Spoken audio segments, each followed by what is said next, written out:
The Skylark of Valeron by Edward E. Smith, Ph.D. Illustrated by Elliot Dold. Prologue.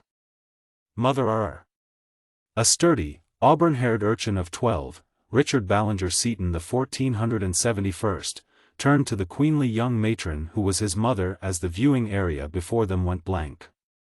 "You said that as soon as I was old enough you would let me see the rest of the exploits of Seton 1.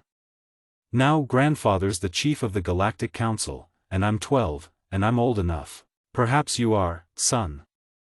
Into the beautiful eyes of the young woman came that indefinable, indescribable something, the knowledge that her oldest was no longer a baby.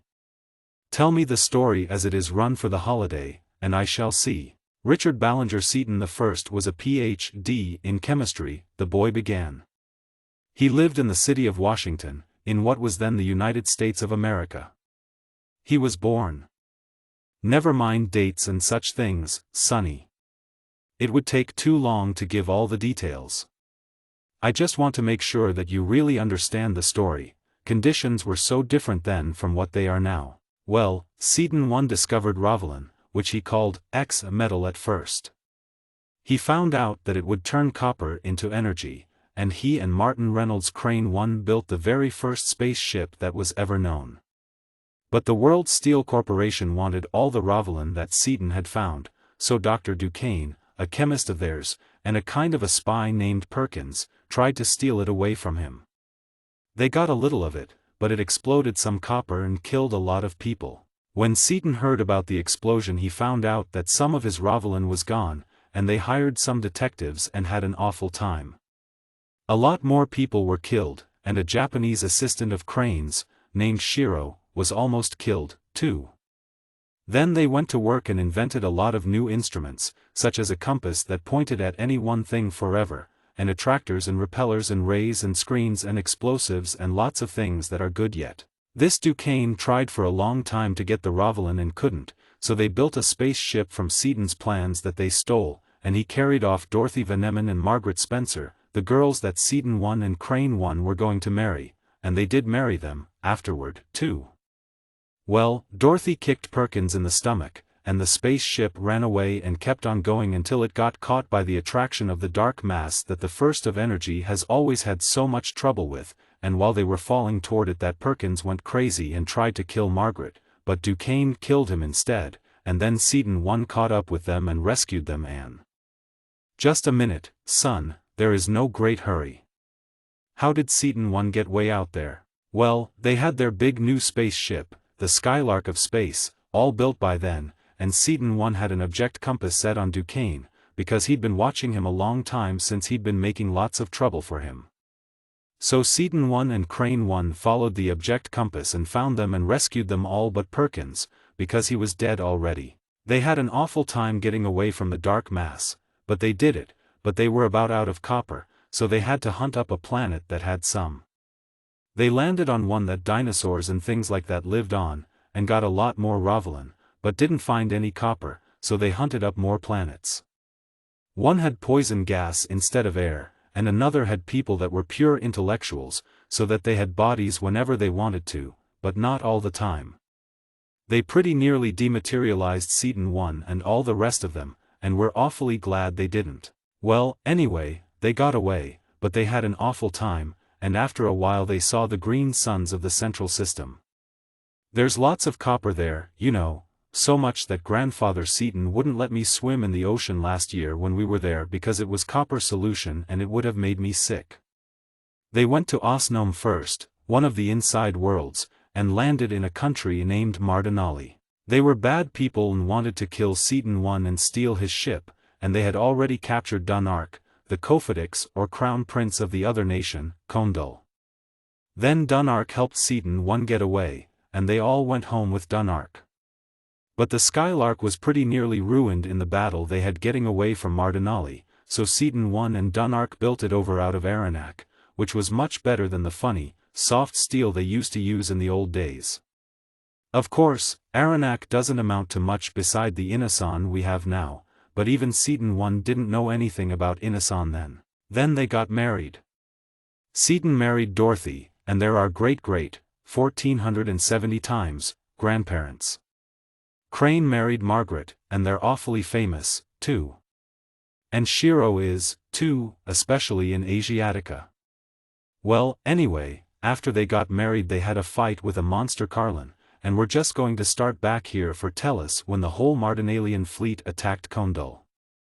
The Skylark II beat them all, and Duquesne helped, too, and then of course Dunark's father was Carfidix or Emperor of the whole planet of Osnome, and he made Seton I the Overlord. Then they came back home.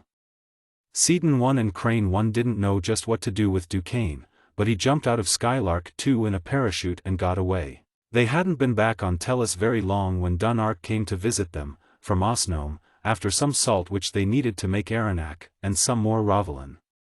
He was going to blow up another planet of the central sun because they were having a war.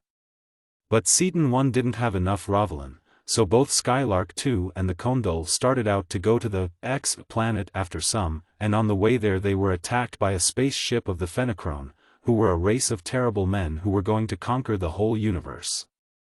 The Fenachrone blew up the Condul, and pretty nearly destroyed the Skylark, too, but Seton I could use zones of force as well as they could. I don't know much about zones of force because they're in advanced physics, but they're barriers in the ether and spaceships use them yet because nothing above the 5th level can get through them, and finally Seton I cut the Fenachrone ship all up into little pieces. Then he rescued Dunark, and one of his wives named Sitar, but one of the bad men got away without being killed and Duquesne picked him up. But you haven't said anything about Duquesne being out there, Sonny. Well, he was. He kept on trying to get the Ravelin away from Seton I, but couldn't, so he took his own spaceship and went to Osnome. You see, while he was there he had found out something about the Fenachrone and was going to join them. Well, he got to Osnome and stole a better spaceship than the one he had and started out to go to the Fenachrone system, but on the way he passed close to where Skylark II was fighting the big Fenachrone ship, which was the flagship Y427W. The chief engineer of the ship got away, and Duquesne rescued him, and he showed Duquesne how to get to the Fenachrone world, and he installed his own superdrive on the Violet, which was the name of Duquesne's ship. But when they got there something funny happened. A Fenachrone patrol ship apparently captured the Violet, and they burned up what they thought were Duquesne and Loring. This Loring was Duquesne's helper, and the engineer reported over the visrecorder everything that had happened to the flagship, and Seton and Crane were listening in on their projector. Now's the funny part. Some of the visrecorder report was right, but some of it didn't really happen that way at all, because Dr. Duquesne knew all the time what was going. You are getting ahead of the story, Sonny. You have heard that part, of course, but you haven't actually seen the record of it yet. Well, anyway, Seton I found out the Fenachrone's plans by reading their brains with a mechanical educator, and he made Dunark's people make peace with the other planet, the one that they were going to blow up. He knew from some old legends that there was a race of green men somewhere in the central system that knew everything, so he went hunting for them. They went to Dacer first, where those funny porpoise men live, and a Dasaurian named Saknar Karfon was counselor then. A Saknar Karfon is counselor there yet, too, and I beat his boy shooting a ray, but he beat me all hollow swimming, because he's got web feet and hands. The Dasaurians told Seton I where to go, and that's how they found Norlamin, where the oldest and wisest men in the whole galaxy live. Ravel, the first of rays, and Drasnik, the first of psychology, and Kassler, the first of mechanism, and lots of the other firsts of Norlamin helped them build things. Oh, yes, I almost forgot about the way the Norlaminian scientists learn things. When one of them gets old he makes a record of his brain on a tape, and when his son takes his place he just transfers all his knowledge to the son's brain with a mechanical educator, and then he, the son, knows everything that every specialist in that line ever did find out, and he goes on from there. Ravel and Drasnik and some of the others gave Seton I and Crane I copies of their own brains that way, and that's why they knew so much. And then they built a projector that would take images of themselves clear across the galaxy in a couple of seconds on fifth-order rays, and into the middle of suns and anywhere else they wanted to be or work, and then they built Skylark III, a spaceship about 5 kilometers long. Not so much these days, of course, but she was the biggest thing in the ether then. But by that time the Fenachrone fleet had started out to conquer the galaxy, and Seaton 1 and Crane 1 and all the other ones and the firsts of Norlaman hunted them up with the projector and blew them up by exploding their power bars, which were made of copper instead of uranium, like 3 used. And then Dunark blew up the whole Fenachrone planet, so that they'd never make any more trouble, but one Fenachrone ship got away and started out for another galaxy, way out of range of the projector. So Seaton 1 chased it and caught it out in space, halfway to the other galaxy. They had a terrible battle, but Seaton 1 blew it up and the picture stopped, and I want to see some more of the exploits, Mother, please. Very well told, son, I believe that you are old enough to follow one and his friends of ancient times. You will have them next year, anyway, in your history classes, and you might as well see them now, particularly since it is our own family history as well as that of civilization. The young woman pressed a contact in the arm of her chair and spoke. Central Library of History, please. Mrs. R. B. Seaton 1470. Please put on reel 3 of the exploits. Wave.1946. 1946. Thank you. Chapter 1. Day after day a spherical spaceship of Aranak tore through the illimitable reaches of the interstellar void.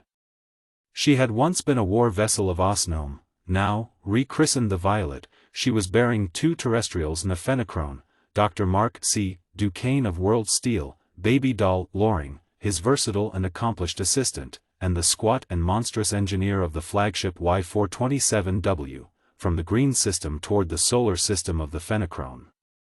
The midpoint of the stupendous flight had long since been passed, the Violet had long been breaking down, with a negative acceleration of 5 times the velocity of light. Much to the surprise of both Duquesne and Loring, their prisoner had not made the slightest move against them. He had thrown all the strength of his supernaturally powerful body and all the resources of his gigantic brain into the task of converting the atomic motors of the Violet into the space-annihilating drive of his own race. This drive, affecting alike as it does every atom of substance within the radius of action of the power bar, entirely nullifies the effect of acceleration, so that the passengers feel no motion whatever, even when the craft is accelerating at maximum, and that maximum is almost 3 times as great as the absolutely unbearable full power of the Skylark of space. The engineer had not shirked a single task, however arduous. And, once underway, he had nursed those motors along with every artifice known to his knowing clan. He had performed such prodigies of adjustment and tuning as to raise by a full 2% their already inconceivable maximum acceleration. And this was not all. After the first moment of rebellion, he did not even once attempt to bring to bear the almost irresistible hypnotic power of his eyes, the immense, cold, ruby-lighted projectors of mental energy which, both men knew, were awful weapons indeed. Nor did he even once protest against the attractors which were set upon his giant limbs. Immaterial bands, these, whose slight force could not be felt unless the captor so willed. But let the prisoner make one false move, and those tiny beams of force would instantly become copper-driven tornadoes of pure energy, hurling the luckless body against the wall of the control room and holding him motionless there, in spite of the most terrific exertions of his mighty body. Duquesne lay at ease in his seat, rather, scarcely touching the seat, he floated at ease in the air above it. His black brows were drawn together, his black eyes were hard as he studied frowningly the Fenachrone engineer. As usual, that worthy was half inside the power plant, coaxing those mighty motors to do even better than their prodigious best. Feeling his companion's eyes upon him, the doctor turned his inscrutable stare upon Loring, who had been studying his chief even as Duquesne had been studying the Outlander.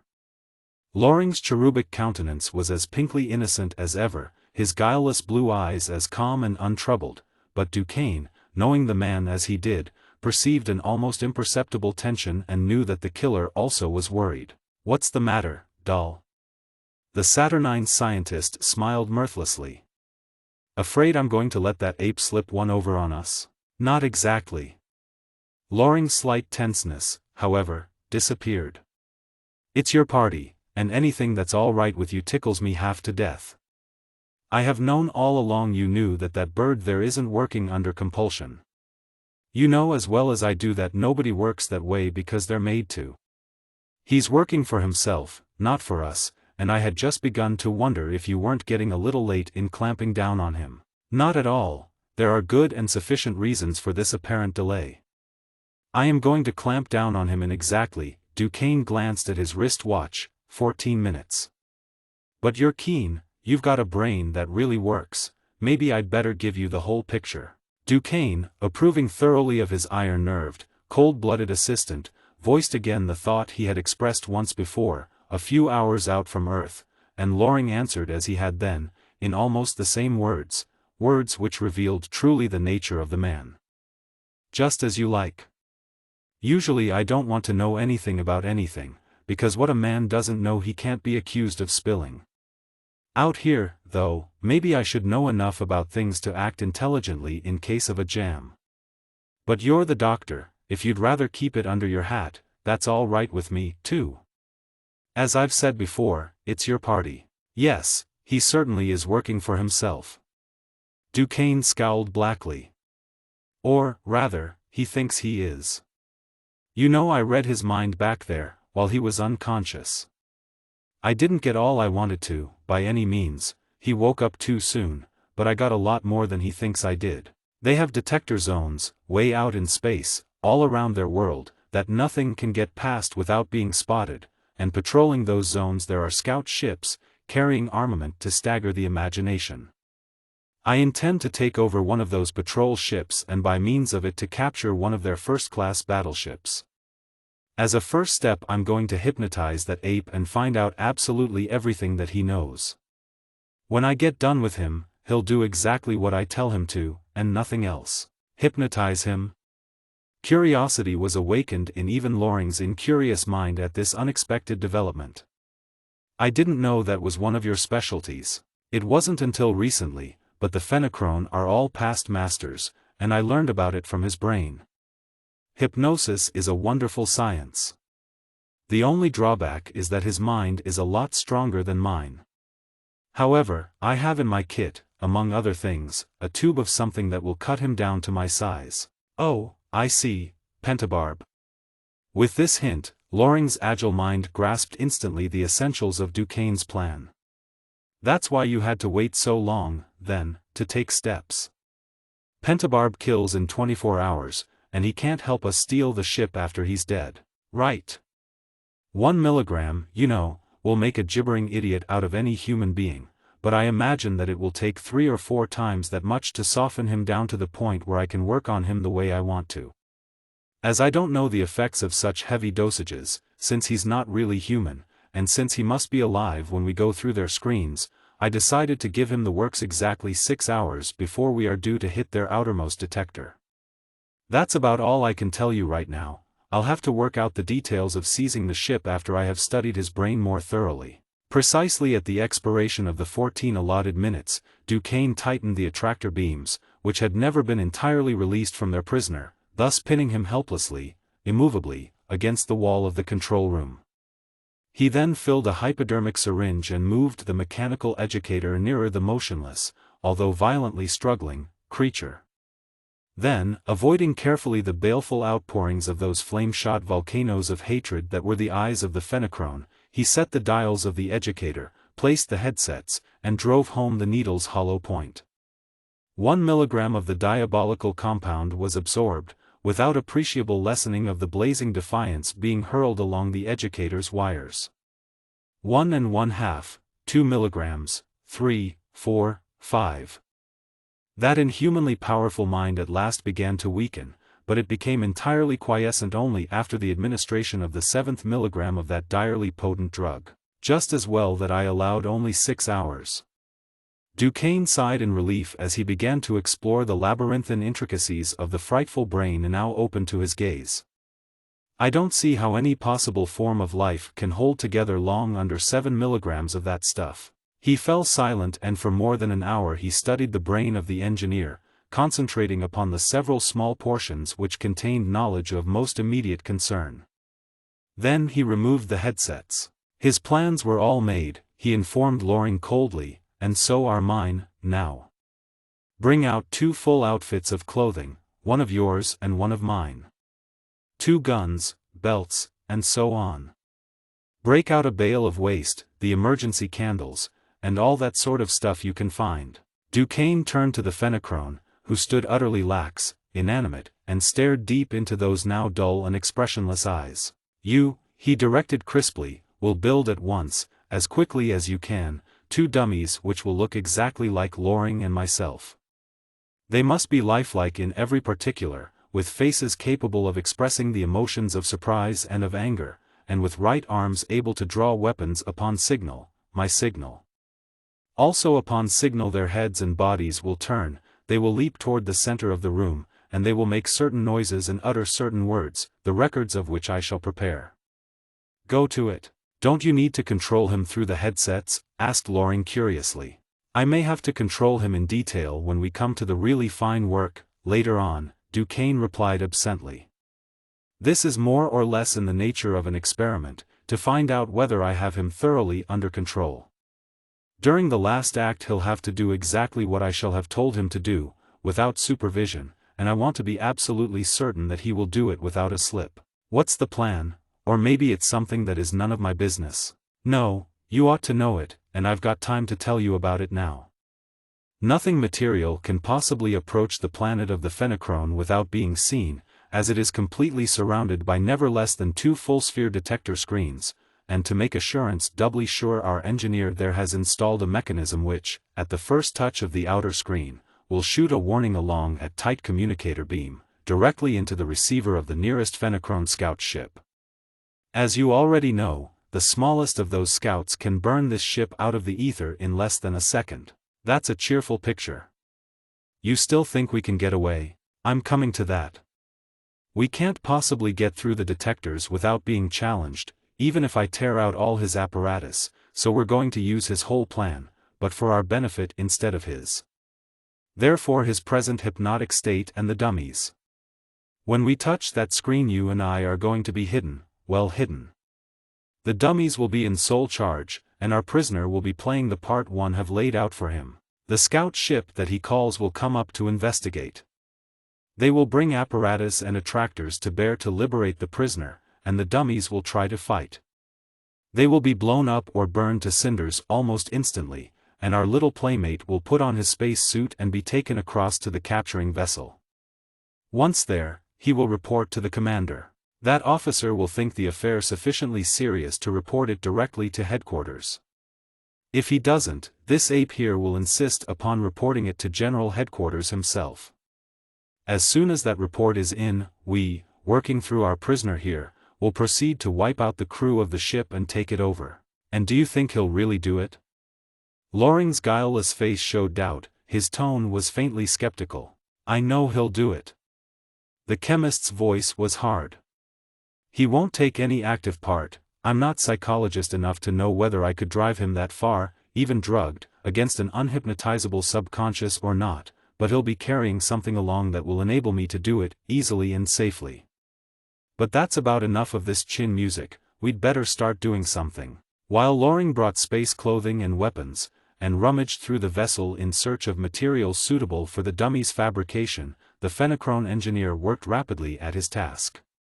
And not only did he work rapidly, he worked skillfully and artistically as well. This artistry should not be surprising, for to such a mentality as must necessarily be possessed by the chief engineer of a first-line vessel of the Fenachrone, the faithful reproduction of anything capable of movement was not a question of art, it was merely an elementary matter of line, form, and mechanism. Cotton waste was molded into shape, reinforced, and wrapped in leather under pressure. To the bodies thus formed were attached the heads, cunningly constructed of masticated fiber, plastic, and wax. Tiny motors and many small pieces of apparatus were installed, and the completed effigies were dressed and armed. Duquesne's keen eyes studied every detail of the startlingly lifelike, almost microscopically perfect, replicas of himself and his traveling companion. "A good job," he commented briefly. "Good," exclaimed Loring. "It's perfect. Why, that dummy would fool my own wife, if I had one. It almost fools me. At least, they're good enough to pass a more critical test than any they are apt to get during this coming incident." Satisfied, Duquesne turned from his scrutiny of the dummies and went to the closet in which had been stored the space suit of the captive. To the inside of its front protector flap he attached a small and inconspicuous flat-sided case. He then measured carefully, with a filar micrometer, the apparent diameter of the planet now looming so large beneath them. "All right, doll, our time's getting short. Break out our suits and test them, will you, while I give the big boy his final instructions?" Rapidly those commands flowed over the wires of the mechanical educator, from Duquesne's hard, keen brain into the now docile mind of the captive. The earthly scientist explained to the Fenachrone, coldly, precisely, and in minute detail, exactly what he was to do and exactly what he was to say from the moment of encountering the detector screens of his native planet until after he had reported to his superior officers. Then the two terrestrials donned their own armor of space and made their way into an adjoining room, a small armory in which were hung several similar suits and which was a veritable arsenal of weapons. "We'll hang ourselves up on a couple of these hooks, like the rest of the suits," Duquesne explained. "This is the only part of the performance that may be even slightly risky, but there is no real danger that they will spot us. That fellow's message to the scout ship will tell them that there are only two of us, and we'll be out there with him, right in plain sight. If by any chance they should send a party aboard us, they would probably not bother to search the Violet at all carefully, since they will already know that we haven't got a thing worthy of attention, and they would of course suppose us to be empty spacesuits. Therefore keep your lens shields down, except perhaps for the merest crack to see through, and, above all, don't move a millimeter, no matter what happens." "But how can you manipulate your controls without moving your hands?" "I can't, but my hands will not be in the sleeves, but inside the body of the suit." "Shut up. Hold everything, there's the flash." The flying vessel had gone through the zone of feeble radiations which comprised the outer detector screen of the Fenachrone. But though tenuous, that screen was highly efficient, and at its touch there burst into frenzied activity the communicator built by the captive to be actuated by that very impulse. It had been built during the long flight through space, and its builder had thought that its presence would be unnoticed and would remain unsuspected by the terrestrials. Now automatically put into action, it laid a beam to the nearest scout ship of the Fenachrone, and into that vessel's receptors it passed the entire story of the Violet and her occupants. But Duquesne had not been caught napping. Reading the engineer's brain and absorbing knowledge from it, he had installed a relay which would flash to his eyes an inconspicuous but unmistakable warning of the first touch of the screen of the enemy. The flash had come, they had penetrated the outer lines of the monstrous civilization of the dread and dreaded Fenachrone. In the armory Duquesne's hands moved slightly inside his shielding armor, and out in the control room the dummy that was also, to all outward seeming, Duquesne moved and spoke. It tightened the controls of the attractors, which had never been entirely released from their prisoner, thus again pinning the Fenachrone helplessly against the wall. "Just to be sure you don't try to start anything," it explained coldly, in Duquesne's own voice and tone. "You have done well so far, but I'll run things myself from now on, so that you can't steer us into a trap. Now tell me exactly how to go about getting one of your vessels. After we get it I'll see about letting you go." "Fools, you are too late," the prisoner roared exultantly. "You would have been too late, even had you killed me out there in space and had fled at your utmost acceleration. Did you but know it, you are as dead. Even now, our patrol is upon you." The dummy that was Duquesne whirled, snarling, and its automatic pistol and that of its fellow dummy were leaping out when an awful acceleration threw them flat upon the floor, a magnetic force snatched away their weapons, and a heat ray of prodigious power reduced the effigies to two small piles of grey ash. Immediately thereafter a beam of force from the patrolling cruiser neutralized the attractors bearing upon the captive, and, after donning his space suit, he was transferred to the Fenachrone vessel. The dummy that was Duquesne whirled, snarling, and its automatic pistol and that of its fellow dummy were leaping out when a magnetic force snatched away their weapons and a heat ray of prodigious power reduced the effigies to two small piles of grey ashes. And Duquesne, motionless inside his space suit, waited. Motionless inside his space suit, Duquesne waited until the airlocks of the Fenachrone vessel had closed behind his erstwhile prisoner, waited until the engineer had told his story to Phenol, his emperor, and to Fenimal, his general in command, waited until the communicator circuit had been broken and the hypnotized, drugged, and already dying creature had turned as though to engage his fellows in conversation. Then only did the saturnine scientist act. His finger closed a circuit, and in the Fenachrone vessel, inside the front protector flap of the discarded spacesuit, the flat case fell apart noiselessly, and from it there gushed forth volume upon volume of colorless and odorless, but intensely lethal, vapor. Just like killing goldfish in a bowl. Callous, hard, and cold, Duquesne exhibited no emotion whatever, neither pity for the vanquished foe nor elation at the perfect working out of his plans. Just in case some of them might have been wearing suits, for emergencies, I had some explosive copper ready to detonate, but this makes it much better. The explosion might have damaged something we want. And aboard the vessel of the Fenachrone, Duquesne's deadly gas diffused with extreme rapidity, and as it diffused, the hellish crew to the last man dropped in their tracks. They died not knowing what had happened to them, died with no thought of even attempting to send out an alarm, died not even knowing that they died. Chapter 2. "Can you open the airlocks of that scout ship from the outside, Doctor?" asked Loring, as the two adventurers came out of the armory into the control room where Duquesne, by means of the attractors, began to bring the two vessels together. "Yes. I know everything that engineer of a first-class battleship knew."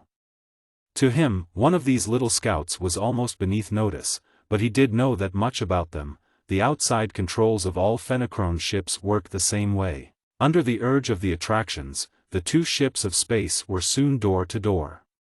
Duquesne set the mighty beams to lock the craft immovably together, and both men stepped into the Violet's airlock. Pumping back the air, Duquesne opened the outer door, then opened both outer and inner doors of the Scout. As he opened the inner door, the poisoned atmosphere of the vessel screamed out into space, and as soon as the frigid gale had subsided, the raiders entered the control room of the enemy craft.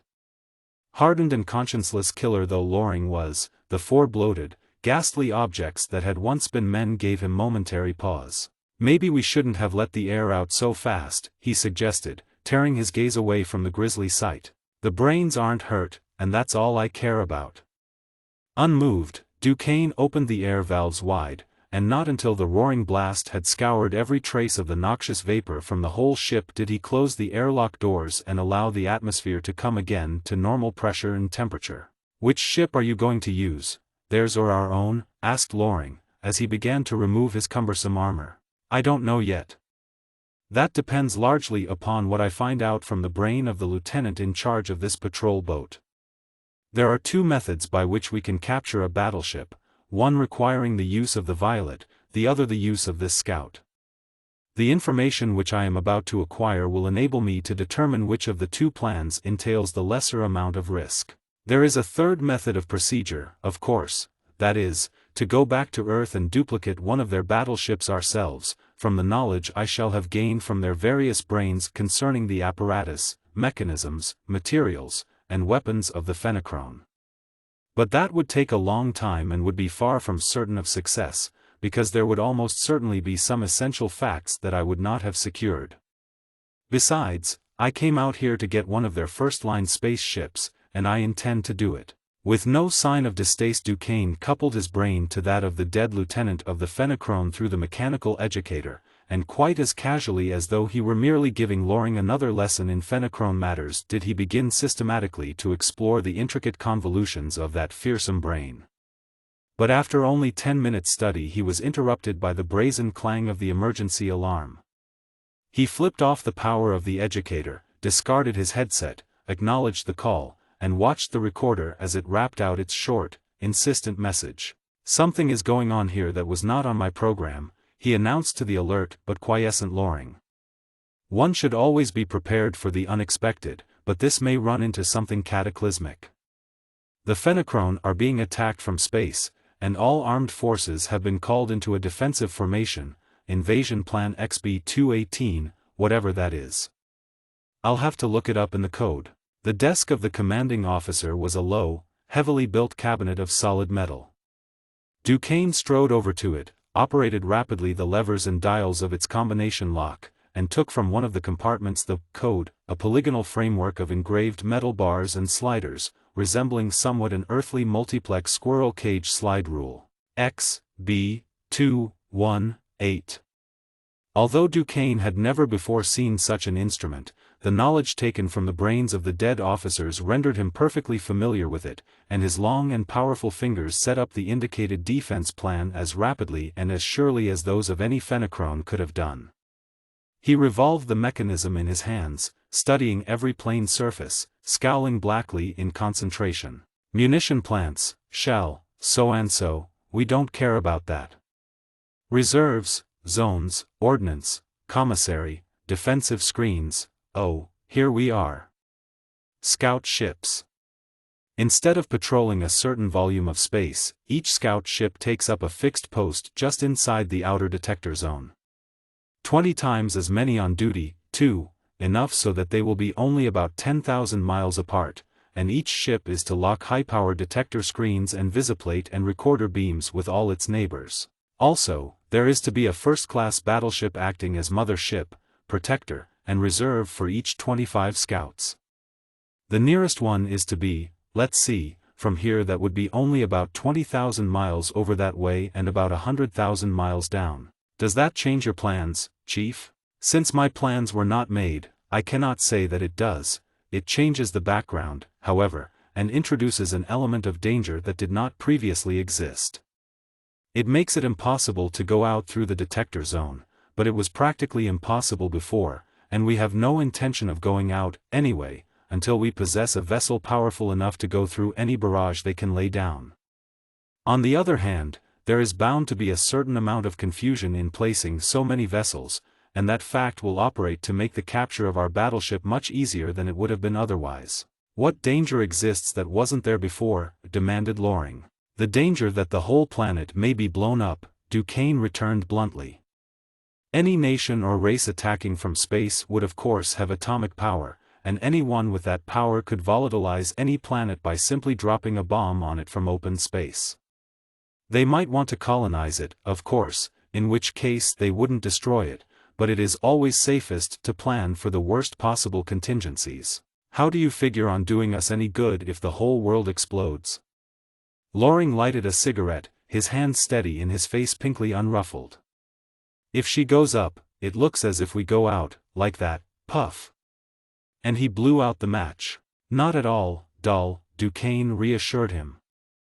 An atomic explosion starting on the surface and propagating downward would hardly develop enough power to drive anything material much, if any, faster than light, and no explosion wave, however violent, can exceed that velocity.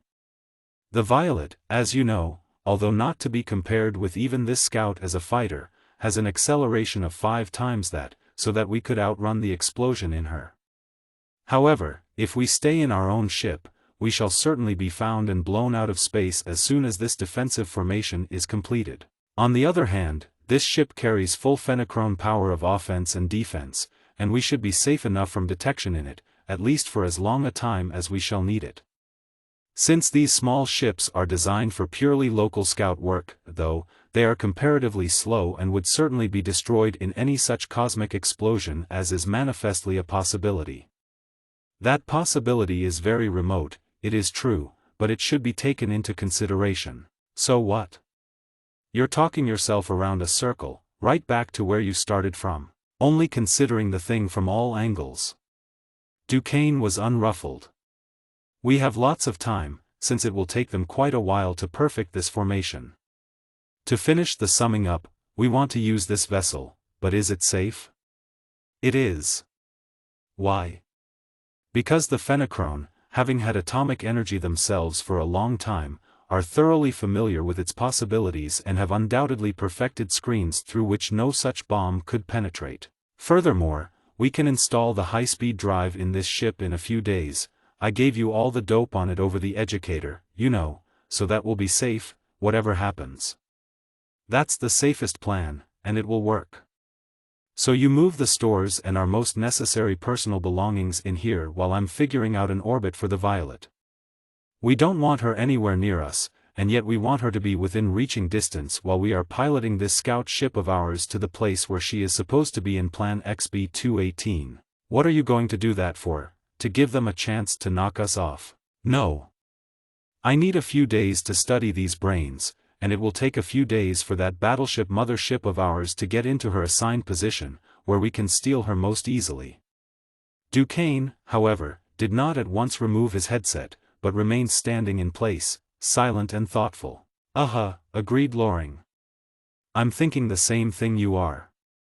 Suppose that it is Seaton that's got them all hot and bothered this way? The thought has occurred to me several times, and I have considered it at some length, Duquesne admitted at last. However, I have concluded that it is not Seaton. For if it is, he must have a lot more stuff than I think he has. I do not believe that he can possibly have learned that much in the short time he has had to work in. I may be wrong, of course, but the immediately necessary steps toward the seizure of that battleship remain unchanged whether I am right or wrong, or whether Seaton was the cause of this disturbance. When the conversation was thus definitely at an end, Loring again encased himself in his space suit and set to work. For hours he labored, silently and efficiently, at transferring enough of their earthly possessions and stores to render possible an extended period of living aboard the vessel of the Fenachrone.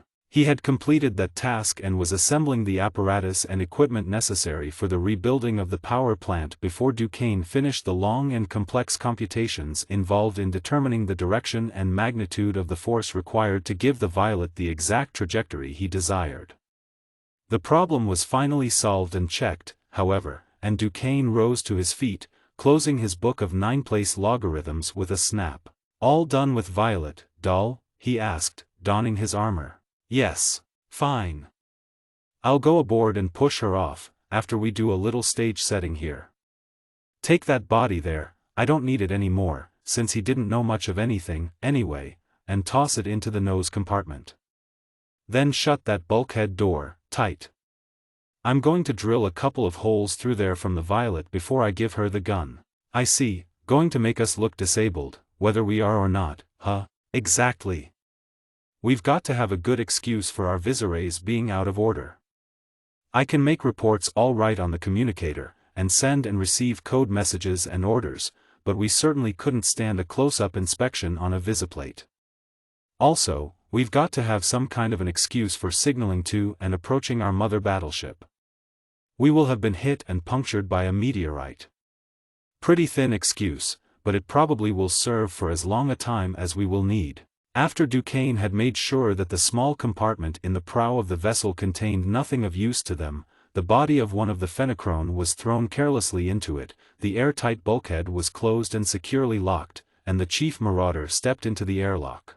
As soon as I get her exactly on course and velocity, I'll step out into space and you can pick me up, he directed briefly, and was gone. In the Violet's engine room Duquesne released the anchoring attractor beams and backed off to a few hundred yards distance.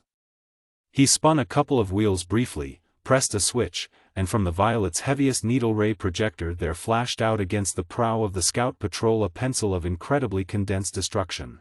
Dunark, the crown prince of Condul, had developed that stabbing ray as the culminating ultimate weapon of 10,000 years of Osnomian warfare, and, driven by even the comparatively feeble energies known to the denizens of the Green System before Seaton's advent, no known substance had been able to resist for more than a moment its corrosively, annihilatingly poignant thrust.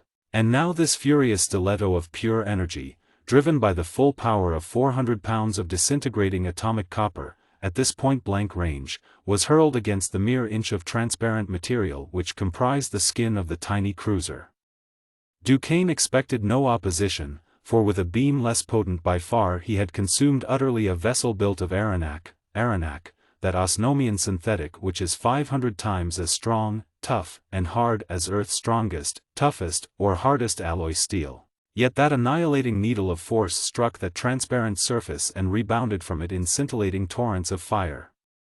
Struck and rebounded, struck and clung, boring in almost imperceptibly as its irresistible energy tore apart, electron by electron, the surprisingly obdurate substance of the cruiser's wall. For that substance was the ultimate synthetic, the one limiting material possessing the utmost measure of strength, hardness, tenacity, and rigidity theoretically possible to any substance built up from the building blocks of ether-borne electrons. This substance, developed by the master scientists of the Fenachrone, was in fact identical with the Norlaminian synthetic metal, inoson, from which Ravel and his aides had constructed for Seaton his gigantic ship of space, Skylark 3. For 5 long minutes Duquesne held that terrific beam against the point of attack, then shut it off, for it had consumed less than half the thickness of the Scout Patrol's outer skin. True, the focal area of the energy was an almost invisibly violet glare of incandescence, so intensely hot that the concentric shading off through blinding white, yellow, and bright red heat brought the zone of dull red far down the side of the vessel, but that awful force had practically no effect upon the spaceworthiness of the stanch little craft. "No use, Loring." Duquesne spoke calmly into the transmitter inside his faceplate. True scientist that he was, he neither expressed nor felt anger or bafflement when an idea failed to work, but abandoned it promptly and completely, without rancor or repining. No possible meteorite could puncture that shell. "Stand by." He inspected the power meters briefly, made several readings through the filar micrometer of number 6 visiplate and checked the vernier readings of the great circles of the gyroscopes against the figures in his notebook. Then, assured that the Violet was following precisely the predetermined course, he entered the airlock, waved a bloated arm at the watchful Loring, and coolly stepped off into space. The heavy outer door clanged shut behind him, and the globular ship of space rocketed onward, while Duquesne fell with a sickening acceleration toward the mighty planet of the Fenachrone, so many thousands of miles below. That fall did not long endure. Loring, now a space pilot second to none, had held his vessel dead even with the Violet, matching exactly her course, pace, and acceleration at a distance of barely 100 feet. He had cut off all his power as Duquesne's right foot left the Osnomian vessel, and now falling man and plunging scout ship plummeted downward together at the same mad pace, the man drifting slowly toward the ship because of the slight energy of his step into space from the Violet side and beginning slowly to turn over as he fell. So consummate had been Loring's spacemanship that the Scout did not even roll. Duquesne was still opposite her starboard airlock when Loring stood in its portal and tossed a space line to his superior. This line, a small, tightly stranded cable of fiber capable of retaining its strength and pliability in the heatless depths of space, snapped out and curled around Duquesne's bulging spacesuit. "I thought you'd use an attractor, but this is probably better." At that, Duquesne commented, as he seized the line in a mailed fist. "Yeah. I haven't had much practice with them on delicate and accurate work. If I had missed you with this line I could have thrown it again, but if I missed this opening with you on a beam and shaved your suit off on this sharp edge, I figured it'd be just too bad." The two men again in the control room and the vessel once more leveled out in headlong flight. Loring broke the silence. That idea of being punctured by a meteorite didn't pan out so heavy. How would it be to have one of the crew go space crazy and wreck the boat from the inside? They do that sometimes, don't they? Yes, they do. That's an idea, thanks. I'll study up on the symptoms. I have a lot more studying to do, anyway. There's a lot of stuff I haven't got yet. This metal, for instance, we couldn't possibly build a Fenachrone battleship on Earth. I had no idea that any possible substance could be so resistant as the shell of this ship is. Of course, there are many unexplored areas in these brains here, and quite a few high-class brains aboard our mother ship that I haven't even seen yet. The secret of the composition of this metal must be in some of them. Well, while you're getting their stuff, I suppose I'd better fly at that job of rebuilding our drive. I'll have time enough all right, you think? Certain of it. I have learned that their system is ample, automatic and foolproof. They have warning long before anything can possibly happen. They can, and do, spot trouble over a light week away, so their plans allow 1 week to perfect their defenses. You can change the power plant over in 4 days, so we're well in the clear on that. I may not be done with my studies by that time, but I shall have learned enough to take effective action. You work on the drive and keep house. I will study Fenachrone science and so on, answer calls, make reports, and arranged the details of what is to happen when we come within the volume of space assigned to our mother ship. Thus for days each man devoted himself to his task. Loring rebuilt the power plant of the short-ranging scout patrol into the terrific open space drive of the first-line battleships and performed the simple routines of their Spartan housekeeping.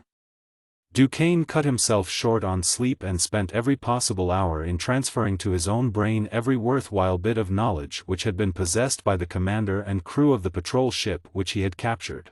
Periodically, however, he would close the sending circuit and report the position and progress of his vessel, precisely on time and observing strictly all the military minutiae called for by the manual, the while watching appreciatively and with undisguised admiration the flawless execution of that stupendous plan of defense. The changeover finished, Loring went in search of Duquesne, whom he found performing a strenuous setting-up exercise. The scientist's face was pale, haggard, and drawn. "What's the matter, Chief?" Loring asked. "You look kind of peaked." "Peaked is good, I'm just about bushed. This thing of getting 190 years of solid education in a few days would hardly come under the heading of light amusement." "Are you done?" "Done and checked, okay. Good. I am, too. It won't take us long to get to our destination now. Our mother ship should be just about at her post by this time." Now that the vessel was approaching the location assigned to it in the plan, and since Duquesne had already taken from the brains of the dead Fenachrone all that he wanted of their knowledge, he threw their bodies into space and rayed them out of existence. The other corpse he left lying, a bloated and ghastly mass, in the forward compartment as he prepared to send in what was to be his last flight report to the office of the general in command of the plan of defense. "His High Mightiness doesn't know it, but that is the last call he is going to get from this unit," Duquesne remarked, leaving the sender and stepping over to the control board. "Now we can leave our prescribed course and go where we can do ourselves some good. First, we'll find the Violet. I haven't heard of her being spotted and destroyed as a menace to navigation, so we'll look her up and start her off for home." "Why?" asked the henchman. "Thought we were all done with her." "We probably are, but if it should turn out that Seaton is back of all this excitement, our having her may save us a trip back to the Earth."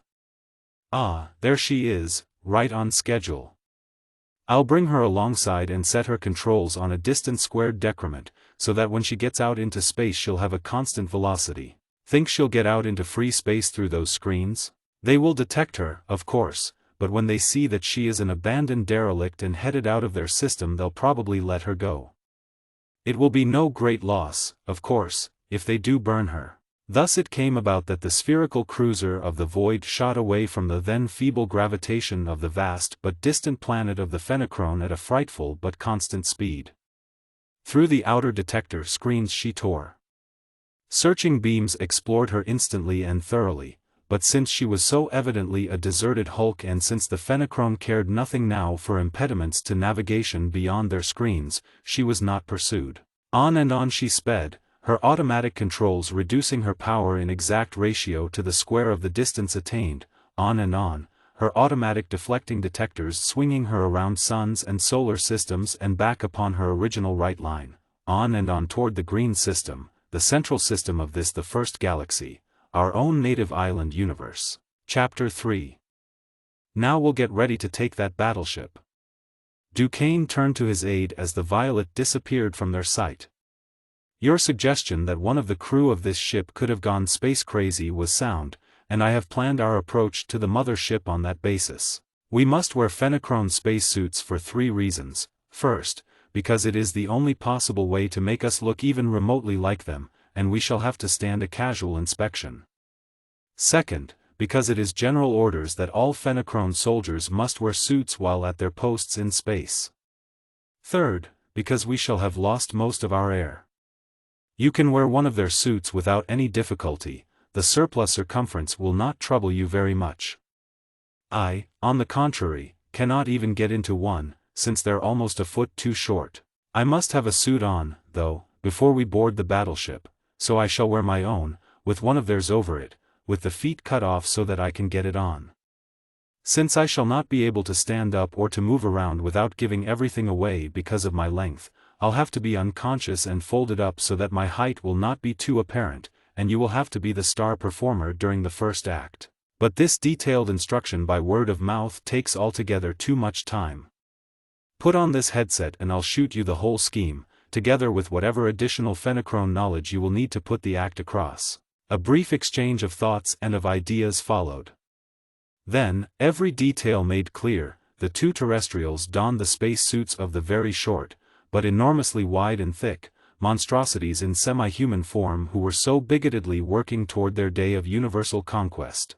Duquesne picked up in his doubly mailed hands a massive bar of metal. "Ready, doll? When I swing this we cross the Rubicon. It's all right by me. All or nothing, shoot the works." Duquesne swung his mighty bludgeon aloft, and as it descended the telemental recorder sprang into a shower of shattered tubes, flying coils, and broken insulation. The Visiray apparatus went next, followed in swift succession by the superficial air controls, the map cases, and practically everything else that was breakable, until it was clear to even the most casual observer that a madman had in truth wrought his frenzied will throughout the room. One final swing wrecked the controls of the airlocks, and the atmosphere within the vessel began to whistle out into the vacuum of space through the broken bleeder tubes. "All right, doll, do your stuff," Duquesne directed crisply, and threw himself headlong into a corner, falling into an inert, grotesque huddle. Loring, now impersonating the dead commanding officer of the scout ship, sat down at the manual sender, which had not been seriously damaged, and in true Fenachrone fashion laid abeam to the mother ship.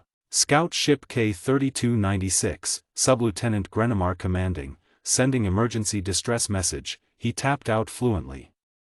"Am not using telemental recorder, as required by regulations, because nearly all instruments wrecked. Private 244C-14, on watch, suddenly seized with space insanity, smashed air valves, instruments, and controls. Opened lock and leaped out into space. I was awake and got into suit before my room lost pressure. My other man, 397B-42, was unconscious when I reached him, but believe I got him into his suit soon enough so that his life can be saved by prompt aid. 244C-14 of course dead, but I recovered his body as per general orders and am saving it so that brain lesions may be studied by College of Science. Repaired this manual sender and have ship under partial control. Am coming toward you, decelerating to stop in 15 minutes. Suggest you handle this ship with beam when approach as I have no fine controls. Signing off, K-3296. Superdreadnought Z-12Q, acknowledging emergency distress message of scout ship K-3296, came almost instant answer. Will meet you and handle you as suggested. Signing off, Z-12Q. Rapidly the two ships of space drew together, the patrol boat now stationary with respect to the planet, the huge battleship decelerating at maximum. Three enormous beams reached out and, held at prow, midsection, and stern, the tiny flyer was drawn rapidly but carefully against the towering side of her mother ship. The double suction seals engaged and locked, the massive doors began to open. Now came the most crucial point of Duquesne's whole scheme. For that warship carried a complement of nearly 100 men, and 10 or a dozen of them, the lock commander, surgeons and orderlies certainly, and possibly a corps of mechanics as well, would be massed in the airlock room behind those slowly opening barriers. But in that scheme's very audacity lay its great strength, its almost complete assurance of success. For what Fenachrone, with the inborn superiority complex that was his heritage, would even dream that two members of any alien race would have the sheer, brazen effrontery to dare to attack, empty-handed, a full-manned Class Z superdreadnought, one of the most formidable structures that had ever lifted its stupendous mass into the ether. But Duquesne so dared. Direct action had always been his forte. Apparently impossible odds had never daunted him. He had always planned his coups carefully, then followed those plans coldly and ruthlessly to their logical and successful conclusions. Two men could do this job very nicely, and would so do it. Duquesne had chosen Loring with care.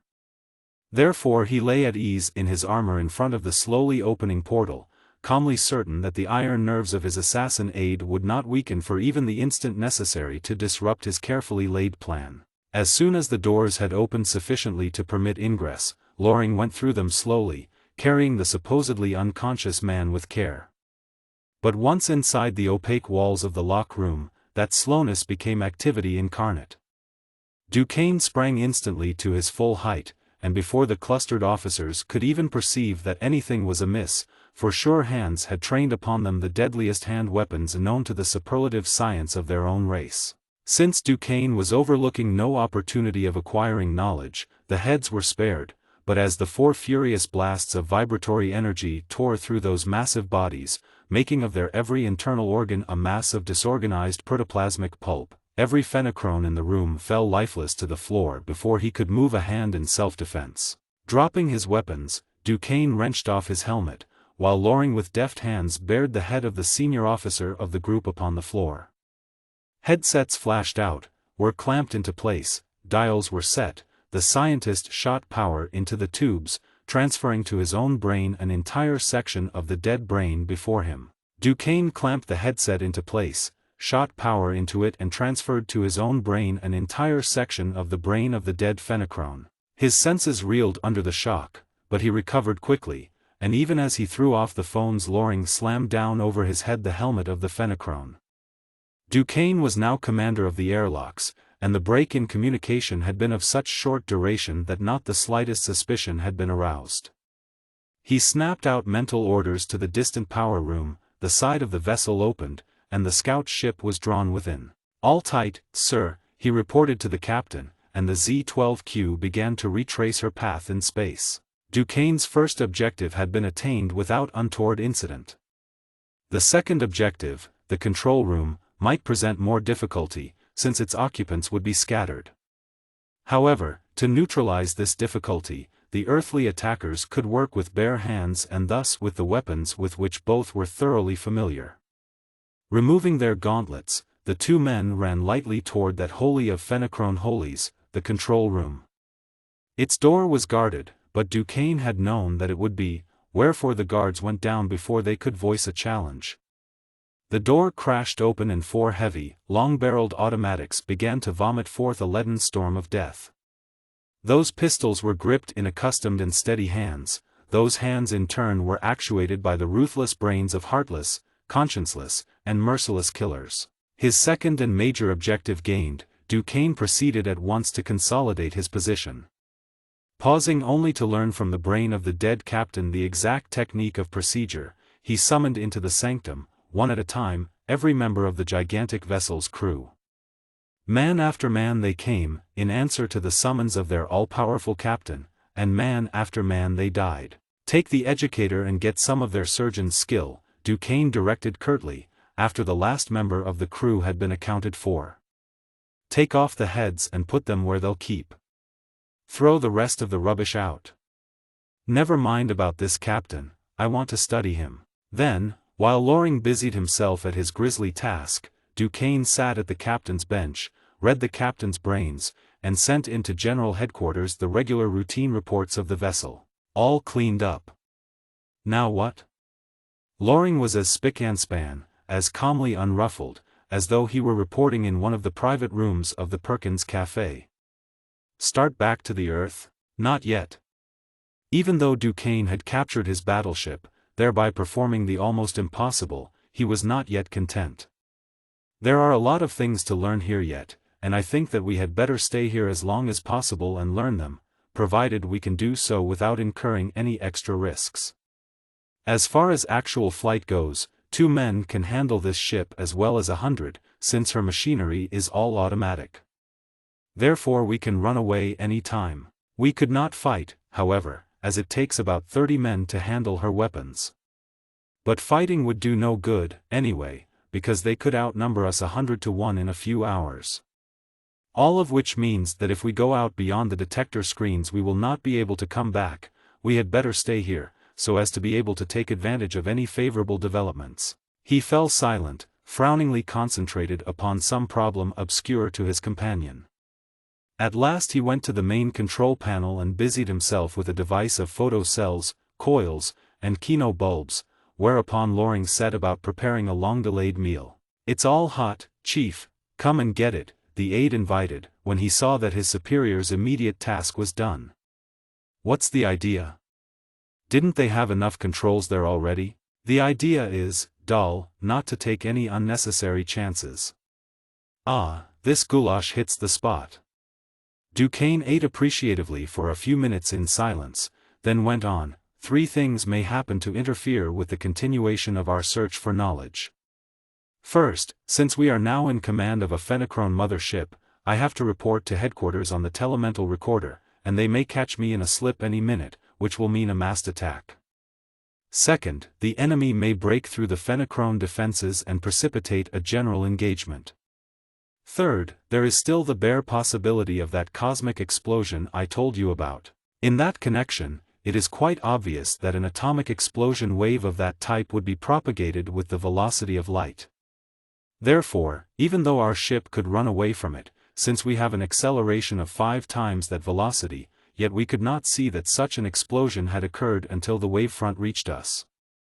Then, of course, it would be too late to do anything about it, because what an atomic explosion wave would do to the dense material of this battleship would be simply nobody's business. We might get away if one of us had his hands actually on the controls and had his eyes and his brain right on the job, but that is altogether too much to expect of flesh and blood. No brain can be maintained at its highest pitch for any length of time. So what? Loring said laconically. If the chief was not worried about these things, the henchman would not be worried, either. So I rigged up a detector that is both automatic and instantaneous. At the first touch of any unusual vibration it will throw in the full space drive and will shoot us directly away from the point of the disturbance. Now we shall be absolutely safe, no matter what happens. We are safe from any possible attack. Neither the Fenachrone nor our common enemy, whoever they are, can harm us. We are safe even from the atomic explosion of the entire planet. We shall stay here until we get everything that we want. Then we shall go back to the green system. We shall find Seaton." His entire being grew grim and implacable, his voice became harder and colder even than its hard and cold wont. "We shall blow him clear out of the ether. The world, yes, whatever I want of the galaxy, shall be mine." Chapter 4. Only a few days were required for the completion of Duquesne's Fenachrone education, since not many of the former officers of the battleship had added greatly to the already vast knowledge possessed by the terrestrial scientists. Therefore the time soon came when he had nothing to occupy either his vigorous body or his voracious mind, and the self-imposed idleness irked his active spirit sorely. "If nothing is going to happen out here we might as well get started back. This present situation is intolerable," he declared to Loring one morning, and proceeded to lay spy rays to various strategic points of the enormous shell of defense, and even to the sacred precincts of headquarters itself. "They will probably catch me at this, and when they do it will blow the lid off, but since we are all ready for the break we don't care now how soon it comes. There's something gone sour somewhere, and it may do us some good to know something about it." "Sour? Along what line?" "The mobilization has slowed down. The first phase went off beautifully, you know, right on schedule, but lately things have slowed down. That doesn't seem just right, since their plans are all dynamic, not static. Of course General Headquarters isn't advertising it to us outlying captains, but I think I can sense an undertone of uneasiness. That's why I am doing this little job of spying, to get the lowdown." "Ah, I thought so. Look here, Doll. See those gaps on the defense map? Over half of their big ships are not in position. Look at those tracer reports. Not a battleship that was out in space has come back, and a lot of them are more than a week overdue. I'll say that's something we ought to know about." Observation Officer of the Z-12Q, attention, snapped from the tight beam headquarters communicator. "Cut off those spy rays and report yourself under arrest for treason." "Not today," Duquesne drawled. "Besides, I can't. I am in command here now. Open your visiplate to full aperture." The staff officer's voice was choked with fury. Never in his long life had he been so grossly insulted by a mere captain of the line. Duquesne opened the plate, remarking to Loring as he did so, this is the blow-off, all right. No possible way of stalling him off now, even if I wanted to, and I really want to tell them a few things before we shove off. Where are the men who should be at stations? The furious voice demanded. Dead, Duquesne replied laconically. Dead. And you have reported nothing amiss? He turned from his own microphone, but Duquesne and Loring could hear his savage commands. X-1427, order the 12th Squadron to bring in the Z-12Q. He spoke again to the rebellious and treasonable observer, and you have made your helmet opaque to the rays of this plate, another violation of the code. Take it off. The speaker fairly rattled under the bellowing voice of the outraged general. If you live long enough to get here, you will pay the full penalty for treason, insubordination, and conduct unbecoming. Oh, shut up, you yapping nincompoop, snapped Duquesne. Wrenching off his helmet, he thrust his blackly forbidding face directly before the visiplate, so that the raging officer stared, from a distance of only 18 inches, not into the cowed and frightened face of a guiltily groveling subordinate, but into the proud and sneering visage of Mark C. Duquesne, of Earth. And Duquesne's whole being radiated open in supreme contempt, the most gallingly nauseous dose possible to inflict upon any member of that race of self-styled supermen, the Fenachrone.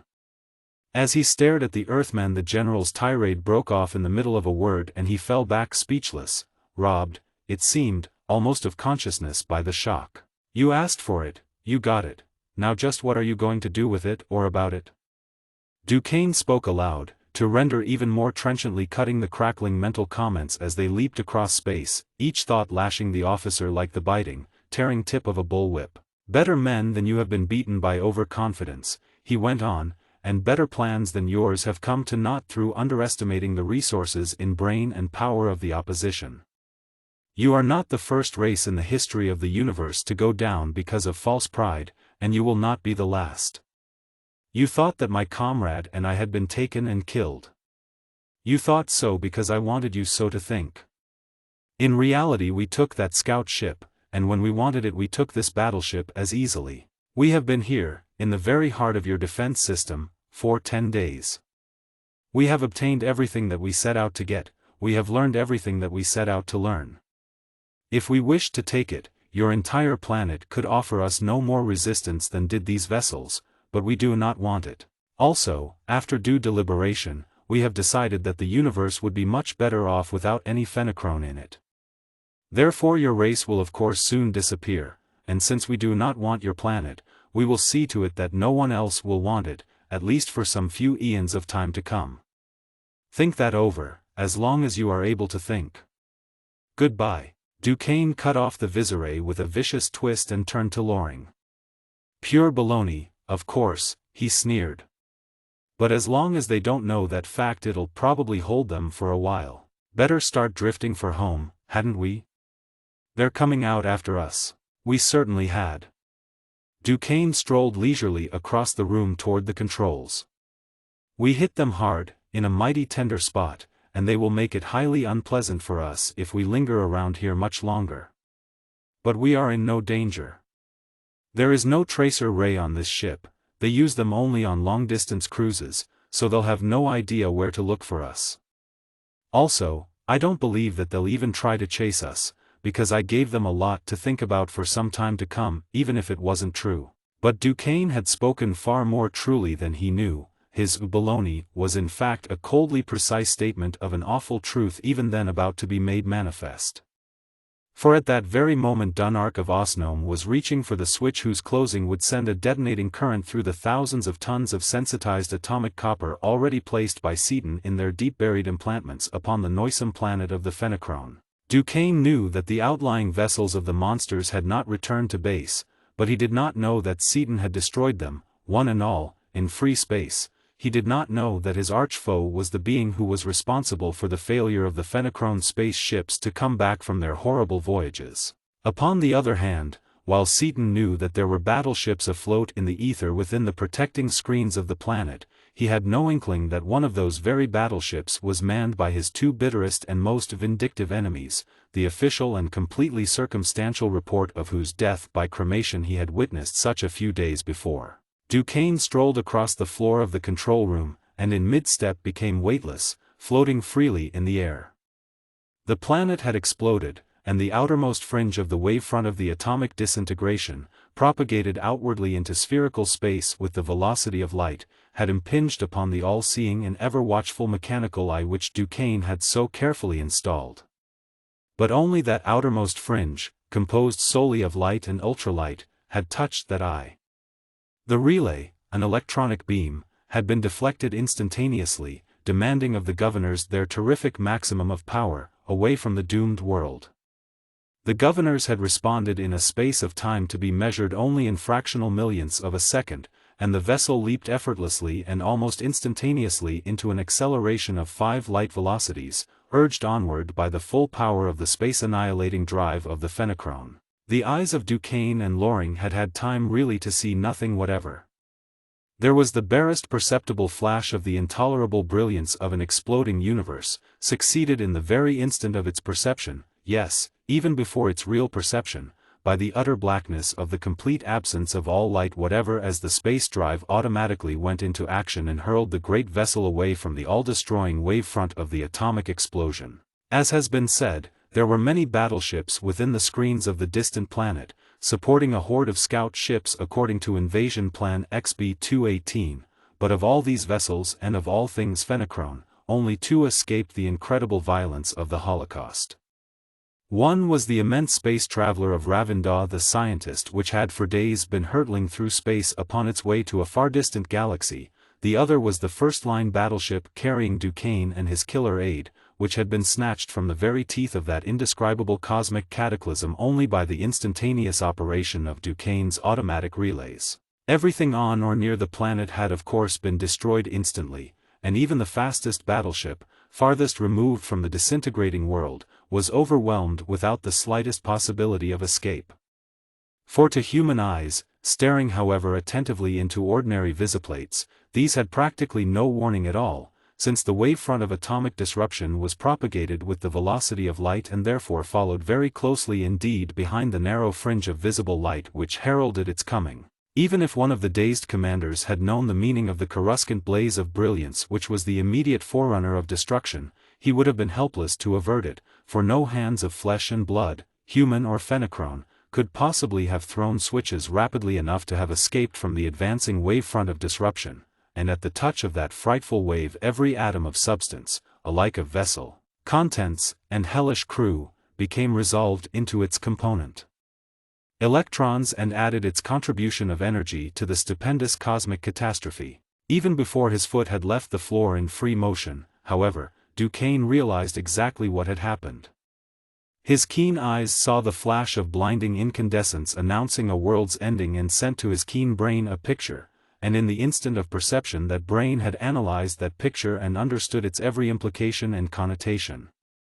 Therefore he only grinned sardonically at the phenomena which left the slower-minded Loring dazed and breathless. He continued to grin as the battleship hurtled onward through the void at a pace beside which that of any ether-borne wave, even that of such a titanic disturbance as the atomic explosion of an entire planet, was the veriest crawl. At last, however, Loring comprehended what had happened.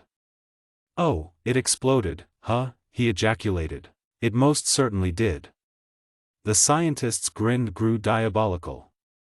"My statements to them came true, even though I did not have anything to do with their fruition. However, these events prove that caution is all right in its place, it pays big dividends at times. I'm very glad, of course, that the phenochrone have been definitely taken out of the picture." Utterly callous, Duquesne neither felt nor expressed the slightest sign of pity for the race of beings so suddenly snuffed out of existence. "Their removal at this time will undoubtedly save me a lot of trouble later on," he added, "but the whole thing certainly gives me furiously to think, as the French say. It was done with a sensitized atomic copper bomb, of course, but I should like very much to know who did it, and why, and, above all, how they were able to make the approach. Personally, I still think it was Seaton," the baby-faced murderer put in calmly. "No reason for thinking so, except that whenever anything impossible has been pulled off anywhere that I ever heard of, he was the guy that did it. Call it a hunch, if you want to. It may have been Seaton, of course, even though I can't really think so." Duquesne frowned blackly in concentration. It may have been accidental, started by the explosion of an ammunition dump or something of the kind, but I believe that even less than I do the other. It couldn't have been any race of beings from any other planet of this system, since they are all bare of life, the Fenachrone having killed off all the other races ages ago and not caring to live on the other planets themselves. No, I still think that it was some enemy from outer space, although my belief that it could not have been Seaton is weakening. However, with this ship we can probably find out in short order who it was, whether it was Seaton or any possible outside race. We are far enough away now to be out of danger from that explosion, so we'll slow down, circle around, and find out whoever it was that touched it off. He slowed the mad pace of the cruiser until the firmament behind them once more became visible, to see that the system of the Fenachrone was now illuminated by a splendid double sun. Sending out a full series of ultra-powered detector screens, Duquesne scanned the instruments narrowly. Every meter remained dead, its needle upon zero, not a sign of radiation could be detected upon any of the known communicator or power bands, the ether was empty for millions upon untold millions of miles. He then put on power and cruised at higher and higher velocities, describing a series of enormous looping circles throughout the space surrounding that entire solar system. Around and around the flaming double sun, rapidly becoming first a double star and then merely a faint point of light, Duquesne urged the Fenachrone battleship, but his screens remained cold and unresponsive. No ship of the void was operating in all that vast volume of ether, no sign of man or of any of his works was to be found throughout it. Duquesne then extended his detectors to the terrific maximum of their unthinkable range, increased his already frightful acceleration to its absolute limit, and cruised madly onward in already vast and ever-widening spirals until a grim conclusion forced itself upon his consciousness. Unwilling though he was to believe it, he was forced finally to recognize an appalling fact.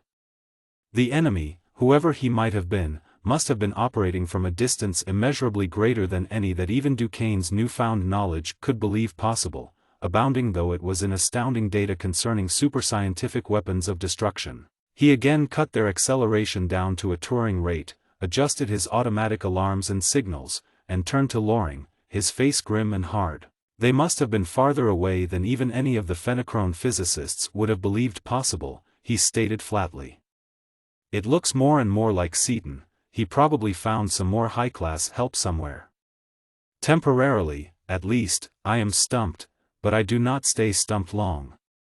I shall find him if I have to comb the galaxy, star by star. Thus Duquesne, not even dreaming what an incredibly inconceivable distance from this galaxy Seaton was to attain, nor what depths of extra-dimensional space Seaton was to traverse before they were again to stand face to face, cold black eyes staring straight into hard and level eyes of gray. Chapter 5.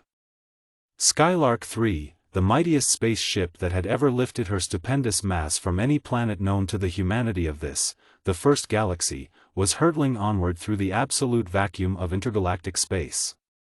Around her there was nothing, no stars, no suns, no meteorites, no smallest particle of cosmic dust. The first galaxy lay so far behind her that even its vast lens showed only as a dimly perceptible point of light in the visiplates. The Fenachrone space chart placed other galaxies to right of and to left of, above and below, the flying cruiser, but they were so infinitely distant that their light could scarcely reach the eyes of the terrestrial wanderers. Equally far from them, or farther, but in their line of flight, lay the distant galaxy which was their goal. So prodigious had been the velocity of the Skylark, when the last vessel of the Fenachrone had been destroyed, that she could not possibly have been halted until she had covered more than half the distance separating that galaxy from our own, and Seaton and Crane had agreed that this chance to visit it was altogether too good to be missed. Therefore the velocity of their vessel had been augmented rather than lessened, and for uneventful days and weeks she had bored her terrific way through the incomprehensible nothingness of the interuniversal void. After a few days of impatient waiting and of eager anticipation, Seaton had settled down into the friendly and companionable routine of the flight. But inaction palled upon his vigorous nature and, physical outlet denied, he began to delve deeper and deeper into the almost unknown, scarcely plumbed recesses of his new mind, a mind stored with the accumulated knowledge of thousands of generations of the Ravel and of the Drasnik, generations of specialists in research in two widely separated fields of knowledge. Thus it was that one morning Seaton prowled about aimlessly in brown abstraction, hands jammed deep into pockets, the while there rolled from his villainously reeking pipe blue clouds of fumes that might have taxed sorely a less efficient air purifier than that boasted by the Skylark, prowled, suddenly to dash across the control room to the immense keyboards of his fifth-order projector. There he sat, hour after hour, hands setting up incredibly complex integrals upon its inexhaustible supply of keys and stops, gray eyes staring unseeingly into infinity. He sat there, deaf, dumb, and blind to everything except the fascinatingly fathomless problem upon which he was so diligently at work. Dinner time came and went, then supper time, then bedtime, and Dorothy strode purposefully toward the console, only to be led away, silently and quietly, by the watchful Crane. "But he hasn't come up for air once today, Martin," she protested, when they were in Crane's private sitting room. "And didn't you tell me yourself, that time back in Washington, to make him snap out of it whenever he started to pull off one of his wild marathon splurges of overwork?" "Yes, I did," Crane replied thoughtfully, "but circumstances here and now are somewhat different from what they were there and then. I have no idea of what he is working out, but it is a problem of such complexity that in one process he used more than 700 factors, and it may well be that if he were to be interrupted now he could never recover that particular line of thought. Then, too, you must remember that he is now in such excellent physical condition that he is in no present danger. I would say to let him alone, for a while longer, at least." "All right, Martin, that's fine. I hated to disturb him, really. I would hate most awfully to derail an important train of thought." "Yes, let him concentrate a while," urged Margaret. "He hasn't indulged in one of those fits for weeks. Ravel wouldn't let him. I think it's a shame, too, because when he dives in like that after something he comes up with it in his teeth. When he really thinks, he does things. I don't see how those Norlaminians ever got anything done, when they always did their thinking by the clock and quit promptly at quitting time, even if it was right in the middle of an idea. Dick can do more in an hour, the way he is working now, than Ravel of Rays could ever do in 10 years. Dorothy exclaimed with conviction. "I'm going in to keep him company. He's more apt to be disturbed by my being gone than by having me there. Better come along, too, you two," just as though nothing was going on. "We'll give him an hour or so yet, anyway." The trio then strolled back into the control room, but Seaton finished his computations without interruption. Some time after midnight he transferred his integrated and assembled forces to an anchoring plunger, arose from his irksome chair, stretched mightily, and turned to the others, tired but triumphant. "Folks, I think I've got something," he cried. "Kinda late, but it'll take only a couple of minutes to test it out. I'll put these nets over your heads, and then you all look into that viewing cabinet over there." Over his own head and shoulders Seaton draped a finely woven screen of silvery metal, connected by a stranded cable to a plug in his board, and after he had similarly invested his companions he began to manipulate dials and knobs. As he did so the dark space of the cabinet became filled with a soft glow of light, a glow which resolved itself into color and form, a three-dimensional picture. In the background towered a snow-capped, beautifully symmetrical volcanic mountain. In the foreground were to be seen cherry trees in full bloom surrounding a small structure of unmistakable architecture, and through their minds swept fleeting flashes of poignant longing, amounting almost to nostalgia. "Good heavens, Dick, what have you done now?" Dorothy broke out. "I feel so homesick that I want to cry, and I don't care a bit whether I ever see Japan again or not. These nets aren't perfect insulators, of course, even though I've got them grounded. There's some leakage. They'd have to be solid to stop all radiation. Leaks both ways, of course, so we're interfering with the picture a little, too, but there's some outside interference that I can't discover yet." Seaton thought aloud, rather than explained, as he shut off the power. "Folks, we have got something. That's the sixth-order pattern, and thought is in that level." Those were thoughts, Shiro's thoughts. "But he's asleep, surely, by this time," Dorothy protested. "Sure he is, or he wouldn't be thinking that kind of thoughts. It's his subconscious, he's contented enough when he's awake. How did you work it out? Asked Crane. You said, yourself, that it might well take lifetimes of research. It would, ordinarily. Partly a hunch, partly dumb luck, but mostly a combination of two brains that upon Norlaman would ordinarily never touch the same subject anywhere. Ravel, who knows everything there is to be known about rays, and Drasnik, probably the greatest authority upon the mind that ever lived, both gave me a good share of their knowledge, and the combination turned out to be hot stuff, particularly in connection with this fifth-order keyboard. Now we can really do something. But you had a sixth-order detector before, Margaret put in. Why didn't we touch it off by thinking? Too coarse, I see that, now. It wouldn't react to the extremely slight power of a thought wave, only to the powerful impulses from a bar or from cosmic radiation. But I can build one now that will react to thought, and I'm going to, particularly since there was a little interference on that picture that I couldn't quite account for. He turned back to the projector. You're coming to bed, declared Dorothy with finality. You've done enough for one day. She had her way, but early the next morning Seaton was again at the keyboard, wearing a complex headset and driving a tenuous fabric of force far out into the void. After an hour or so he tensed suddenly, every sense concentrated upon something vaguely perceptible, something which became less and less nebulous as his steady fingers rotated micrometric dials in infinitesimal arcs. Come get a load of this, folks, he called at last. Mart, what would a planet, an inhabited planet, at that, be doing, way out here, heaven only knows how many light centuries away from the nearest galaxy? The three donned headsets and seated themselves in their chairs in the base of the great projector. Instantly they felt projections of themselves hurled an incomprehensible distance out into empty space. But that weird sensation was not new. Each was thoroughly accustomed to the feeling of duality incident to being in the Skylark in body, yet with a duplicate mentality carried by the projection to a point many light-years distant from his corporeal substance.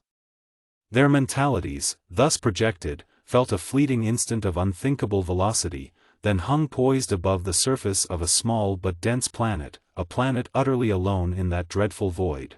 Dorothy, Margaret and Crane donned headsets and seated themselves in the base of the great projector. But it was like no other planet with which the terrestrial wanderers were familiar. It possessed neither air nor water, and it was entirely devoid of topographical features. It was merely a bare, mountainless, depthless sphere of rock and metal. Though sunless, it was not dark, it glowed with a strong, white light which emanated from the rocky soil itself. Nothing animate was visible, nor was there a sign that any form of life, animal or vegetable, had ever existed there. You can talk if you want to, Seaton observed, noticing that Dorothy was holding back by main strength a torrent of words. They can't hear us, there's no audio in the circuit. What do you mean by, they, Dick? She demanded. You said it was an inhabited planet. That one isn't inhabited. It never was, and it can't possibly be, ever. When I spoke I thought that it was inhabited, in the ordinary sense of the word, but I see now that it isn't, he replied, quietly and thoughtfully. But they were there a minute ago, and they'll probably be back. Don't kid yourself, Dimples. It's inhabited, all right, and by somebody we don't know much, or rather, by something that we knew once, altogether too well. The pure intellectuals, Crane stated, rather than asked. Yes, and that accounts for the impossible location of the planet, too.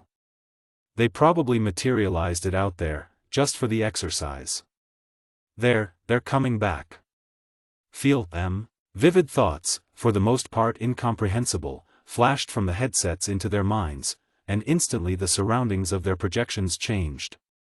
With the speed of thought a building materialized upon that barren ground, and they found themselves looking into a brilliantly lighted and spacious hall.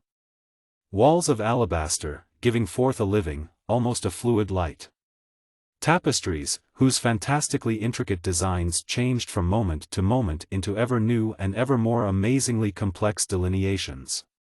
Gem-studded fountains, whose plumes and gorgeous sprays of dancing liquid obeyed no earthly laws of mechanics.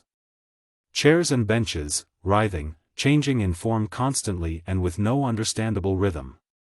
And in that hall were the intellectuals, the entities who had materialized those objects from the ultimately elemental radiant energy of intergalactic space. Their number could not even be guessed. Sometimes only one was visible, sometimes it seemed that the great hall was crowded with them, ever-changing shapes varying in texture from the tenuousness of a wraith to a density greater than that of any earthly metal.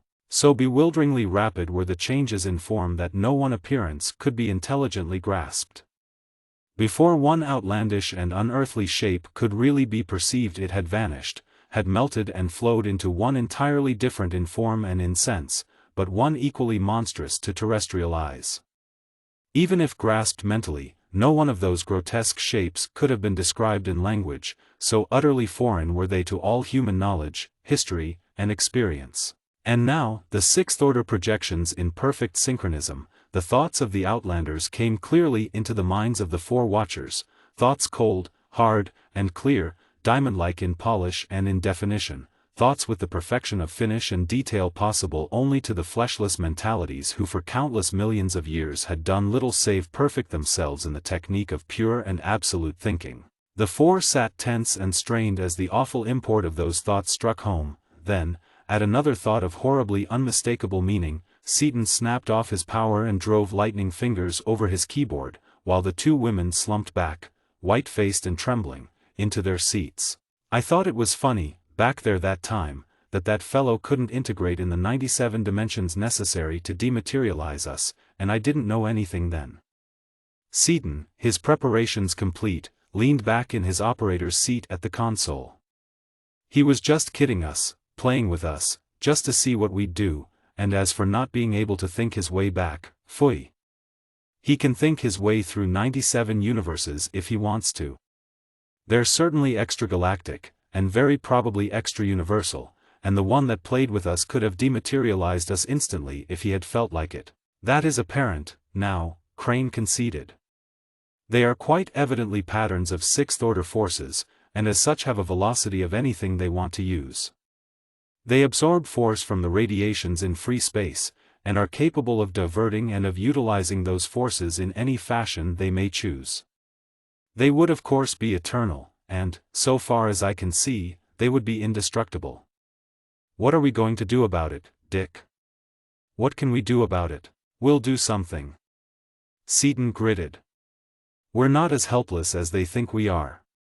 I've got out 5 courses of 6-ply screen, with full interliners of zones of force. I've got everything blocked, clear down to the 6th order.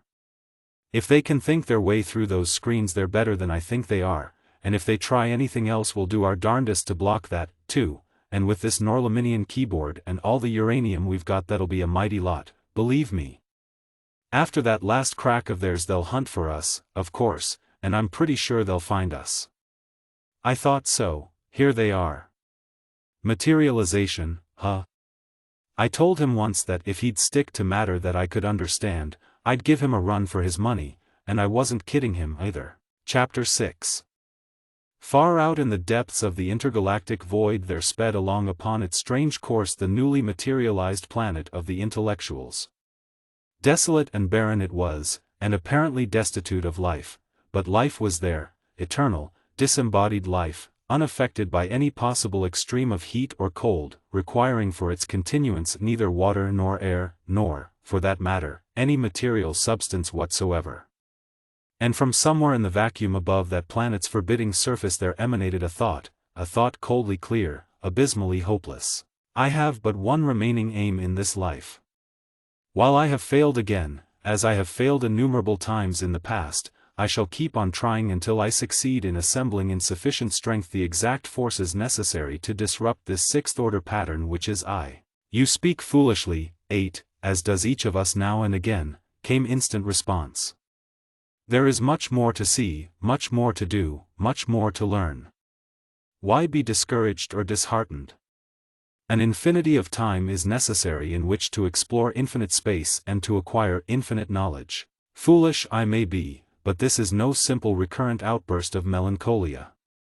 I am definitely weary of this cycle of existence, and I wish to pass on to the next, whatever of experience or of sheer oblivion it may bring. In fact, I wish that you, 1, had never worked out the particular pattern of forces that liberated our 11 minds from the so-called shackles of our material bodies. For we cannot die. We are simply patterns of force eternal, marking the passage of time only by the life cycles of the suns of the galaxies. Why, I envy even the creatures inhabiting the planets throughout the galaxy we visited but a moment ago. Partially intelligent though they are, struggling and groping, each individual dying after only a fleeting instant of life, born, growing old, and passing on in a minute fraction of a millionth of one cycle, yet I envy even them. That was the reason you did not dematerialize those you accompanied briefly while they were flitting about in their crude spaceship? Yes. Being alive for such an infinitesimal period of time, they value life highly. Why hurry them into the future that is so soon to be theirs? Do not dwell upon such thoughts. 8, advised one. They lead only to greater and greater depths of despondency. Consider instead what we have done and what we shall do. I have considered everything, at length, the entity known as 8 thought back stubbornly. What benefit or satisfaction do we get out of this continuous sojourn in the cycle of existence from which we should have departed eons ago? We have power, it is true, but what of it? It is barren. We create for ourselves bodies and their material surroundings. Like this, the great hall came into being, and so vast was the mentality creating it that the flow of thought continued without a break. But what of it? We do not enjoy them as lesser beings enjoy the bodies which to them are synonymous with life. We have traveled endlessly, we have seen much, we have studied much, but what of it? Fundamentally we have accomplished nothing and we know nothing. We know but little more than we knew countless thousands of cycles ago, when our home planet was still substance. We know nothing of time, we know nothing of space, we know nothing even of the fourth dimension save that the 3 of us who rotated themselves into it have never returned.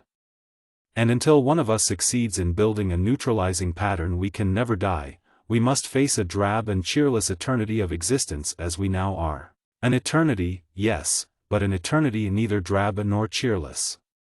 We know but little, as you have said, but in that fact lies a stimulus. We can and shall go on forever, learning more and ever more. Think of it. But hold, what is that? I feel a foreign thought. It must emanate from a mind powerful indeed to have come so far. I have felt them. There are 4 foreign minds, but they are unimportant. Have you analyzed them? Yes. They are the people of the spaceship which we just mentioned, projecting their mentalities to us here. Projecting mentalities? Such a low form of life? They must have learned much from you. 8. Perhaps I did give them 1 or 2 hints, 8 returned, utterly indifferent, but they are of no importance to us. I am not so sure of that, one mused. We found no others in that galaxy capable of so projecting themselves, nor did we find any beings possessing minds sufficiently strong to be capable of existence without the support of a material body. It may be that they are sufficiently advanced to join us. Even if they are not, if their minds should prove too weak for our company, they are undoubtedly strong enough to be of use in one of my researches.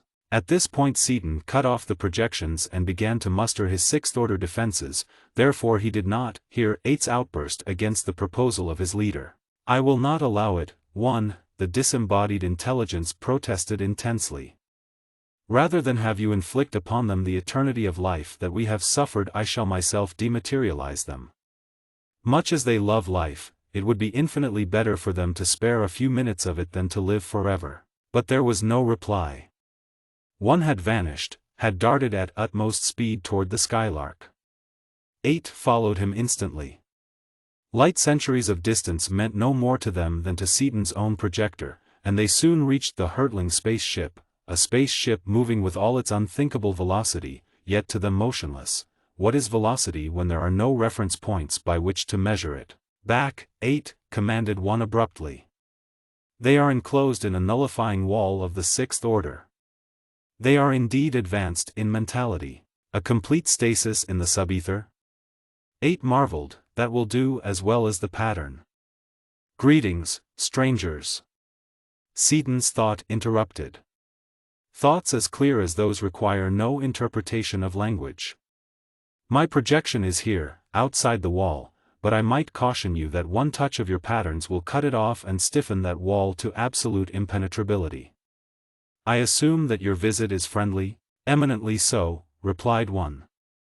I offer you the opportunity of joining us, or, at least, the opportunity of being of assistance to science in the attempt at joining us. They want us to join them as pure intellectuals, folks.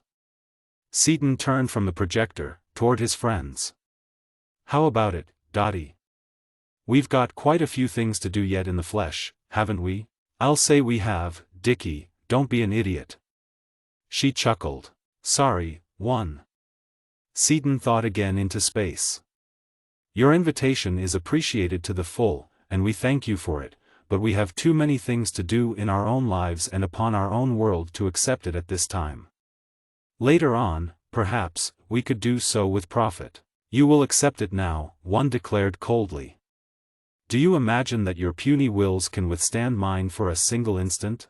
I don't know, but, aided by certain mechanical devices of ours, I do know that they'll do a terrific job of trying. Seaton blazed back. There is one thing that I believe you can do, 8 put in. Your barrier wall should be able to free me from this intolerable condition of eternal life.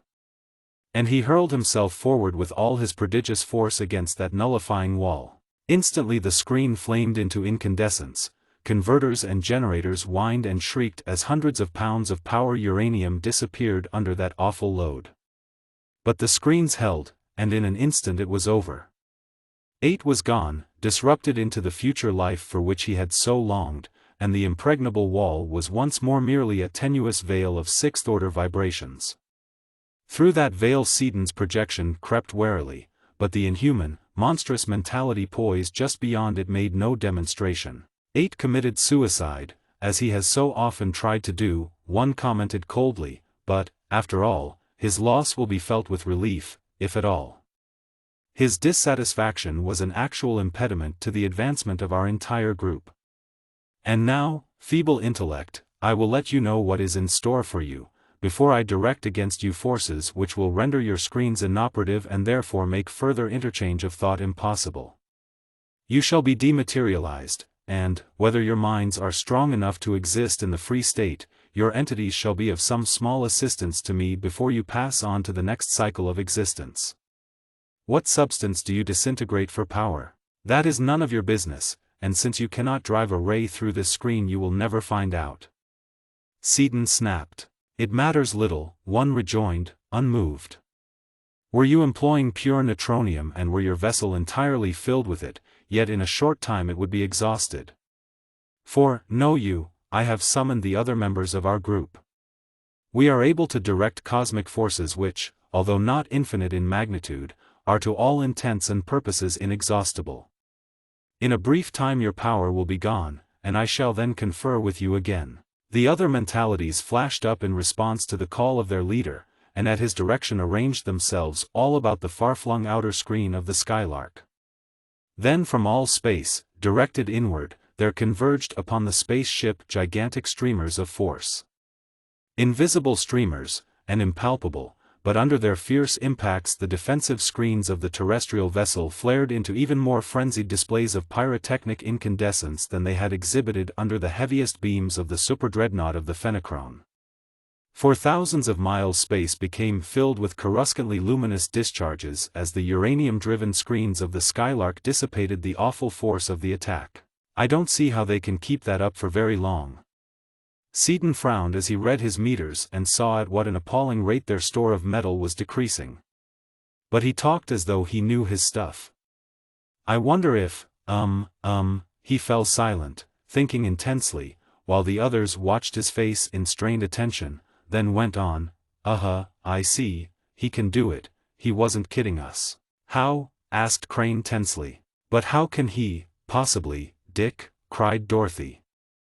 Why, they aren't anything, really. They can't store up power in themselves, of course, but we know that all space is pervaded by radiation, theoretically a source of power that outclasses us as much as we outclass mule power. Nobody that I know of ever tapped it before, and I can't tap it yet, but they've tapped it and can direct it. The directing is easy enough to understand, just like a kid shooting a high-power rifle. He doesn't have to furnish energy for the bullet, he merely touches off the powder and tells the bullet where to go. But we're not quite sunk yet. I see one chance, and even though it's pretty slim, I'd take it before I would knuckle down to his nibs out there. 8 said something a while ago, remember, about rotating into the fourth dimension? I've been mulling the idea around in my mind. I'd say that as a last resort we might give it a whirl and take a chance on coming through. See anything else that looks at all feasible, Mart? Not at the present moment, Crane replied calmly. How much time have we? About 40 hours at the present rate of dissipation. It's constant, so they've probably focused everything they can bring to bear on us. You cannot attack them in any way? Apparently the sixth order zone of force kills them? Not a chance. If I open a slit 1 kilocycle wide anywhere in the band they'll find it instantly and it'll be curtains for us. And even if I could fight them off and work through that slit I couldn't drive a zone into them, their velocity is the same as that of the zone, and they'd simply bounce back with it. If I could pen them up into a spherical, no use, can't do it with this equipment. If we had Ravel and Kassler and a few others of the firsts of Norlaman here, and had a month or so of time, maybe we could work out something, but I couldn't even start it alone in the time we've got. But even if we decide to try the fourth dimension, how could you do it? Surely that dimension is merely a mathematical concept, with no actual existence in nature? No, it's actual enough, I think. Nature's a big field, and contains a lot of unexplored territory. Remember how casually that 8 thing out there discussed it? It isn't how to get there that's biting me, it's only that those intellectuals can stand a lot more grief than we can, and conditions in the region of the fourth dimension probably wouldn't suit us any too well. However, we wouldn't have to be there for more than 100,000th of a second to dodge this gang, and we could stand almost anything that long, I imagine. As to how to do it, rotation. 3 pairs of rotating, high-amperage currents, at mutual right angles, converging upon a point. Remembering that any rotating current exerts its force at a right angle, what would happen? It might, at that, Crane conceded, after minutes of narrow-eyed concentration, then, Crane-wise, began to muster objections. But it would not so affect this vessel. She is altogether too large, is of the wrong shape, and you can't pull yourself up by your own bootstraps, Seaton interrupted. Right, you've got to have something to work from, something to anchor your forces to. We'd make the trip in little old Skylark too. She's small, she's spherical, and she has so little mass compared to 3 that rotating her out of space would be a lead pipe cinch. It wouldn't even shift 3's reference planes. It might prove successful, Crane admitted at last, and, if so, it could not help but be a very interesting and highly informative experience. However, the chance of success seems to be none too great, as you have said, and we must exhaust every other possibility before we decide to attempt it. For hours then the 2 scientists went over every detail of their situation, but could evolve no other plan which held out even the slightest gleam of hope for a successful outcome, and Seaton seated himself before the banked and tiered keyboards of his projector. There he worked for perhaps half an hour, then called to Crane, "I've got everything set to spin 2 out to where we're going, Mart. Now if you and Shiro," for Crane's former man and the Skylark's factotum was now quite as thoroughly familiar with Norlaminian forces as he had formerly been with terrestrial tools, "will put some forces onto the job of getting her ready for anything you think we may meet up with, I'll put in the rest of the time trying to figure out a way of taking a good stiff poke at those Jaspers out there." He knew that the zones of force surrounding his vessel were absolutely impenetrable to any wave propagated through the ether, and to any possible form of material substance. He knew also that the sub-ether was blocked, through the 5th and 6th orders. He knew that it was hopeless to attempt to solve the problem of the 7th order in the time at his disposal. If he were to open any of his zones, even for an instant, in order to launch a direct attack, he knew that the immense mentalities to which he was opposed would perceive the opening and through it would wreak the terrestrials' dematerialization before he could send out a single beam. Last and worst, he knew that not even his vast console afforded any combination of forces which could possibly destroy the besieging intellectuals. What could he do? For hours he labored with all the power of his wonderful brain, now stored with all the accumulated knowledge of thousands upon thousands of years of Norlaminian research. He stopped occasionally to eat, and once, at his wife's insistence, he snatched a little troubled and uneasy sleep, but his mind drove him back to his board, and at that board he worked. Worked, while the hands of the chronometer approached more and ever more nearly the 0 hour. Worked, while the Skylark's immense stores of uranium dwindled visibly away in the giving up of their inconceivable amounts of intraatomic energy to brace the screens which were dissipating the inexhaustible flood of cosmic force being directed against them. Worked, in vain. At last he glanced at the chronometer and stood up. 20 minutes now, time to go, he announced. Come here a minute, sweetheart. Tall though Dorothy was, the top of her auburn head came scarcely higher than Seaton's chin. Tightly but tenderly held in his mighty arms she tipped her head back, and her violet eyes held no trace of fear as they met his. It's all right, lover. I don't know whether it's because I think we're going to get away, or because we're together, but I'm not the least bit afraid of whatever it is that's going to happen to us. Neither am I, dear. Some way, I simply can't believe that we're passing out. I've got a hunch that we're going to come through. We've got a lot to live for yet, you and I, together. But I want to tell you what you already know, that, whatever happens, I love you.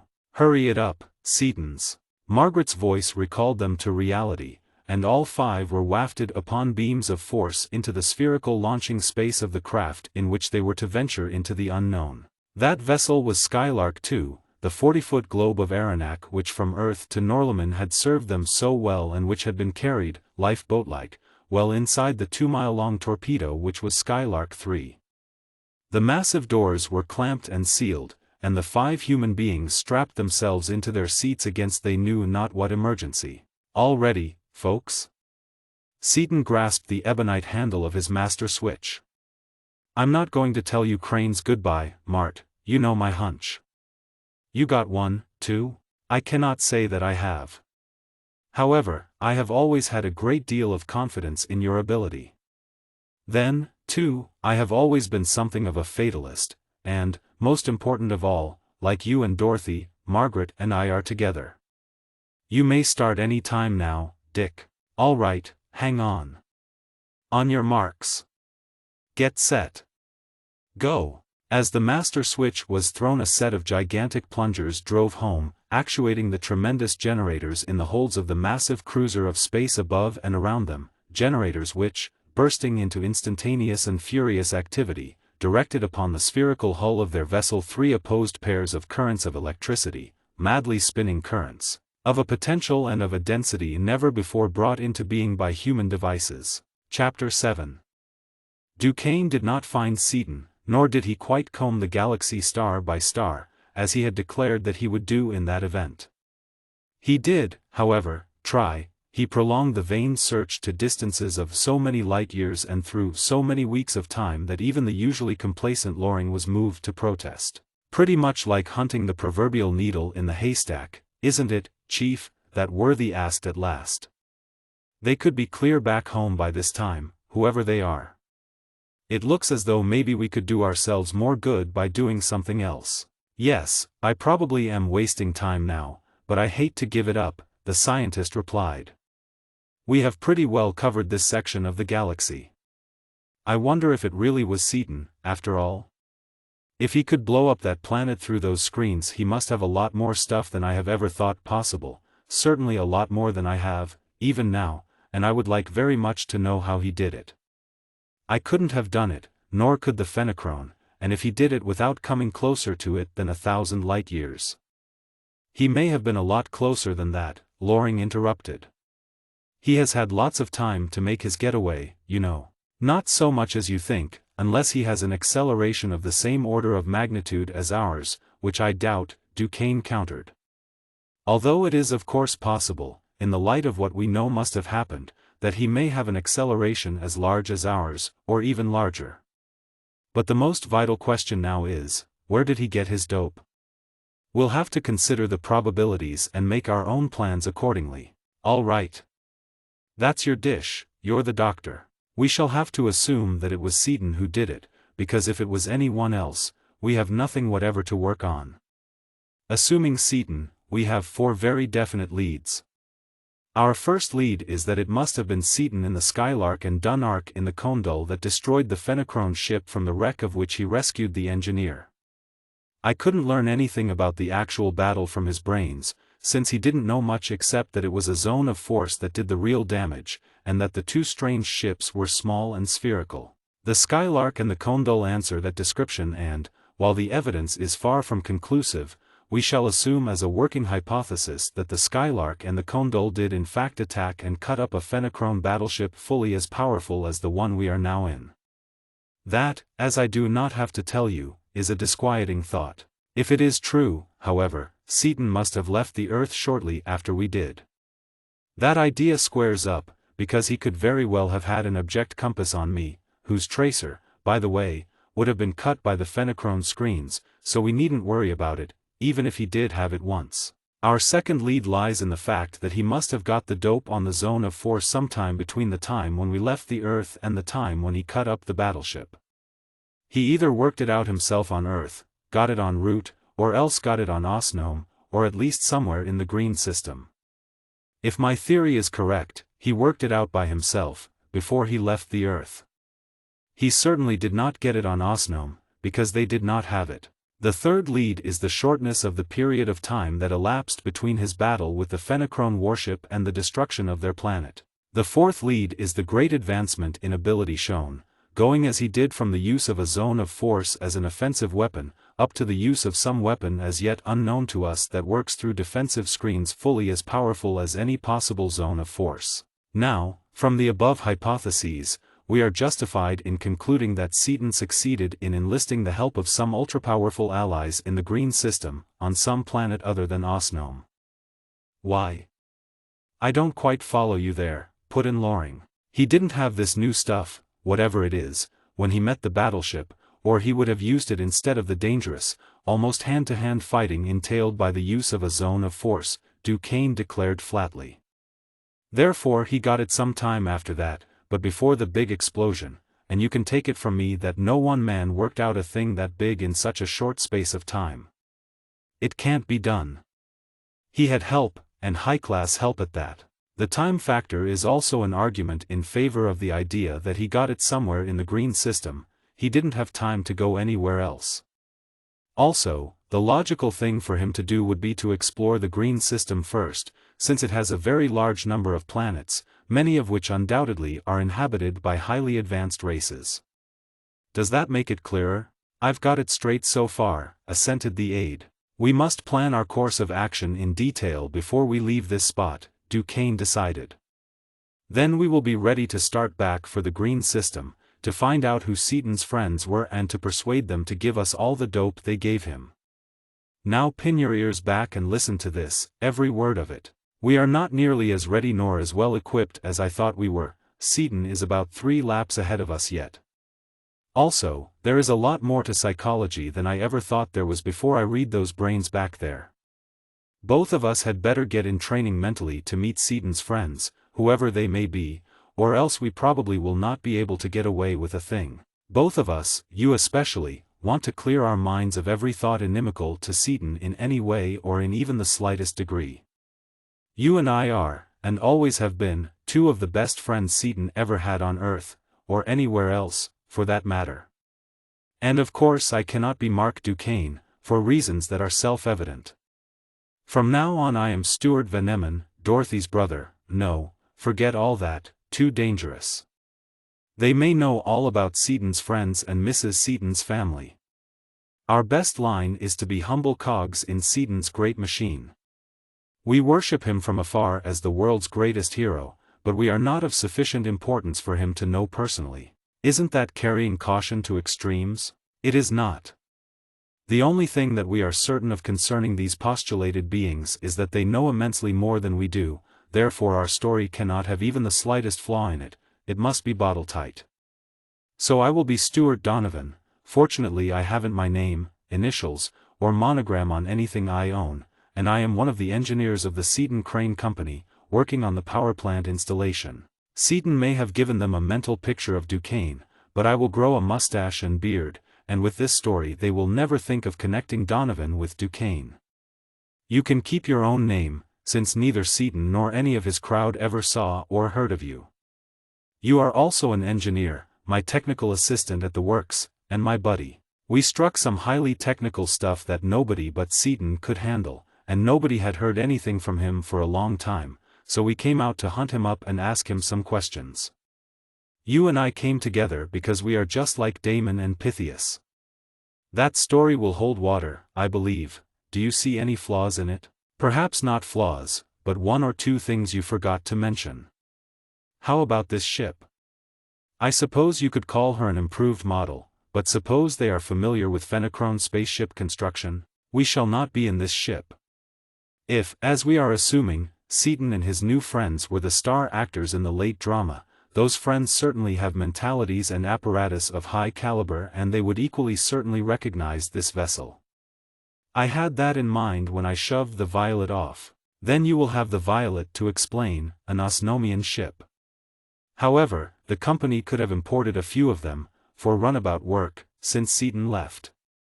It would be quicker than building them, at that, since they already have all the special tools and stuff on Osnome. You're getting the idea.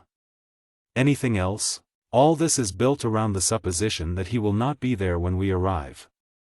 Suppose he is there? The chances are 1,000 to 1 that he will be gone somewhere, exploring. He never did like to stick around in any one place. And even in the remote possibility that he should be on the planet, he certainly will not be at the dock when we land, so the story is still good. If he should be there, we shall simply have to arrange matters so that our meeting him face to face is delayed until after we have got what we want, that's all. All right, I've got it down solid. Be sure that you have. Above all, remember the mental attitude toward Seaton, hero worship. He is not only the greatest man that Earth ever produced, he is the kingpin of the entire galaxy, and we rate him just a hair below the Almighty. Think that thought with every cell of your brain. Concentrate on it with all your mind. Feel it, act it, really believe it until I tell you to quit. I'll do that. Now what? Now we hunt up the Violet, transfer to her, and set this cruiser adrift on a course toward Earth. And while I think of it, we want to be sure not to use any more power than the Skylark could, anywhere near the green system, and cover up anything that looks peculiar about the power plant. We're not supposed to know anything about the 5-light drive of the Fenachrone, you know. But suppose that you can't find the Violet, or that she has been destroyed? In that case we'll go to Osnome and steal another one just like her. But I'll find her. I know her exact course and velocity, we have ultra-range detectors, and her automatic instruments and machinery make her destruction-proof.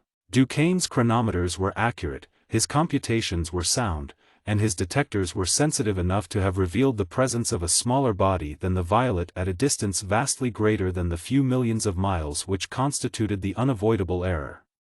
Therefore the Osnomian cruiser was found without trouble and the transfer was effected without untoward incident. Then for days the Violet was hurled at full acceleration toward the center of the galaxy. Long before the green system was reached, however, the globular cruiser was swung off her course and, mad acceleration reversed, was put into a great circle, so that she would approach her destination from the direction of our own solar system. Slower and slower she drove onward, the bright green star about which she was circling resolving itself first into a group of bright green points and finally into widely spaced, tiny green suns. Although facing the completely unknown and about to do battle, with their wits certainly, and with their every weapon possibly, against overwhelming odds, neither man showed or felt either nervousness or disorganization. Loring was a fatalist. It was Duquesne's party, he was merely the hired help. He would do his best when the time came to do something, until that time came there was nothing to worry about. Duquesne, on the other hand, was the repose of conscious power. He had laid his plans as best he could with the information then at hand. If conditions changed he would change those plans, otherwise he would drive through with them ruthlessly, as was his wont.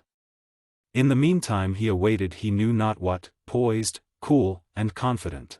Since both men were really expecting the unexpected, neither betrayed surprise when something that was apparently a man materialized before them in the air of the control room. His skin was green, as was that of all the inhabitants of the green system. He was tall and well-proportioned, according to earthly standards, except for his head, which was overlarge and particularly massive above the eyes and backward from the ears. He was evidently of advanced years, for his face was seamed and wrinkled, and both his long, heavy hair and his yard-long, square-cut beard were a snowy white, only faintly tinged with green. The Norlaminian projection thickened instantly, with none of the oscillation and hunting which had been so noticeable in the one which had visited Skylark 2 a few months earlier, for at that comparatively short range the fifth-order keyboard handling it could hold a point, however moving, as accurately as a terrestrial photographic telescope holds a star. And in the moment of materialization of his projection the aged Norlaminian spoke. "I welcome you to Norlamin, terrestrials," spoke the projection. "I suppose that you are close friends of Seaton and Crane, and that you come to learn why they have not communicated with you. I welcome you to Norlamin, terrestrials," he greeted the two marauders with the untroubled serenity and calm courtesy of his race. "Since you are quite evidently of the same racial stock as our very good friends the Doctors Seaton and Crane, and since you are traveling in a ship built by the Osnomians, I assume that you speak and understand the English language which I am employing. I suppose that you are close friends of Seaton and Crane and that you have come to learn why they have not communicated with you of late." Self-contained as Duquesne was, this statement almost took his breath away, squaring almost perfectly as it did with the tale he had so carefully prepared. He did not show his amazed gratification, however, but spoke as gravely and as courteously as the other had done. "We are very glad indeed to see you, sir, particularly since we know neither the name nor the location of the planet for which we are searching. Your assumptions are correct in every particular save one." Self-contained as Duquesne was, this statement almost took his breath away, squaring almost perfectly as it did with the tale he had so carefully prepared. "You do not know even the name of Norlamin," the green scientist interrupted. "How can that be? Did not Dr. Seaton send the projections of all his party to you upon Earth, and did he not discuss matters with you?" "I was about to explain that." Duquesne lied instantly, boldly, and convincingly. "We heard that he had sent a talking, three-dimensional picture of his group to Earth, but after it had vanished all the real information that anyone seemed to have obtained was that they were here in the green system somewhere, but not upon Osnome, and that they had been taught much of science. Mrs. Seaton did most of the talking, I gather, which may account for the dearth of pertinent details. Neither my friend Loring, here, nor I am Stuart Donovan, by the way, saw the picture, or rather, projection. You assumed that we are Seaton's close friends. We are engineers in his company, but we have not the honor of his personal acquaintance. His scientific knowledge was needed so urgently that it was decided that we should come out here after him, since the chief of construction had heard nothing from him for so long." "I see." A shadow passed over the seamed green face. "I am very sorry indeed at what I have to tell you. We did not report anything of it to Earth because of the panic that would have ensued. We shall of course send the whole story as soon as we can learn what actually did take place and can deduce therefrom the probable sequence of events yet to occur." "What's that, an accident? Something happened to Seaton?" Duquesne snapped. His heart leaped in joy and relief, but his face showed only strained anxiety and deep concern. "He isn't here now? Surely nothing serious could have happened to him." "Alas, young friend, none of us knows yet what really occurred. It is highly probable, however, that their vessel was destroyed in intergalactic space by forces about which we have as yet been able to learn nothing, forces directed by some intelligence as yet to us unknown. There is a possibility that Seaton and his companions escaped in the vessel you knew as Skylark 2, but so far we have not been able to find them. But enough of talking, you are strained and weary and you must rest. As soon as your vessel was detected the beam was transferred to me, the student Ravel, perhaps the closest to Seaton of any of my race, so that I could give you this assurance. With your permission I shall direct upon your controls certain forces which shall so govern your flight that you shall alight safely upon the grounds of my laboratory in a few minutes more than 12 hours of your time, without any further attention or effort upon your part. Further explanations can wait until we meet in the flesh. Until that time, my friends, do nothing save rest.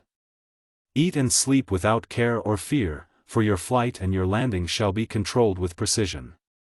Farewell. The projection vanished instantaneously, and Loring expelled his pent-up breath in an explosive sigh. Phew!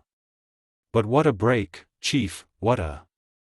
He was interrupted by Duquesne, who spoke calmly and quietly, yet insistently. Yes, it is a singularly fortunate circumstance that the Norlaminians detected us and recognized us. It probably would have required weeks for us to have found their planet unaided. Duquesne's lightning mind found a way of covering up his companion's betraying exclamation and sought some way of warning him that could not be overheard.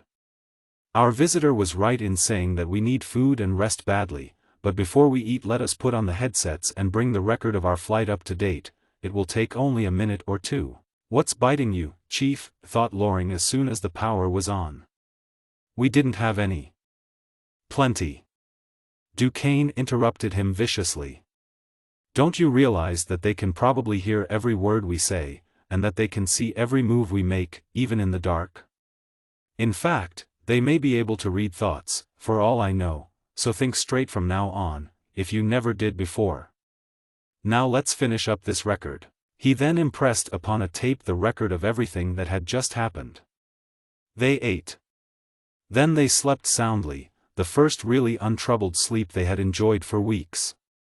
And at last, exactly as the projection had foretold, the Violet landed without a jar upon the spacious grounds beside the laboratory of Ravel, the foremost physicist of Norlamin. When the door of the space ship opened, Ravel in person was standing before it, waiting to welcome the voyagers and to escort them to his dwelling. But Duquesne, pretending a vast impatience, would not be dissuaded from the object of his search merely to satisfy the Norlaminian amenities of hospitality and courtesy. He poured forth his prepared story in a breath, concluding with a flat demand that Ravel tell him everything he knew about Seaton, and that he tell it at once. It would take far too long to tell you anything in words, the ancient scientist replied placidly. In the laboratory, however, I can and will inform you fully in a few minutes concerning everything that has happened. Utter stranger himself to deception in any form, as was his whole race, Ravel was easily and completely deceived by the consummate acting, both physical and mental, of Duquesne and Loring. Therefore, as soon as the three had donned the headsets of the wonderfully efficient Norlaminian educator, Ravel gave to the terrestrial adventurers without reserve his every mental image and his every stored fact concerning Seaton and his supposedly ill-fated last voyage. Even more clearly than as if he himself had seen them all happen, Duquesne beheld and understood Seaton's visit to Norlamin, the story of the Fenachrone peril, the building of the Fifth Order projector, the demolition of Fenner's space fleet, the revenge-purposed flight of Ravindaw the scientist, and the complete volatilization of the Fenachrone planet. He saw Seaton's gigantic space cruiser Skylark 3 come into being and, uranium-driven, speed out into the awesome void of intergalactic space in pursuit of the last survivors of the Fenachrone race. He watched the mighty three overtake the fleeing vessel, and understood every detail of the epic engagement that ensued, clear to its cataclysmic end. He watched the victorious battleship speed on, deeper and deeper into the intergalactic void, until she began to approach the limiting range of even the stupendous 50-order projector by means of which he knew the watching had been done. Then, at the tantalizing limit of visibility, something began to happen, something at the very incomprehensibility of which Duquesne strained both mind and eye, exactly as had Ravel when it had taken place so long before. The immense bulk of the Skylark disappeared behind zone after impenetrable zone of force, and it became increasingly evident that from behind those supposedly impervious and impregnable shields Seaton was waging a terrific battle against some unknown opponent, some foe invisible even to fifth-order vision. For nothing was visible, nothing, that is, save the released energies which, leaping through level after level, reached at last even to the visible spectrum. Yet forces of such unthinkable magnitude were warring there that space itself was being deformed visibly, moment by moment. For a long time the space strains grew more and more intense, then they disappeared instantly. Simultaneously the Skylark's screens of force went down and she was for an instant starkly visible before she exploded into a vast ball of appallingly radiant, flaming vapor. In that instant of clear visibility, however, Ravel's mighty mind had photographed every salient visible feature of the great cruiser of the void.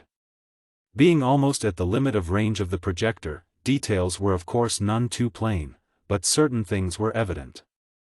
The human beings were no longer aboard, the little lifeboat that was Skylark II was no longer in her spherical berth, and there were unmistakable signs of a purposeful and deliberate departure. And, Ravel spoke aloud as he removed the headset, although we searched minutely and most carefully all the surrounding space we could find nothing tangible. From these observations it is all too plain that Seaton was attacked by some intelligence-wielding dirigible forces of the Sixth Order, that he was able to set up a defensive pattern, that his supply of power uranium was insufficient to cope with the attacking forces, and that he took the last desperate means of escaping from his foes by rotating Skylark II into the unknown region of the fourth dimension. Duquesne's stunned mind groped for a moment in an amazement akin to stupefaction, but he recovered quickly and decided upon his course. "Well, what are you doing about it?" he snapped. "We have done and are doing everything possible for us, in our present state of knowledge and advancement, to do," Ravel replied placidly. "We sent out forces, as I told you, which obtained and recorded all the phenomena to which they were sensitive. It is true that a great deal of data escaped them, because the primary impulses originated in a level beyond our present knowledge, but the fact that we cannot understand it has only intensified our interest in the problem. It shall be solved. After its solution we shall know what steps to take and those steps shall then be taken. Have you any idea how long it will take to solve the problem? Not the slightest. Perhaps one lifetime, perhaps many, who knows? However, rest assured that it shall be solved, and that the condition shall be dealt with in the manner which shall best serve the interest of humanity as a whole." "But good heavens," exclaimed Duquesne. "In the meantime, what of Seaton and Crane?" He was now speaking his true thoughts. Upon this, his first encounter, he could in no wise understand the deep, calm, timeless trend of mind of the Norlaminians. Not even dimly could he grasp or appreciate the seemingly slow but inexorably certain method in which they pursued relentlessly any given line of research to its ultimate conclusion. If it should be graven upon the sphere that they shall pass they may, and will, pass in all tranquility, for they know full well that it was not an idle gesture that the massed intellect of Norlamin assured them that their passing should not be in vain. You, however, youths of an unusually youthful and turbulent race, could not be expected to view the passing of such a one as Seaton from our own mature viewpoint. "I'll tell the universe that I don't look at things the way you do," barked Duquesne scathingly. "When I go back to Earth, if I go, I shall at least have tried. I've got a life-sized picture of myself standing idly by while someone else tries for 700 years to decipher the indecipherable. There speaks the impetuousness of youth," the old man chided. "I have told you that we have proved that at present we can do nothing whatever for the occupants of Skylark II. Be warned, my rash young friend, do not tamper with powers entirely beyond your comprehension. Warning be damned." Duquesne snorted. "We're shoving off. Come on, Loring, the quicker we get started the better our chance of getting something done. You'll be willing to give me the exact bearing and the distance, won't you, Ravel?" "We shall do more than that, son," the Green Patriarch replied, while a shadow came over his wrinkled visage. "Your life is your own, to do with as you see fit. You have chosen to go in search of your friends, scorning the odds against you. But before I tell you what I have in mind, I must try once more to make you see that the courage which dictates the useless sacrifice of a life ceases to be courage at all, but becomes sheerest folly. Since we have had sufficient power, several of our youths have been studying the fourth dimension. They rotated many inanimate objects into that region, but could recover none of them. Instead of waiting until they had derived the fundamental equations governing such phenomena, they rashly visited that region in person, in a vain attempt to achieve a short cut to knowledge. Not one of them has come back. Now I declare to you in all solemnity that the quest you wish to undertake, involving as it does not only that entirely unknown region but also the equally unknown sixth order of vibrations, is to you at present utterly impossible. Do you still insist upon going? We certainly do. You may as well save your breath. Very well, so be it. Frankly, I had but little hope of swerving you from your purpose by reason. But before you go we shall supply you with every resource at our command which may in any way operate to increase your infinitesimal chance of success. We shall build for you a duplicate of Seaton's own Skylark 3, equipped with every device known to our science, and we shall instruct you fully in the use of those devices before you set out. But the time, Duquesne began to object. A matter of hours only, Ravel silenced him. True, it took us some little time to build Skylark 3, but that was because it had not been done before. Every force employed in her construction was of course recorded, and to reproduce her in every detail, without attention or supervision, it is necessary only to thread this tape, thus, into the integrator of my master keyboard. The actual construction will of course take place in the area of experiment, but you may watch it, if you wish, in this visiplate. I must make a short series of observations at this time. I will return in ample time to instruct you in the operation of the vessel and of everything in it. In stunned amazement the two men stared into the visiplate, so engrossed in what they saw there that they scarcely noticed the departure of the aged scientist. For before their eyes there had already sprung into being an enormous structure of laced and latticed members of purple metal, stretching over 2 miles of level plain. While it was very narrow for its length, yet its 1,500 feet of diameter dwarfed into insignificance the many outlandish structures nearby, and under their staring eyes the vessel continued to take form with unbelievable rapidity. Gigantic girders appeared in place as though by magic, skin after skin of thick, purple inoson was welded on, all without the touch of a hand, without the thought of a brain, without the application of any visible force. Now you can say it, dull, there's no spy ray on us here. What a break, exulted Duquesne. The old fossil swallowed it bodily, hook, line, and sinker. It may not be so good, though, at that, Chief, in one way. He's going to watch us, to help us out if we get into a jam, and with that infernal telescope, or whatever it is, the Earth is right under his nose. Simpler than taking milk away from a blind kitten, the saturnine chemist gloated. We'll go out to where Seaton went, only farther, out beyond the reach of his projector. There, completely out of touch with him, we'll circle around the galaxy back to Earth and do our stuff. Easier than dynamiting fish in a bucket, the old sap's handing me everything I want, right on a silver platter. Chapter 8. 6 mighty rotating currents of electricity impinged simultaneously upon the spherical hull of Skylark 2 and she disappeared utterly.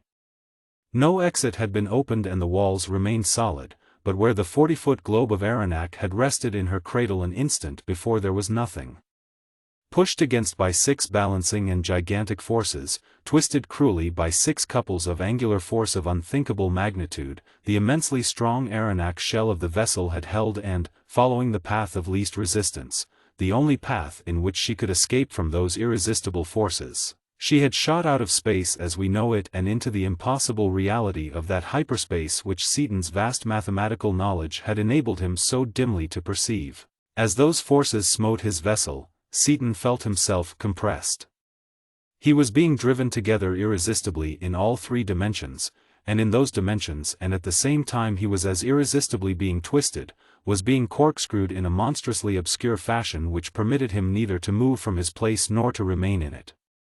He hung poised there for interminable hours, even though he knew that the time required for that current to build up to its inconceivable value was to be measured only in fractional millionths of a single second. Yet he waited strainingly while that force increased at an all but imperceptible rate, until at last the vessel and all its contents were squeezed out of space, in a manner somewhat comparable to that in which an orange pip is forced out from between pressing thumb and resisting finger. At the same time Seaton felt a painless, but unutterably horrible, transformation of his entire body, a rearrangement, a writhing, crawling distortion, a hideously revolting and incomprehensibly impossible extrusion of his bodily substance as every molecule, every atom, every ultimate particle of his physical structure was compelled to extend itself into that unknown new dimension. He could not move his eyes, yet he saw every detail of the grotesquely altered spaceship. His earthly mentality could not understand anything he saw, yet to his transformed brain everything was as usual and quite in order. Thus the four-dimensional physique that was Richard Seaton perceived, recognized, and admired as of yore his beloved Dorothy, in spite of the fact that her normally solid body was now quite plainly nothing but a three-dimensional surface, solid only in that logically impossible new dimension which his now four-dimensional brain accepted as a matter of course, but which his thinking mentality could neither really perceive nor even dimly comprehend. He could not move a muscle, yet in some obscure and impossible way he leaped toward his wife. Immobile though tongue and jaws were, yet he spoke to her reassuringly, remonstratingly, as he gathered up her trembling form and silenced her hysterical outbursts. "Steady on, dear, it's all right, everything's Jake. Hold everything, dear. Pipe down, I tell you. This is nothing to let get your goat. Snap out of it, Red Top." "But, Dick, it's just." "Hold it," he commanded. "You're going off the deep end again. I can't say that I expected anything like this, either, but when you think about things it's natural enough that they should be this way. You see, while we've apparently got four-dimensional bodies and brains now, our intellects are still three-dimensional, which complicates things considerably. We can handle things and recognize them, but we can't think about our physical forms, understand them, or express them either in words or in thoughts. Peculiar, and nerve-wracking enough, especially for you girls, but quite normal, see? Well, maybe, after a fashion. I was afraid that I had really gone crazy back there, at first, but if you feel that way, too, I know it's all right. But you said that we'd be gone only a skillionth of a second, and we've been here a week already, at the very least. All wrong, dear, at least, partly wrong. Time does go faster here, apparently, so that we seem to have been here quite a while, but as far as our own time is concerned we haven't been here anywhere near a millionth of a second yet. See that plunger? It's still moving in, it has barely made contact. Time is purely relative, you know, and it moves so fast here that plunger switch, traveling so fast that the eye cannot follow it at all ordinarily, seems to us to be perfectly stationary. But it must have been longer than that, Dick. Look at all the talking we've done. I'm a fast talker, I know, but even I can't talk that fast. You aren't talking, haven't you discovered that yet? You are thinking, and we are getting your thoughts as speech, that's all. Don't believe it? All right, there's your tongue, right there, or better, take your heart. It's that funny-looking object right there, see it? It isn't beating, that is, it would seem to us to take weeks, or possibly months, to beat. Take hold of it, feel it for yourself. Take hold of it. My own heart? Why, it's inside me, between my ribs, I couldn't, possibly. Sure you can. That's your intellect talking now, not your brain. You're four-dimensional now, remember, and what you used to call your body is nothing but the three-dimensional hypersurface of your new hyperbody. You can take hold of your heart or your gizzard just as easily as you used to pat yourself on the nose with a powder puff. Well, I won't, then. Why, I wouldn't touch that thing for $1 million. All right, watch me feel mine, then. See, it's perfectly motionless, and my tongue is, too. And there's something else that I never expected to look at, my appendix. Good thing you're in good shape, old vermiform, or I'd take a pair of scissors and snick you off while I've got such a good chance to do it without. Dick, shrieked Dorothy. For the love of heaven. Calm down, Dottie, calm down. I'm just trying to get you used to this mess, I'll try something else. Here, you know what this is, a new can of tobacco, with the lid soldered on tight. In 3 dimensions there's no way of getting into it without breaking metal, you've opened lots of them. But out here I simply reach past the metal of the container, like this, see, in the 4th dimension? Then I take out a pinch of the tobacco, so, and put it into my pipe, thus. The can is still soldered tight, no holes in it anywhere, but the tobacco is out, nevertheless. Inexplicable in 3-dimensional space, impossible for us really to understand mentally, but physically perfectly simple and perfectly natural after you get used to it. That'll straighten you out some, perhaps. Well, maybe. I guess I won't get frantic again, Dickie, but just the same, it's altogether too perfectly darn weird to suit me. Why don't you pull that switch back out and stop us? Wouldn't do any good, wouldn't stop us, because we have already had the impulse and are simply traveling on momentum now. When that is used up, in some extremely small fraction of a second of our time, we'll snap back into our ordinary space, but we can't do a thing about it until then. But how can we move around so fast? Asked Margaret from the protecting embrace of the monstrosity that they knew to be Martin Crane. How about inertia? I should think we'd break our bones all to pieces. You can't move a three-dimensional body that fast, as we found out when the force was coming on, Seaton replied. But I don't think that we are ordinary matter anymore, and apparently our three-dimensional laws no longer govern, now that we are in hyperspace. Inertia is based upon time, of course, so our motion might be all right, even at that. Mechanics seem to be different here, though, and, while we seem solid enough, we certainly aren't matter at all in the three-dimensional sense of the term, as we used it back where we came from.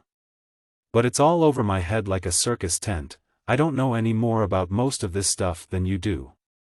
I thought, of course, if I thought at all, which I doubt, that we'd go through hyperspace in an instant of time, without seeing it or feeling it in any way, since a three-dimensional body cannot exist, of course, in four-dimensional space. How did we get this way, Mart? Is this space coexistent with ours or not? I believe that it is. Crane, the methodical, had been thinking deeply, considering every phase of their peculiar predicament. Coexistent, but different in all its attributes and properties. Since we may be said to be experiencing two different time rates simultaneously, we cannot even guess at what our velocity relation is, in either system of coordinates. As to what happened, that is now quite clear. Since a three-dimensional object cannot exist in hyperspace, it of course cannot be thrown or forced through hyperspace. In order to enter this region, our vessel and everything in it had to acquire the property of extension in another dimension. Your forces, calculated to rotate us here, in reality forced us to assume that extra extension, which process automatically moved us from the space in which we could no longer exist into the only one in which it is possible for us to exist. When that force is no longer operative, our extension into the fourth dimension will vanish and we shall as automatically return to our customary three-dimensional space, but probably not to our original location in that space. Is that the way you understand it? That's a lot better than I understood it, and it's absolutely right, too. Thanks, old thinker. And I certainly hope we don't land back there where we took off from. That's why we left, because we wanted to get away from there. The farther the better, Seaton laughed. Just so we don't get so far away that the whole galaxy is out of range of the object compasses we've got focused on it. We'd be lost for fair, then. That is a possibility, of course. Crane took the light utterance far more seriously than did Seaton. Indeed, if the two time rates are sufficiently different, it becomes a probability. However, there is another matter which I think is of more immediate concern. It occurred to me, when I saw you take that pinch of tobacco without opening the tin, that everywhere we have gone, even in intergalactic space, we have found life, some friendly, some inimical. There is no real reason to suppose that hyperspace is devoid of animate and intelligent life. Oh, Martin. Margaret shuddered. Life. Here? In this horrible, this utterly impossible place? Certainly, dearest, he replied gravely. It all goes back to the conversation we had long ago, during the first trip of the old Skylark. Remember? Life need not be comprehensible to us to exist. Compared to what we do not know and what we can never either know or understand, our knowledge is infinitesimal. She did not reply and he spoke again to Seaton. It would seem to be almost a certainty that four-dimensional life does in fact exist. Postulating its existence, the possibility of an encounter cannot be denied. Such beings could of course enter this vessel as easily as your fingers entered that tobacco can.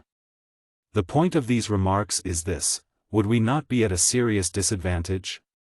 Would they not have fourth-dimensional shields or walls about which we three-dimensional intelligences would know nothing? Sweet spirits of Niter! Seaton exclaimed. Never thought of that at all, Mart. Don't see how they could, and yet it does stand to reason that they'd have some way of locking up their horses so they couldn't run away, or so that nobody else could steal them. We'll have to do a job of thinking on that, big fellow, and we'd better start right now. Come on, let's get busy. Then for what seemed hours the two scientists devoted the power of their combined intellects to the problem of an adequate fourth-dimensional defense, only and endlessly to find themselves butting helplessly against a blank wall. Baffled, they drifted on through the unknowable reaches of hyperspace. All they knew of time was that it was hopelessly distorted, of space that it was hideously unrecognizable, of matter that it obeyed no familiar laws. They drifted, and drifted, futilely, timelessly, aimlessly, endlessly. Chapter 9. When Skylark 3 left Norlamin in pursuit of the fleeing vessel of Ravindaw, the Fenachrone scientist, the occasion had been made an event of worldwide interest. From their tasks everywhere had come the mental laborers to that stupendous event. To it had come also, practically en masse, the youngsters from the country of youth, and even those who, their life work done, had betaken themselves to the placid nirvana of the country of age returned briefly to the country of study to speed upon its epoch-making way that stupendous messenger of civilization. But in sharp contrast to the throngs of Norlaminians who had witnessed the takeoff of 3, Ravel alone was present when Duquesne and Loring wafted themselves into the control room of its gigantic counterpart. Duquesne had been in a hurry, and in the driving urge of his haste to go to the rescue of his friend Seaton he had so completely occupied the mind of Ravel that aged scientist had had no time to do anything except transfer to the brain of the terrestrial pirate the knowledge which he would so soon require. Of the real reason for this overweening haste, however, Ravel had not had the slightest inkling. Duquesne well knew what the ancient physicist did not even suspect, that if any one of several Norlaminians, particularly one Drasnik, first of psychology, should become informed of the proposed flight, that flight would not take place. For Drasnik, that profound student of the mind, would not be satisfied with Duquesne's story without a thorough mental examination, an examination which, Duquesne well knew, he could not pass. Therefore Ravel alone saw them off, but what he lacked in numbers he made up in sincerity. I am very sorry that the exigencies of the situation did not permit a more seemly leave-taking, he said in parting, but I can assure you of the cooperation of every one of us whose brain can be of any use. We shall watch you, and shall aid you in any way we can. Farewell to you, Ravel, my friend and my benefactor, and to all Norlamin, Duquesne replied solemnly. I thank you from the bottom of my heart for everything you have done for us and for Seaton, and for what you may yet be called upon to do for all of us. He touched a stud and in each of the many skins of the great cruiser a heavy door drove silently shut, establishing a manifold seal. His hand moved over the controls, and the gigantic vessel tilted slowly upward until her narrow prow pointed almost directly into the zenith. Then, easily as a wafted feather, the unimaginable mass of the immense cruiser of space floated upward with gradually increasing velocity. Faster and faster she flew, out beyond measurable atmospheric pressure, out beyond the outermost limits of the green system, swinging slowly into a right line toward the point in space where Seaton, his companions, and both their space ships had disappeared. On and on she drove, now at high acceleration, the stars, so widely spaced at first, crowding closer and closer together as her speed, long since incomprehensible to any finite mind, mounted to a value almost incalculable.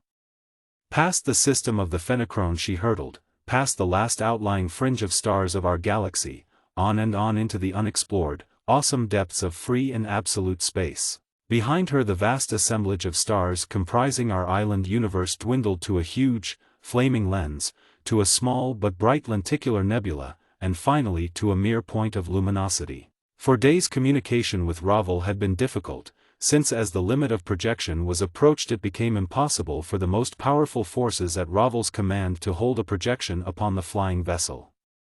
In order to communicate, Ravel had to send out a transmitting and receiving projection. As the distance grew still greater, Duquesne had done the same thing.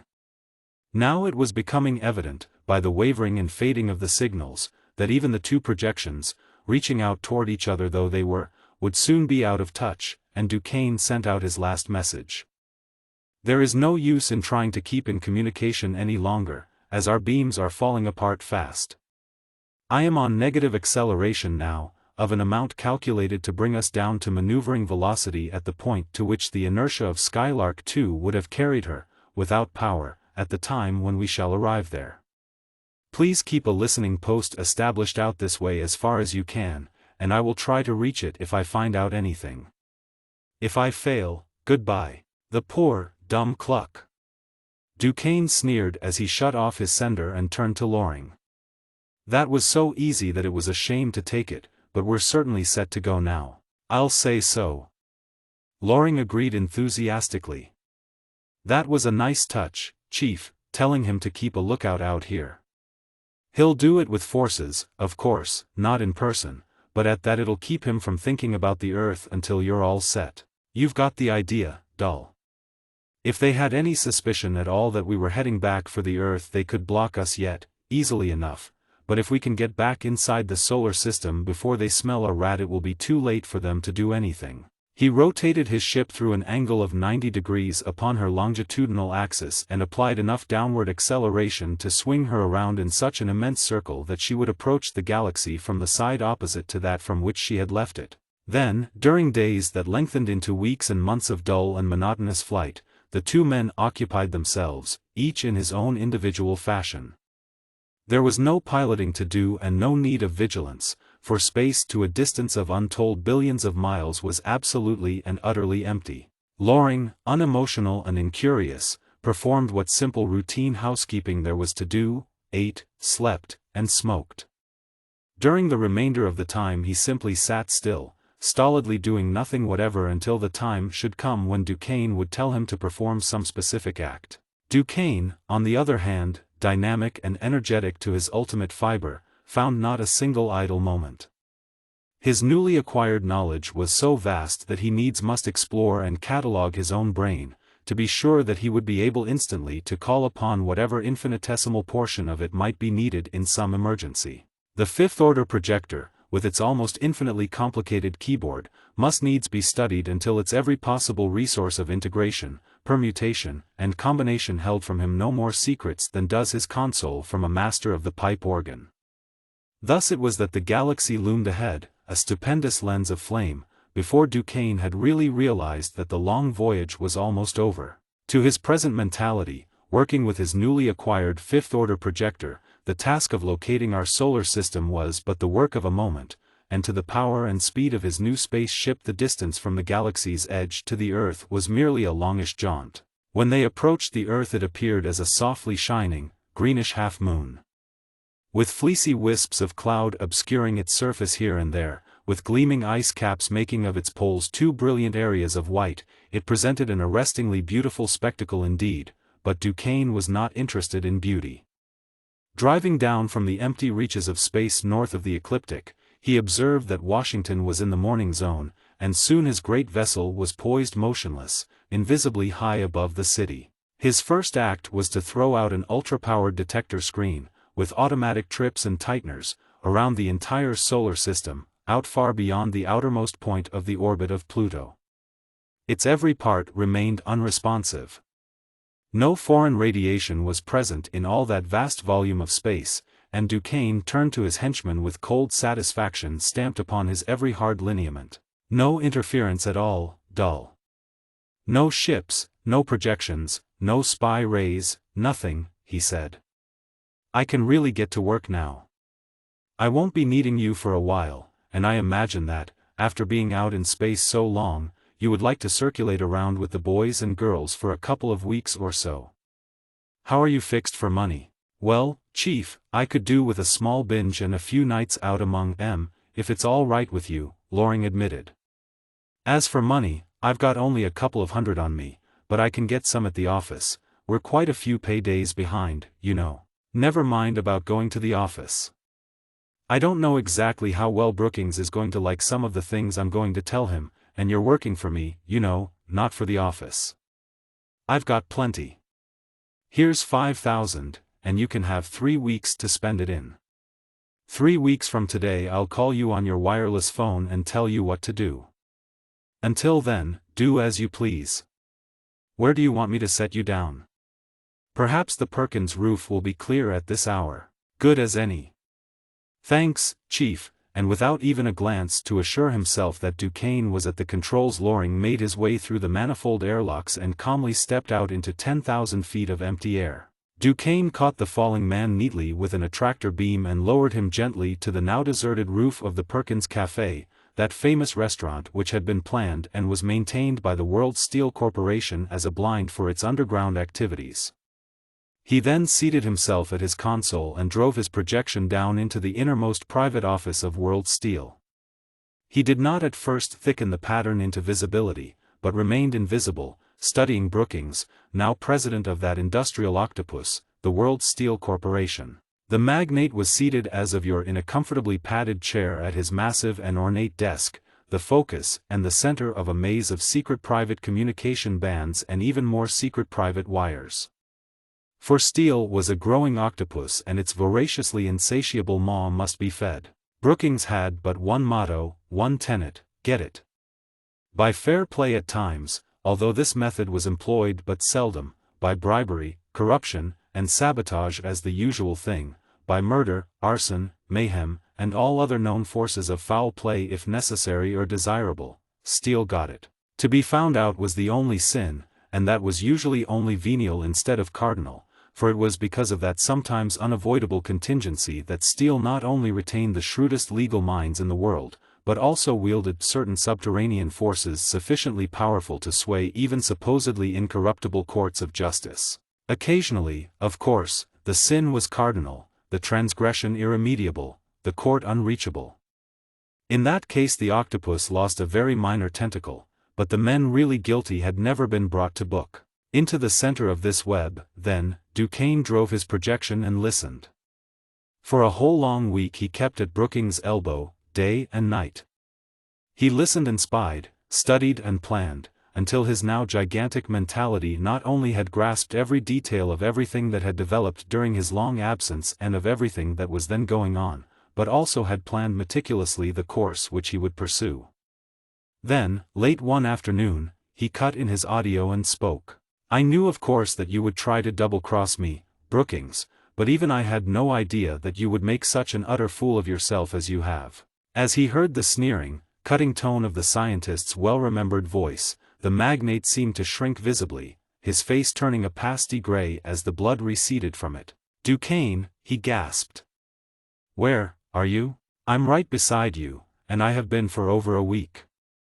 Duquesne thickened his image to full visibility and grinned sardonically as the man at the desk reached hesitantly toward a button.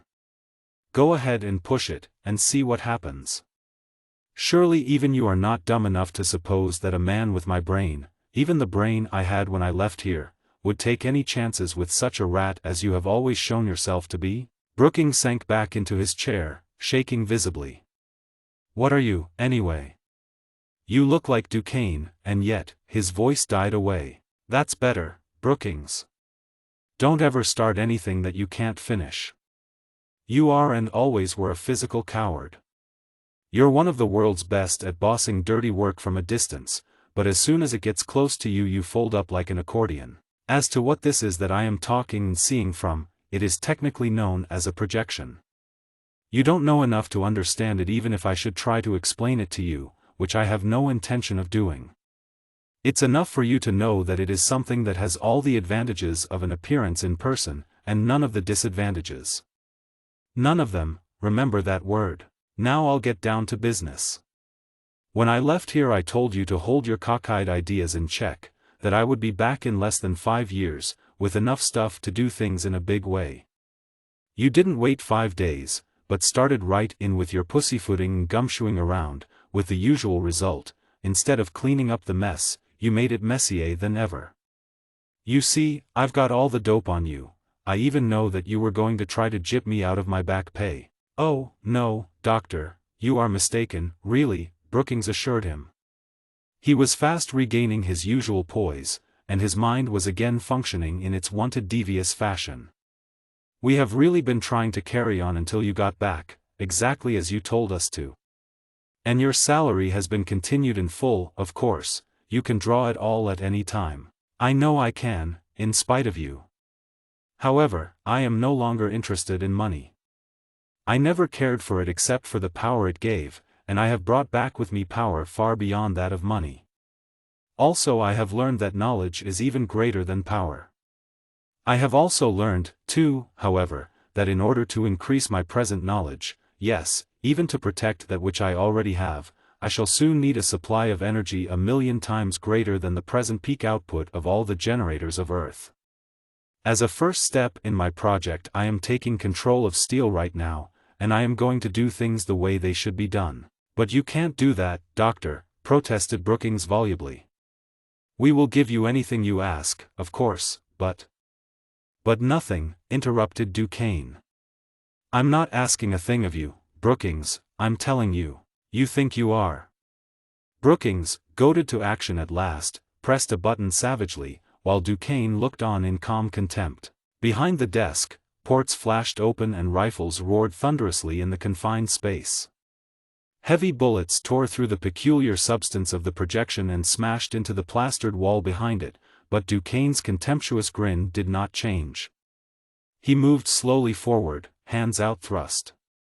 Brookings screamed once, a scream that died away to a gurgle as fingers of tremendous strength closed about his flabby neck. There had been 4 riflemen on guard. 2 of them threw down their guns and fled in panic, amazed and terrified at the failure of their bullets to take effect.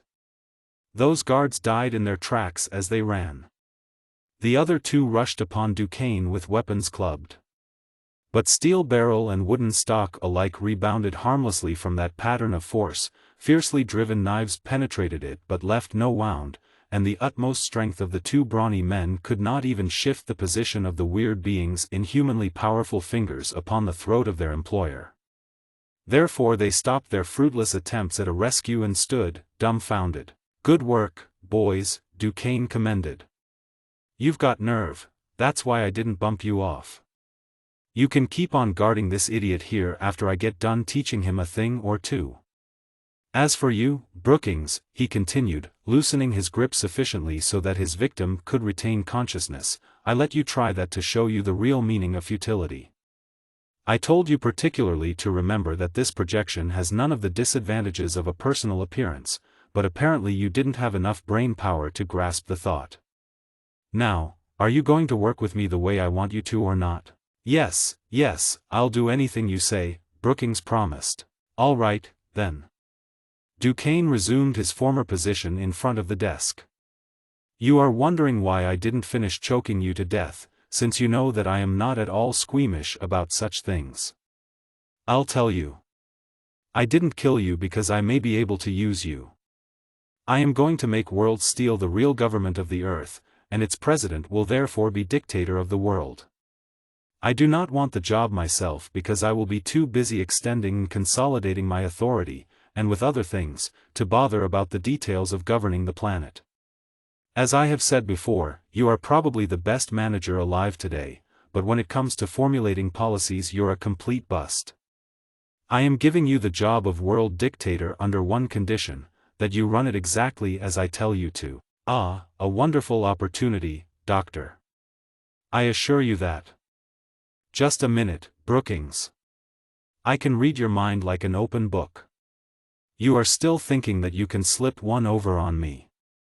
Know now, once and for all, that it can't be done.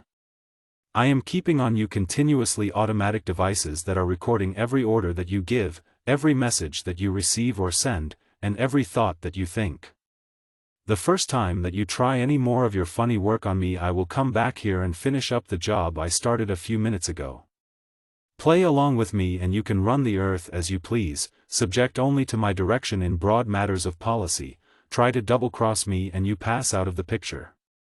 Get me? I understand you thoroughly. Brookings' agile mind flashed over the possibilities of Duquesne's stupendous plan. His eyes sparkled as he thought of his own place in that plan, and he became his usual blandly alert self. As world dictator, would of course be in a higher place than any that World Steel, as at present organized, could possibly offer. Therefore I will be glad to accept your offer, without reservations. Now, if you will go ahead and give me an outline of what you propose. I will admit that I did harbor a few mental reservations at first, but you have convinced me that you actually can deliver the goods. That's better. I will show you very shortly whether I can deliver. I have prepared full plans for the rebuilding of all our stations and seedens into my new type of power plant, for the erection of a new plant at every strategic point throughout the world, and for interlocking all these stations into one system. Here they are. A bound volume of data and a mass of blueprints materialized in the air and dropped upon the desk. As soon as I have gone, you can call in the chiefs of the engineering staff and put them to work. I perceive what seem to me to be obstacles, Brookings remarked. After his practice I had run over the salient points of the project and he had leafed over the pile of blueprints. We have not been able to do anything with Seden's plants because of their enormous reserves of power, and his number 1 plant is to be the key station of our new network. Also, there simply are not men enough to do this work. These are slack times, I know, but even if we could get every unemployed man we still would not have enough. And, by the way, what became of Seden? He apparently has not been around for some time. You needn't worry about Seden's plants, I'll line them up for you myself. As for Seden, he was chased into the 4th dimension. He hasn't got back yet, and he probably won't, as I will explain to his crowd when I take them over. As for men, we shall have the combined personnel of all the armies and navies of the world.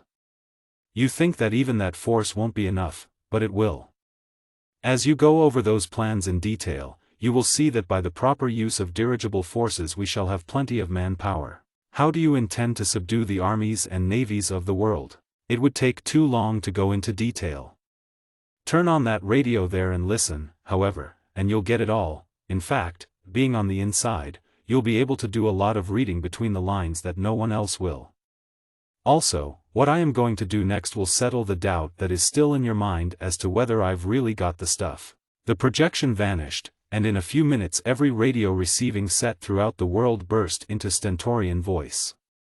Duquesne was broadcasting simultaneously upon every channel from 5 meters to 5,000, using a wave of such tremendous power that even 2 million watt stations were smothered at the very bases of their own transmitting towers. People of Earth, attention, the speakers blared. I am speaking for the World Steel Corporation. From this time on the governments of all nations of the earth will be advised and guided by the World Steel Corporation. For a long time I have sought some method of doing away with the stupidities of the present national governments. I have studied the possibilities of doing away with war and its attendant horrors. I have considered all feasible methods of correcting your present economic system, under which you have had constantly recurring cycles of boom and panic. Most of you have thought for years that something should be done about all these things. You are not only unorganized, however, you are and always have been racially distrustful and hence easily exploited by every self-seeking demagogue who has arisen to proclaim the dawn of a new day. Thus you have been able to do nothing to improve world conditions.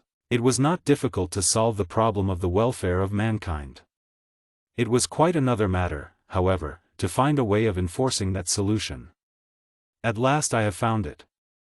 I have developed a power sufficiently great to compel worldwide disarmament and to inaugurate productive employment of all men now bearing arms, as well as all persons now unemployed, at shorter hours and larger wages than any heretofore known. I have also developed means whereby I can trace with absolute certainty the perpetrators of any known crime, past or present, and I have both the power and the will to deal summarily with habitual criminals. The revolution which I am accomplishing will harm no one except parasites upon the body politic. National boundaries and customs shall remain as they now are. Governments will be overruled only when and as they impede the progress of civilization. War, however, will not be tolerated. I shall prevent it, not by killing the soldiers who would do the actual fighting, but by putting out of existence every person who attempts to foment strife. Those schemers I shall kill without mercy, long before their plans shall have matured. Trade shall be encouraged, and industry. Prosperity shall be worldwide and continuous, because of the high level of employment and remuneration. I do not ask you to believe all this, I am merely telling you. Wait and see, it will come true in less than 30 days. I shall now demonstrate my power by rendering the Navy of the United States helpless, without taking a single life. I am now poised low over the city of Washington. I invite the 70th Bombing Squadron, which I see has already taken to the air, to drop their heaviest bombs upon me. I shall move out over the Potomac, so that the fragments will do no damage, and I shall not retaliate. I could wipe out that squadron without effort, but I have no desire to destroy brave men who are only obeying blindly the dictates of an outworn system. The space ship, which had extended across the city from Chevy Chase to Anacostia, moved out over the river, followed by the relatively tiny bombers. After a time the entire countryside was shaken by the detonations of the world's heaviest projectiles, but Duquesne's cold, clear voice went on. The bombers have done their best, but they have not even marred the outer plating of my ship. I will now show you what I can do if I should decide to do it. There is an obsolete battleship anchored off the Cape, which was to have been sunk by naval gunfire. I direct a force upon it, it is gone, volatilized almost instantly. I am now over Sandy Hook. I am not destroying the coast defense guns, as I cannot do so without killing men. Therefore I am simply uprooting them and am depositing them gently upon the mud flats of the Mississippi River, at St. Louis, Missouri. Now I am sending out a force to each armed vessel of the United States Navy, wheresoever situated upon the face of the globe. At such speed as is compatible with the safety of the personnel, I am transporting those vessels through the air toward Salt Lake City, Utah. Tomorrow morning every unit of the American Navy will float in Great Salt Lake. If you do not believe that I am doing this, read in your own newspaper tomorrow that I have done it. Tomorrow morning, the cold, clear voice went on, every unit of the American Navy will float in Great Salt Lake. Tomorrow I shall treat similarly the navies of Great Britain, France, Italy, Japan, and the other maritime nations. I shall deal then with the naval bases of the world and with the military forces and their fortifications. I have already taken steps to abate the nuisance of certain widely known criminals and racketeers who have been conducting, quite openly and flagrantly, a reign of terror for profit. 7 of those men have already died, and 10 more are to die tonight. Your homes shall be safe from the kidnapper, your businesses shall be safe from the extortioner and his skulking aide, the dynamiter. In conclusion, I tell you that the often promised new era is here, not in words, but in actuality. Goodbye until tomorrow. Duquesne flashed his projection down into Brookings' office. Well, Brookings, that's the start. You understand now what I am going to do, and you know that I can do it. Yes. You undoubtedly have immense power, and you have taken exactly the right course to give us the support of a great number of people who would ordinarily be bitterly opposed to anything we do. But that talk of wiping out gangsters and racketeers sounded funny, coming from you. Why should it? We are now beyond that stage. And, while public opinion is not absolutely necessary to our success, it is always a potent force. No program of despotism, however benevolent, can expect to be welcomed unanimously, but the course I have outlined will at least divide the opposition. Duquesne cut off his forces and sat back at the controls, relaxed, his black eyes staring into infinity. Earth was his, to do with as he wished, and he would soon have it so armed that he could hold it against the universe. Master of Earth. His highest ambition had been attained, or had it? The world, after all, was small, merely a mote in space. Why not be master of the entire galaxy? There was Norlamin to be considered, of course. Norlamin would not like the idea and would have to be pacified. As soon as he got the Earth straightened out he would have to see what could be done about Norlamin. Chapter 10. Dick. Dorothy shrieked, flashing to Seaton's side, and, abandoning his fruitless speculations, he turned to confront 2 indescribable, yet vaguely recognizable, entities who had floated effortlessly into the control room of the Skylark. Large they were, and black, a dull, lusterless black, and each was possessed of 4 huge, bright lenses which apparently were eyes. Dick. What are they, anyway? Life, probably, the intelligent, four-dimensional life that Mart fully expected to find here, Seaton answered. I'll see if I can't send them a thought. Staring directly into those expressionless lenses, the man sent out wave after wave of friendly thought, without result or reaction. He then turned on the power of the mechanical educator and donned a headset, extending another toward one of the weird visitors and indicating as clearly as he could by signs that it was to be placed back of the outlandish eyes. Nothing happened, however, and Seaton snatched off the useless phones. Might have known they wouldn't work, he snorted. Electricity. Too slow, and those tubes probably won't be hot in less than 10 years of this hypertime, besides. Probably wouldn't have been any good, anyway. Their minds would of course be four-dimensional, and ours most distinctly are not. There may be some point, or rather, plane, of contact between their minds and ours, but I doubt it. They don't act warlike, though. We'll simply watch them a while and see what they do. But if, as Seaton had said, the intruders did not seem inimical, neither were they friendly. If any emotion at all affected them, it was apparently nothing more nor less than curiosity. They floated about, gliding here and there, their great eyes now close to this article, now that, until at last they floated past the arenak wall of the spherical spaceship and disappeared. Seaton turned quickly to his wife, ready to minister again to overstrained nerves, but much to his surprise he found Dorothy calm and intensely interested. Funny-looking things, weren't they, Dick? She asked animatedly. They looked just like highly magnified chess knights with 4 hands, or like those funny little sea-horses they have in the aquarium, only on a larger scale. Were those propellers they had instead of tails natural or artificial? Could you tell? Huh? What are you talking about? I didn't see any such details as that. Seaton exclaimed. I couldn't either, really, Dorothy explained, until after I found out how to look at them. I don't know whether my method would appeal to a strictly scientific mind or not. I can't understand any of this fourth-dimensional, mathematical stuff of yours and Martin's, anyway, so when I want to see anything out here I just pretend that the fourth dimension isn't there at all. I just look at what you call the three-dimensional surface and it looks all right. When I look at you that way, for instance, you look like my own Dick, instead of like a cubist's four-dimensional nightmare. You have hit it, Dorothy. Crane had been visualizing four-dimensional objects as three-dimensional while she was speaking. That is probably the only way in which we can really perceive hyperthings at all. It does work, at that. Seaton exclaimed. Congratulations, Dot, you've made a contribution to science, but say, what's coming off now? We're going somewhere. For the Skylark, which had been floating freely in space, a motion which the senses of the wanderers had long since ceased to interpret as a sensation of falling, had been given an acceleration. Only a slight acceleration, barely enough to make the floor of the control room seem down, but any acceleration at all in such circumstances was to the scientists cause for grave concern. Non-gravitational, of course, or we couldn't feel it, it'd affect everything about the ship alike. What's the answer, Mart, if any? Seaton demanded.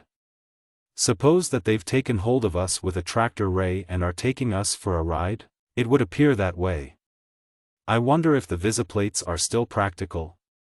Crane moved over to number 1 visiplate and turned it in every direction.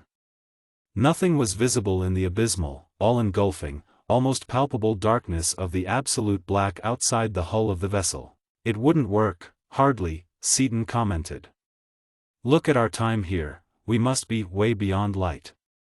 I doubt if we could see anything, even if we had a sixth-order projector, which of course we haven't.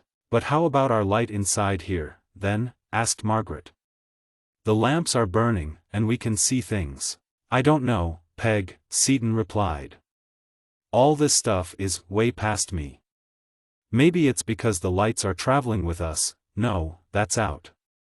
Probably, as I intimated before, we aren't seeing things at all, just feeling them, some way or other.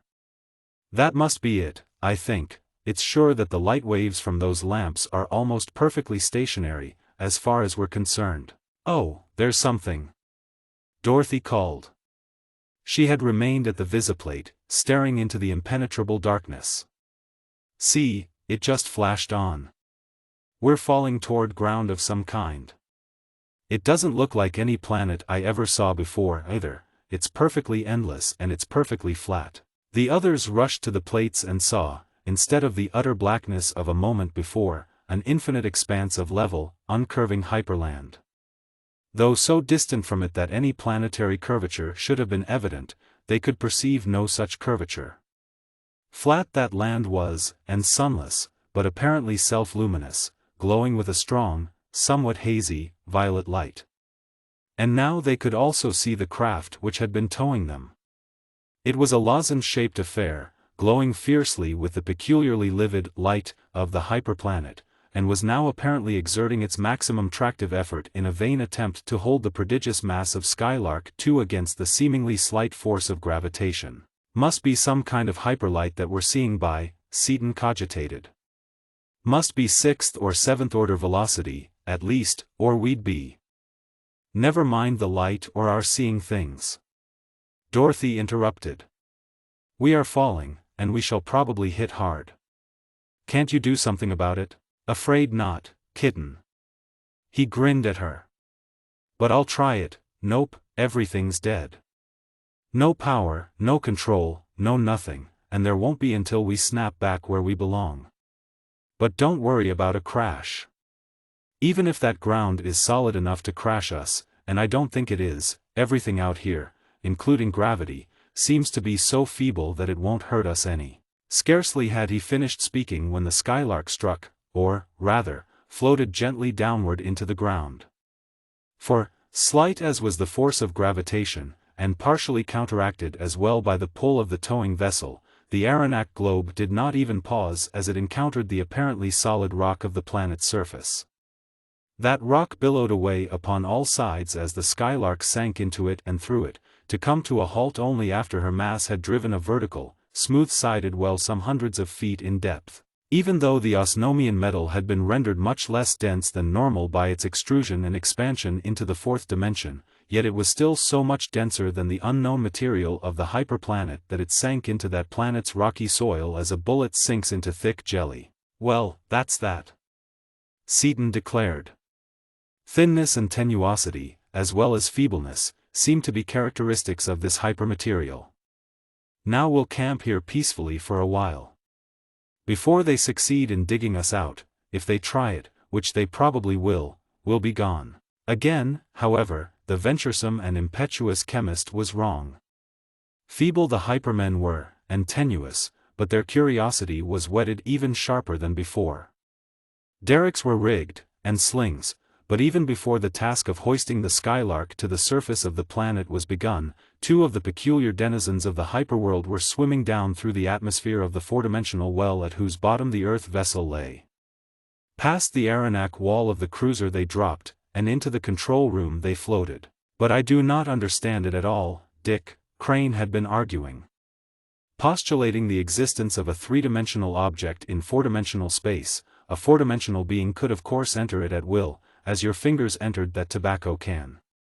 But since all objects here are in fact and of necessity four-dimensional, that condition alone should bar any such proceeding. Therefore, since you actually did take the contents out of that can without opening it, and since our recent visitors actually did enter and leave our vessel at will, I can only conclude that we must still be essentially three-dimensional in nature, even though constrained temporarily to occupy four-dimensional space. Say, Mart, that's a thought. You're still the champion ground and lofty thinker of the universe, aren't you? That explains a lot of things I've been worrying myself black in the face about. I think I can explain it, too, by analogy. Imagine a two-dimensional man, 1 centimeter wide and 10 or 12 centimeters long, the typical flatlander of the classical dimensional explanations. There he is, in a plane, happy as a clam and perfectly at home. Then some force takes him by one end and rolls him up into a spiral, or sort of semi-solid cylinder, 1 centimeter long. He won't know what to make of it, but in reality he'll be a two-dimensional man occupying three-dimensional space. Now imagine further that we can see him, which of course is a pretty tall order, but necessary since this is a very rough analogy. We wouldn't know what to make of him either, would we? Doesn't that square up with what we're going through now? We'd think that such a thing was quite a curiosity and want to find out about it, wouldn't we? That, I think, explains the whole thing, both our sensations and the actions of those sea-horses. Here they are again. Welcome to our city, strangers. But the intruders made no sign of understanding the message. They did not, could not, understand. The human beings, now using Dorothy's happily discovered method of dimensional reduction, saw that the hypermen did indeed somewhat resemble overgrown sea-horses, the hippocampus of earthly zoology, but sea-horses each equipped with a writhing, spinning, air propeller tail and with 4 long and sinuous arms, terminating in many dexterous and prehensile fingers. Using Dorothy's method of dimensional reduction, Seaton and the Cranes saw that the hypermen did indeed somewhat resemble overgrown sea-horses.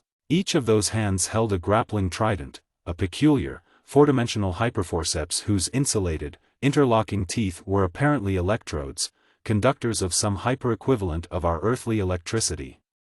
With unmoved, expressionless faces, the 2 visitors floated about the control room, while Seaton and Crane sent out wave after wave of friendly thought and made signs of friendship in all the various pantomimic languages at their command.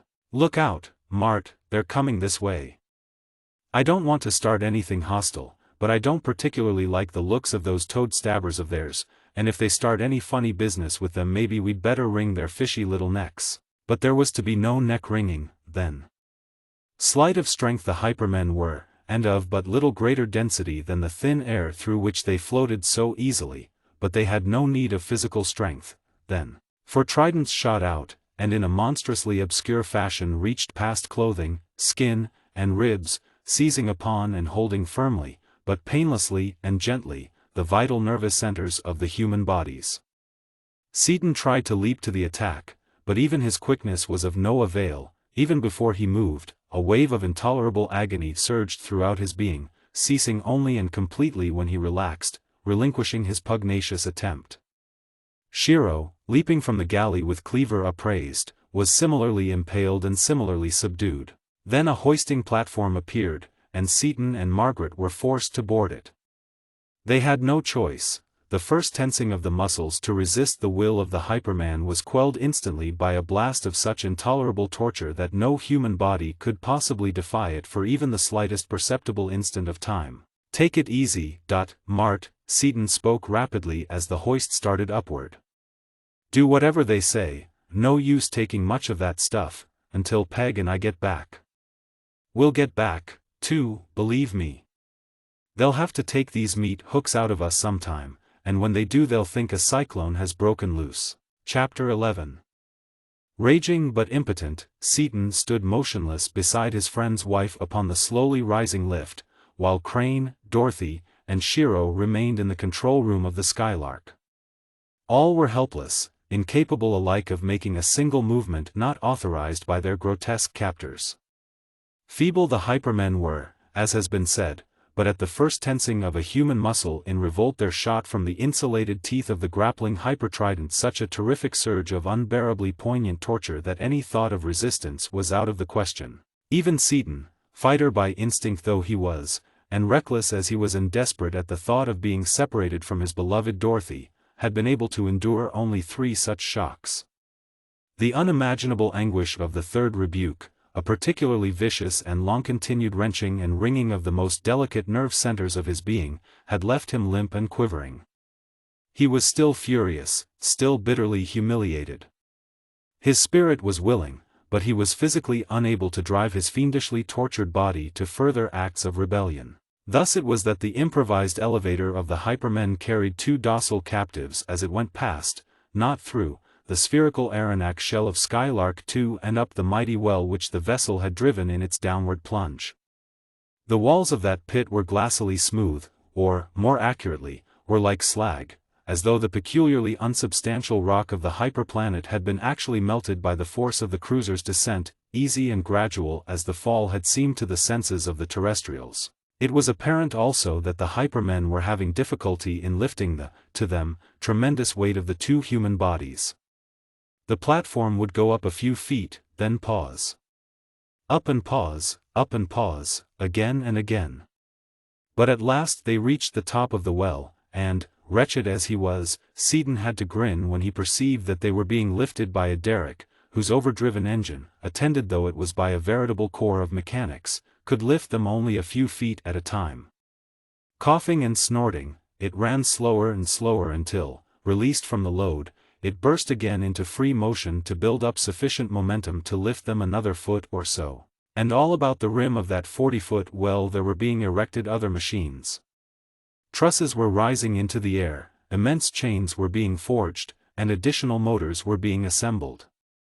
It was apparent that the Skylark was to be raised, and it was equally evident that to the hypermen that raising presented an engineering problem of no small magnitude. "She'll be right here when we get back, Peg, as far as those Jaspers are concerned," Seaton informed his companion.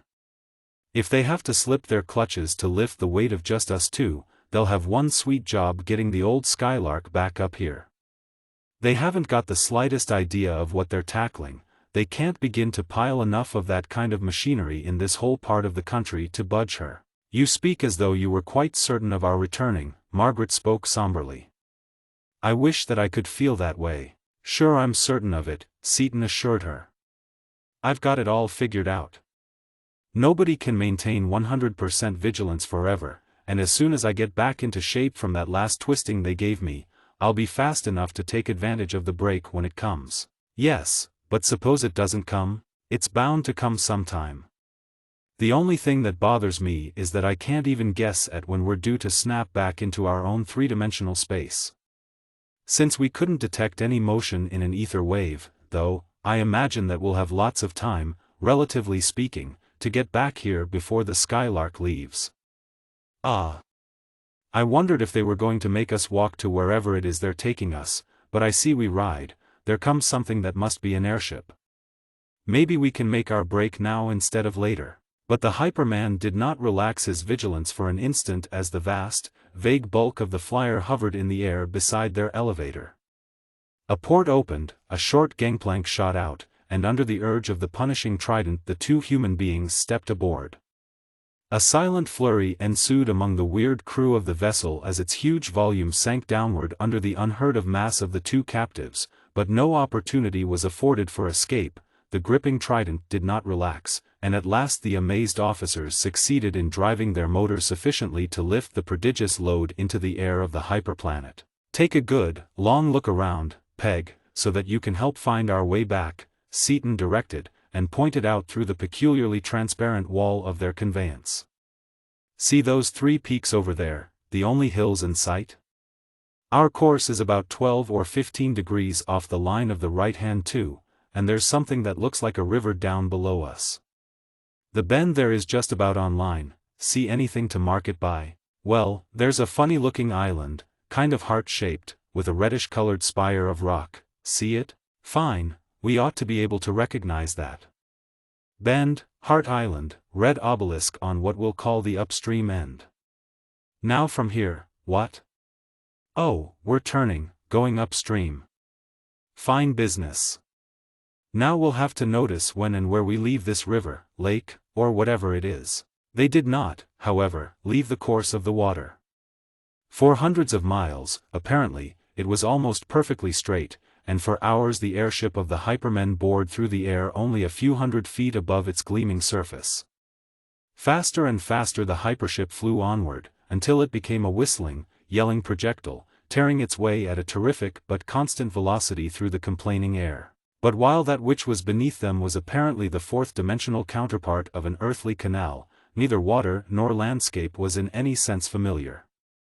No sun was visible, nor moon, nor the tiniest twinkling star. Where should be the heavens there was merely a void of utter, absolute black, appalling in its uncompromising profundity. Indeed, the terrestrials would have thought themselves blind were it not for the forbidding, Luciferian vegetation which, self-luminous with a ghastly bluish-violet pseudo-light, extended outward, flat, in every direction to infinity. "What's the matter with it, Dick?" demanded Margaret, shivering. "It's horrible, awful, unsettling. Surely anything that is actually seen must be capable of description. But this," her voice died away. "Ordinarily, three-dimensionally, yes, but this, no, Seaton assured her.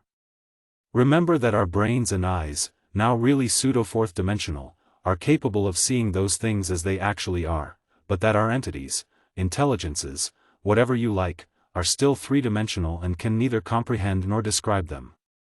We can grasp them only very roughly by transposing them into our own three-dimensional concepts, and that is a poor subterfuge that fails entirely to convey even an approximate idea.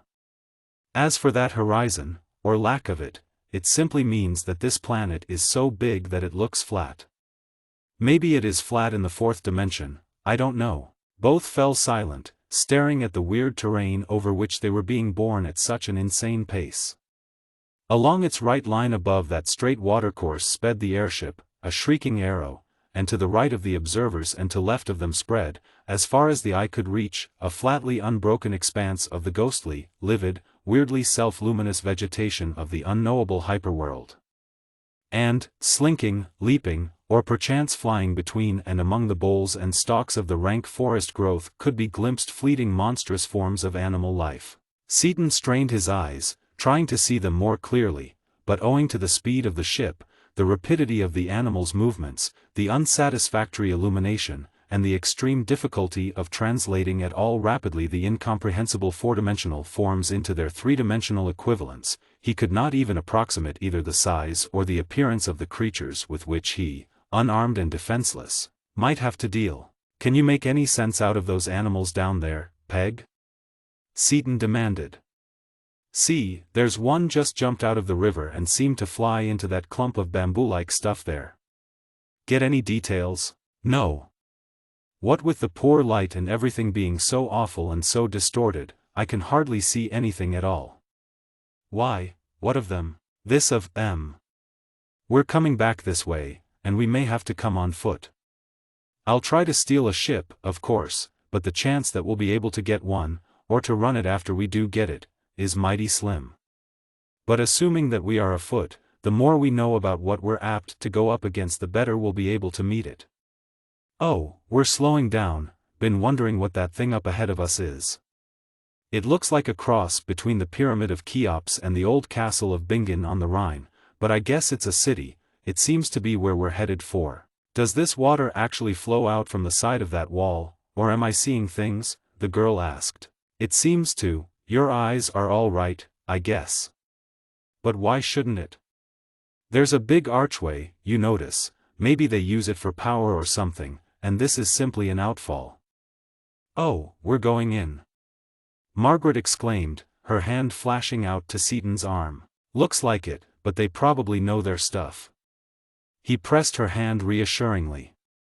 "Now, Peg, no matter what happens, stick to me as long as you possibly can." As Seaton had noticed, the city toward which they were flying resembled somewhat an enormous pyramid, whose component units were themselves mighty buildings, towering one above and behind the other in crenellated majesty to an awe-inspiring height. In the wall of the foundation tier of buildings there yawned an enormous opening, spanned by a noble arch of metalled masonry, and out of this gloriously arched aqueduct there sprang the stream whose course the airship had been following so long. Toward that forbidding opening the hypership planed down, and into it she floated slowly and carefully. Much to the surprise of the terrestrials, however, the great tunnel of the aqueduct was not dark. Walls and arched ceiling alike glowed with the livid, bluish-violet ultralight which they had come to regard as characteristic of all hyperthings, and through that uncanny glare the airship stole along. Once inside the tunnel its opening vanished, imperceptible, indistinguishable from its four-dimensional, black and livid blue background. Unending that tunnel stretched before and behind them. Walls and watery surface alike were smooth, featureless, and so uniformly and weirdly luminous that the eye could not fix upon any point firmly enough to determine the rate of motion of the vessel, or even to determine whether it was moving at all. No motion could be perceived or felt, and the time sense had long since failed. Seaton and Margaret may have traveled in that gigantic bore for inches or for miles of distance, for seconds or for weeks of hypertime, they did not then and never did know. But with a slight jar the hypership came to rest at last upon a metallic cradle which had in some fashion appeared beneath her keel. Doors opened and the being holding the tridents, who had not moved a muscle during the to the terrestrials, interminable journey, made it plain to them that they were to precede him out of the airship. They did so, quietly and without protest, utterly helpless to move save at the behest of their unhuman captor-guide. Through a maze of corridors and passages the long way led. Each was featureless and blank, each was lighted by the same eerie, bluish light, each was paved with a material which, although stone-hard to the hypermen, yielded springily, as yields a soft peat bog, under the feet of the massive terrestrials. Seaton, although now restored to full vigor, held himself rigorously in check. Far from resisting the controlling impulses of the trident, he sought to anticipate those commands. Indeed, recognizing the possibility that the captor might be aware, through those electrical connections, of his very ideas, he schooled his outward thoughts to complete and unquestioning submission. Yet never had his inner brain been more active, and now the immense mentality given him by the Norlaminians stood him in good stead. For every doorway, every turn, every angle and intersection of that maze of communicating passageways was being engraved indelibly upon his brain. He knew that no matter how long or how involved the way, he could retain his orientation with respect to the buried river up which they had sailed. And, although quiescent enough and submissive enough to all outward seeming, his inner brain was keyed up to its highest pitch, eager to drive Seaton's gigantic and instantaneously reacting muscles into outbursts of berserk fury at the slightest lapse of the attention of the wielder of the mastering trident. But there was no such lapse. The intelligence of the hyperman seemed to be concentrated in the glowing tips of the forceps and did not waver for an instant, even when an elevator into which he steered his charges refused to lift the immense weight put upon it. A silent colloquy ensued. Then Seaton and Margaret walked endlessly up a spiral ramp. Climbed, it seemed, for hours, their feet sinking to the ankles into the resilient material of the rock and metal floor, while their alert guardian floated effortlessly in the air behind them, propelled and guided by his swiftly revolving tail. Eventually the ramp leveled off into a corridor. Straight ahead, 2 aisles, branch half right, branch half left, first turn left, third turn right, second doorway on right. They stopped. The door opened. They stepped into a large, office-like room, thronged with the peculiar, seahorse-like hypermen of this four-dimensional civilization. Everything was indescribable, incomprehensible, but there seemed to be desks, mechanisms, and tier upon tier of shelf-like receptacles intended for the storage of they knew not what. Most evident of all, however, were the huge, goggling, staring eyes of the creatures as they pressed in, closer and closer to the helplessly immobile bodies of the man and the woman. Eyes dull, expressionless, and unmoving to earthly, three-dimensional intelligences, but organs of highly intelligible, flashing language, as well as of keen vision, to their possessors. Thus it was that the very air of the chamber was full of speech and of signs, but neither Margaret nor Seaton could see or hear them. In turn the Earthman tried, with every resource at his command of voice, thought, and pantomime, to bridge the gap, in vain. Then strange, many-lensed instruments were trundled into the room and up to the helpless prisoners. Lenses peered, multicolored rays probed, planimeters, pantographs, and plotting points traced and recorded every bodily part, the while the 2 sets of intelligences, each to the other so foreign, were at last compelled to acknowledge frustration. Seaton of course knew what caused the impasse and, knowing the fundamental incompatibility of the dimensions involved, had no real hope that communication could be established, even though he knew the hypermen to be of high intelligence and attainment. The natives, however, had no inkling of the possibility of three-dimensional actualities. Therefore, when it had been made plain to them that they had no point of contact with their visitors, that the massive outlanders were and must remain unresponsive to their every message and signal, they perforce ascribed that lack of response to a complete lack of intelligence. The chief of the council, who had been conducting the examination, released the forces of his mechanisms and directed his flashing glance upon the eyes of the terrestrial's guard, ordering him to put the specimens away. And see to it that they are watched very carefully, the ordering I concluded. The fellows of science will be convened and will study them in greater detail than we have been able to do here. Yes, sir, as you have said, so shall it be, the guard acknowledged, and by means of the trident he guided his captives through a high-arched exit and into another labyrinth of corridors. Seaton laughed aloud as he tucked Margaret's hand under his arm and marched along under the urge of the admonishing trident. "Nobody they ain't got no sense," says his royal nibs. "Tyke oi," he exclaimed. "Why so happy all of a sudden, Dick? I can't see very much change in our status." "You'd be surprised." He grinned. "There's been a lot of change. I've found out that they can't read our thoughts at all, as long as we don't express them in muscular activity. I've been guarding my thoughts and haven't been talking to you much for fear they could get my ideas some way. But now I can tell you that I'm going to start something pretty quick. I've got this trident thing pretty well solved. This bird's taking us to jail now, I think, and when he gets us there his grip will probably slip for an instant. If it does he'll never get it back, and we'll be merrily on our way." "To jail?" Margaret exclaimed. "But suppose they I hope they put us in the same cell." "Don't worry about that. If my hunch is right it won't make a bit of difference. I'll have you back before they can get you out of sight. Everything around here is thin almost to the point of being immaterial, you know. You could whip an army of them in purely physical combat, and I could tear this whole joint up by the roots. A la Samson?" "I believe that you could, at that." Margaret smiled. "Yeah, or rather, you can play your Paul Bunyan, and I'll be Babe, the big blue ox. We'll show this flock of prop-tailed gillywimpuses just how we gouged out Lake Superior to make a He-Man soup bowl. You make me feel a lot better, Dick, even if I do remember that Babe was 47 axe handles across the horns." Margaret laughed, but sobered quickly. "But here we are. Oh, I do hope that he leaves me with you." Chapter 12. They had stopped beside a metal grill, in front of which was poised another Hyperman, his propeller tail idling slowly. He had thought that he was to be Seaton's jailer, and as he swung the barred gate open he engaged the terrestrial's escort in optical conversation, a conversation which gave Seaton the mere instant of time for which he had been waiting. "So these are the visitors from outer space, whose bodies are so much denser than solid metal?" he asked curiously. "Have they given you much trouble?" "None at all. I touched that one only once, and this one, that you are to keep here, wilted at only the third step of force. The orders are to keep them under control every minute, however. They are stupid, senseless brutes, as is of course to be expected from their mass and general makeup.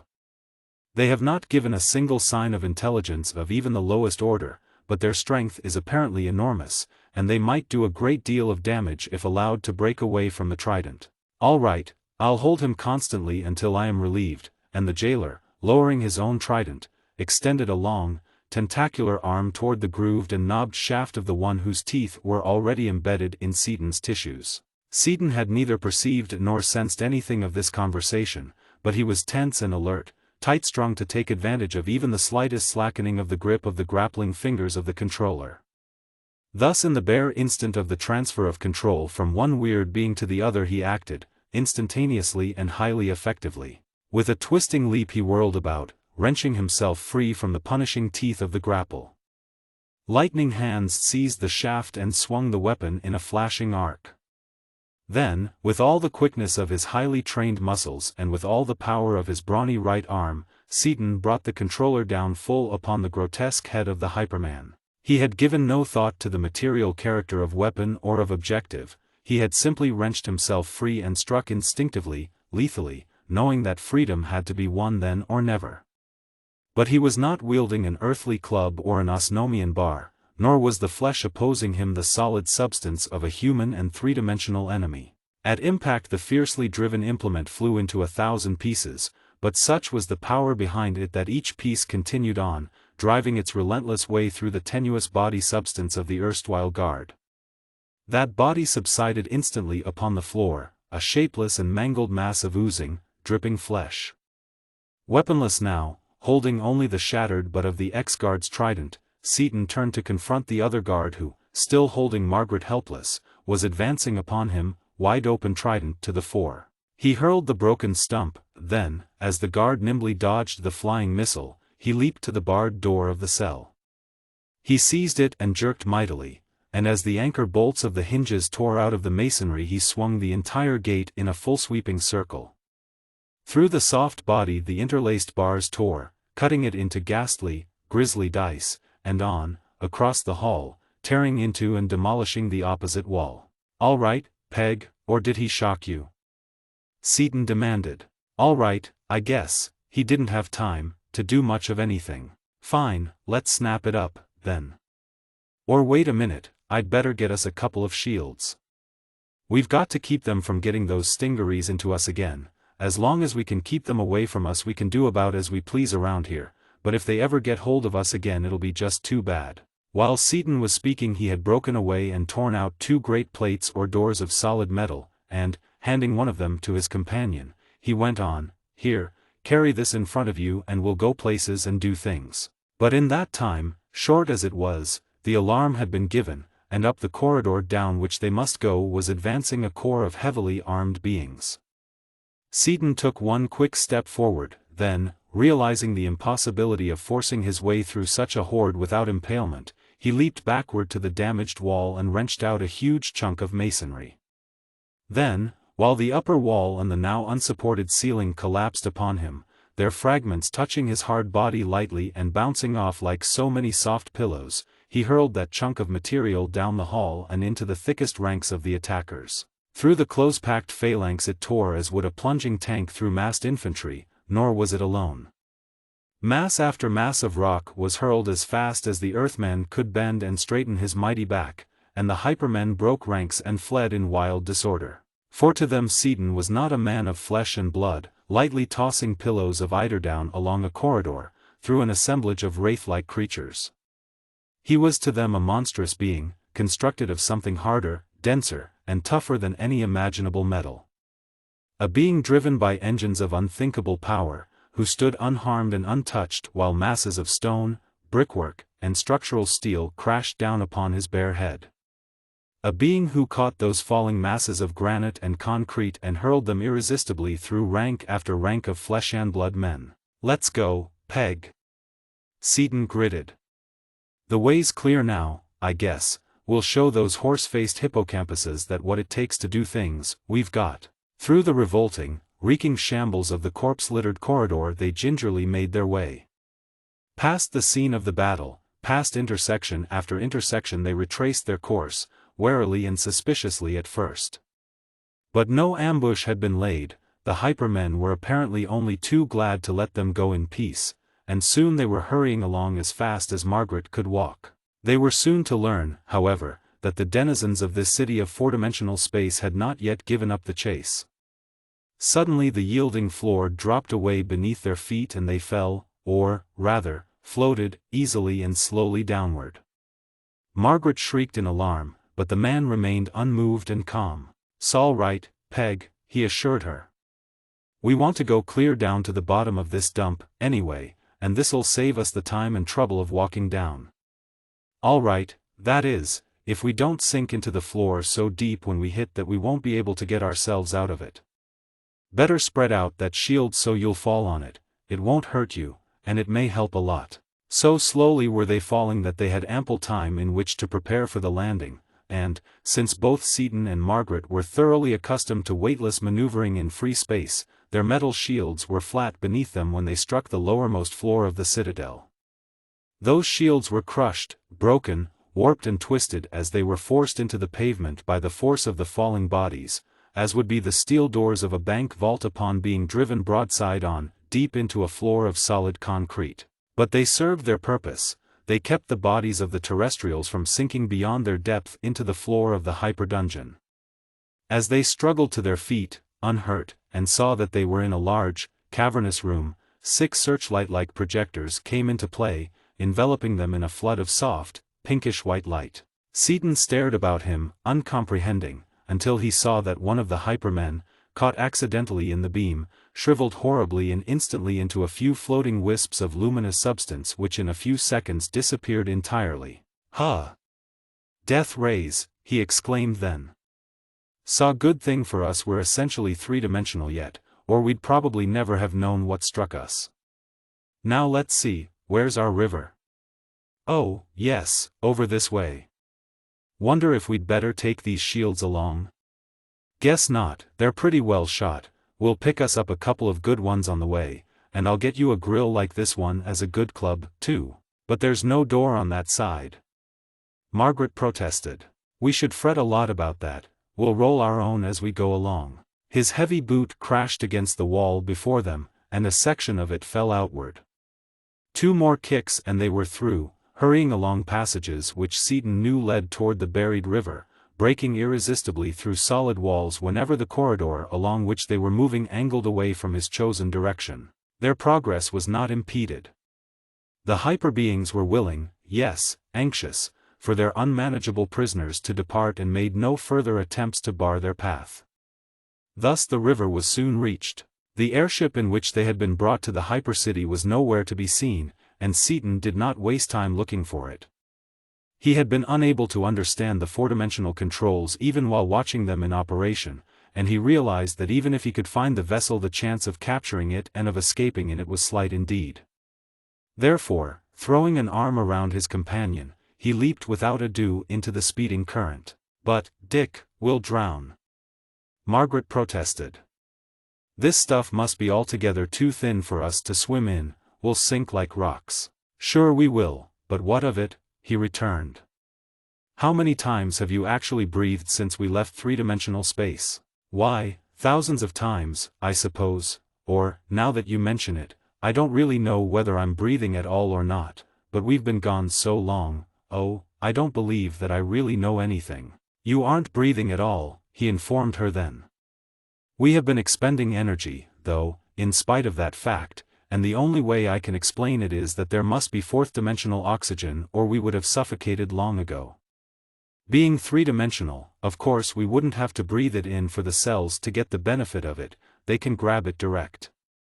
Incidentally, that probably accounts for the fact that I'm hungry as a wolf, but that'll have to wait until we get back into our own space again." True to Seaton's prediction, they suffered no inconvenience as they strode along upon the metalled pavement of the river's bottom, Seaton still carrying the bent and battered grating with which he had wrought such havoc in the corridor so far above. Almost at the end of the tunnel, a shark-like creature darted upon them, dreadful jaws agape. With his left arm Seaton threw Margaret behind him, while with his right he swung the four-dimensional grating upon the monster of the deeps. Under the fierce power of the blow the creature became a pulpy mass, drifting inertly away upon the current, and Seaton stared after it ruefully. "That particular killing was entirely unnecessary, and I'm sorry I did it," he remarked. "Unnecessary? Why, it was going to bite me," she cried. "Yeah, it thought it was, but it would have been just like one of our own Real sharks trying to bite the chilled steel prow off of a battleship," he replied. "Here comes another one. I'm going to let him gnaw on my arm, and see how he likes it." On the monster came with a savage rush, until the dreadful, out-thrust snout almost touched the man's bare, extended arm.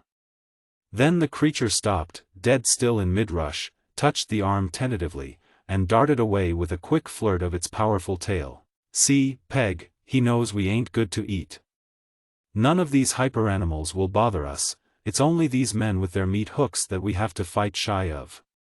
Here's the jump off. Better we hit it easy like, I wouldn't wonder if that sandy bottom would be pretty tough going. I think maybe we'd better take to the beach as soon as we can." From the metalled pavement of the brilliantly lighted aqueduct they stepped out upon the natural sand bottom of the open river. Above them was only the somberly sullen intensity of velvety darkness, a darkness only slightly relieved by the bluely luminous vegetation upon the river's either bank. In spite of their care they sank waist-deep into that sand, and it was only with great difficulty that they fought their way up to the much firmer footing of the nearer shore. Out upon the margin at last, they found that they could make good time, and they set out downstream at a fast but effortless pace.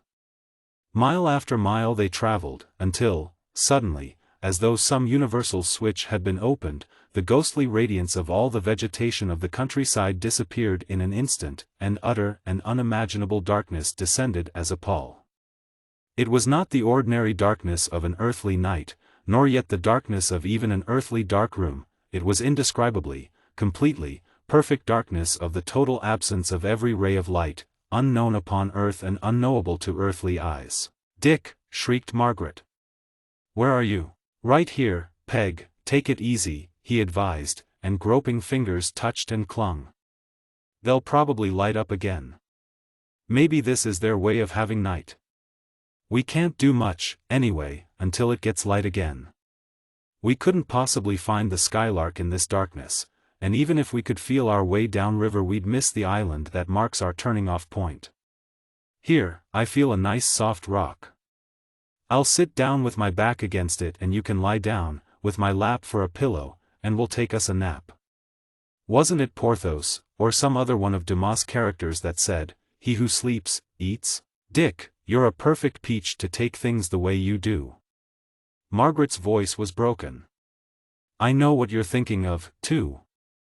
Oh, I do hope that nothing has become of them. For she well knew that, true and loyal friend though Seaton was, yet his every thought was for his beloved Dorothy, presumably still in Skylark too, just as Martin Crane came first with her in everything. Sure they're all right, Peg. An instantly suppressed tremor shook his giant frame. They're figuring on keeping them in the Lark until they raise her, I imagine. If I had known as much then as I know now they'd never have got away with any of this stuff, but it can't be helped now. I wish I could do something, because if we don't get back to 2 pretty quick it seems as though we may snap back into our own 3 dimensions and land in empty space. Or would we, necessarily? The time coordinates would change, too, of course, and that change might very well make it obligatory for us to be back in our exact original locations in the Lark at the instant of transfer, no matter where we happen to be in this hyperspace-hypertime continuum. Too deep for me, I can't figure it. Wish Mart was here, maybe he could see through it. You don't wish so half as much as I do. Margaret exclaimed feelingly. Well, anyway, we'll pretend that 2 can't run off and leave us here. That certainly is a possibility, and it's a cheerful thought to dwell on while we can't do anything else. They fell silent. Now and again Margaret dozed, only to start awake at the coughing grunt of some nearby prowling hyperdenizen of that unknown jungle, but Seaton did not sleep. He did not even half believe in his own hypothesis of their automatic return to their spaceship, and his vivid imagination insisted upon dwelling lingeringly upon every hideous possibility of their return to 3-dimensional space outside their vessel's sheltering walls. And that same imagination continually conjured up visions of what might be happening to Dorothy, to the beloved bride who, since their marriage upon far distant Osnome, had never before been separated from him for so long a time. He had to struggle against an insane urge to do something, anything, even to dash madly about in the absolute blackness of hyperspace in a mad attempt, doomed to certain failure before it was begun, to reach Skylark 2 before she should vanish from 4-dimensional space. Thus, while Seaton grew more and more tense momently, more and ever more desperately frustrate, the abysmally oppressive hypernight wore illimitably on. Creeping, plodding, dragging endlessly along, extending itself fantastically into the infinite reaches of all eternity. Chapter 13. As suddenly as the hyperland had become dark it at last became light. There was no gradual lightening, no dawning, no warning, in an instant, blindingly to eyes which had for so long been straining in vain to detect even the faintest ray of visible light in the platinum-black darkness of the hypervoid, the entire countryside burst into its lividly glowing luminescence. As the light appeared Seaton leaped to his feet with a yell. Yope! I was never so glad to see a light before in all my life, even if it is blue. Didn't sleep much either, did you, Peg? Sleep? I don't believe that I'll ever be able to sleep again. It seemed as though I was lying there for weeks. It did seem long, but time is meaningless to us here, you know. The 2 set out at a rapid pace, down the narrow beach beside the hyperstream. For a long time nothing was said, then Margaret broke out, half hysterically. Dick, this is simply driving me mad. I think probably I am mad, already.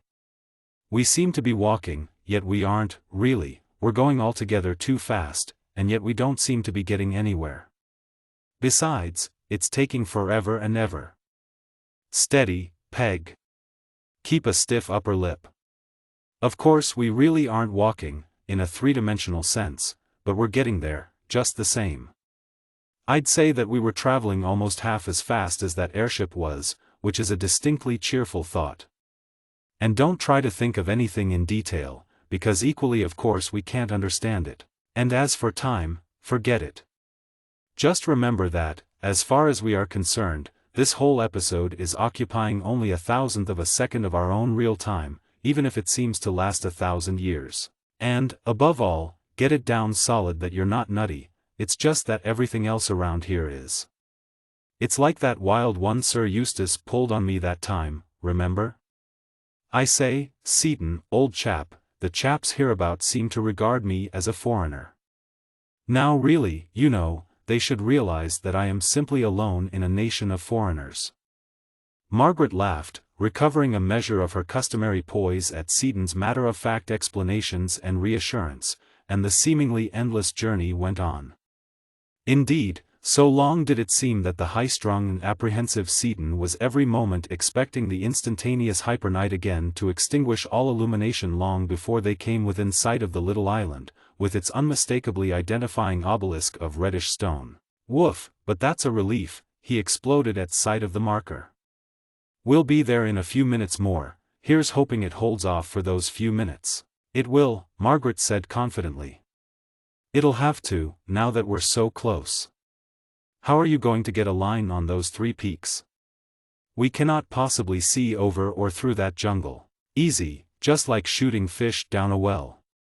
That's one reason I was so glad to see that tall obelisk thing over there. It's big enough to hold my weight and high enough so that I can see the peaks from its top. I'm going to climb up it and wigwag you onto the line we want.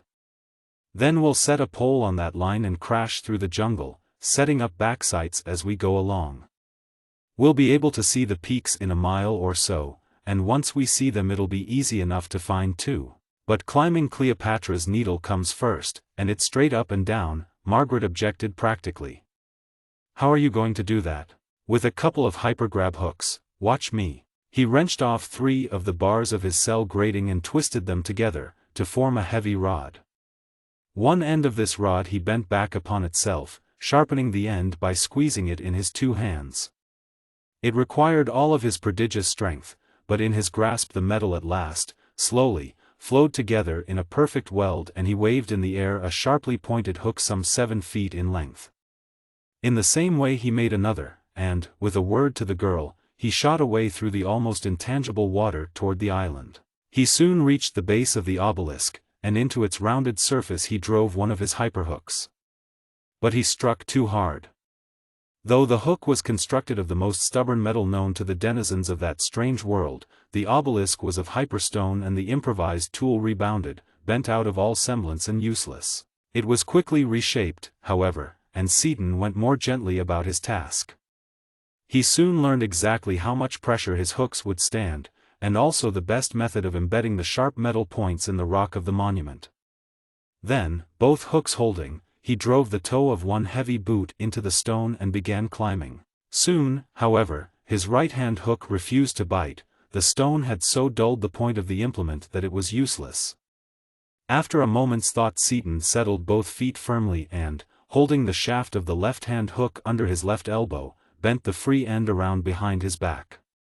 Then, both hands free, he essayed the muscle-tearing task of squeezing that point again into serviceability. "Watch out, Dick, you'll fall," Margaret called. "I'll try not to," he called back cheerfully. "Took too much work and time to get up this far to waste it. Wouldn't hurt me if I did fall, but you might have to come over and pull me out of the ground." He did not fall. The hook was repointed without accident and he continued up the obelisk, a human fly walking up a vertical column. For times he had to stop to sharpen his climbers, but at last he stood atop the lofty shaft. From that eminence he could see not only the 3 peaks, but even the scene of confused activity which he knew marked the mouth of the gigantic well at whose bottom the Skylark lay. Margaret had broken off a small tree, and from the obelisk's top Seaton directed its placing as a transit man directs the setting of his head flag. "Left, way left." His arm waved its hook in great circles. "Easy now." Left arm poised aloft. "All right for line." Both arms swept up and down, once. A careful recheck, back a hair. Right arm out, insinuatingly.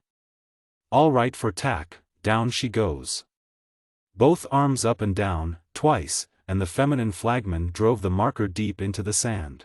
You might come over here, Peg, Seaton shouted, as he began his hasty descent. I'm going to climb down until my hooks get too dull to hold, and then fall the rest of the way, no time to waste sharpening them, and you may have to rally round with a helping hand. Scarcely a third of the way down, one hook refused to function. A few great plunging steps downward and the other also failed, would no longer even scratch the stubborn stone. Already falling, Seaton gathered himself together, twisted bars held horizontally beneath him, and floated gently downward. He came to ground no harder than he would have landed after jumping from a 5-foot earthly fence, but even his 3-ply bars of hypermetal did not keep him from plunging several feet into that strangely unsubstantial hyperground. Margaret was there, however, with her grating and her plate of armor. With her aid Seaton struggled free, and together they waded through the river and hurried to the line post which Margaret had set. Then, along the line established by the obelisk and the post, the man crashed into the thick growth of the jungle, the woman at his heels. Though the weirdly peculiar trees, creepers, and bamboo-like shoots comprising the jungle's vegetation were not strong enough to bar the progress of the dense, hard, human bodies, yet they impeded that progress so terribly that the trailbreaker soon halted. Not so good this way, Peg, he reflected. These creepers will soon pull you down, I'm afraid, and, besides, we'll be losing our line pretty quickly. What to do? Better I knock out a path with this magic wand of mine, I guess. None of this stuff seems to be very heavy. Again they set out, Seaton's grating, so bent and battered now that it could not be recognized as once having been the door of a prison cell, methodically sweeping from side to side, a fiercely driven scythe against which no hyper-thing could stand. Vines and creepers still wrapped around and clung to the struggling pair, shattered masses drifted down upon them from above, exuding in floods of viscous, gluey sap, and both masses of broken vegetation and floods of adhesive juices reinforced and rendered even more impassable the already high-piled wilderness of debris which had been accumulating there during time unthinkable. Thus hampered, but driven to highest effort by the fear of imminent darkness and consequent helplessness, they struggled indomitably on. On and on, while behind them stretched an ever-lengthening, straight, sharply cut streak of blackness in the livid hyperlight of the jungle. Seaton's great mass and prodigious strength enabled him to force his way through that fantastically inimical undergrowth without undue difficulty, but the unremitting pull and drag of the attacking vines eventually wore down the woman's much slighter physique. Just a minute, Dick. She stopped, strength almost spent. I hate to admit that I can't stand the pace, especially since you are doing all the real work, as well as wading through the same mess that I am, but I don't believe that I can go on much longer without a rest. All right, Seaton began, but broke off, staring ahead. No, keep on coming 1 minute more, Peg, 3 more jumps and we're through. I can go that much farther, of course. Lead on, Macduff, and they struggled on. Seaton had spoken truly. In a few more steps they broke out of the thick growth of the jungle and into the almost palpable darkness of a great, roughly circular area which had been cleared of the prolific growth. In the center of this circle could be seen the bluely illuminated works of the engineers who were raising Skylark 2. The edge of the great well was surrounded by four-dimensional machinery, and that well's wide apron and its towering derricks were swarming with hypermen. Stay behind me, Peg, but as close as you can without getting hit, the man instructed his companion after a hasty but comprehensive study of the scene. Keep your shield up and have your grating in good swinging order. I'll be able to take care of most of them, I think, but you want to be ready to squash any of them that may get around me or who may rush us from behind. Those stickers of theirs are bad medicine, girl, and we don't want to take any chances at all of getting stuck again.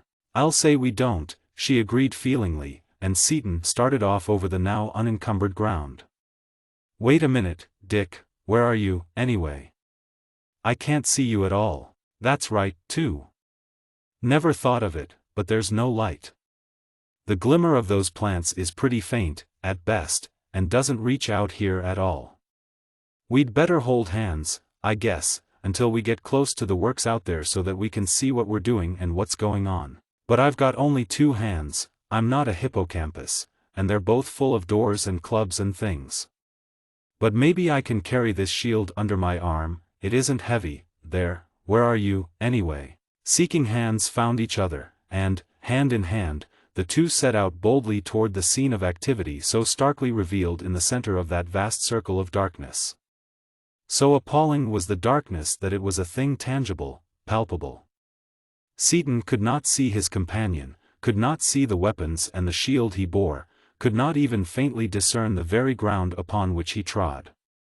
Yet he plunged forward, almost dragging the girl along bodily, eyes fixed upon the bluely gleaming circle of structures which was his goal. "But Dick," Margaret panted.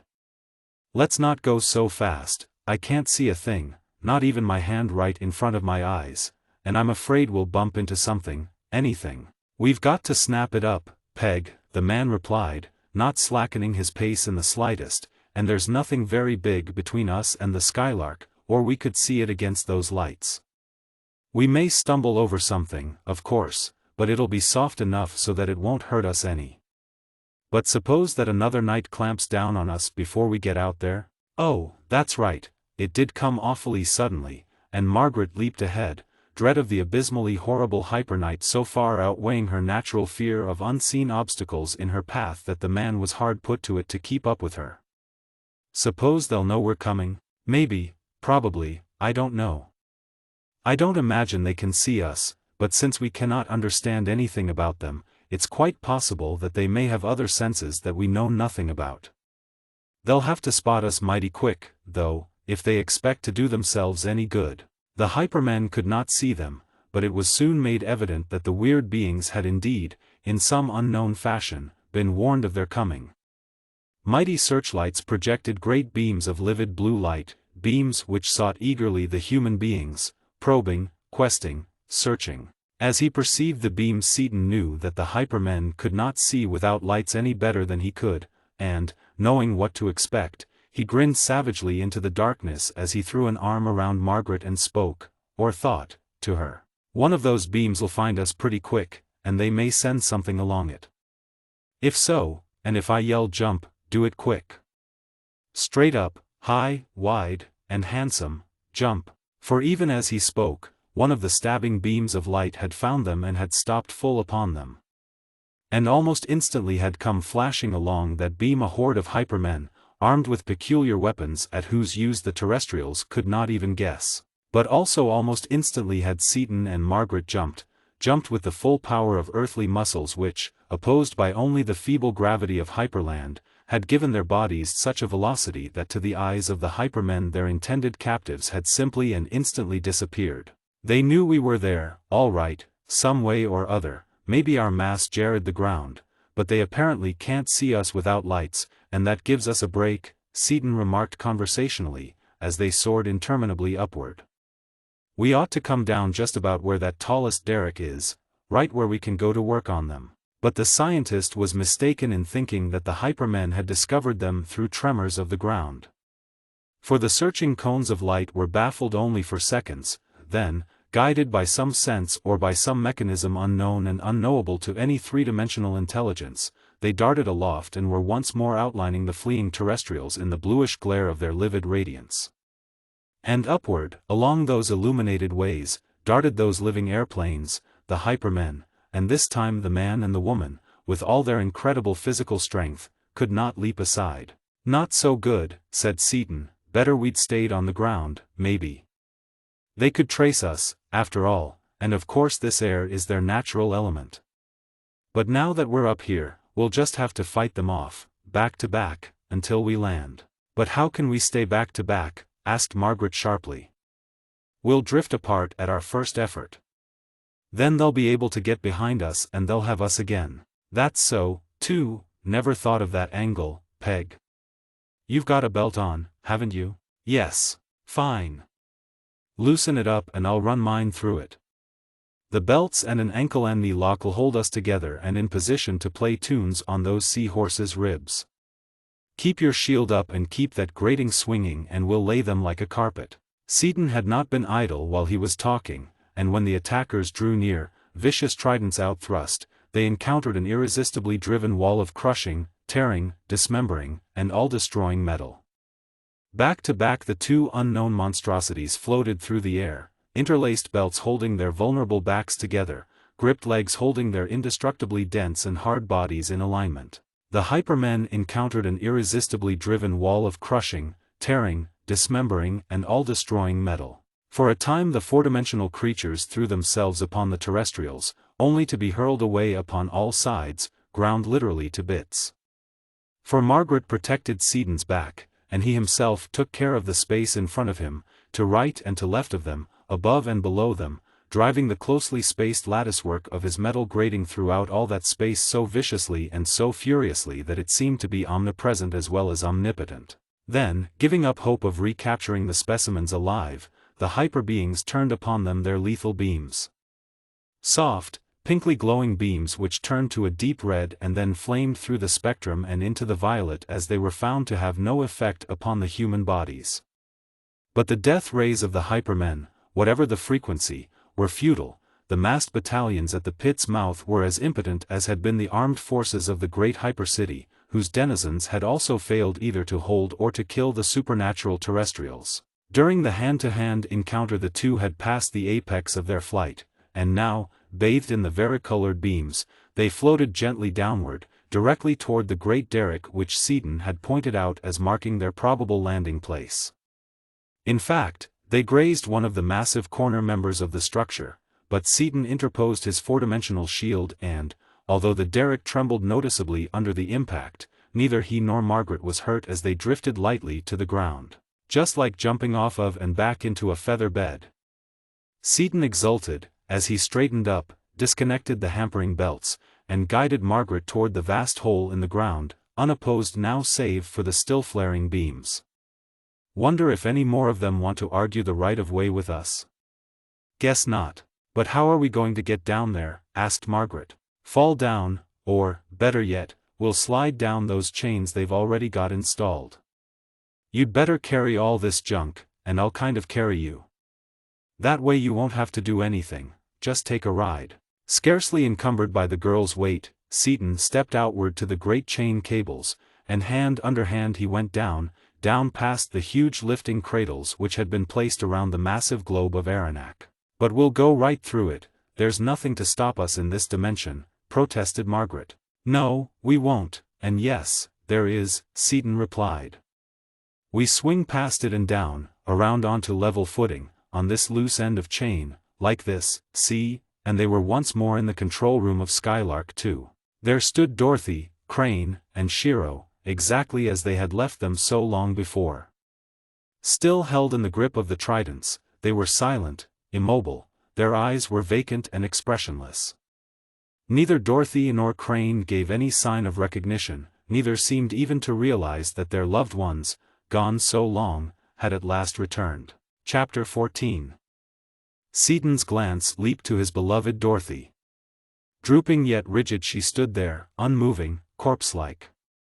Accustomed now to seeing four-dimensional things by consciously examining only their three-dimensional surfaces, he perceived instantly the waxen, utterly inhuman vacuity of her normally piquant and vivacious face, perceived it, and at that perception went mad. Clutching convulsively the length of hyperchain by which he had swung into the control room he leaped, furious and elementally savage. So furious was his action that the chain snapped apart at the wall of the control room. So rapid was it that the hyperguard had no time to move, nor even to think. That guard had been peacefully controlling with his trident the paralyzed prisoner.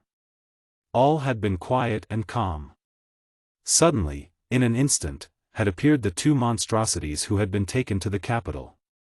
And in that same fleeting instant one of the monsters was leaping at him.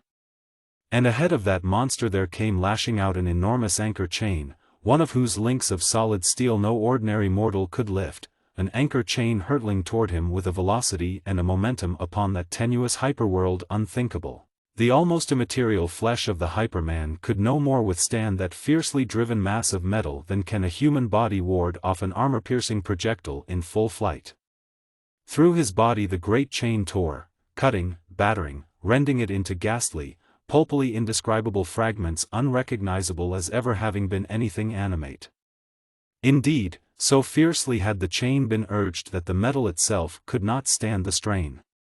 5 links broke off at the climax of the chain's black snake-like stroke, and, accompanying the bleeding scraps of flesh that had been the guard, tore on past the walls of the spaceship and out into the hypervoid. The guard holding his tridents in Crane and Shiro had not much more warning. He saw his fellow obliterated, true, but that was all he lived to see, and he had time to do exactly nothing. One more quick flip of Seaton's singularly efficient weapon and the remains of that officer also disappeared into hyperspace. More of the chain went along, this time, but that did not matter. Dropping to the floor the remaining links of his hyperflail, Seaton sprang to Dorothy, reaching her side just as the punishing trident, released by the slain guard, fell away from her. She recovered her senses instantly and turned a surprised face to the man, who, incoherent in his relief that she was alive and apparently unharmed, was taking her into his arms. "Why, surely, Dick, I'm all right, how could I be any other way?" she answered his first agonized question in amazement. She studied his worn face in puzzled wonder and went on, "But you certainly are not. What has happened, dear, anyway, and how could it have, possibly? I hated like sin to be gone so long, Dimples, but it couldn't be helped." Seaton, in his eagerness to explain his long absence, did not even notice the peculiar implications in his wife's speech and manner. "You see, it was a long trip, and we didn't get a chance to break away from those meat hooks of theirs until after they got us into their city and examined us. Then, when we finally did break away, we found that we couldn't travel at night. Their days are bad enough, with this thick blue light, but during the nights there's absolutely no light at all, of any kind. No moon, no stars, no nothing. Nights. What are you talking about, Dick, anyway?" Dorothy had been trying to interrupt since his first question and had managed at last to break in. "Why, you haven't been gone at all, not even a second.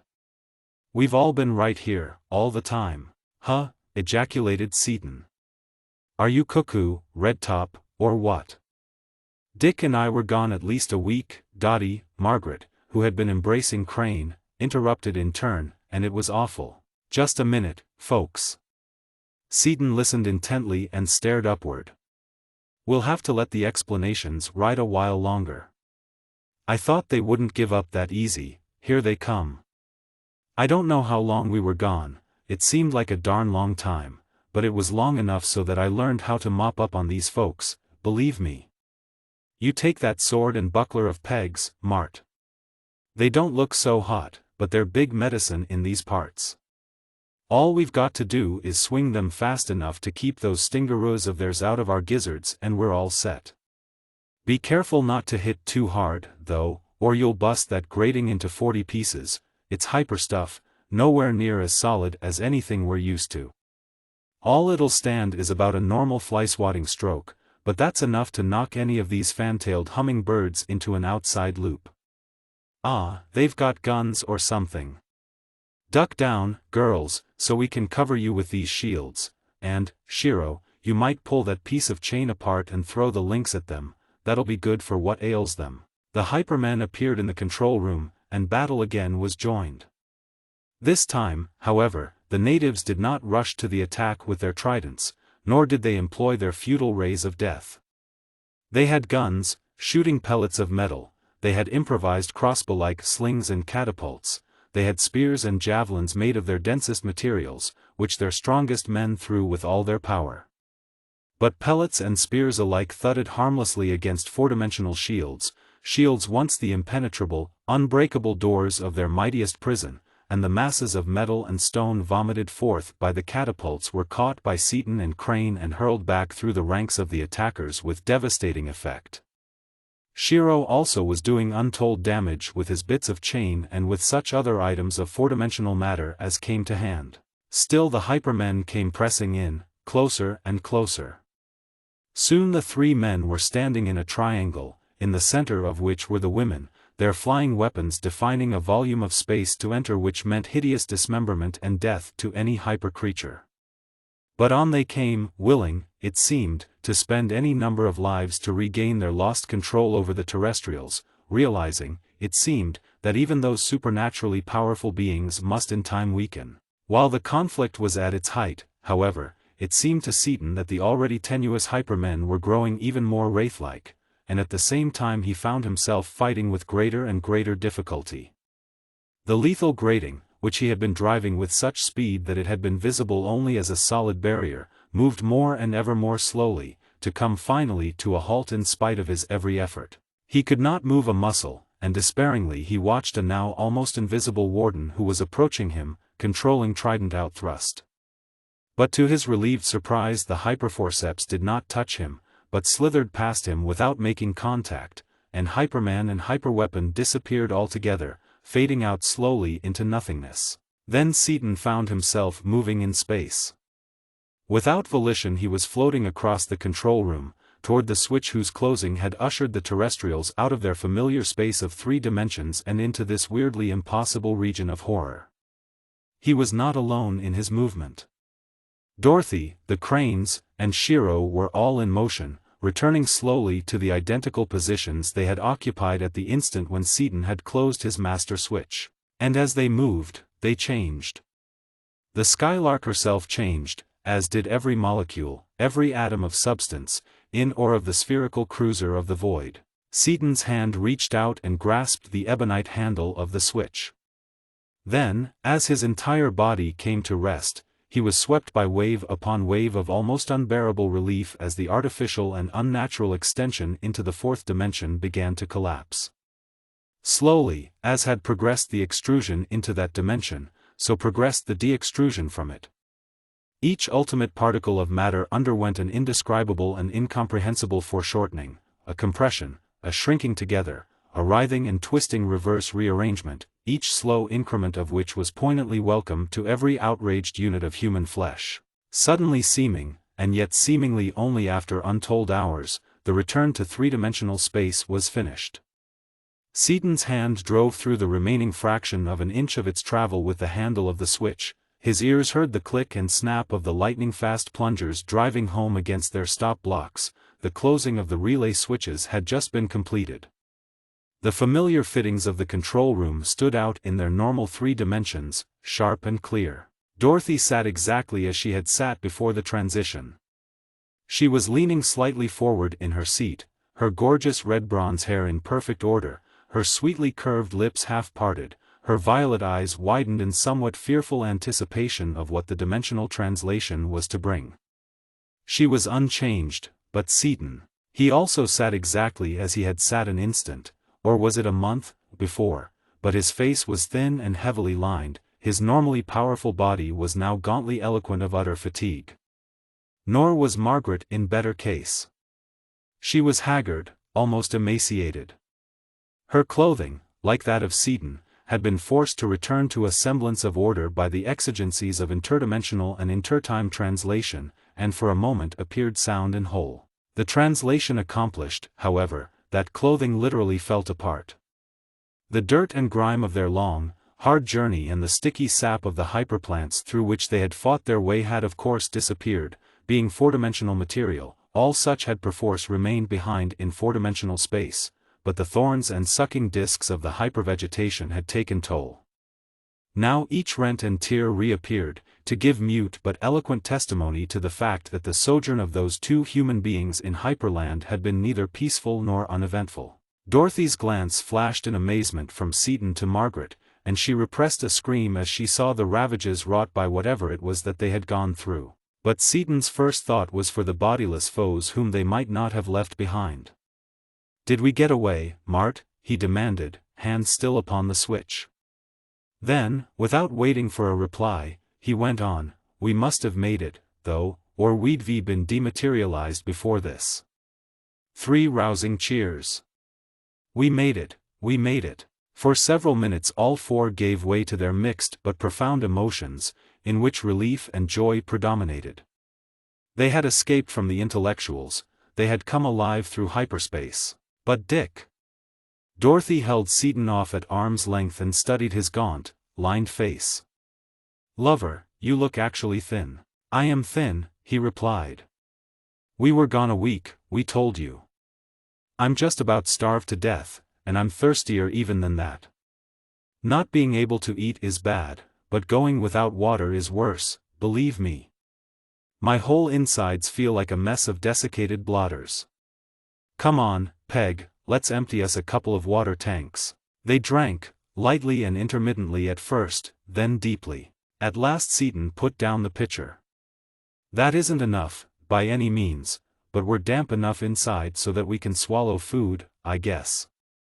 While you're finding out where we are, Mart, Peg and I'll eat 6 or 8 meals apiece. While Seaton and Margaret ate as they had drunk, carefully, but with every evidence of an insatiable bodily demand for food, Dorothy's puzzled gaze went from the worn faces of the diners to a mirror which reflected her own vivid, unchanged self. But I don't understand it at all, Dick, she burst out at last.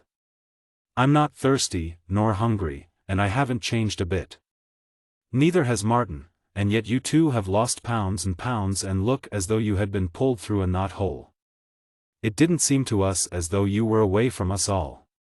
You were going to tell me about that back there, when we were interrupted. Now go ahead and explain things, before I explode. What happened, anyway? Seaton, hunger temporarily assuaged, gave a full but concise summary of everything that had happened while he and Margaret were away from the Skylark. He then launched into a scientific dissertation, only to be interrupted by Dorothy. But, Dick, it doesn't sound reasonable that all that could possibly have happened to you and Peggy without our even knowing that any time at all had passed, she expostulated. We weren't unconscious or anything, were we, Martin? We knew what was going on all the time, didn't we? We were at no time unconscious, and we knew at all times what was taking place around us, Crane made surprising but positive answer. He was seated at a visiplate, but had been listening to the story instead of studying the almost sheer emptiness that was space. And since it is a truism of Norlaminian psychology that any lapse of consciousness, of however short duration, is impressed upon the consciousness of a mind of even moderate power, I feel safe in saying that for Dorothy and me, at least, no lapse of time did occur or could have occurred. There. Dorothy exulted. You've got to admit that Martin knows his stuff. How are you going to get around that? Search me, wish I knew. Seaton frowned in thought. But Mart chirped it, I think, when he said, for Dorothy and me, at least, because for us 2 times certainly lapsed, and lapsed plenty. However, Mart certainly does know his stuff, the old think tank is full of bubbles all the time. He doesn't make positive statements very often, and when he does you can sink the bankroll on them. Therefore, since you were both conscious and time did not lapse, for you, it must have been time itself that was cuckoo instead of you. It must have stretched, or must have been stretched, like the very dickens, for you. Where does that idea get us? I might think that their time was intrinsically variable, as well as being different from ours, if it was not for the regular alternation of night and day, of light and darkness, at least, that Peg and I saw, and which affected the whole country, as far as we could see. So that's out. Maybe they treated you two to a dose of suspended animation or something of the kind, since you weren't going anywhere. Nope, that idea doesn't carry the right earmarks, and besides it would have registered as such on Martin's Norlaminianly psychological brain. So that's out, too. In fact, the only thing that could deliver the goods would be a STA, but that'd be a trifle strong, even for a hyperman, I'm afraid. What would? Demanded Margaret. Anything that you would call strong ought to be worth listening to. A stasis of time. Sounds a trifle far-fetched, of course, but phooey! Dorothy exclaimed. Now you are raving, Dick. I'm not so sure of that, at all, Seaton argued stubbornly. They really understand time, I think, and I picked up a couple of pointers. It would take a 6th-order field, that's it, I'm pretty sure, and that gives me an idea. If they can do it in hypertime, why can't we do it in ours? I fail to see how such a stasis could be established, argued Crane. It seems to me that as long as matter exists time must continue, since it is quite firmly established that time depends upon matter, or rather upon the motion in space of that which we call matter. Sure, that's what I'm going on. Time and motion are both relative. Stop all motion, relative, not absolute motion, and what have you? You have duration without sequence or succession, which is what? That would be a stasis of time, as you say, Crane conceded, after due deliberation. How can you do it? I don't know yet whether I can or not, that's another question. We already know, though, how to set up a stasis of the ether along a spherical surface, and after I have accumulated a little more data on the sixth order it should not be impossible to calculate a volume stasis in both ether and subether, far enough down to establish complete immobility and local cessation of time in gross matter so affected. But would not all matter so affected assume at once the absolute zero of temperature and thus preclude life? I don't think so. The stasis would be subatomic and instantaneous, you know, there could be no loss or transfer of energy. I don't see how gross matter could be affected at all. As far as I can see it would be an absolutely perfect suspension of animation. You and Dot lived through it, anyway, and I'm positive that that's what they did to you. And I still say that if anybody can do it, we can. And that, put in Margaret roguishly, as you so feelingly remark, is a cheerful thought to dwell on, let's dwell on it. We'll do that little thing, too, Peg, some of these times, see if we don't. Seaton promised. But to get back to our knitting, what's the good word, Mart, located us yet?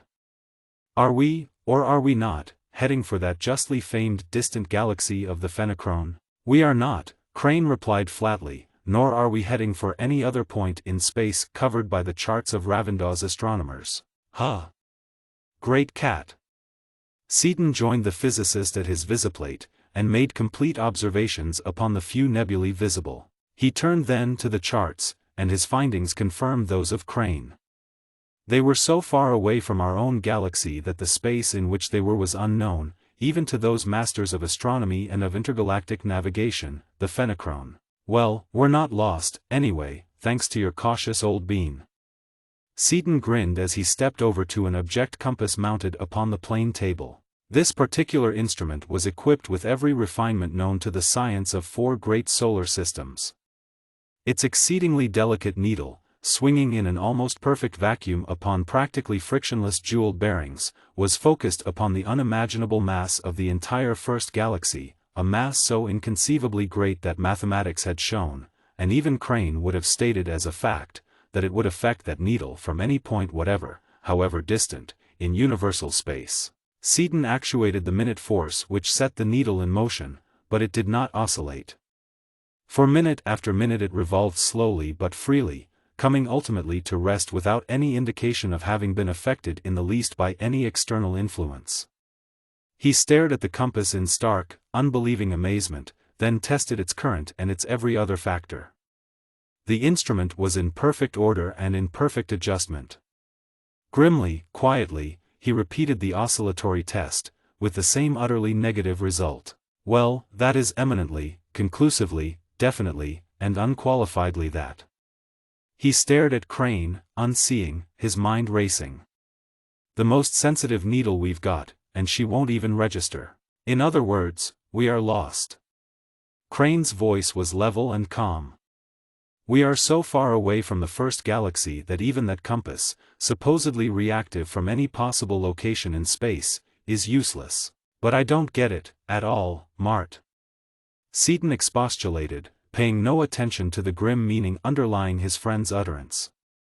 With the whole mass of the galaxy as its object of attachment, that needle absolutely will register from a distance greater than any possible diameter of the superuniverse. His voice died away. Go on, you are beginning to see the light, Crane prompted. Yeah, no wonder I couldn't plot a curve to trace those Fenachrone torpedoes, our fundamental assumptions were unsound. The fact simply is that if space is curved at all, the radius of curvature is vastly greater than any figure as yet proposed, even by the Fenachrone astronomers. We certainly weren't out of our own space 1,000th of a second, more likely only a couple of millionths. Do you suppose that there really are folds in the fourth dimension? That idea has been advanced, but folds are not strictly necessary, nor are they easy to defend. It has always seemed to me that the hypothesis of linear departure is much more tenable. The planes need not be parallel, you know, in fact, it is almost a mathematical certainty that they are not parallel. That's so, too, and that hypothesis would account for everything, of course. But how are? What are you two talking about? Demanded Dorothy. We simply couldn't have come that far. Why, the Skylark was stuck in the ground the whole time. As a physicist, Redtop, you're a fine little beauty contest winner. Seaton grinned. You forget that with the velocity she had, the lark couldn't have been stopped within 3 months either, yet she seemed to stop. How about that, Mart? I have been thinking about that. It is all a question of relative velocities, of course, but even at that, the angle of departure of the two spaces must have been extreme indeed to account for our present location in three-dimensional space. Extreme is right, but there's no use yapping about it now, any more than about any other spilled milk. We'll just have to go places and do things, that's all. Go where and do what? Asked Dorothy pointedly. Lost in space. Margaret breathed. As the dread import of their predicament struck into her consciousness, she had seized the arm rests of her chair in a spasmodic clutch, but she forced herself to relax and her deep brown eyes held no sign of panic. But we have been lost in space before, Dottie, apparently as badly as we are now. Worse, really, because we did not have Martin and Dick with us then. Atta girl, Peg. Seaton cheered. We may be lost, guess we are, temporarily, at least, but we're not licked, not by 7,000 rows of apple trees. I fail to perceive any very solid basis for your optimism, Crane remarked quietly, but you have an idea, of course. What is it? Pick out the galaxy nearest our line of flight and break down for it. Seaton's nimble mind was leaping ahead. The lark's so full of uranium that her skin's bulging, so we've got power to burn. In that galaxy there must be, suns with habitable, possibly inhabited, planets. We'll find one such planet and land on it. Then we'll do with our might what our hands find to do. Such as? Along what lines? Queried Dorothy and Crane simultaneously. Spaceship, probably. Two's entirely too small to be of any account in intergalactic work, Seaton replied promptly. Or maybe fourth, fifth, and sixth order projectors, or maybe some kind of an ultra radio or projector. How do I know, from here? But there's thousands of things that maybe we can do, we'll wait until we get there to worry about which one to try first. Chapter 15. Seaton strode over to the control board and applied maximum acceleration.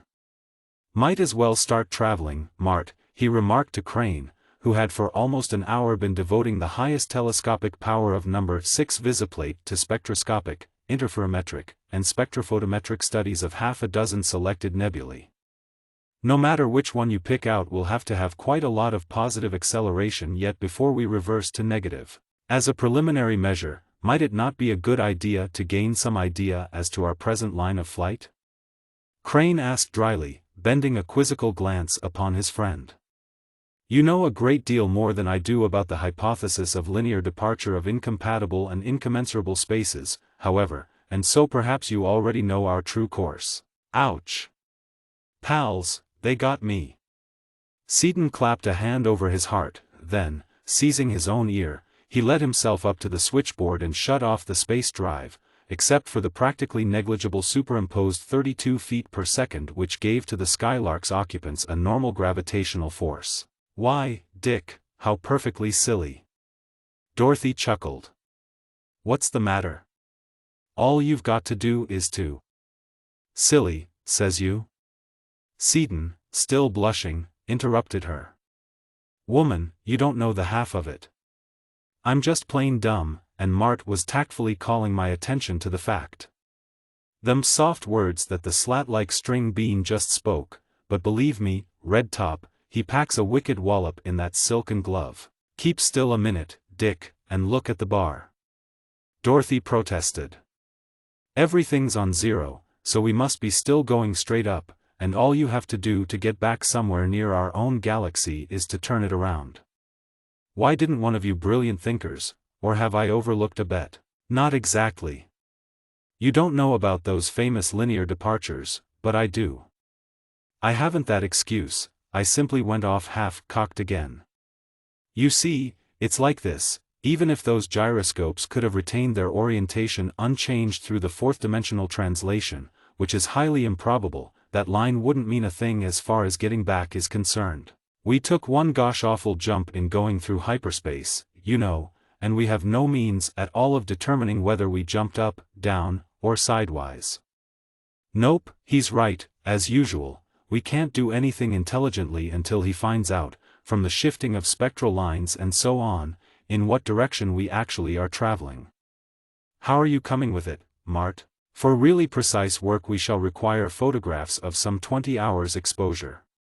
However, I have made 6 preliminary observations, as nearly on rectangular coordinates as possible, from which you can calculate a first approximation course which will serve until we can obtain more precise data. All right. Calcium H and calcium K, were they all type G? 4 of them were of type G, 2 were of type K. I selected the H and K lines of calcium because they were the most prominent individuals appearing in all 6 spectra. Fine. While you're taking your pictures, I'll run them off on the calculator. From the looks of those shifts, I'd say I could hit our course within 5 degrees, which is close enough for a few days, at least. Seaton soon finished his calculations.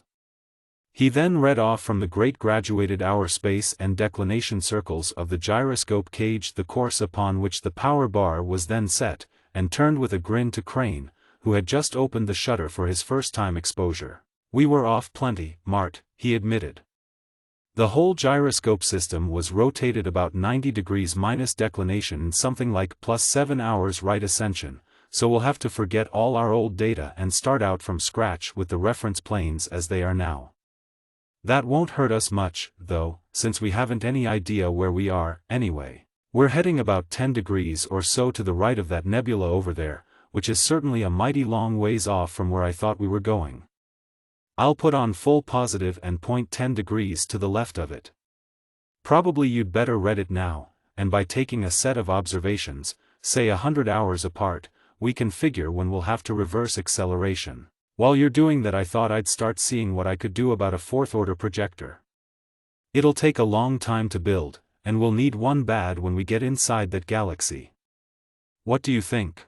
I think that both of those ideas are sound, Crane assented, and each man bent to his task. Crane took his photographs and studied each of the 6 key nebulae with every resource of his ultra-refined instruments.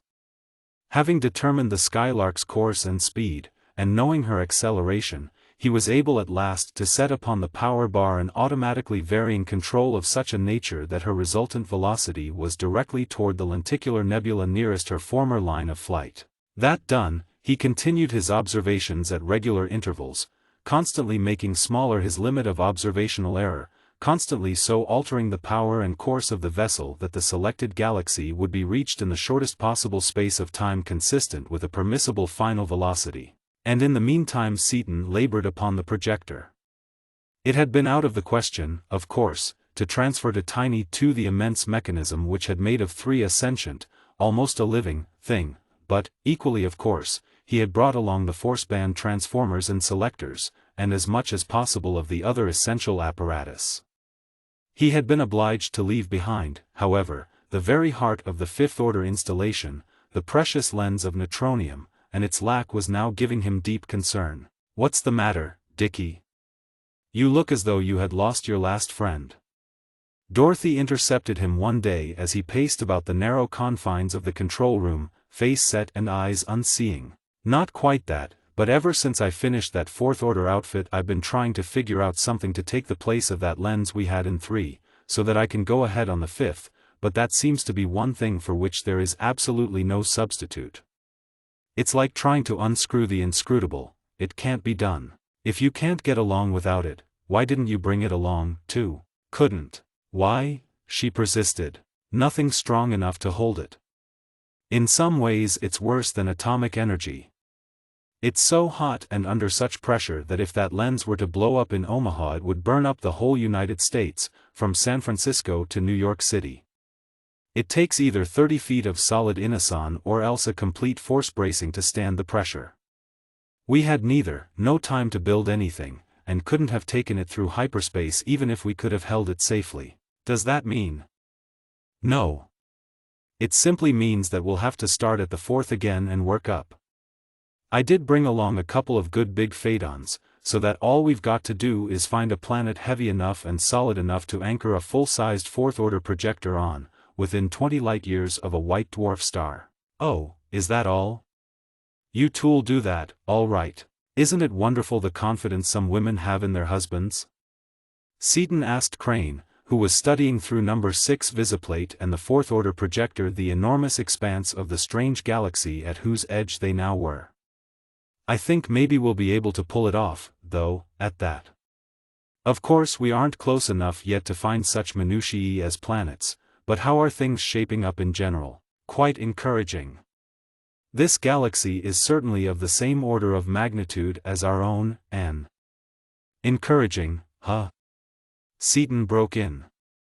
If such a dyed-in-the-wool pessimist as you are can permit himself to use such a word as that, we're practically landed on a planet right now, and shows the same types and varieties of stellar spectra, Crane went on, unperturbed.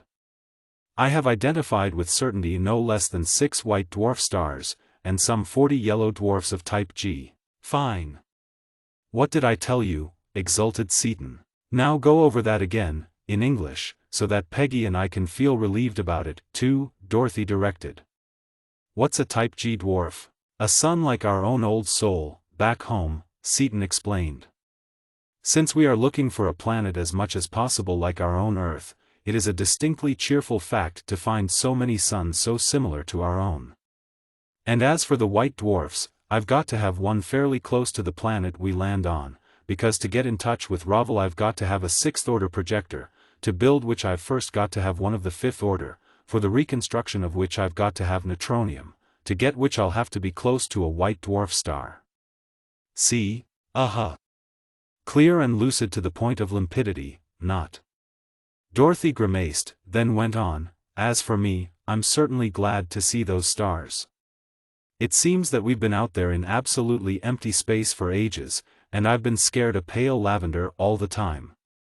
Having all these nice stars around us again is the next best thing to being on solid ground. At the edge of the strange galaxy though they were, many days were required to reduce the intergalactic pace of the vessel to a value at which maneuvering was possible, and many more days passed into time before Crane announced the discovery of a sun which not only possessed a family of planets, but was also within the specified distance of a white dwarf star.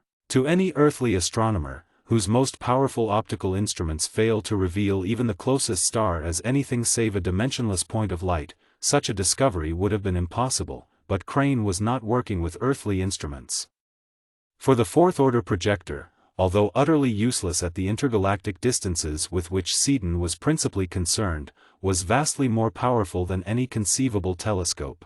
Driven by the full power of a disintegrating uranium bar, it could hold a projection so steadily at a distance of 20 light-years that a man could manipulate a welding arc as surely as though it was upon a bench before him, which, in effect, it was, and in cases in which delicacy of control was not an object, such as the present quest for such vast masses as planets, the projector was effective over distances of many hundreds of light-years.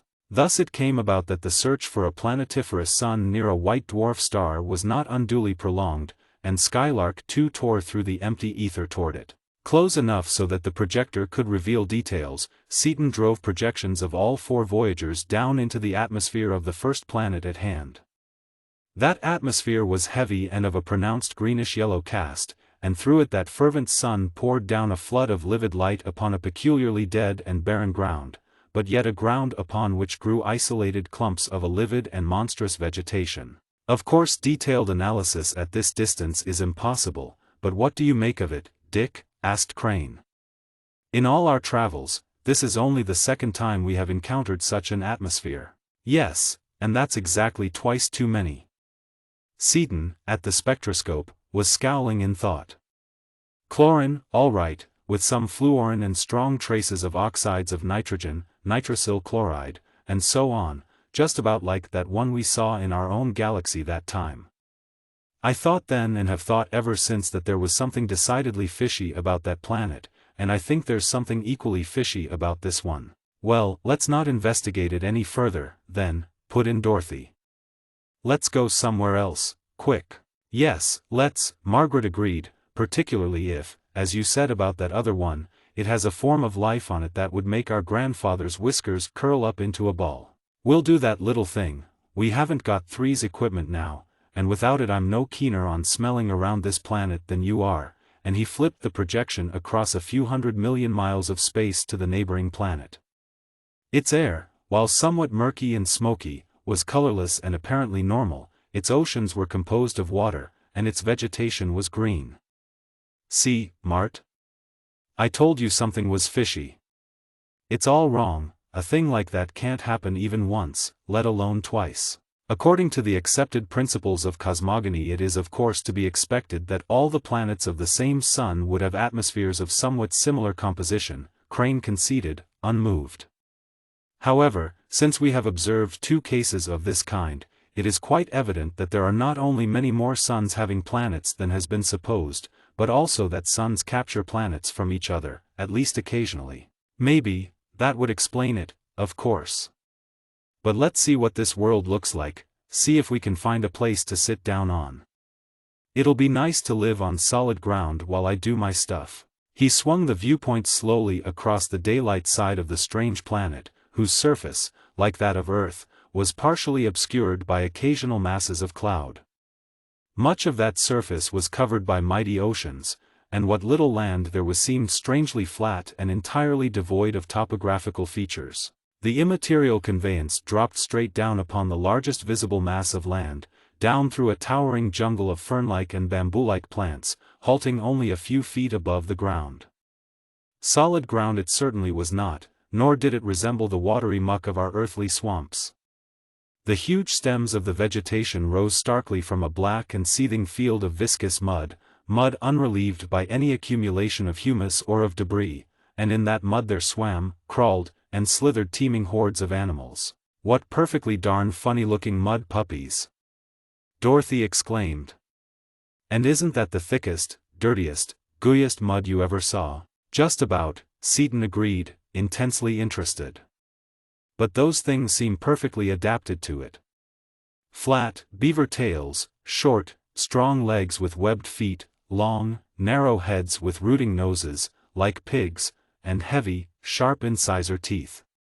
But they live on those ferns and stuff, that's why there's no underbrush or dead stuff. Look at that bunch working on the roots of that big bamboo over there. They'll have it down in a minute. There she goes. The great trunk fell with a crash as he spoke, and was almost instantly forced beneath the repellent surface by the weight of the massed, mud puppies, who flung themselves upon it. Ah, I thought so. Crane remarked.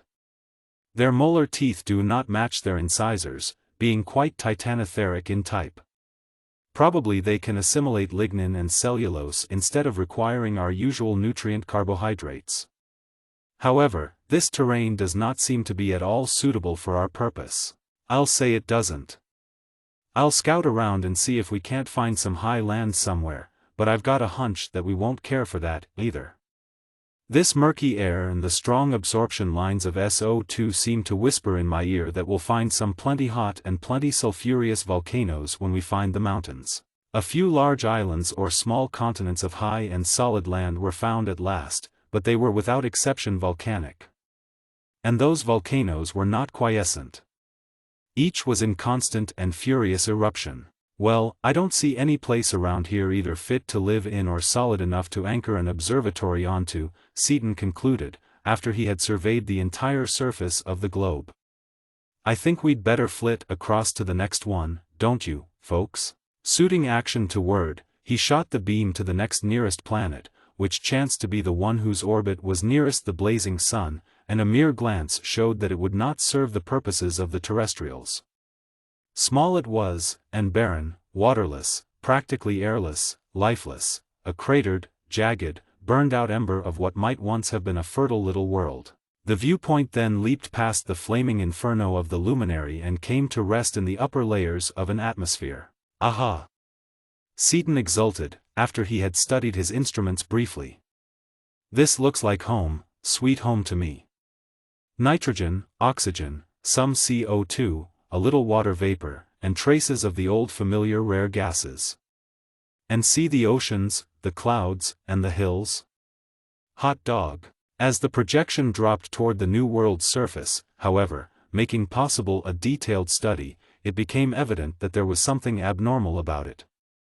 The mountains were cratered and torn, many of the valleys were simply desolate expanses of weathered lava, tuff, and breccia, and, while it seemed that climatic conditions were eminently suitable, of animal life there was none. And it was not only the world itself that had been outraged. Near a great inland lake there spread the ruins of what had once been a great city, ruins so crumbled and razed as to be almost unrecognizable. What had been stone was dust, what had been metal was rust, and dust and rust alike were now almost completely overgrown by vegetation. Seaton mused, subdued. There was a near collision of planet-bearing suns, Mart, and that Cloran planet was captured. This world was ruined by the strain set up, but surely they must have been scientific enough to have seen it coming? Surely they must have made plans so that some of them could have lived through it? He fell silent, driving the viewpoint hither and thither, like a hound in quest of a scent. I thought so. Another ruined city lay beneath them, a city whose buildings, works, and streets had been fused together into one vast agglomerate of glaringly glassy slag, through which could be seen unmelted fragments of strangely designed structural members. Those ruins are fresh, that was done with a heat ray, Mart. But who did it, and why? I've got a hunch, wonder if we're too late, if they've killed them all off already? Hard-faced now and grim, Seaton combed the continent, finding at last what he sought. Ah, I thought so, he exclaimed, his voice low but deadly. I'll bet my shirt that the Clorans are wiping out the civilization of that planet, probably people more or less like us. What d'you say, folks, do we declare ourselves in on this, or not? I'll tell the cockeyed world, I believe that we should, by all means, came simultaneously from Dorothy, Margaret, and Crane. I knew you'd back me up. Humanity über alles, Homo sapiens against all the vermin of the universe. Let's go, do your stuff. As two hurtled toward the unfortunate planet with her every iota of driving power, Seaton settled down to observe the strife and to see what he could do. That which lay beneath the viewpoint had not been a city, in the strict sense of the word. It had been an immense system of concentric fortifications, of which the outer circles had long since gone down under the irresistible attack of the two huge structures of metal which hung poised in the air above. Where those outer rings had been there was now an annular lake of boiling, seething lava. Lava from which arose gouts and slender pillars of smoke and fume, lava being volatilized by the terrific heat of the offensive beams and being hurled away in flaming cascades by the almost constant detonations of high-explosive shells, lava into which from time to time another portion of the immense fortress slagged down, put out of action, riddled, and finally fused by the awful forces of the invaders. Even as the four terrestrials stared in speechless awe, an intolerable blast of flame burst out above one of the flying forts and down it plunged into the raging pool, throwing molten slag far and wide as it disappeared beneath the raging surface. "Hooray!" shrieked Dorothy, who had instinctively taken sides with the defenders. One down, anyway. But her jubilation was premature. The squat and monstrous fabrication burst upward through that flaming surface and, white-hot lava streaming from it in incandescent torrents, it was again in action, apparently uninjured. But the squat and monstrous flying fort burst upward through the seething surface and was again in full action. All fourth-order stuff, Mart, Seaton, who had been frantically busy at his keyboard and instruments, reported to Crane. Can't find a trace of anything on the 5th or 6th, and that gives us a break. I don't know what we can do yet, but we'll do something, believe me. Fourth order? Are you sure? Crane doubted. A fourth-order screen would be a zone of force, opaque and impervious to gravitation, whereas those screens are transparent and are not affecting gravity. Yeah, but they're doing something that we never tried, since we never used fourth-order stuff in fighting. They've both left the gravity band open, it's probably too narrow for them to work through, at least with anything very heavy, and that gives us the edge. Why? Do you know more about it than they do? Queried Dorothy. Who and what are they, Dick? Asked Margaret. Sure, I know more about it than they do. I understand the fifth and sixth orders, and you can't get the full benefit of any order until you know all about the next one. Just like mathematics, nobody can really handle trigonometry until after he has had calculus. And as to who they are, the folks in that fort are of course natives of the planet, and they may well be people more or less like us. It's dollars to donuts, though, that those vessels are manned by the inhabitants of that interloping planet, that form of life I was telling you about, and it's up to us to pull their corks if we can. There, I'm ready to go, I think. We'll visit the ship first. The visible projection disappeared and, their images now in visible patterns of force, they stood inside the control room of one of the invaders.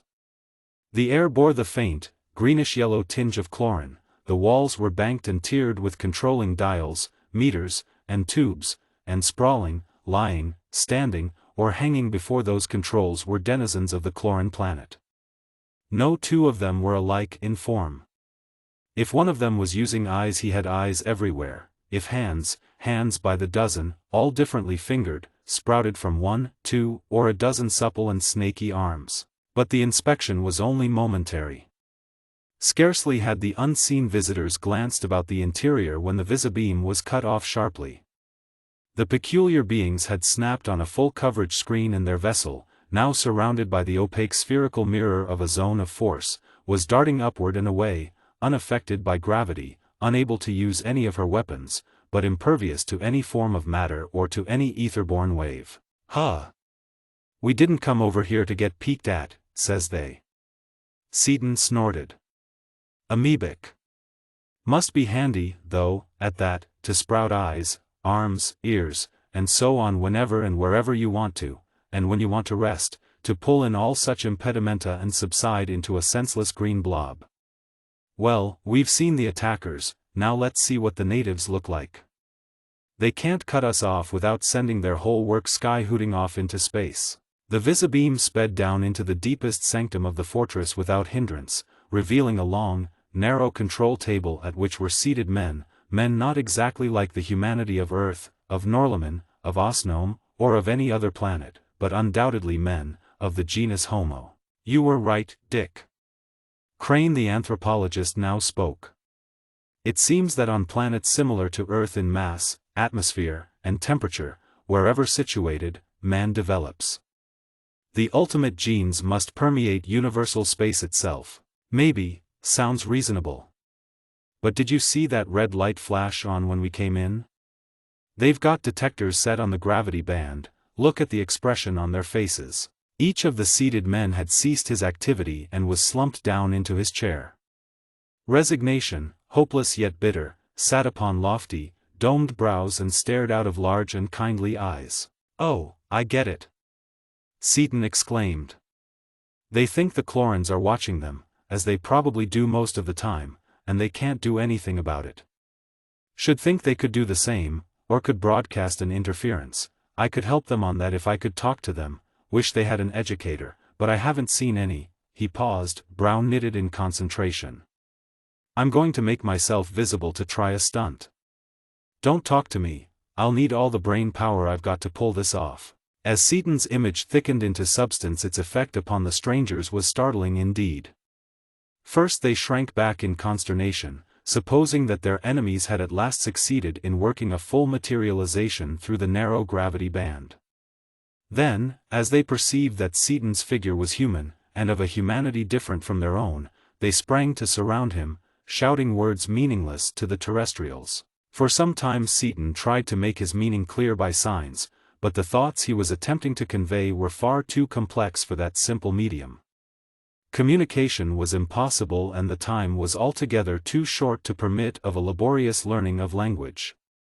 Therefore streamers of visible force shot from Seaton's imaged eyes, sinking deeply into the eyes of the figure at the head of the table. "Look at me," he commanded, and his fists clenched and drops of sweat stood out on his forehead as he threw all the power of his brain into that probing, hypnotic beam. The native resisted with all his strength, but not for nothing had Seaton had superimposed upon his already powerful mind a large portion of the phenomenal brain of Drasnik, the first of psychology of Norlamin. Resistance was useless.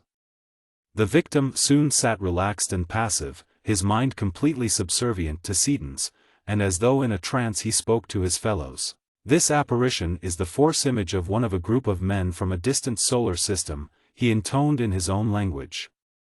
They are friendly and intend to help us. Their spaceship is approaching us under full power, but it cannot get here for many days. They can, however, help us materially before they arrive in person. To that end, he directs that we cause to be brought into this room a full assortment of all our fields of force, transmitting tubes, controllers, force converters, in short, the equipment of a laboratory of radiation. No, that would take too long. He suggests that one of us escort him to such a laboratory. Chapter 16. As Seaton assumed, the near collision of suns which had affected so disastrously the planet Valeron did not come unheralded to overwhelm a world unwarned, since for many hundreds of years her civilization had been of a high order indeed.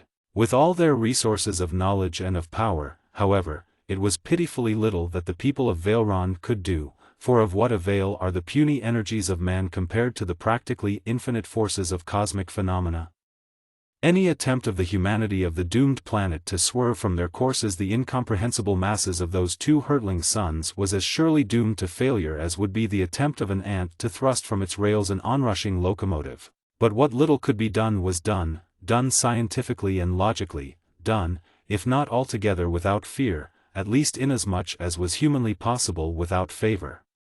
With mathematical certainty were plotted the areas of least strain, and in those areas were constructed shelters. Shelters buried deeply enough to be unaffected by the coming upheavals of the world's crust, shelters of unbreakable metal, so designed, so latticed and braced as to withstand the seismic disturbances to which they were inevitably to be subjected. Having determined the number of such shelters that could be built, equipped, and supplied with the necessities of life in the time allowed, the Board of Selection began its cold-blooded and heartless task.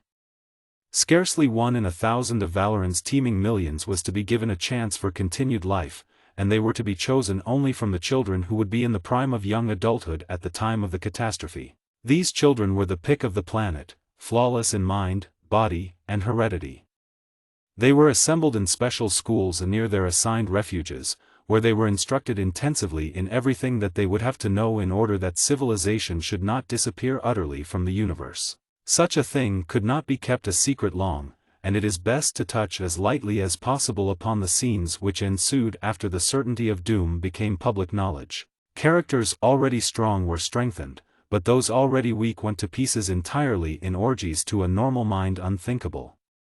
Almost overnight a peaceful and law-abiding world went mad, became an insane hotbed of crime, rapine, and pillage unspeakable. Martial law was declared at once, and after a few thousand maniacs had been ruthlessly shot down, the sober inhabitants were allowed to choose between two alternatives.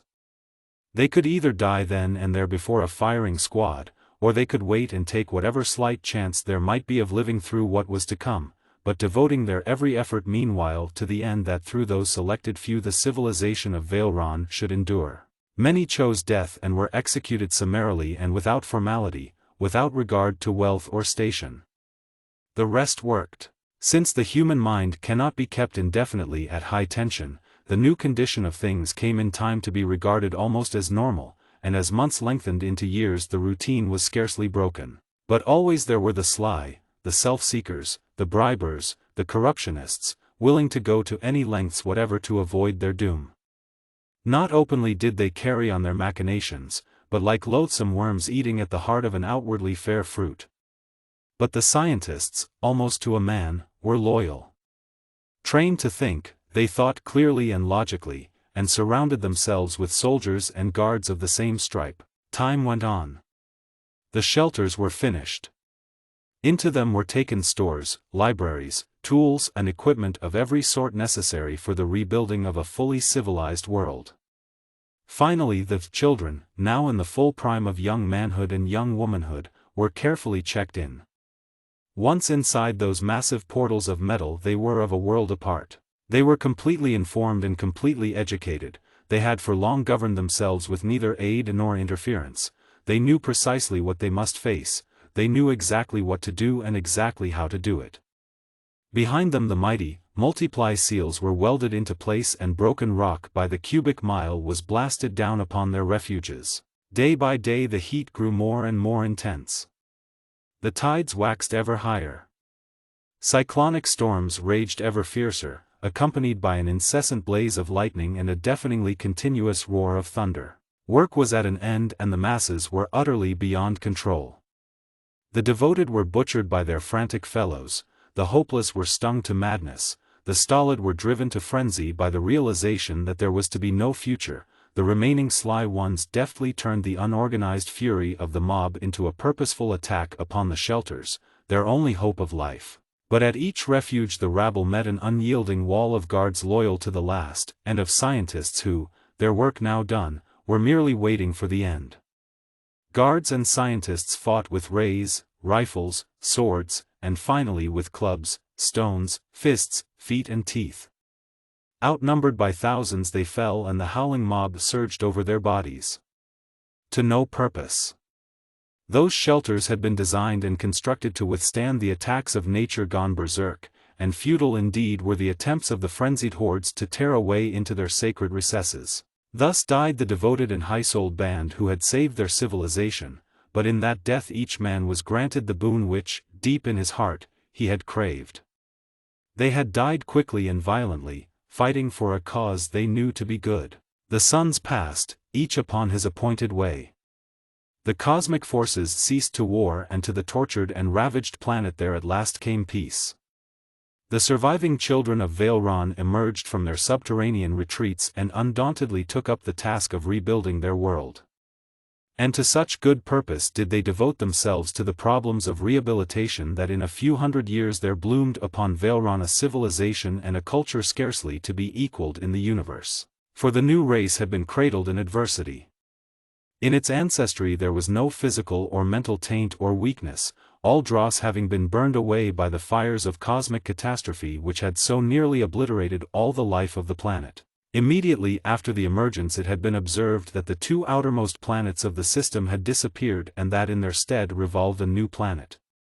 This phenomenon was recognized for what it was, an exchange of planets, something to give concern only to astronomers, and to them only mathematically, in the computation of now greatly perturbed orbits. No one except sheerest romancers even gave thought to the possibility of life upon other worlds, it being an almost mathematically demonstrable fact that the Valeronians were the only life in the entire universe. And even if other planets might possibly be inhabited, what of it? The vast reaches of empty ether intervening between Valeron and even her nearest fellow planet formed an insuperable obstacle even to communication, to say nothing of physical passage. When the interplanetary invaders were discovered upon Valeron, Quedrin Vornal, the most brilliant physicist of the planet, and his son Quedrin Radner, the most renowned, were among the first to be informed of the visitation. Of these two, Quedrin Vornal had for many years been engaged in researches of the most abstruse and fundamental character upon the ultimate structure of matter. He had delved deeply into those which we know as matter, energy, and ether, and had studied exhaustively the phenomena characteristic of or associated with atomic, electronic, and photonic rearrangements. His son, while a scientist of no mean attainments in his own right, did not possess the phenomenally powerful and profoundly analytical mind that had made the elder Quedrin the outstanding scientific genius of his time. He was, however, a synchronizer par excellence, possessing to a unique degree the ability to develop things and processes of great utilitarian value from concepts and discoveries of a purely scientific and academic nature. The vibrations which we know as Hertzian waves had long been known and had long been employed in radio, both broadcast and tight beam, in television, in beam transmission of power, and in receiverless visarays and their blocking screens. When Quedrin the Elder disrupted the atom, however, successfully and safely liberating and studying not only its stupendous energy but also an entire series of vibrations, rays, and particles theretofore unknown to science, Quedrin the Younger began forthwith to turn the resulting products to the good of mankind. Intraatomic energy soon drove every prime mover of Valeron and shorter waves were harnessed. In beams, fans, and broadcasts Quedrin Radner combined and heterodyned them, making of them tools and instruments immeasurably superior in power, precision, and adaptability to anything that his world had ever before known. Due to the signal abilities of brilliant father and famous son, the laboratory in which they labored was connected by a private communication beam with the executive office of the Bardile of Valeron. Bardile, freely translated, means coordinator. He was neither king, emperor, nor president, and, while his authority was supreme, he was in no sense a dictator. A paradoxical statement this, but a true one, for the orders, or rather, requests and suggestions, of the Bardile merely guided the activities of men and women who had neither government nor laws, as we understand the terms, but were working of their own volition for the good of all mankind. The Bardile could not conceivably issue an order contrary to the common weal, nor would such an order have been obeyed. Upon the wall of the laboratory the tuned buzzer of Bardile's beam communicator sounded its subdued call, and Kleiner Siblin, the scientist's capable assistant, took the call upon his desk instrument. A strong, youthful face appeared upon the screen. "Radner is not here, Siblin." The pictured visitor glanced about the room as he spoke. "No, sir. He is out in the spaceship, making another test flight. He is merely circling the world, however, so that I can easily get him on the plate here if you wish. That would perhaps be desirable. Something very peculiar has occurred, concerning which all three of you should be informed." The connections were soon made and the Bardile went on. "A semicircular dome of force has been erected over the ruins of the ancient city of Moslin. It is impossible to say how long it has been in place, since you know the ruins lie in an entirely unpopulated area. It is, however, of an unknown composition and pattern, being opaque to vision and to our visibeams. It is also apparently impervious to matter. Since this phenomenon seems to lie in your province, I would suggest that you three men investigate it and take such steps as you deem necessary. It is noted, O Bardile," and Kleiner Siblin cut the beam. He then shot out their heaviest visor beam, poising its viewpoint directly over what, in the days before the cataclysm, had been the populous city of Moslin. Straight down the beam drove, upon the huge hemisphere of greenly glinting force, urged downward by the full power of the Quadran's mighty generators. By the very vehemence of its thrust it tore through the barrier, but only for an instant. The watchers had time to perceive only fleetingly a greenish-yellow haze of light, but before any details could be grasped their beam was snapped. The automatically reacting screens had called for and had received enough additional power to neutralize the invading beam. Then, to the amazement of the three physicists, a beam of visible energy thrust itself from the green barrier and began to feel its way along their own invisible visor. Siblin cut off his power instantly and leaped toward the door. "Whoever they are, they know something," he shouted as he ran. "Don't want them to find this laboratory, so I'll set up a diversion with a rocket plane. If you watch at all, Vornal, do it from a distance and with a spy ray, not a carrier beam. I'll get in touch with Radner on the way." Even though he swung around in a wide circle, to approach the strange stronghold at a wide angle to his former line, such was the power of the plane that Siblin reached his destination in little more than an hour.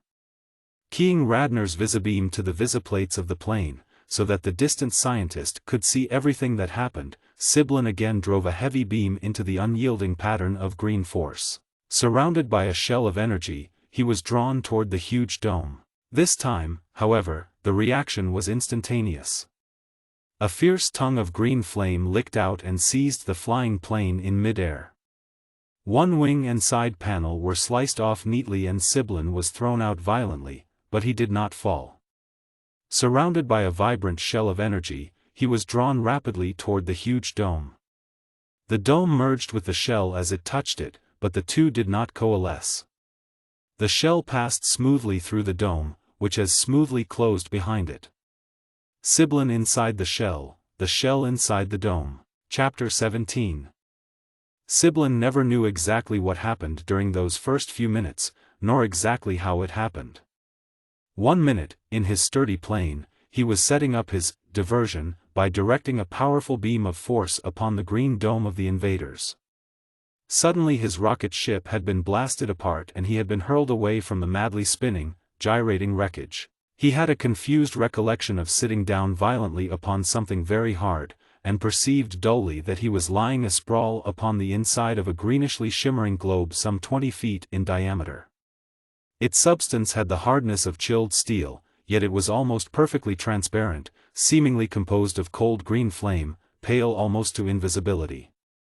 He also observed, in an incurious, foggy fashion, that the great dome was rushing toward him at an appalling pace. He soon recovered from his shock, however, and perceived that the peculiar ball in which he was imprisoned was a shell of force, of formula and pattern entirely different from anything known to the scientists of Valeron.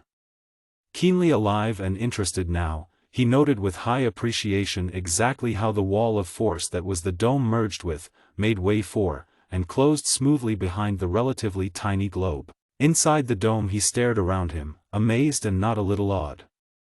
Upon the ground, the center of that immense hemisphere, lay a featureless, football-shaped structure which must be the vessel of the invaders. Surrounding it there were massed machines and engineering structures of unmistakable form and purpose, drills, derricks, shaft heads, skips, hoists, and other equipment for boring and mining. From the lining of the huge dome there radiated a strong, lurid, yellowish-green light which intensified to positive ghastliness the natural color of the gaseous chlorine which replaced the familiar air in that walled-off volume so calmly appropriated to their own use by the Outlanders. As his shell was drawn downward toward the strange scene, Siblin saw many moving things beneath him, but was able neither to understand what he saw nor to correlate it with anything in his own knowledge or experience. For those beings were amorphous. Some flowed along the ground, formless blobs of matter, some rolled, like wheels or like barrels, many crawled rapidly, snake-like, others resembled animated pancakes, undulating flatly and nimbly about upon a dozen or so short, tentacular legs. Only a few, vaguely manlike, walked upright. A glass cage, some 8 feet square and 7 high, stood under the towering bulge of the great ship's side, and as his shell of force engulfed it and its door swung invitingly open, Siblin knew that he was expected to enter it. Indeed, he had no choice. The fabric of cold flame that had been his conveyance and protection vanished, and he had scarcely time to leap inside the cage and slam the door before the noxious vapors of the atmosphere invaded the space from which the shell's impermeable wall had barred it. To die more slowly, but just as surely, from suffocation? No, the cage was equipped with a thoroughly efficient oxygen generator and air purifier. There were stores of Valeronian food and water, there were a chair, a table, and a narrow bunk, and, wonder of wonders, there were even kits of toilet articles and of changes of clothing. Far above a great door opened. The cage was lifted and, without any apparent means either of support or of propulsion, it moved through the doorways and along various corridors and halls, coming finally to rest upon the floor in one of the innermost compartments of the Sky rover. Siblin saw masses of machinery, panels of controlling instruments, and weirdly multiform creatures at station, but he had scant time even to glance at them, his attention being attracted instantly to the middle of the room where, lying in a heavily reinforced shallow cup of metal upon an immensely strong, low table, he saw a something, and for the first time an inhabitant of Valeron saw at close range one of the invaders. It was in no sense a solid, nor a liquid, nor yet a jelly, although it seemed to partake of certain properties of all three. In part it was murkily transparent, in part greenishly translucent, in part turbidly opaque, but in all it was intrinsically horrible. But that it was sentient and intelligent there could be no doubt. Not only could its malign mental radiations be felt, but its brain could be plainly seen, a huge, intricately convolute organ suspended in an unyielding but plastic medium of solid jelly.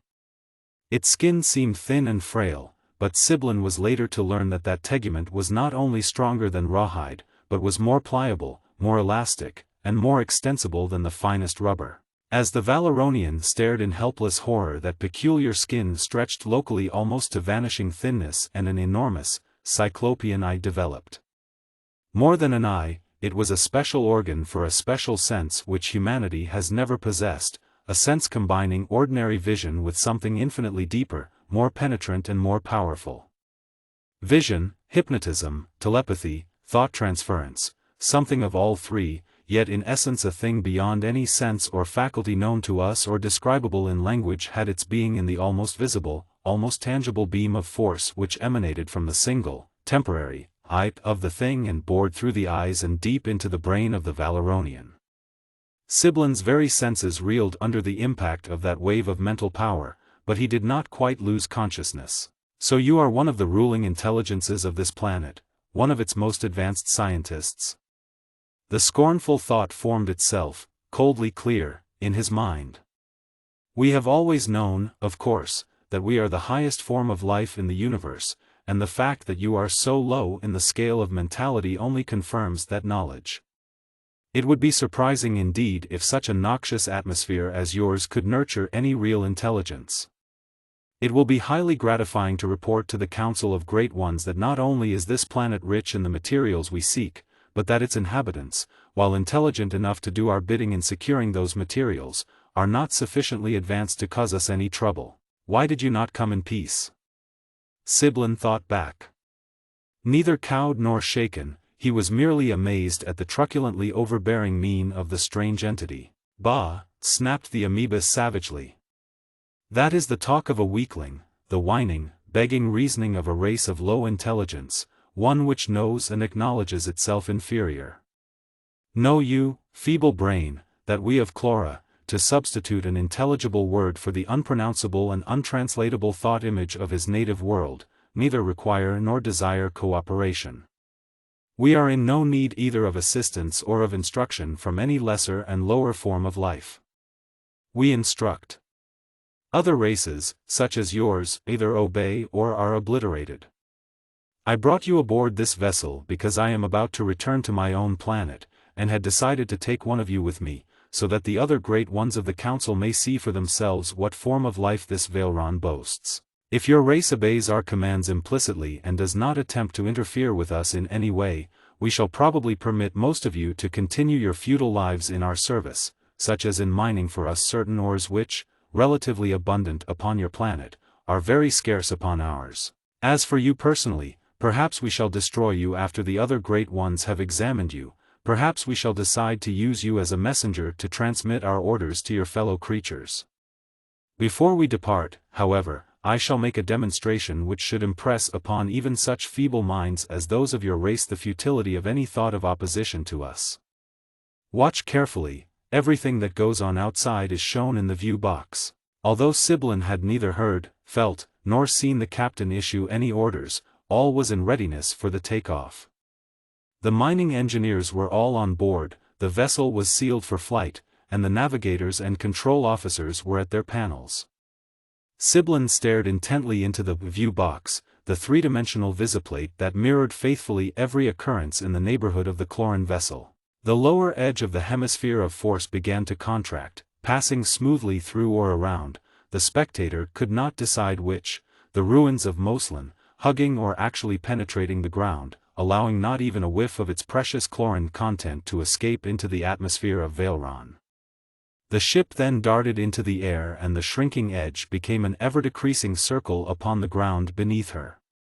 That circle disappeared as the meeting edge fused and the wall of force, now a hollow sphere, contained within itself the atmosphere of the invaders. High over the surface of the planet sped the Chloran raider toward the nearest Valeronian city, which happened to be only a small village.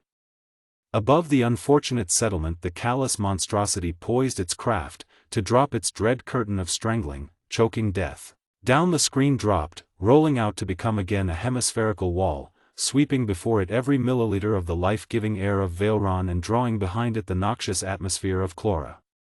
For those who have ever inhaled even a small quantity of chlorin, it is unnecessary to describe in detail the manner in which those villagers of Valeron died. For those who have not, no possible description could be adequate. Suffice it to say, therefore, that they died, horribly. Again the wall of force rolled up, coming clear up to the outer skin of the cruiser this time, in its approach liquefying the chlorin and forcing it into storage chambers. The wall then disappeared entirely, leaving the marauding vessel starkly outlined against the sky. Then, further and even more strongly to impress the raging but impotent Kleiner Siblin. "Beam it down," the amoeba's captain commanded, and various officers sent out thin, whip-like tentacles toward their controls. Projectors swung downward and dense green pillars of flaming energy erupted from the white-hot refractories of their throats. And what those green pillars struck subsided instantly into a pool of hissing, molten glass. Methodically they swept the entire area of the village. "You monster!" shrieked Siblin, white, shaken, almost beside himself. "You vile, unspeakable monster! Of what use is such a slaughter of innocent men? They have not harmed you." "Indeed they have not, nor could they," the amoebus interrupted callously. "They mean nothing whatever to me, in any way. I have gone to the trouble of wiping out this city to give you and the rest of your race an object lesson, to impress upon you how thoroughly unimportant you are to us and to bring home to you your abject helplessness. Your whole race is, as you have just shown yourself to be, childish, soft, and sentimental, and therefore incapable of real advancement. On the contrary, we, the masters of the universe, do not suffer from silly inhibitions or from foolish weaknesses." The eye faded out, its sharp outlines blurring gradually as its highly specialized parts became transformed into or were replaced by the formless gel composing the body of the creature. The amoebus then poured himself out of the cup, assumed the shape of a donut, and rolled rapidly out of the room. When the Cloran captain had gone, Siblin threw himself upon his narrow bunk, fighting savagely to retain his self-control. He must escape, the thought repeated itself endlessly in his mind, but how? The glass walls of his prison were his only defense against hideous death. Nowhere in any Cloran thing, nowhere in any nook or cranny of the noisome planet toward which he was speeding, could he exist for a minute except inside the cell which his captors were keeping supplied with oxygen. No tools, nothing from which to make a protective covering, no way of carrying air, nowhere to go, helpless, even to break that glass meant death. At last he slept, fitfully, and when he awoke the vessel was deep in interplanetary space. His captors paid no further attention to him, he had air, food, and water, and if he chose to kill himself that was of no concern to them, and Siblin, able to think more calmly now, studied every phase of his predicament. There was absolutely no possibility of escape. Rescue was out of the question. He could, however, communicate with Valeron, since in his belt were tiny sender and receiver, attached by tight beams to instruments in the laboratory of the Quadrans. Detection of that pencil beam might well mean instant death, but that was a risk which, for the good of humanity, must be run. Lying upon his side, he concealed one ear plug under his head and manipulated the tiny sender in his belt. "Quedran Radner, Quedran Vornal," he called for minutes, with no response. Truly, something of grave import must have happened to cause complete desertion of that laboratory. However, it mattered little, his messages would be recorded. He went on to describe in detail, tersely, accurately, and scientifically, everything that he had observed and deduced concerning the Clorans, their forces, and their mechanisms. "We are now approaching the planet," he continued, now an observer reporting what he saw in the view box. "It is apparently largely land. It has north and south polar ice caps. A dark area, which I take to be an ocean, is the most prominent feature visible at this time. It is diamond-shaped and its longer axis, lying north and south, is about 1/4 of a circumference in length. Its shorter axis, about half that length, lies almost upon the equator. We are passing high above this ocean, going east. East of the ocean and distant from it about 1/5 of a circumference lies quite a large lake, roughly elliptical in shape, whose major axis lies approximately northeast and southwest. We are dropping toward a large city upon the southeast shore of this lake, almost equally distant from its two ends. Since I am to be examined by a so-called Council of Great Ones, it may be that this city is their capital. No matter what happens, do not attempt to rescue me, as it is entirely hopeless. Escape is likewise impossible, because of the lethal atmosphere. There is a strong possibility, furthermore, that I may be returned to Valeron as a messenger to our race. This possibility is my only hope of returning. I am sending this data and will continue to send it as long as is possible, simply to aid you in deciding what shall be done to defend our civilization against these monsters. We are now docking, near a large, hemispherical dome of force. My cell is being transported through the atmosphere toward that dome. It is opening. I do not know whether my beam can pass out through it, but I shall keep on sending. Inside the dome there is a great building, toward which I am floating. I am inside the building, inside a glass compartment which seems to be filled with air. Yes, it is air, for the creatures who are entering it are wearing protective suits of some transparent substance. Their bodies are now globular and they are walking, each upon 3 short legs. One of them is developing an eye, similar to the one I described. Their bodies were globular, and each one walked upon 3 short legs. Siblin's message stopped in the middle of a word. The eye had developed, and in its weirdly hypnotic grip the Valeronian was helpless to do anything of his own volition. Obeying the telepathic command of the Great One, he stepped out into the larger room and divested himself of his scanty clothing. One of the monstrosities studied his belt briefly, recognized his communicator instruments for what they were, and kicked them scornfully into a corner, thus rendering it impossible for either captive or captors to know it when that small receiver throbbed out its urgent message from Quedrin Radner. The inspection and examination finished, it did not take long for the monstrosities to decide upon a course of action. Take this scum back to its own planet as soon as your cargo is unloaded, the Chief Great One directed. You must pass near that planet on your way to explore the next one, and it will save time and inconvenience to let it carry our message to its fellows. Out in space, speeding toward distant Valeron, the captain again communicated with Siblin. I shall land you close to one of your inhabited cities and you will at once get in touch with your Bardile. You already know what your race is to do, and you have in your cage a sample of the ore with which you are to supply us. You shall be given 20 of your days in which to take from the mine already established by us enough of that ore to load this ship, 10,000 tons. The full amount, and pure mineral, mind you, no base rock, must be in the loading hoppers at the appointed time or I shall proceed to destroy every populated city, village, and hamlet upon the face of your globe. But that particular ore is rare, protested Siblin. I do not believe that it will prove physically possible to recover such a vast amount of it in the short time you are allowing us. You understand the orders, obey them or die. Chapter 18. Very near to Valeron, as space distances go, yet so far away in terms of miles that he could take no active part whatever in the proceedings, Quedrin Radner sat tense at his controls, staring into his powerful visiplates. Even before Kleiner Siblin had lifted his rocket plane off the ground, Radner had opened his throttles wide. Then, his ship hurtling at full drive toward home, everything done he could do, he sat and watched. Watched, a helpless spectator. Watched while Siblin made his futilely spectacular attack, watched the gallant plane's destruction, watched the capture of the brave but foolhardy pilot, watched the rolling up and compression of the Clorin dome, watched in agony the obliteration of everything, animate and inanimate, pertaining to the outlying village, watched in horrified relief the departure of the invading spaceship. Screaming through the air, her outer plating white-hot from its friction, her forward rocket tubes bellowing a vicious crescendo, Radner braked his ship savagely to a landing in the dock beside the machine shop in which she had been built. During that long return voyage his mind had not been idle. Not only had he decided what to do, he had also made rough sketches and working drawings of the changes which must be made in his peaceful spaceship to make of her a super-dreadnought of the void. This was not as difficult an undertaking as might be supposed.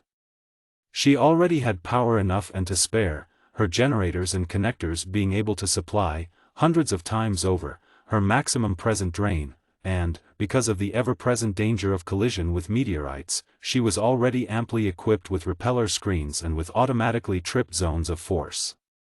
Therefore all that was necessary was the installation of the required offensive armament, beam projectors, torpedo tubes, fields of force, controls, and the like, the designing of which was a simple matter for the brain which had tamed to man's everyday use the ultimately violent explosiveness of intraatomic energy. Radner first made sure that the machine shop superintendent, master mechanic, and foreman understood the sketches fully and knew precisely what was to be done. Then, confident that the new projectors would project and that the as yet non-existent oxygen bombs would explode with their theoretical violence, he hurried to the office of the Bardile. already gathered there was a portentous group. Besides the coordinator there were scientists, engineers, architects, and beam specialists, as well as artists, teachers, and philosophers. "Greetings, Quedrin Radner," began the Bardile. "Your plan for the defense of Valeron has been adopted, with a few minor alterations and additions suggested by other technical experts. It has been decided, however, that your proposed punitive visit to Clora cannot be approved. As matters now stand, it can be only an expedition of retaliation and vengeance, and as such can in no wise advance our cause." "Very well, O Bardile." It is, Radner, trained from infancy in cooperation, was accepting the group decision as a matter of course when he was interrupted by an emergency call from his own laboratory. An assistant, returning to the temporarily deserted building, had found the message of Kleiner Siblin and had known that it should be given immediate attention. "Please relay it to us here, at once," Radner instructed, and, when the message had been delivered, "Fellow counselors, I believe that this word from Kleiner Siblin will operate to change your decision against my proposed flight to Clora. With these incomplete facts and data to guide me, I shall be able to study intelligently the systems of offense and of defense employed by the enemy, and shall then be in position to strengthen immeasurably our own armament. Furthermore, Siblin was alive within the hour, there may yet be some slight chance of saving his life in spite of what he has said." The Bardile glanced once around the circle of tense faces, reading in them the consensus of opinion without having recourse to speech. "Your point is well taken, Counselor Quedrin, and for the sake of acquiring knowledge your flight is approved," he said slowly. "Provided, however, and this is a most important proviso, that you can convince us that there is a reasonable certainty of your safe return." Kleiner Siblin had, of course, no idea that he would be captured. Nevertheless, the Clorans took him, and his life is probably forfeit.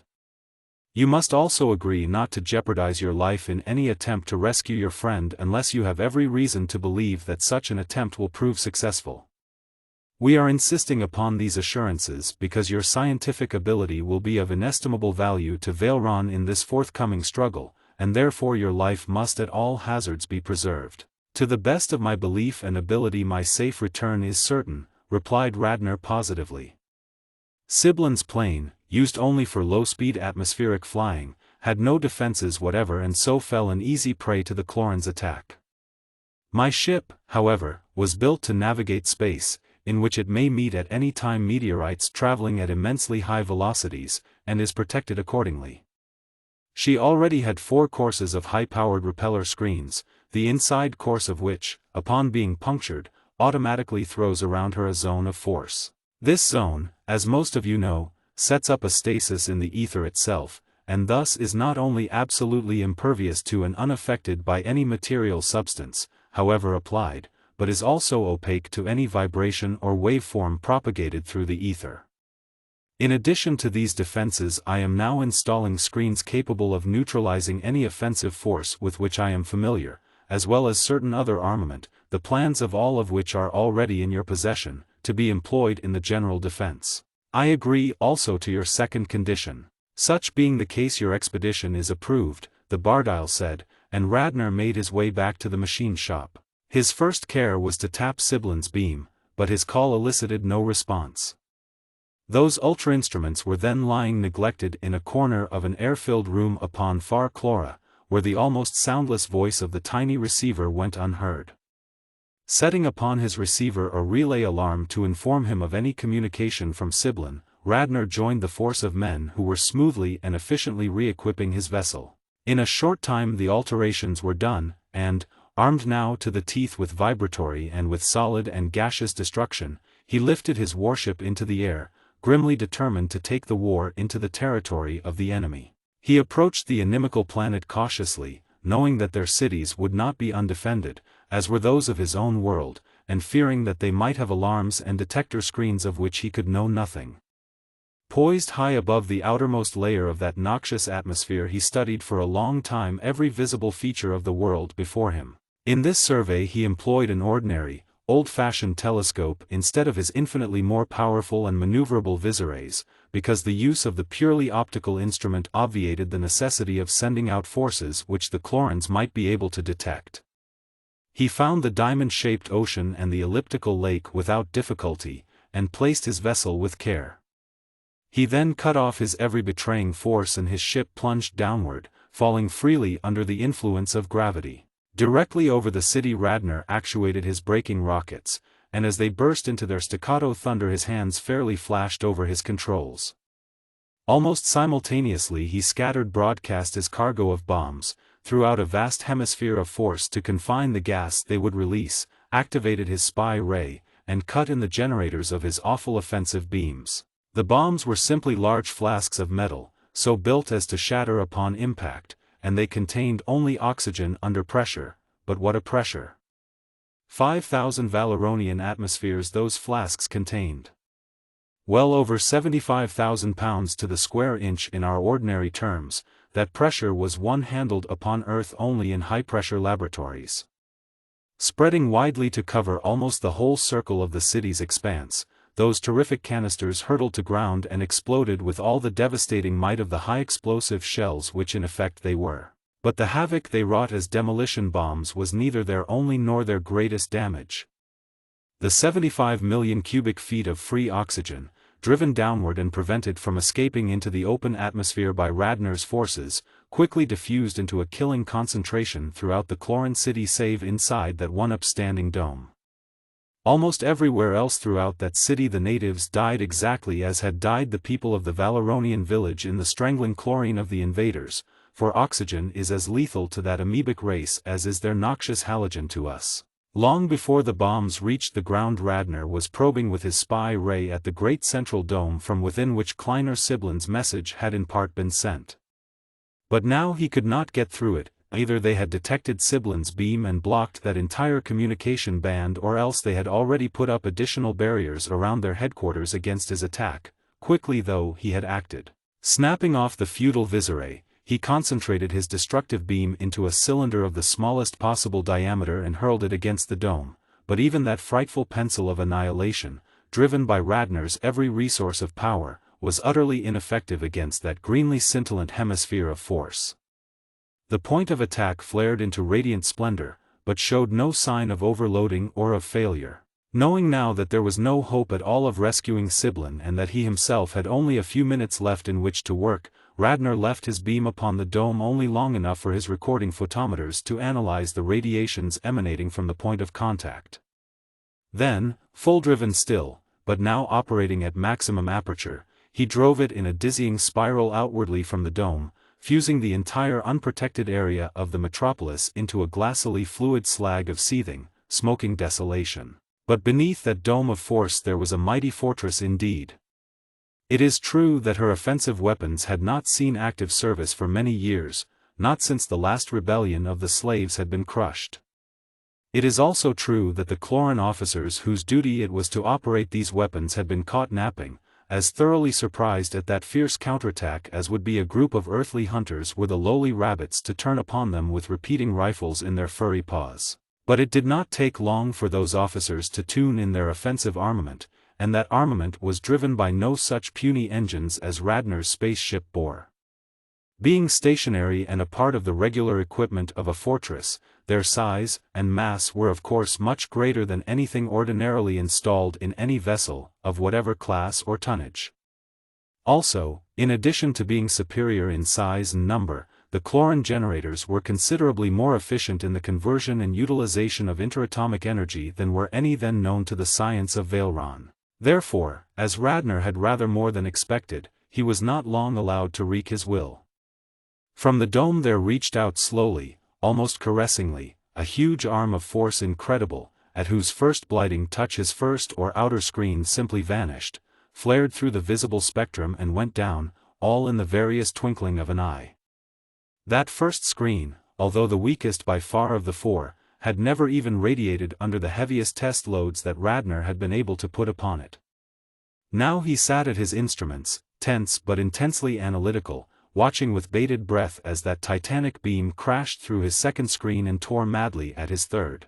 Well, it was for Valeron that day that Radner had armed and powered his vessel to withstand not only whatever forces he expected her to meet, but had, with the true scientific spirit and in so far as he was able, provided against any conceivable emergency. Thus, the first screen was, as has been said, sufficiently powerful to cope with anything the vessel was apt to encounter.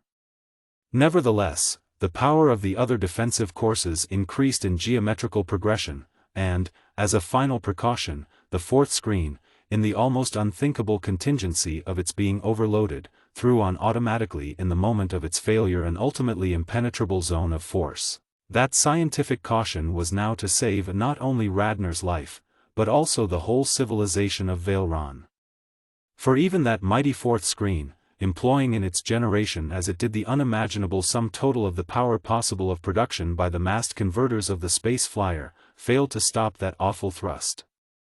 It halted it for a few minutes, in a blazingly, flamingly pyrotechnic display of incandescence indescribable, but as the chlorines meshed in additional units of their stupendous power plant it began to radiate higher and higher into the ultraviolet and was certainly doomed. It failed, and in the instant of its going down actuated a zone of force, a complete stasis in the ether itself, through which no possible manifestation either of matter or of energy in any form, could in any circumstances pass. Or could it? Radnor clenched his teeth and waited. Whether or not there was a subether, something lying within and between the discrete particles which actually composed the ether, was a matter of theoretical controversy and of some academically scientific interest. But, postulating the existence of such a medium and even that of vibrations of such infinitely short period that they could be propagated therein, would it be even theoretically possible to heterodyne upon them waves of ordinary frequencies? And could those amorphous monstrosities be so highly advanced that they had reduced to practical application something that was as yet known to humanity only in the vaguest, most tenuous of hypotheses? Minute after minute passed, however, during which the Valeronian remained alive within an intact ship which, he knew, was hurtling upward and away from Clora at the absolute velocity of her inertia, unaffected by gravitation, and he began to smile in relief. Whatever might lie below the level of the ether, either of vibration or of substance, it was becoming evident that the chlorines could no more handle it than could he. For half an hour Radnor allowed his craft to drift within her impenetrable shield. Then, knowing that he was well beyond atmosphere, he made sure that his screens were full out and released his zone. Instantly his screens sprang into a dazzling, coruscant white under the combined attack of two space ships which had been following him. This time, however, the chlorine beams were stopped by the third screen. Either the enemy had not had time to measure accurately his power, or they had not considered such measurement worth while. They were now to pay dearly for not having gauged his strength.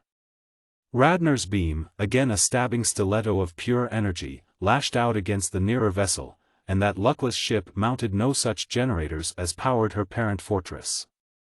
That raging spear, driven as it was by all the power that Radnor had been able to pack into his cruiser, tore through screens and metal alike as though they had been so much paper, and in mere seconds what had once been a mighty space ship was merely a cloud of drifting, expanding vapor.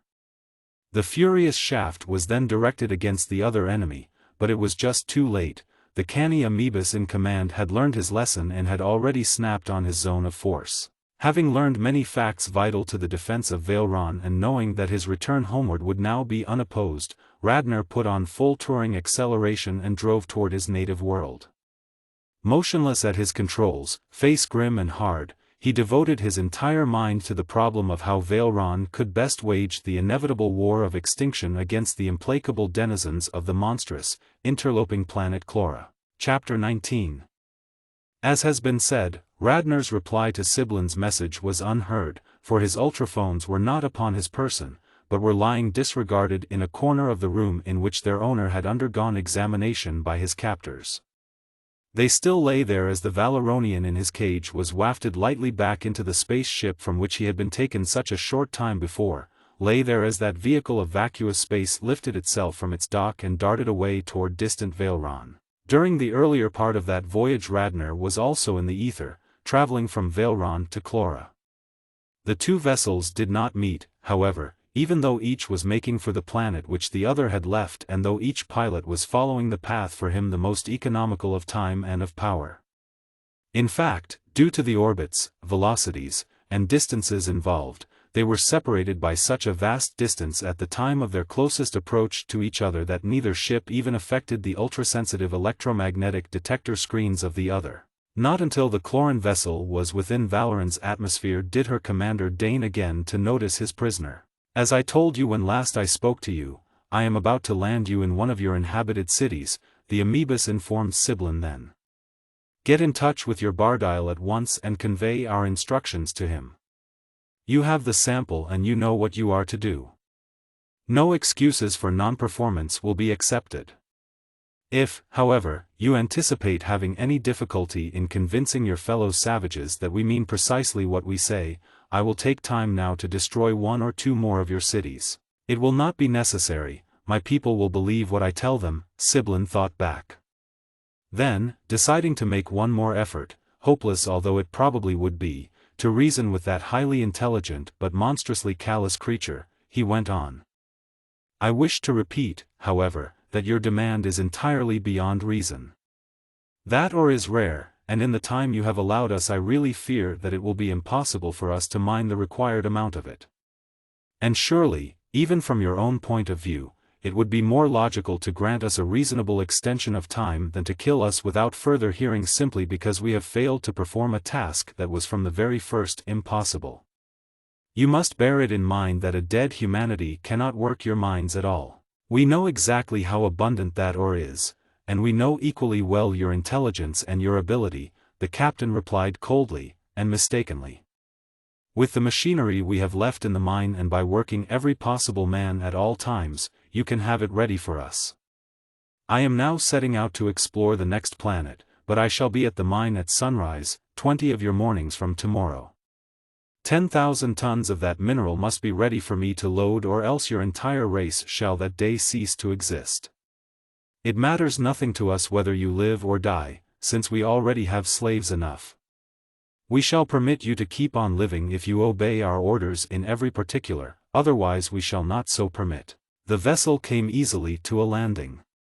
Siblin in his cage was picked up by the same invisible means, transported along corridors and through doorways, and was deposited, not ungently, upon the ground in the middle of a public square. When the raider had darted away he opened the door of his glass prison and made his way through the gathering crowd of the curious to the nearest visiphone station, where the mere mention of his name cleared all lines of communication for an instant audience with the Bardile of Valeron. "We are glad indeed to see you again, Kleiner Siblin." The coordinator smiled in greeting. "The more especially since Quedrin Radner, even now on the way back from Clora, has just reported that his attempt to rescue you was entirely in vain. He was met by forces of such magnitude that only by employing a zone of force was he himself able to win clear. But you undoubtedly have tidings of urgent import, you may proceed." Siblin told his story tersely and cogently, yet omitting nothing of importance. When he had finished his report the Bardile said, "Truly, a depraved evolution, a violent and unreasonable race indeed." He thought deeply for a few seconds, then went on, "The Council Extraordinary has been in session for some time. I am inviting you to join us here. Quedrin Radner should arrive at about the same time as you do, and you both should be present to clear up any minor points which have not been covered in your visiphone report. I am instructing the transportation officer there to put at your disposal any special equipment necessary to enable you to get here as soon as possible." The Bardile was no laggard, nor was the transportation officer of the city in which Siblin found himself. Therefore when he came out of the visiphone station there was awaiting him a two-wheeled automatic conveyance bearing upon its windshield in letters of orange light the legend, "Reserved for Kleiner Siblin."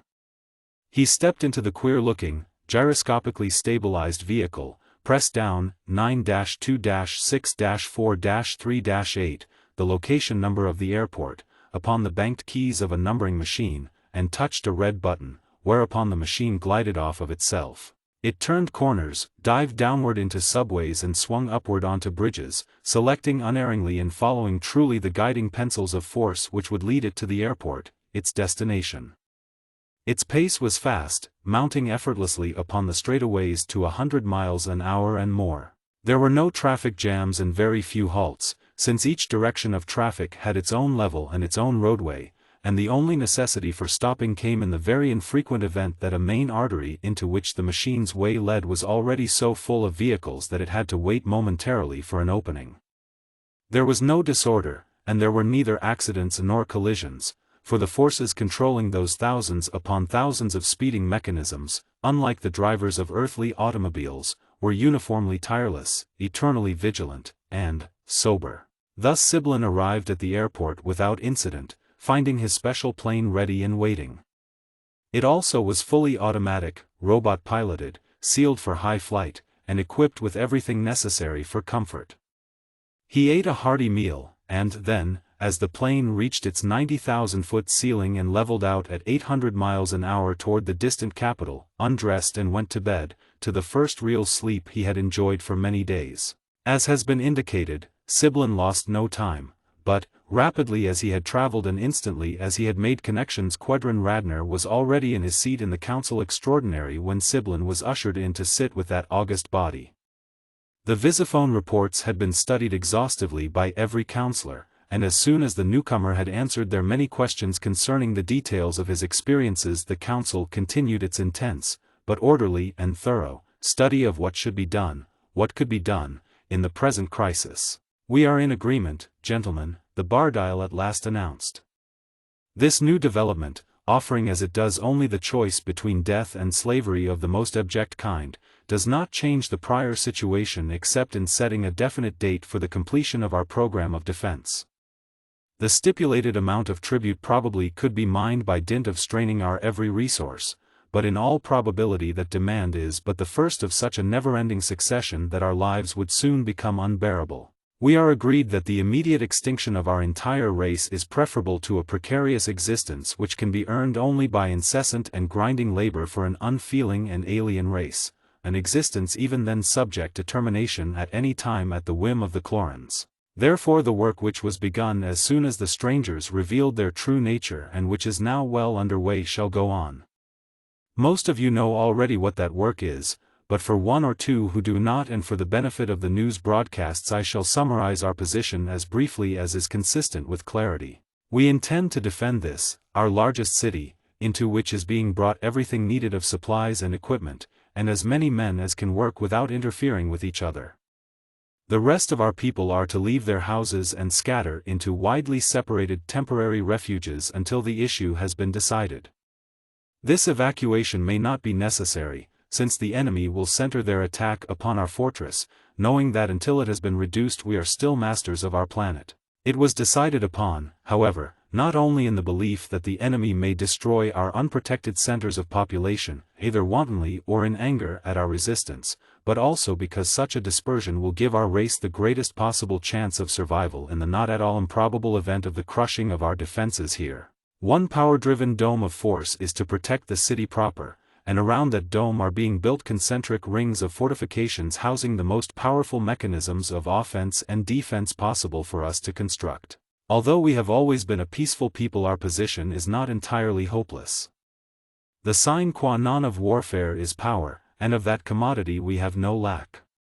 True, without knowledge of how to apply that power our cause would be already lost, but we are not without knowledge of the application. Many of our peacetime tools are readily transformed into powerful engines of destruction. Quedrin Radner, besides possessing a unique ability in the turning of old things to new purposes, has studied exhaustively the patterns of force employed by the enemy and understands thoroughly their generation, their utilization, and their neutralization. Finally, the mining and excavating machinery of the Chlorans has been dismantled and studied, and its novel features have been incorporated in several new mechanisms of our own devising. 20 days is none too long a time in which to complete a program of this magnitude and scope, but that is all the time we have. You wish to ask a question, Councillor Quedrin? If you please. Shall we not have more than 20 days? The ship to be loaded will return in that time, it is true, but we can deal with her easily enough. Their ordinary space ships are no match for ours. That fact was proved so conclusively during our one engagement in space that they did not even follow me back here. They undoubtedly are building vessels of vastly greater power, but it seems to me that we shall be safe until those heavier vessels can arrive. "I fear that you are underestimating the intelligence of our foes," replied the coordinator. "In all probability they know exactly what we are doing, and were their present spaceship superior to yours we would have ceased to exist ere this. It is practically certain that they will attack as soon as they have constructed craft of sufficient power to ensure success. In fact, they may be able to perfect their attack before we can complete our defense, but that is a chance which we must take. In that connection, two facts give us grounds for optimism. First, theirs is an undertaking of greater magnitude than ours, since they must of necessity be mobile and operative at a great distance from their base, whereas we are stationary and at home. Second, we started our project before they began theirs. This second fact must be allowed but little weight, however, for they may well be more efficient than we are in the construction of engines of war. The exploring vessel is unimportant. She may or may not call for her load of ore. She may or may not join in the attack which is now inevitable. One thing only is certain, we must and we will drive this program through to completion before she is due to dock at the mine. Everything else must be subordinated to the task, we must devote to it every iota of our mental, physical, and mechanical power. Each of you knows his part. The meeting is adjourned. Signed Die. There ensued a worldwide activity unparalleled in the annals of the planet. During the years immediately preceding the cataclysm there had been hustle and bustle, misdirected effort, wasted energy, turmoil and confusion, and a certain measure of success had been wrested out of chaos only by the ability of a handful of men to think clearly and straight.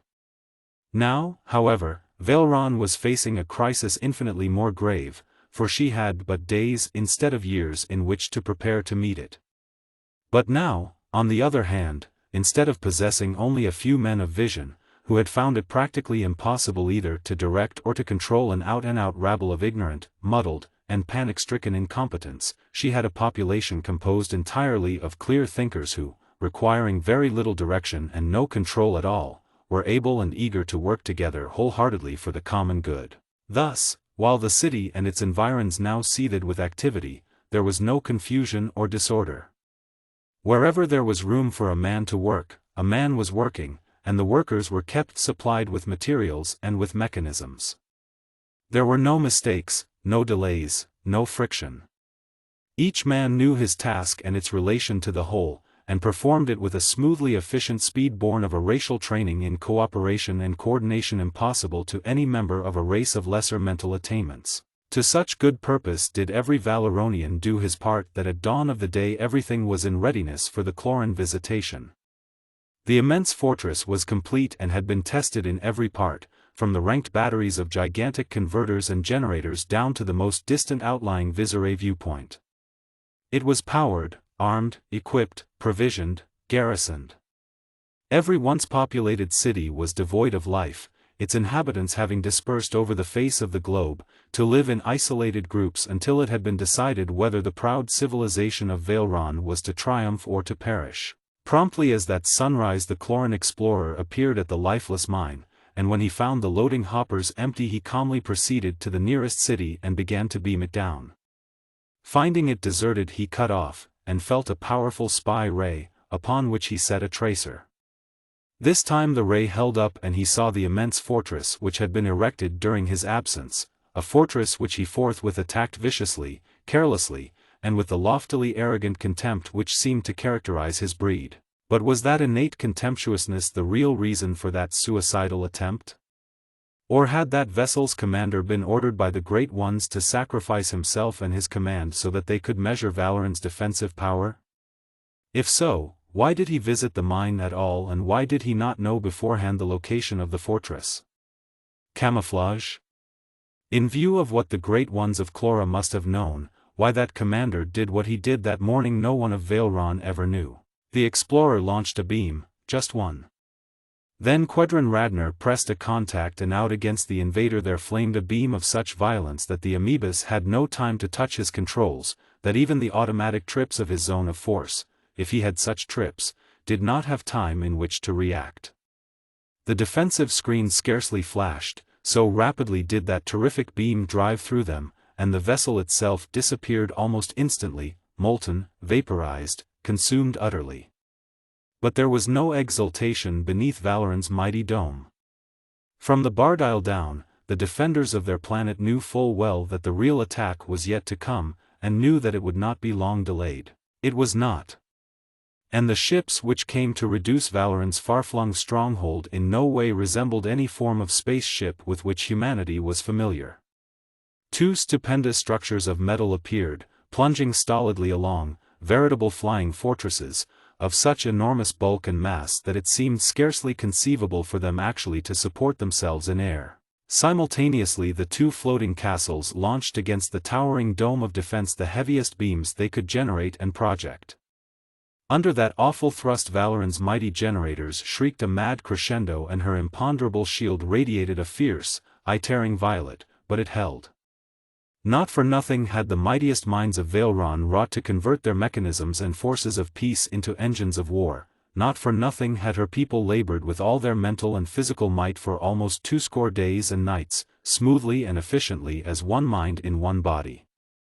Not easily did even Valoron's titanic defensive installation carry that frightful load, but they carried it. Then, like mythical Jove hurling his bolt, that is, save that beside that Valoronian beam any possible bolt of lightning would have been as sweetly innocuous a caress as young love's first kiss, Radnor drove against the nearer structure a beam of concentrated fury, a beam behind which there were every volt and every ampere that his stupendous offensive generators could yield. The Cloran defenses in turn were loaded grievously, but in turn they also held, and for hours then there raged a furiously spectacular struggle. Beams, rods, planes, and needles of every known kind and of every usable frequency of vibratory energy were driven against impenetrable neutralizing screens.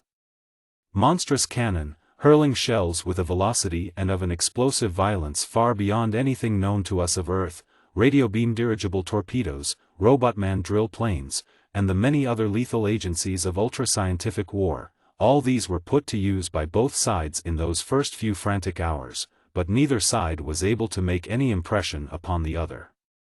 Then, each realizing that the other's defenses had been designed to withstand his every force, the intensive combat settled down to a war of sheer attrition. Radnor and his scientists devoted themselves exclusively to the development of new and ever more powerful weapons of offense. The Clorans ceased their fruitless attacks upon the central dome and concentrated all their offensive power into two semicircular arcs, which they directed vertically downward upon the outer ring of the Valoronian works in an incessant and methodical flood of energy. They could not pierce the defensive shields against Valoron's massed power, but they could and did bring into being a vast annular lake of furiously boiling lava, into which the outer ring of fortresses began slowly to crumble and to dissolve. This method of destruction, while slow, was certain, and grimly, pertinaciously, implacably, the Clorans went about the business of reducing Valoron's only citadel. The Bardile wondered audibly how the enemy could possibly maintain indefinitely an attack so profligate of energy, but he soon learned that there were at least 4 of the floating fortresses engaged in the undertaking. Occasionally the two creations then attacking were replaced by 2 precisely similar structures, presumably to return to Clora in order to renew their supplies of the substance, whatever it was, from the atomic disintegration of which they derived their incomprehensible power. And slowly, contesting stubbornly and bitterly every foot of ground lost, the forces of Valeron were beaten back under the relentless, never-ceasing attack of the Cloran monstrosities, back and ever back toward their central dome as ring after ring of the outlying fortifications slagged down into that turbulently seething, that incandescently flaming lake of boiling lava. Chapter 20. Valeron was making her last stand. Her back was against the wall. The steadily contracting ring of Cloran force had been driven inward until only one thin line of fortified works lay between it and the great dome covering the city itself. Within a week at most, perhaps within days, that voracious flood of lava would lick into and would dissolve that last line of defense. Then what of Valeron? All the scientists of the planet had toiled and had studied, day and night, but to no avail. Each new device developed to halt the march of the encroaching constricting band of destruction had been nullified in the instant of its first trial. They must know every move we make, to block us so promptly, Quedron Radnor had mused one day. Since they certainly have no viscerae viewpoints of material substance within our dome, they must be able to operate a spy ray using only the narrow gravity band, a thing we have never been able to accomplish. If they can project such viewpoints of pure force through such a narrow band, may they not be able to project a full materialization and thus destroy us? But, no, that band must be, altogether too narrow for that. Stirred by these thoughts, he had built detectors to announce the appearance of any non-gravitational forces in the gravity band and had learned that his fears were only too well founded. While the enemy could not project through the open band any forces sufficiently powerful to do any material damage, they were thus in position to forestall any move which the men of Valeron made to ward off their inexorably approaching doom. Far beneath the surface of the ground, in a room which was not only sealed but was surrounded with every possible safeguard, 9 men sat at a long table, the bardial at its head. And nothing can be done, the coordinator was asking. There is no possible way of protecting the edges of the screens? None. Radnor's voice was flat, his face and body alike were eloquent of utter fatigue. He had driven himself to the point of collapse, and all his labor had proved useless. Without solid anchorages we cannot hold them, as the ground is fused they give way. When the fused area reaches the dome the end will come. The outlets of our absorbers will also be fused, and with no possible method of dissipating the energy being continuously radiated into the dome we shall all die, practically instantaneously. But I judge you are trying something new, from the sudden cutting off of nearly all our weight, stated another. Yes. I have closed the gravity band until only enough force can get through to keep us in place on the planet, in a last attempt to block their spy rays so that we can try one last resort. He broke off as an intense red light suddenly flared into being upon a panel. No, even that is useless. See that red light? That is the pilot light of a detector upon the gravity band. The Chlorans are still watching us. We can do nothing more, for if we close that band any tighter we shall leave Valeron entirely and shall float away, to die in space. As that bleak announcement was uttered the councillors sat back limply in their seats. Nothing was said. What was there to say? After all, the now seemingly unavoidable end was not unexpected. Not a man at that table had really in his heart thought it possible for peaceful Valeron to triumph against the superior war craftiness of Chlora. They sat there, staring unseeing into empty air, when suddenly in that air there materialized Seaton's projection. Since its reception has already been related, nothing need be said of it except that it was the Bardile himself who was the recipient of that terrific wave of mental force. As soon as the terrestrial had made clear his intentions and his desires, Radnor leaped to his feet, a man transformed. A laboratory of radiation, he exclaimed, his really profound exhaustion forgotten in a blaze of new hope. Not only shall I lead him to such a laboratory, but my associates and I shall be only too glad to do his bidding in every possible way. Followed closely by the visitor, Radnor hurried buoyantly along a narrow hall and into a large room in which, stacked upon shelves, lying upon benches and tables, and even piled indiscriminately upon the floor, there was every conceivable type and kind of apparatus for the generation and projection of etheric forces. Seaton's flashing glance swept once around the room, cataloguing and classifying the heterogeneous collection. Then, while Radnor looked on in a daze of incredulous astonishment, that quasi-solid figure of force made tangible wrought what was to the Valeronian a scientific miracle. It darted here and there with a speed almost impossible for the eye to follow, seizing tubes, transformers, coils, condensers, and other items of equipment, connecting them together with unbelievable rapidity into a mechanism at whose use the bewildered Radnor, able physicist though he was, could not even guess. The mechanical educator finished, Seaton's image donned one of its sets of multiple headphones and placed another upon the unresisting head of his host. Then into Radnor's already reeling mind there surged an insistent demand for his language, and almost immediately the headsets were tossed aside. There, that's better. Seaton, for the image was, to all intents and purposes, Seaton himself, exclaimed. Now that we can talk to each other we'll make those jelly brains hard to catch. They'll think they've got hold of a wild cat by the tail pretty quick now, and they'll be yelling for help to let go. But the Chlorans are watching everything you do, protested Radnor, and we cannot block them out without cutting off our gravity entirely. They will therefore be familiar with any mechanism we may construct and will be able to protect themselves against it. They just think they will, was the grim response.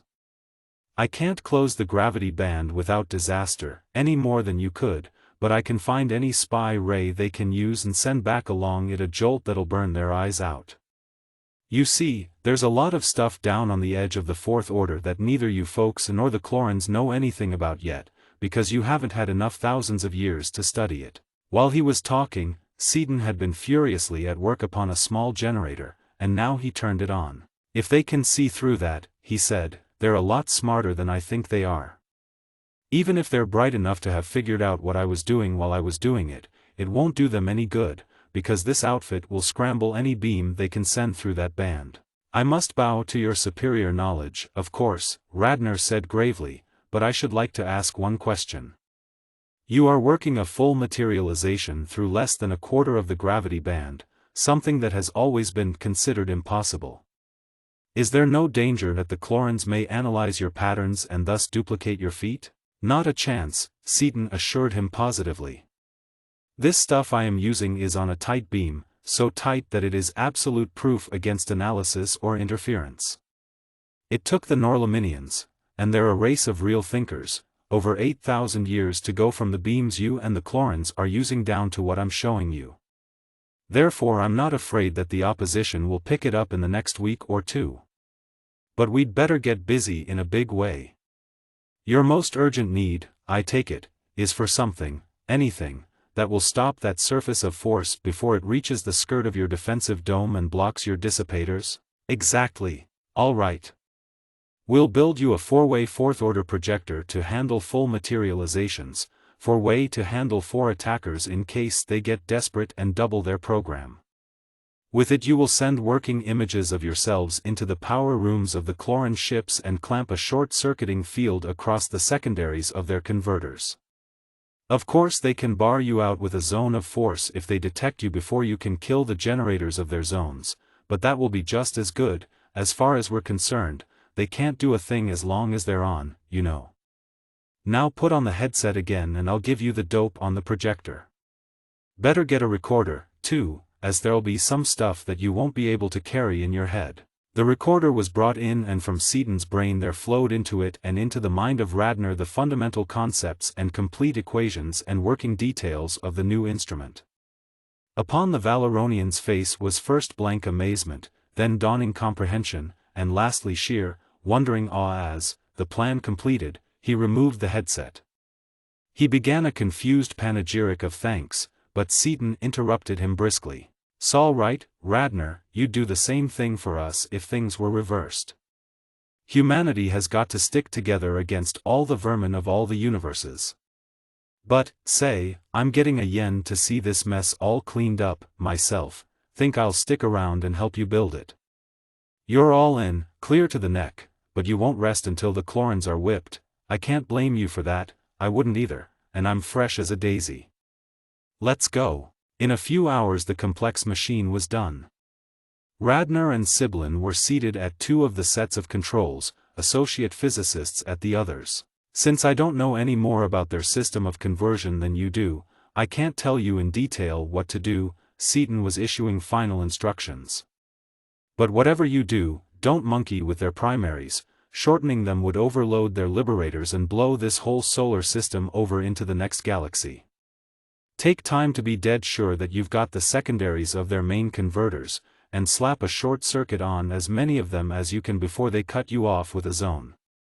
You'll probably find a lot of liberator converter sets on vessels of that size, but if you can kill the ones that feed the zone generators there are meat. You are much more familiar with such things than we are, Radner remarked. Would you not like to come along? I'll say I would, but I can't, Seaton replied instantly. This isn't me at all, you know. But let's see. Oh, of course, Radner apologized. In working with you so long and so cordially I forgot for the moment that you are not here in person. Nope, can't be done.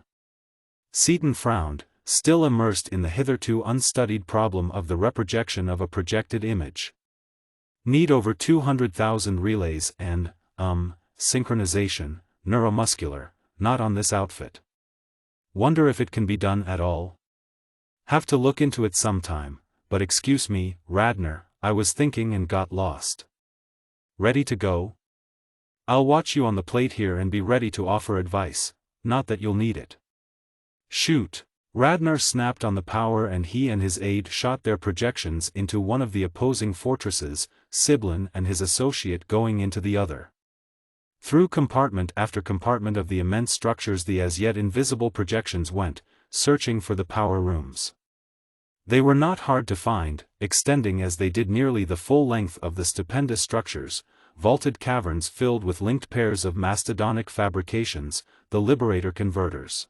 Springing in graceful arcs from heavily insulated posts in the ends of one machine of each pair were 5 great bus bars, which Radner and Siblin recognized instantly as secondary leads from the converters, the gigantic mechanisms which, taking the raw intraatomic energy from the Liberators, converted it into a form in which it could be controlled and utilized. Neither Radner nor Siblin had ever heard of 5-phase energy of any kind, but those secondaries were unmistakable. Therefore all 4 images drove against the 5-fold bars their perfectly conducting fields of force. For converters shrieked wildly, trying to wrench themselves from their foundations, insulation smoked and burst wildly into yellow flame, the stubs of the bars grew white-hot and began to fuse, and in a matter of seconds a full half of each prodigious machine subsided to the floor, a semi-molten, utterly useless mass. They drove their fields of force against the 5-fold bars. Similarly went the next 2 in each fortress, and the next. Then Radner's 2 projections were cut off sharply as the Cloran's impenetrable zone of force went on, and that fortress, all its beams and forces inoperative, floated off into space. Siblin and his partner were more fortunate. When the amoebus commanding their prey threw in his zone switch, nothing happened. Its source of power had already been destroyed, and the 2 Valeronian images went steadily down the line of converters, in spite of everything the ragingly frantic monstrosities could do to hinder their progress. The terrible beam of destruction held steadily upon that fortress by the beamers in Valeron's mighty dome had never slackened its Herculean efforts to pierce the Cloran screens. Now, as more and more of the converters of that floating citadel were burned out, those screens began to radiate higher and higher into the ultraviolet. Soon they went down, exposing defenseless metal to the blasting, annihilating fury of the beam, to which any conceivable substance is but little more resistant than so much vacuum. There was one gigantic, exploding flash, whose unbearable brilliance darkened even the incandescent radiance of the failing screen, and Valoron's mighty beam bored on, unimpeded. And where that mastodonic creation had floated an instant before there were only a few curling wisps of vapor. Nice job of cleanup, boys, fine.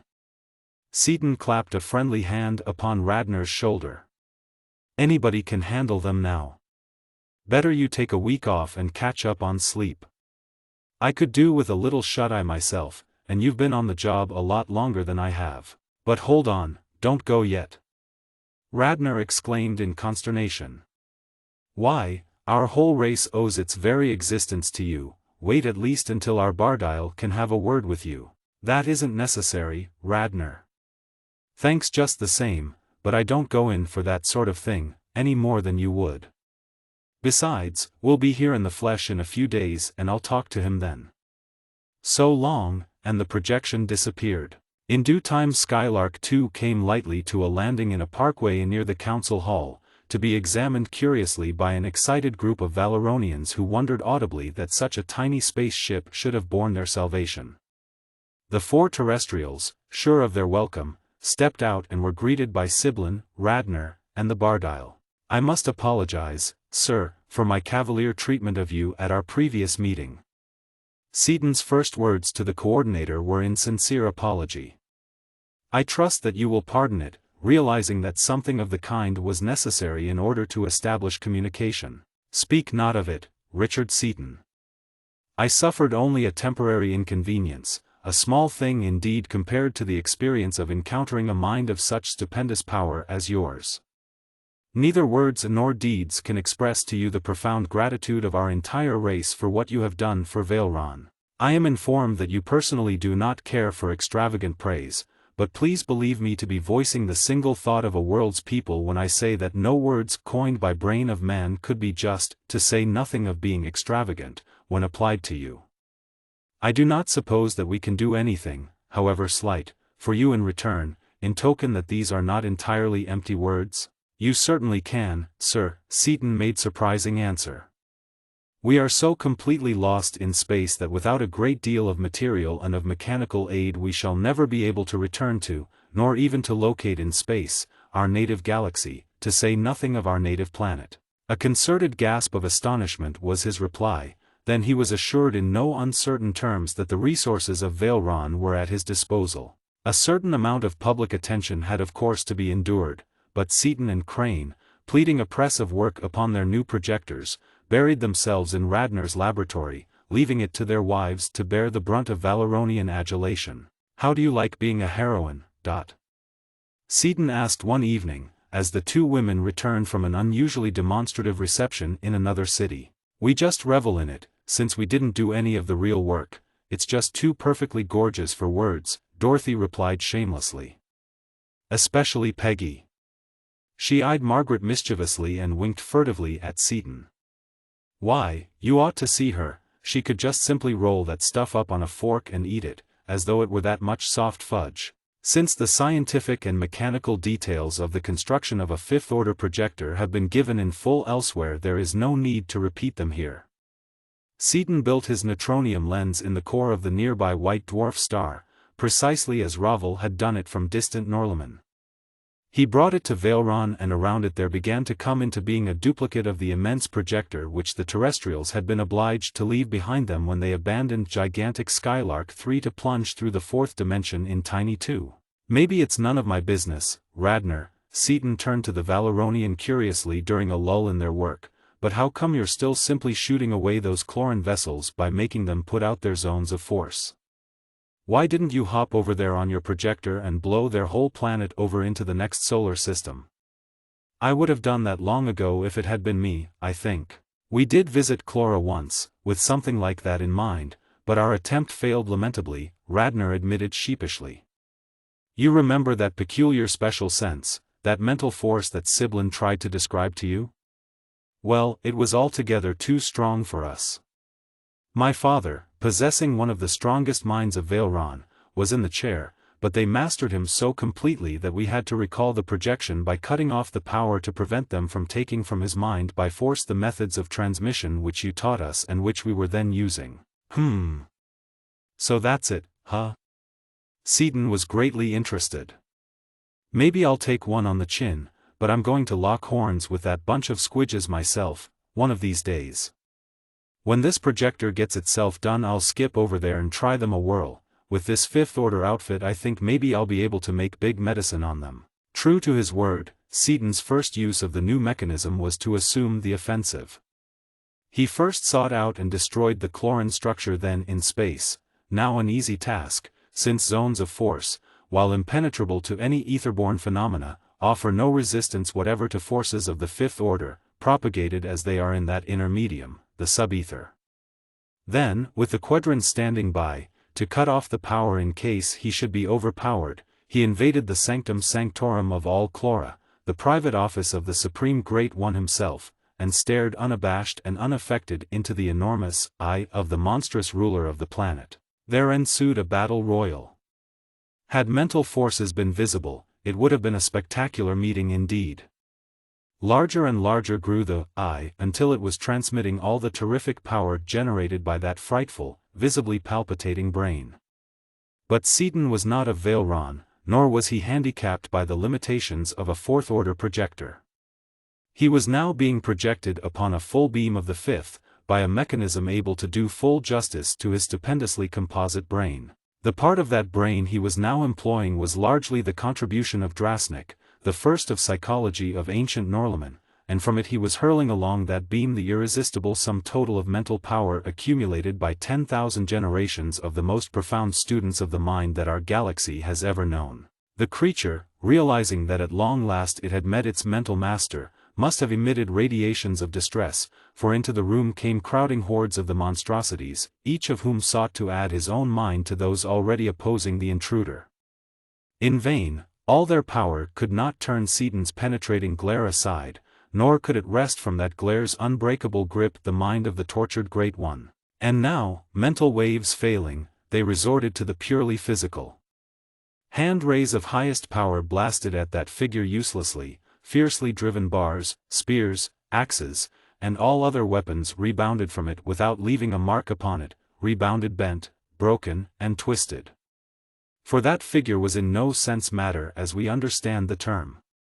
It was pure force, force made palpable and coherent by the incomprehensible power of disintegrating matter, force against which any possible application of mechanical power would be precisely as effective as would wafted thistledown against Gibraltar. Thus the struggle was brief. Paying no attention to anything, mental or physical, that the other monstrosities could bring to bear, Seaton compelled his victim to assume the shape of the heretofore despised human being. Then, staring straight into that quivering brain through those hate-filled, flaming eyes, he spoke aloud, the better to drive home his thought. Learn, so-called Great One, once and for all, that when you attack any race of humanity anywhere, you attack not only that one race, but all the massed humanity of all the planets of all the galaxies. As you have already observed, I am not of the planet Valeron, nor of this solar system, nor even of this galaxy, but I and my fellows have come to the aid of this race of humanity whom you were bold enough to attack. I have proved that we are your masters, mentally as well as scientifically and mechanically. Those of you who have been attacking Valeron have been destroyed, ships and crews alike. Those en route there have been destroyed in space. So also shall be destroyed any and all expeditions you may launch beyond the limits of your own foul atmosphere. Since even such a repellent civilization as yours must have its place in the great scheme of things, we do not intend to destroy your planet nor such of your people as remain upon it or near it, unless such destruction shall become necessary for the welfare of the human race. While we are considering what we shall do about you, I advise you to heed well this warning. Chapter 21. The four terrestrials had discussed at some length the subject of Clora and her outlandish population. It looks as though you were perched upon the horns of a first-class dilemma, Dorothy remarked at last. If you let them alone there is no telling what harm they will do to these people here, and yet it would be a perfect shame to kill them all, they can't help being what they are. Do you suppose you can figure a way out of it, Dick? Maybe, I've got a kind of a hunch, but it hasn't gelled into a workable idea yet. It's tied in with the sixth-order projection that we'll have to have, anyway, to find our way back home with. Until we get that working I guess we'll just let the ammobuses stew in their own juice. Well, and then what? Dorothy prompted. I told you it's nebulous yet, with a lot of essential details yet to be filled in. Seaton paused, then went on, doubtfully, it's pretty wild, I don't know whether. Now you must tell us about it, Dick, Margaret urged.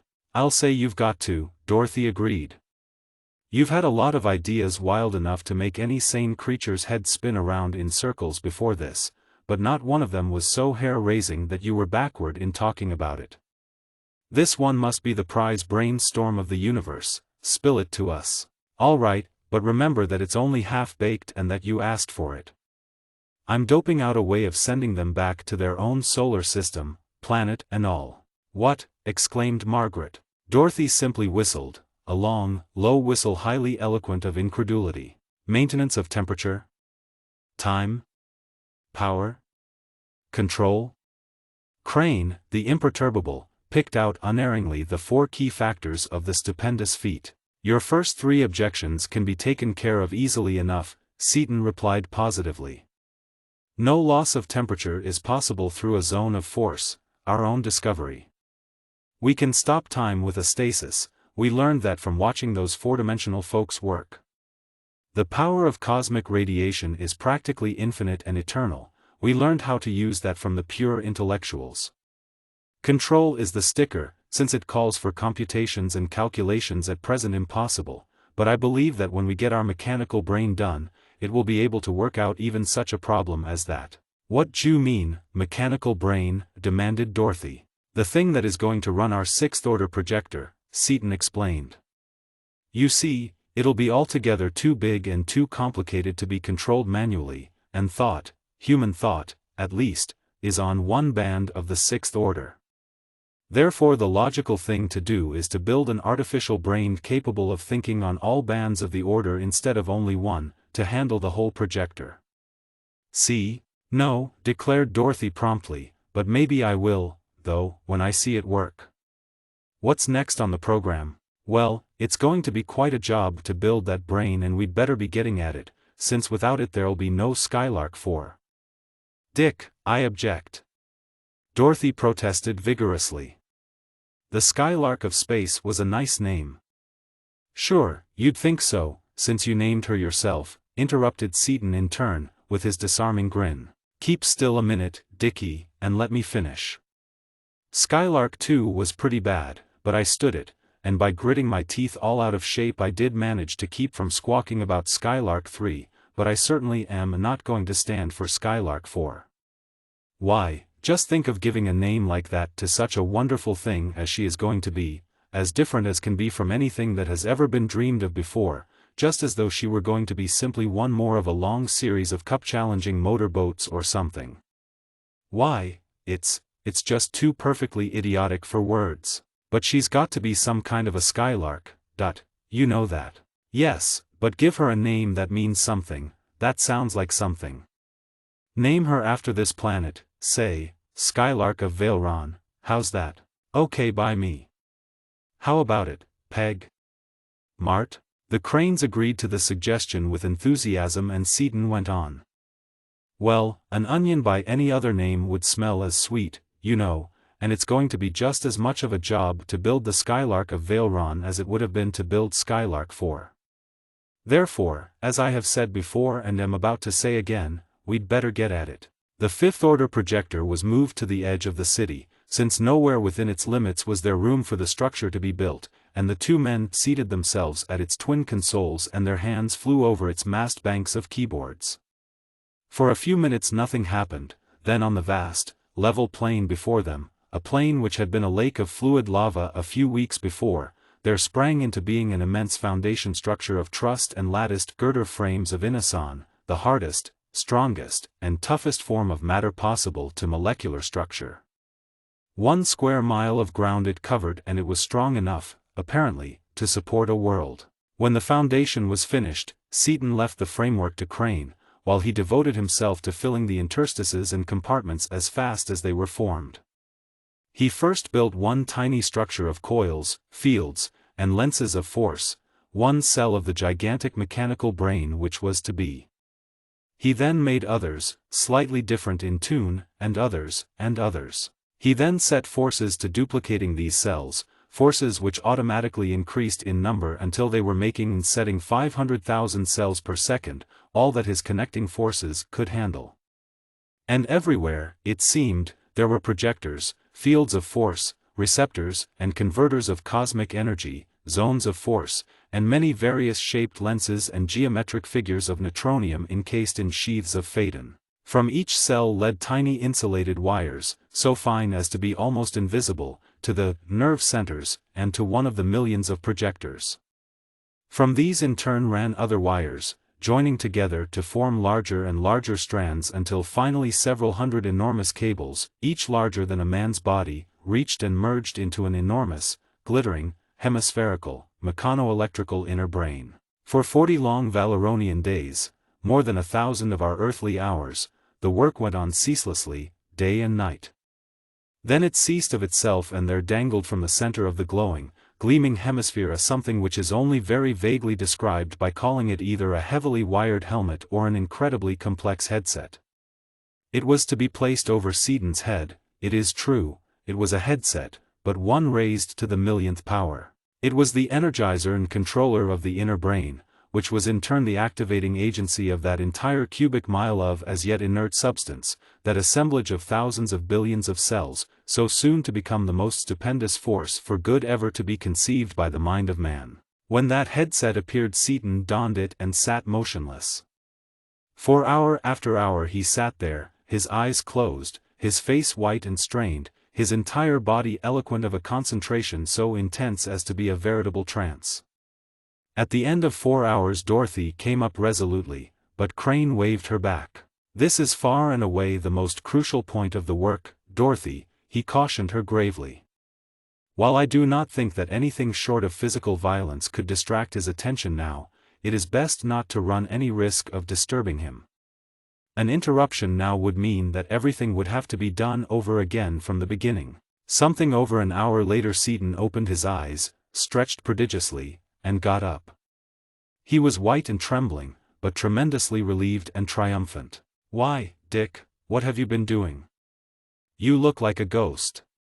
Dorothy was now an all-solicitous wife.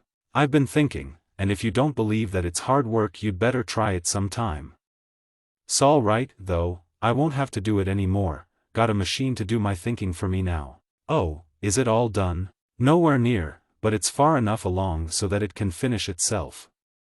I've just been telling it what to do." "Telling it? Why, you talk as though it were human." "Human? It's a lot more than that. It can outthink and outperform even those pure intellectuals, and that, as the poet feelingly remarked, is going some. And if you think that writing in that fifth-order projector was a thrill, wait until you see what this one can do. Think of it, even the mind that had conceived the thing was awed. It is an extension of my own brain, using waves that traverse even intergalactic distances practically instantaneously. With it I can see anything I want to look at, anywhere, can hear anything I want to hear. It can build, make, do, or perform anything that my brain can think of." "That is all true, of course," Crane said slowly, his sober mien dampening Dorothy's ardor instantly, "but still, I cannot help wondering." He gazed at Seaton thoughtfully. "I know it, Mart, and I'm working up my speed as fast as I possibly can," Seaton answered the unspoken thought, rather than the words. "But let them come, we'll take 'em. I'll have everything on the trips, ready to spring." "What are you two talking about?" Dorothy demanded. "Mart pointed out to me the regrettable fact that my mental processes are in the same class as the proverbial molasses in January, or as a troop of old and decrepit snails racing across a lawn." I agreed with him, but added that I would have my thoughts all thunk up ahead of time when the pure intellectuals tackle us, which they certainly will. "Slow," she exclaimed. "When you planned the whole Skylark of Valeron and nobody knows what else, in 5 hours? Yes, dear, slow. Remember when we first met our dear departed friend 8, back in the original Skylark? You saw him materialize exact duplicates of each of our bodies, clear down to the molecular structures of our chemistry, in less than 1 second, from a cold, standing start. Compared to that job, the one I have just done is elementary. It took me over 5 hours, he could have done it in nothing flat. However, don't let it bother you too much. I'll never be able to equal their speed, since I'll not live enough millions of years to get the required practice, but our being material gave us big advantages in other respects that Mart isn't mentioning because, as usual, he is primarily concerned with our weaknesses, yes? No? Yes, I will concede that being material does yield advantages which may perhaps make up for our slower rate of thinking, Crane at last conceded. Hear that? If he admits that much, you know that we're as good as in, right now, Seaton declared. Well, while our new brain is finishing itself up, we might as well go back to the hall and chase the Chlorins back where they belong. The brain worked out the equations for me this morning. From the ancient records of Valeron, Radnor and the Bardile had secured complete observational data of the cataclysm, which had made the task of finding the present whereabouts of the Chlorins' original sun a simple task. The calculations and computations involved in the application of forces of precisely the required quantities to ensure the correct final orbit were complex in the extreme, but, as Seaton had foretold, they had presented no insurmountable difficulties to the vast resources of the brain. Therefore, everything in readiness, the two terrestrial scientists surrounded the inimical planet with a zone of force, so that it would lose none of its heat during the long journey, and with a stasis of time, so that its people would not know of anything that was happening to them. They then erected force control stations around it, adjusted with such delicacy and precision that they would direct the planet into the exact orbit it had formerly occupied around its parent sun. Then, at the instant of correct velocity and position, the control stations would go out of existence and the forces would disappear. As the immense ball of dazzlingly opaque mirror which now hid the unwanted world swung away with ever-increasing velocity, the Bardile, who had watched the proceedings in incredulous wonder, heaved a profound sigh of relaxation. "What a relief, what a relief," he exclaimed. "How long will it take?" asked Dorothy curiously. "Quite a while, something over 400 years of our time. But don't let it gnaw on you, they won't know a thing about it. When the forces let go they'll simply go right on, from exactly where they left off, without realizing that any time at all has lapsed. In fact, for them, no time at all shall have lapsed. All of a sudden they will find themselves circling around a different sun, that's all. If their old records are clear enough they may be able to recognize it as their original sun, and they'll probably do a lot of wondering as to how they got back there. One instant they were in a certain orbit around this sun here, the next instant they will be in another orbit around an entirely different sun. They'll know, of course, that we did it, but they'll have a sweet job figuring out how and what we did. Some of it is really deep stuff. Also, they will be a few hundred years off in their time, but since nobody in the world will know it, it won't make any difference." "How perfectly weird!" Dorothy exclaimed. "Just think of losing a 400-year chunk right out of the middle of your life and not even knowing it." "I would rather think of the arrest of development," meditated Crane. "Of the opportunity of comparing the evolution of the planets already there with that of the returned wanderer." "Yeah, it would be interesting. A shame we won't be alive then," Seaton responded, "but in the meantime we've got a lot of work to do for ourselves. Now that we've got this mess straightened out I think we had better tell these folks goodbye, get into two, and hop out to where Skylark of Valeron is going to materialize." The farewell to the people of Valeron was brief, but sincere. "This is in no sense goodbye," Crane concluded. "By the aid of these newly discovered forces of the Sixth Order there shall soon be worked out a system of communication by means of which all the inhabited planets of the galaxy shall be linked as closely as are now the cities of any one world." Skylark 2 shot upward and outward, to settle into an orbit well outside that of Valeron. Seaton then sent his projection back to the capital city, fitted over his imaged head the controller of the inner brain, and turned to Crane with a grin. "That's timing it, old son. She finished herself up less than an hour ago. Better cluster around and watch this, folks, it's going to be good." At Seaton's signal the structure which was to be the nucleus of the new space traveler lifted effortlessly into the air its millions of tons of dead weight and soared, as lightly as Little Two had done, out into the airless void. Taking up a position a few hundred miles away from the terrestrial cruiser, it shot out a spherical screen of force to clear the ether of chance bits of debris. Then inside that screen there came into being a structure of gleaming inoson, so vast in size that to the startled onlookers it appeared almost of planetary dimensions. "Good heavens, it's stupendous!" Dorothy exclaimed. "What did you boys make it so big for, just to show us you could, or what?" "Hardly. She's just as small as she can be and still do the work. You see, to find our own galaxy we will have to project a beam to a distance greater than any heretofore assigned diameter of the universe, and to control it really accurately its working base and the diameter of its hour and declination circles would each have to be something like 4 light-years long. Since a ship of that size is of course impracticable, Mart and I did some figuring and decided that with circles 1,000 kilometers in diameter we could chart galaxies accurately enough to find the one we're looking for. If you think of it, you'll realize that there are a lot of 100th millimeter marks around the circumference of circles of that size, and that they would probably be big enough to hold a broadcasting projection somewhere near a volume of space as large as that occupied by the green system. Therefore we built the Skylark of Valeron just large enough to contain those 1,000-kilometer circles. As Skylark 2 approached the looming planetoid the doors of vast airlocks opened. 50 of those massive gates swung aside before her and closed behind her before she swam free in the cool, sweet air and bright artificial sunlight of the interior. She then floated along above an immense, grassy park toward 2 well-remembered and beloved buildings. As the tiny ship approached, the doors of vast airlocks opened. "Oh, Dick!" Dorothy squealed. "There's our house, and Crane's. It's funny though to see them side by side." "Are they the same inside, too?" and what's that funny little low building between them? They duplicate the originals exactly, except for some items of equipment which would be useless here. The building between them is the control room, in which are the master headsets of the brain and its lookouts. The brain itself is what you would think of as underground, inside the shell of the planetoid. The small vessel came lightly to a landing and the wanderers disembarked upon the close-clipped, springy turf of a perfect lawn. Dorothy flexed her knees in surprise. "How come we aren't weightless, Dick?" she demanded. "This gravity can't be, natural." "I'll bet you did that, too." "Mart and I together did, sure.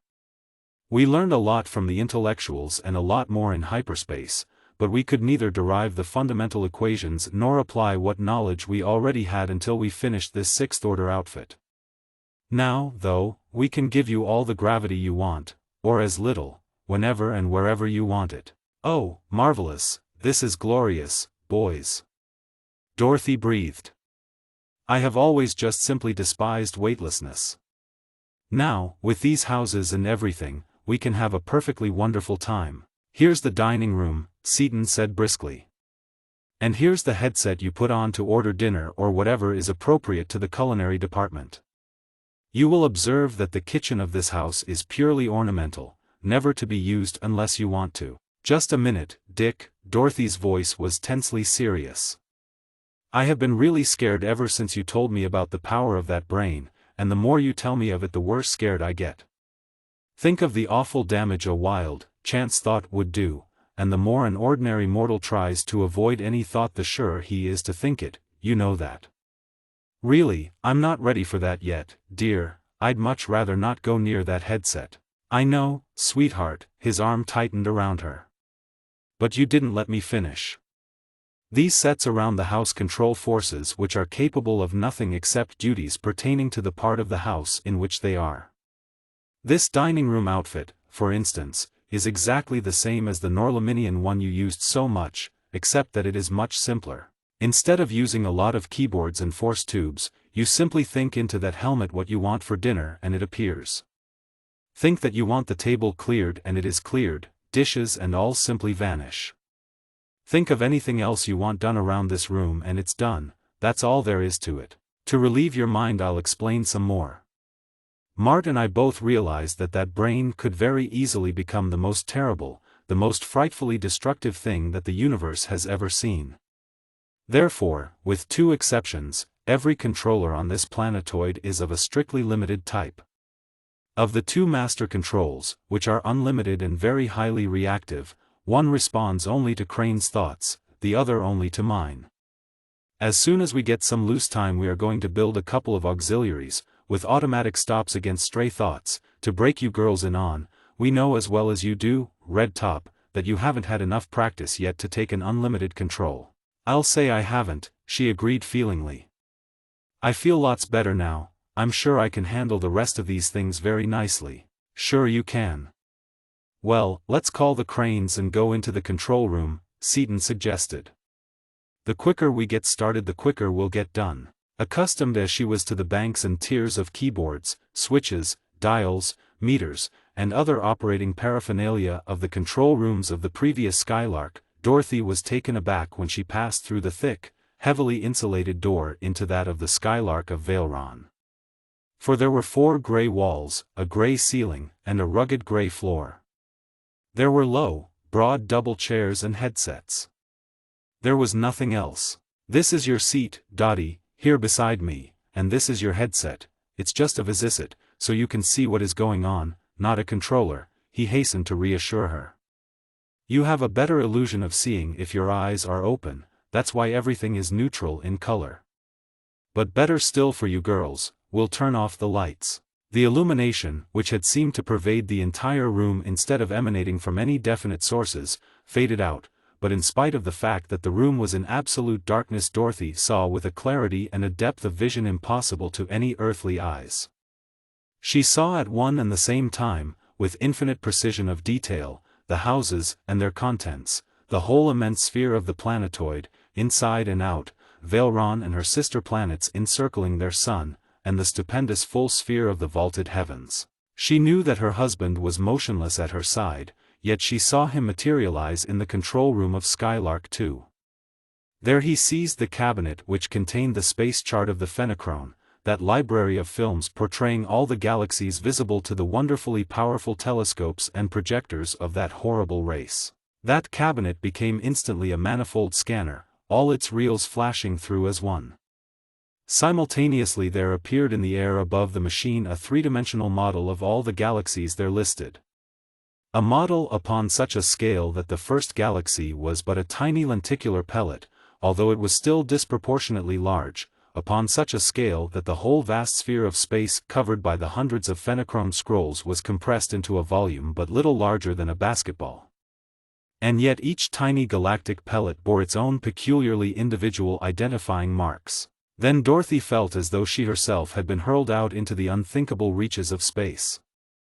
In a fleeting instant of time she passed through thousands of star clusters, and not only knew the declination, right ascension, and distance of each galaxy, but saw it duplicated in miniature in its exact place in an immense, three-dimensional model in the hollow interior of the space flyer in which she actually was. The mapping went on. To human brains and hands the task would have been one of countless years. Now, however, it was to prove only a matter of hours, for this was no human brain. Not only was it reactive and effective at distances to be expressed in light-years or parsecs, because of the immeasurable sixth-order velocity of its carrier wave it was equally effective at distances of thousands upon thousands of light, millionia. Reaches of space so incomprehensibly vast that the rays of visible light emitted at the birth of a sun so far away would reach the point of observation only after that sun had lived through its entire cycle of life and had disappeared. "Well, that's about enough of that for you, for a while," Seaton remarked in a matter-of-fact voice. "A little of that stuff goes a long ways at first, you have to get used to it." "I'll say you do." "Why, Dorothy paused, even her ready tongue at a loss for words. "You can't describe it in words, don't try," Seaton advised. "Let's go outdoors and watch the model grow." To the awe, if not to the amazement of the observers, the model had already begun to assume a lenticular pattern. Galaxies, then, really were arranged in general as were the stars composing them, there really were universes, and they really were lenticular. The vague speculations of the hardiest and most exploratory cosmic thinkers were being confirmed. For hour after hour the model continued to grow and Seaton's face began to take on a look of grave concern. At last, however, when the chart was 3/4 done or more, a deep-toned bell clanged out the signal for which he had been waiting, the news that there was now being plotted a configuration of galaxies identical with that portrayed by the space chart of the Fenachrone. "Gosh!" Seaton sighed hugely. "I was beginning to be afraid that we had escaped clear out of our own universe, and that would have been bad, very, very bad, believe me. The rest of the mapping can wait, let's go." Followed by the others he dashed into the control room, threw on his helmet, and hurled a projection into the now easily recognizable first galaxy. He found the green system without difficulty, but he could not hold it. So far away it was that even the highest amplification and the greatest power of which the gigantic sixth-order installation was capable could not keep the viewpoint from leaping erratically, in fantastic bounds of hundreds of millions of miles, all through and around its objective. But Seaton had half expected this development and was prepared for it.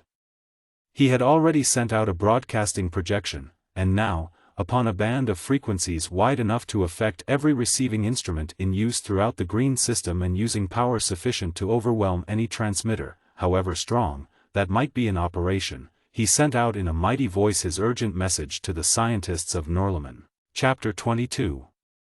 In the throne room of Kondul, with its gorgeously resplendent jeweled ceiling and jeweled metallic tapestry walls, there were seated in earnest consultation the three most powerful men of the planet Osnome, Robin and Carfidix, Dunark the Cofidix, and Tarnan the Carbix.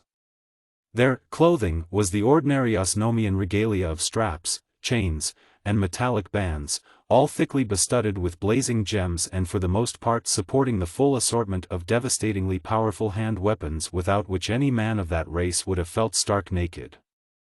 Their fierce green faces were keenly hawk-like, the hard, clean lines of their bare green bodies bespoke the rigid physical training that every Osnomian undergoes from birth until death. "Father, Tarnan may be right," Dunark was saying soberly. "We are too savage, too inherently bloodthirsty, too deeply interested in killing, not as a means to some really worthwhile end, but as an end in itself. Seaton the Overlord thinks so, the Norlaminians think so, and I am beginning to think so myself. All really enlightened races look upon us as little better than barbarians, and in part one agree with them. I believe, however, that if we were really to devote ourselves to study and to productive effort we could soon equal or surpass any race in the system, except of course the Norlaminians. There may be something in what you say," the Emperor admitted dubiously, "but it is against all our racial teachings." "What, then, of an outlet for the energies of all manhood? Constructive effort instead of destructive," argued the Karbiks. "Let them build, study, learn, advance. It is all too true that we are far behind other races of the system in all really important things. But what of Irvin and his people?" Robin brought up his last and strongest argument. "They are as savage as we are, if not more so. As you say, the necessity for continuous warfare ceased with the destruction of Mardinali, but are we to leave our whole planet defenseless against an interplanetary attack from Irvania? They dare not attack us," declared Tarnan, "any more than we dare attack them.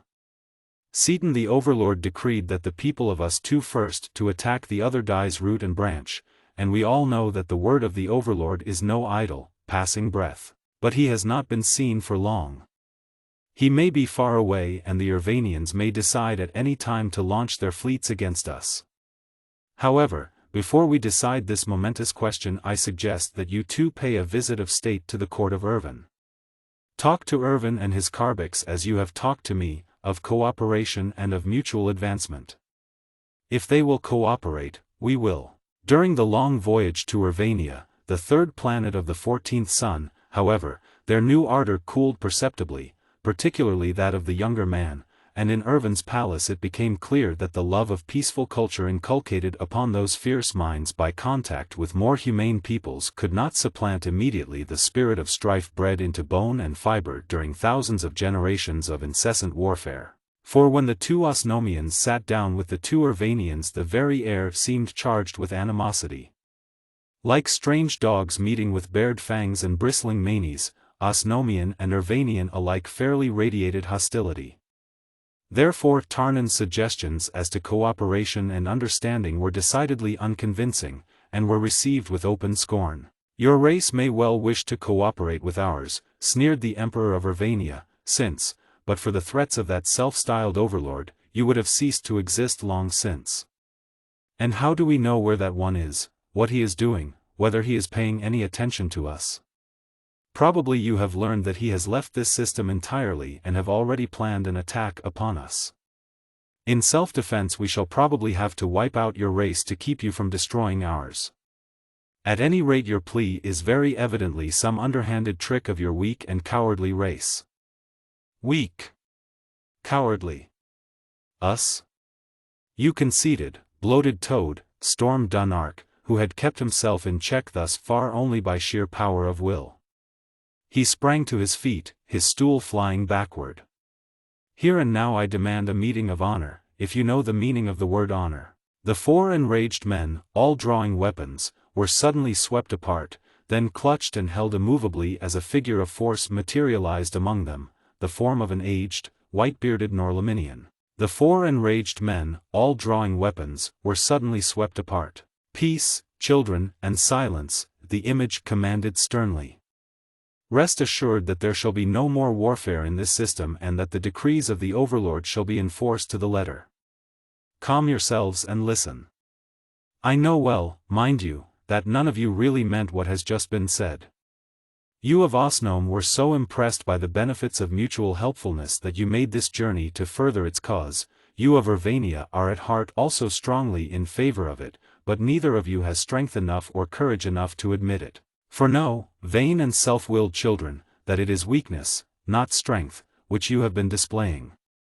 It may well be, however, that your physical bravery and your love of strife can now be employed for the general good of all humanity. Would you join hands, to fight side by side in such a cause? We would, chorused the four, as one. Each was heartily ashamed of what had just happened, and was glad indeed of the opportunity to drop it without losing face. Very well.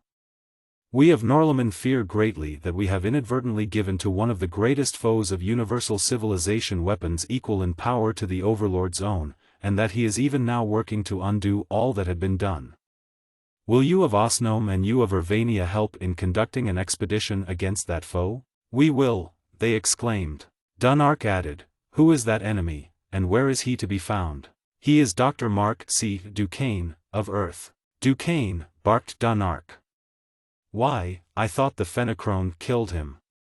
But we shall attend to it at once. When I kill anyone he stays killed. Just a moment, son, the image cautioned. He has surrounded Earth with defenses against which your every arm would be entirely impotent. Come you to Norlamin, bringing each of you 100 of his best men. We shall have prepared for you certain equipment which, although it may not enable you to emerge victorious from the engagement, will at least ensure your safe return. It might be well also to stop at Dacer, which is not now far from your course of flight, and bring along Saknar Karfan, who will be of great assistance, being a man both of action and of learning. But Duquesne, raved Dunark, who realized immediately what must have happened. Why didn't you ray him on sight? Didn't you know what a liar and a thief he is, by instinct and training? We had no suspicion then who he was, thinking, as did you, that Duquesne had passed. He came under another name, as Seaton's friend. He came as one possessing knowledge, with fair and plausible words. But of that we shall inform you later. Come at once, we shall place upon your controls forces which shall pilot you accurately and with speed.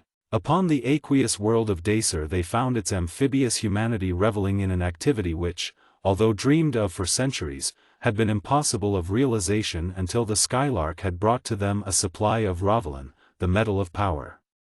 Now cities of metal were arising here and there above her waves, airplanes and helicopters sped through and hovered in her atmosphere, barges and pleasure craft sailed the almost unbroken expanse of ocean which was her surface, immense submarine freighters bored their serenely stolid ways through her watery depths. Saknar Karfan, the porpoise-like, hairless, naked Dasaurian counselor, heaved his 6.5 feet of height and his 500 weight of mass into Dunark's vessel and greeted the Osnomian prince with a grave and friendly courtesy. Yes, friend, everything is wonderfully well with Dacer, he answered Dunark's query.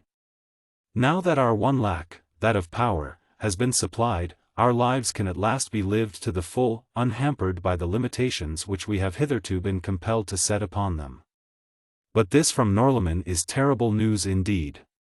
What know you of it? During the trip to Norlamin the three leaders not only discussed and planned among themselves, but also had many conferences with the Advisory 5 of the planet toward which they were speeding, so that they arrived upon that ancient world with a complete knowledge of what they were to attempt. There Ravel and Drasnik instructed them in the use of fifth-order forces, each according to his personality and ability. To Saknar Karfan was given high command, and he was instructed minutely in every detail of the power, equipment, and performance of the vessel which was to carry the hope of civilization. To Tarnan, the best balanced of his race, was given a more limited knowledge. Dunark and Irvin, however, were informed only as to the actual operation of the armament, with no underlying knowledge of its nature or construction. I trust that you will not resent this necessary caution, Drasnik said carefully. Your natures are as yet essentially savage and bloodthirsty, your reason is all too easily clouded by passion. You are, however, striving truly, and that is a great good.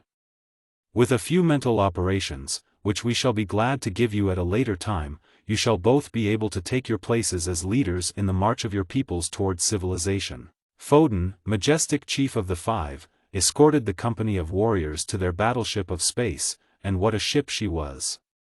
Fully twice the size of Skylark 3 in every dimension she lay there, surcharged with power and might, awaiting only her commander's touch to hurl herself away toward distant and now inimical Earth. But the vengeful expedition was too late by far.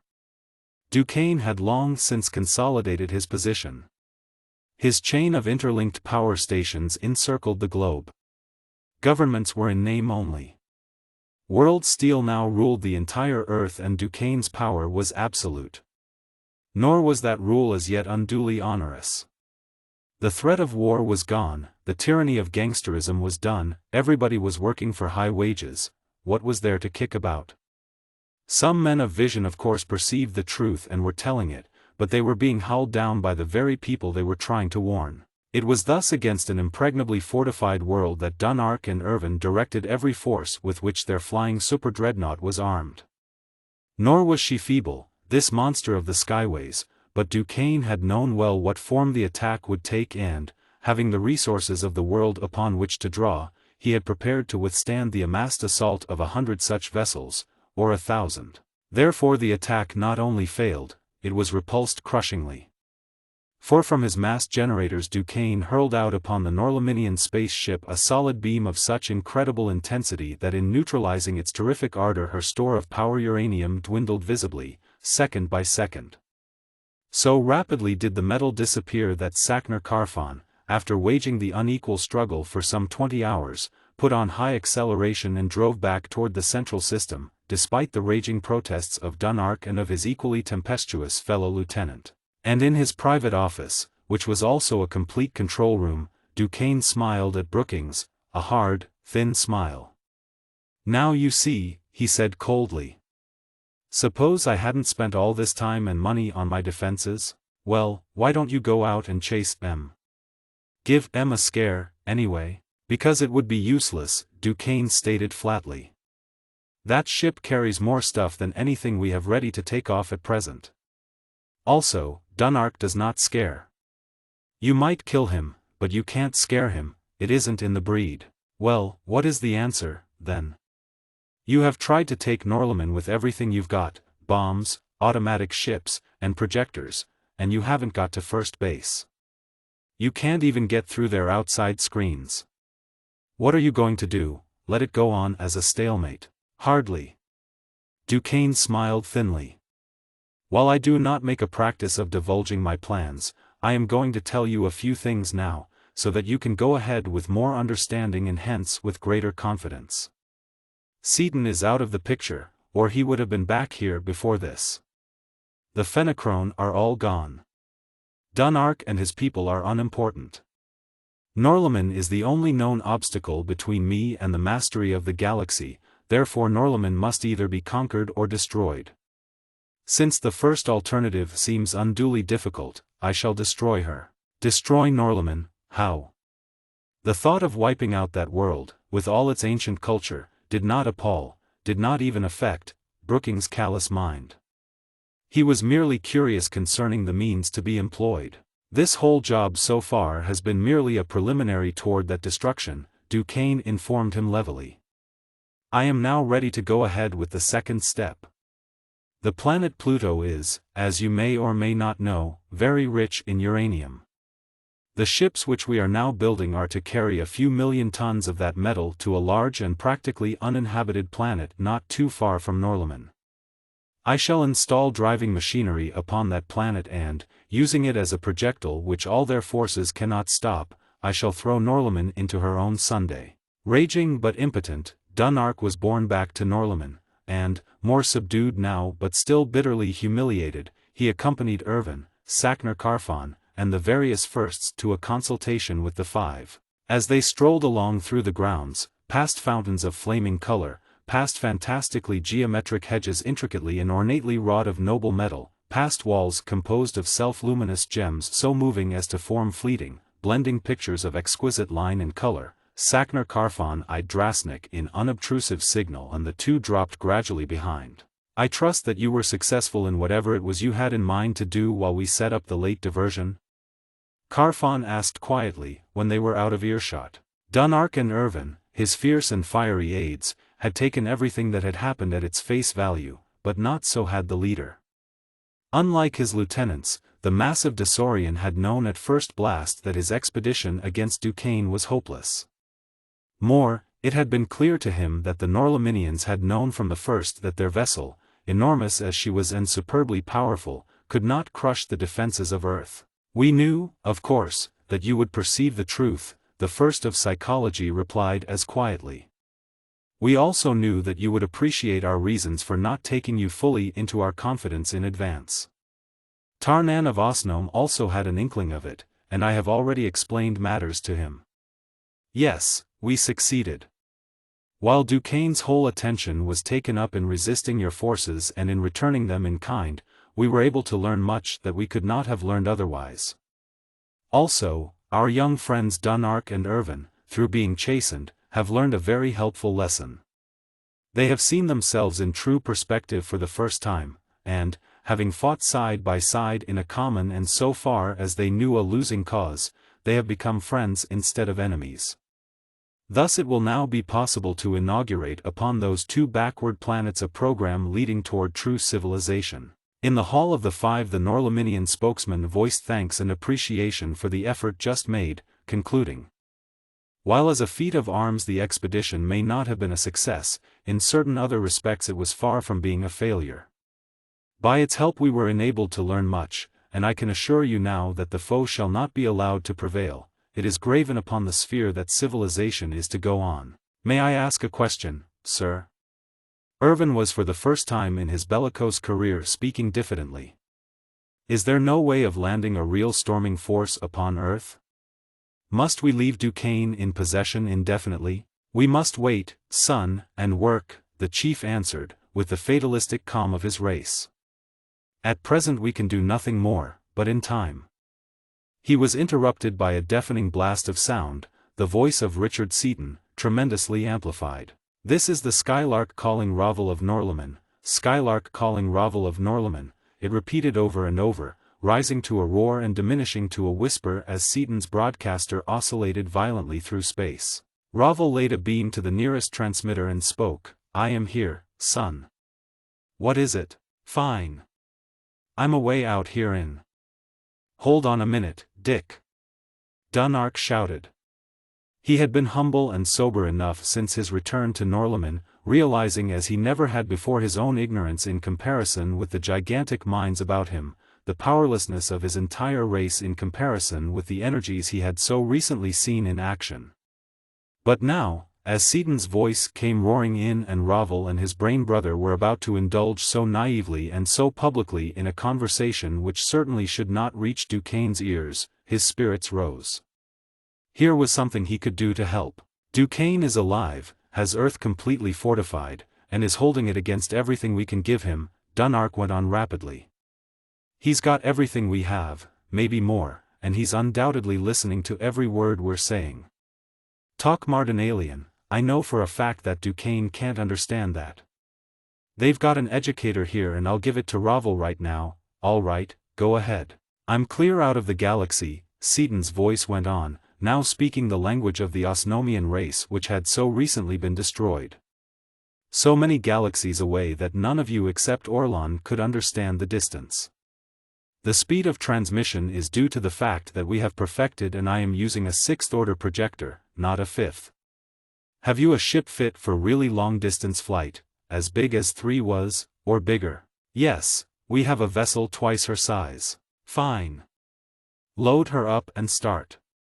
Head for the Great Nebula in Andromeda. Orlon knows what and where that is." "That isn't very close to my line, but it will do until you get some apparatus set up. I've got to have Ravel, Drasnik, and Orlon, and I would like to have Foden. You can bring along anybody else that wants to come.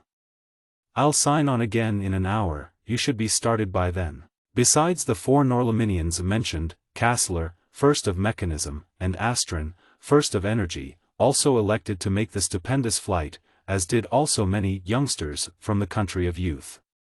Dunark would not be left behind, nor would adventurous Irvin.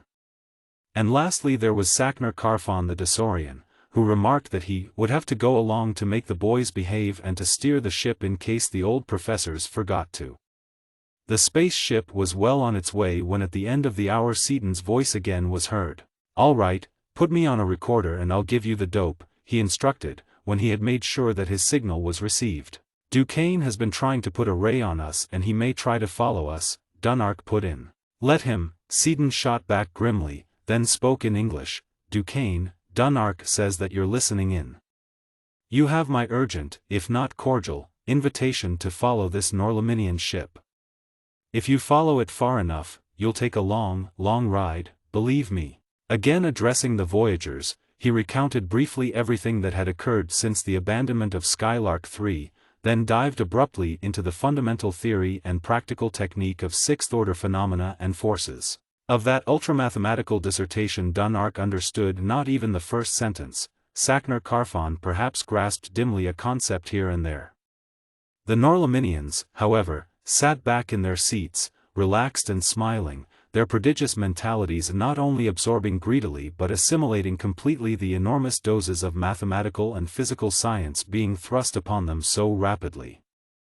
And when that epoch-making, that almost unbelievable, tale was done, not one of the aged scientists even referred to the tape of the recorder. "Oh, wonderful, wonderful," exclaimed Ravel in ecstasy, his transcendental imperturbability broken at last. "Think of it. Our knowledge extended one whole order farther in each direction, both into the small and into the large. Magnificent.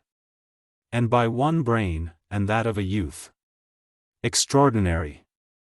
And we may now traverse universal space in ordinary time, because that brain has harnessed the practically infinite power of cosmic radiation, a power which exhausted the store of uranium carried by Skylark 3 in 40 hours. Phenomenal. Stupendous. But do not forget that the brain of that youth is a composite of many," said Foden thoughtfully, "and that in it, among others, were yours and Dunark's." Seaton himself ascribes to that peculiar combination his successful solution of the problem of the sixth order. "You know, of course, that I am in no sense belittling the native power of that brain. I am merely suggesting that perhaps other noteworthy discoveries may be made by superimposing brains in other, but equally widely divergent, fields of thought. An interesting idea, truly, and one which may be fruitful of result," assented Orlon, the first of astronomy, "but I would suggest that we waste no more time. I, for one, am eager to behold with my own inner consciousness the vistas of the galaxies." Agreeing, the 5 white-bearded scientists seated themselves at the multiplex console of their fifth-order installation and set happily to work. Their gigantic minds were undaunted by the task they faced, they were only thrilled with interest at the opportunity of working with magnitudes, distances, forces, objects, and events at the very contemplation of which any ordinary human mind would quail. Steadily and contentedly they worked on, while at the behest of their nimble and unerring fingers there came into being the forces which were to build into their own vessel a duplicate of the mechano-electrical brain which actuated and controlled the structure, almost of planetary proportions, in which Seaton was even then hurtling toward them. Hurtling with a velocity rapidly mounting to a value incalculable, driven by the power liberated by the disintegrating matter of all the suns of all the galaxies of all the universes of cosmic space. Chapter 23.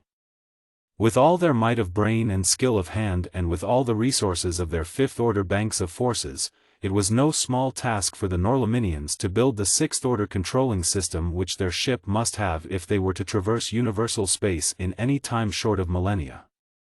But finally it was done. A towering mechano-electrical brain almost filled the midsection of their enormous sky rover, the receptors and converters of the free energy of space itself had been installed, and their intraatomic space drive, capable of developing an acceleration of only 5 light velocities, had been replaced by Seaton's newly developed sixth-order cosmic energy drive which could impart to the ship and its entire contents, without jolt, jar, or strain, any conceivable, almost any calculable acceleration. For many days the Norlaminian vessel had been speeding through the void at her frightful maximum of power toward the Skylark of Valeron, which in turn was driving toward our galaxy at the same mad pace. Breaking down now, since only a few thousand light-years of distance separated the hurtling flyers, Seaton materialized his image at the brain control of the smaller cruiser and thought into it for minutes. There, we're all set. In the control room of the Skylark, Seaton laid aside his helmet and wiped the perspiration from his forehead in sheer relief. The trap is baited and ready to spring. I've been scared to death for a week that they'd tackle us before we were ready for them. What difference would it have made? Asked Margaret curiously. Since we have our sixth-order screens out they couldn't hurt us, could they? No, Peg, but keeping them from hurting us isn't enough, we've got to capture them. And they'll have to be almost directly between Ravel's ship and ours to make that capture possible. You see, we'll have to send out from each vessel a hollow hemisphere of force and surround them. If we had only one ship, or if they don't come between our two ships, we can't bottle them up, because they have exactly the same velocity of propagation that our own forces have. Also, you can see that our projector can't work direct on more than a hemisphere without cutting its own beams, and that we can't work through relay stations because, fast as relays are, the intellectuals would get away while the relays were cutting in. Any more questions? Yes, I have one, put in Dorothy. You told us that this artificial brain of yours could do anything that your own brain could think of, and here you've got it stuck already and have to have two of them. How come? Well, this is a highly exceptional case, Seaton replied. What I said would be true ordinarily, but now, as I explained to Peg, it's working against something that can think and act just as quickly as it can. I know, dear, I was just putting you on the spot a little.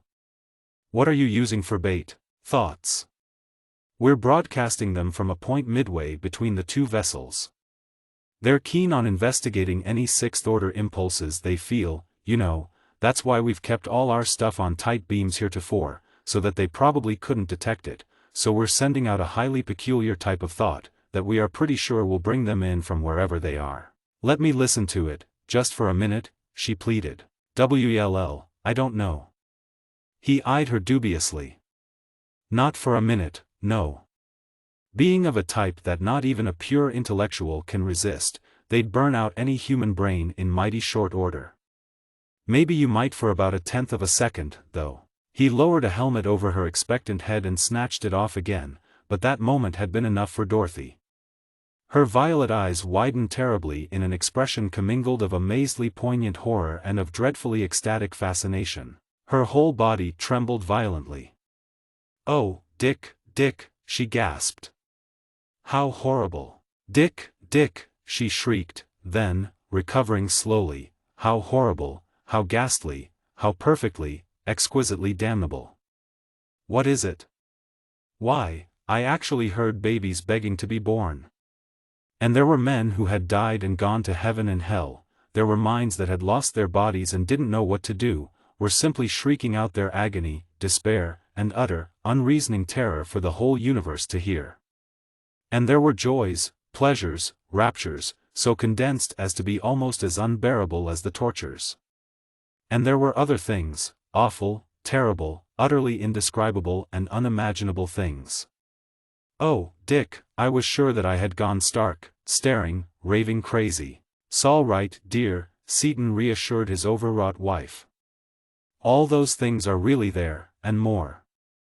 I told you it was bad medicine, that it would tear your brain to pieces if you took much of it." Seaton paused, weighing in his mind how best to describe the really indescribable signal that was being broadcast by the brain, then went on, choosing his words with care.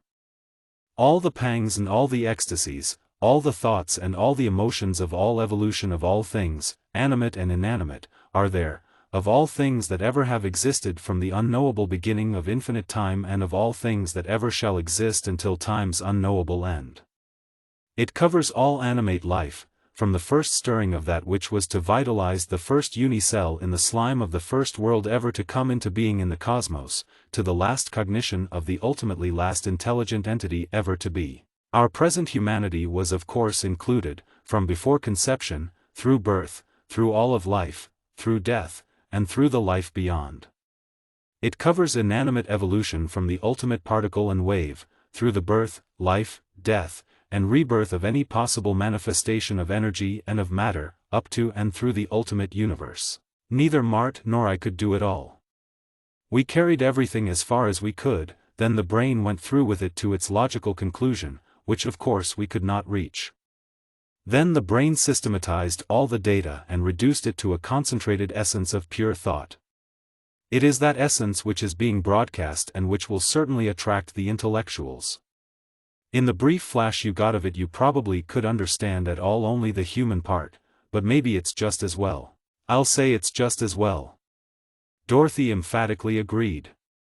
I wouldn't listen to that again, even for a millionth of a second, for $1,000,000, but I wouldn't have missed it for another million either.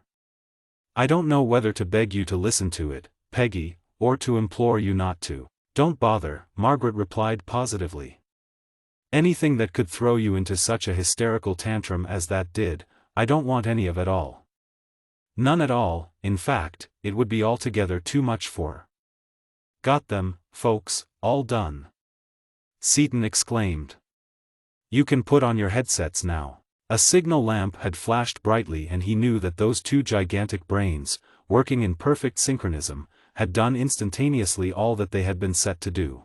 Are you dead sure that they got them all, Dick? Absolutely, and they got them in less time than it took the filament of the lamp to heat up. You can bank on it that all 7 of them are in the can. I go off half-cocked and make mistakes, but those brains don't, they can't. Seaton was right. Though far away, even as universal distances go, the intellectuals had felt that broadcast thought and had shot toward its source at their highest possible speed. For in all their long lives and throughout all their cosmic wanderings they had never encountered thoughts of such wide scope, such clear cogency, such tremendous power. The discarnate entities approached the amazing pattern of mental force which was radiating so prodigally and addressed it, and in that instant there were shot out curvingly from each of the mechano-electrical brains a gigantic, hemispherical screen. Developing outwardly from the 2 vessels as poles with the unimaginable velocity possible only to 6th-order forces, the 2 cups were barriers impenetrable to any 6th-order force, yet neither affected nor were affected by the gross manifestations which human senses can perceive. Thus solar systems, even the neutronium cores of stars, did not hinder their instantaneous development. Hundreds of light-years in diameter though they were, the open edges of those semi-globes of force met in perfect alignment and fused smoothly, effortlessly, instantaneously together to form a perfect, thought-tight sphere.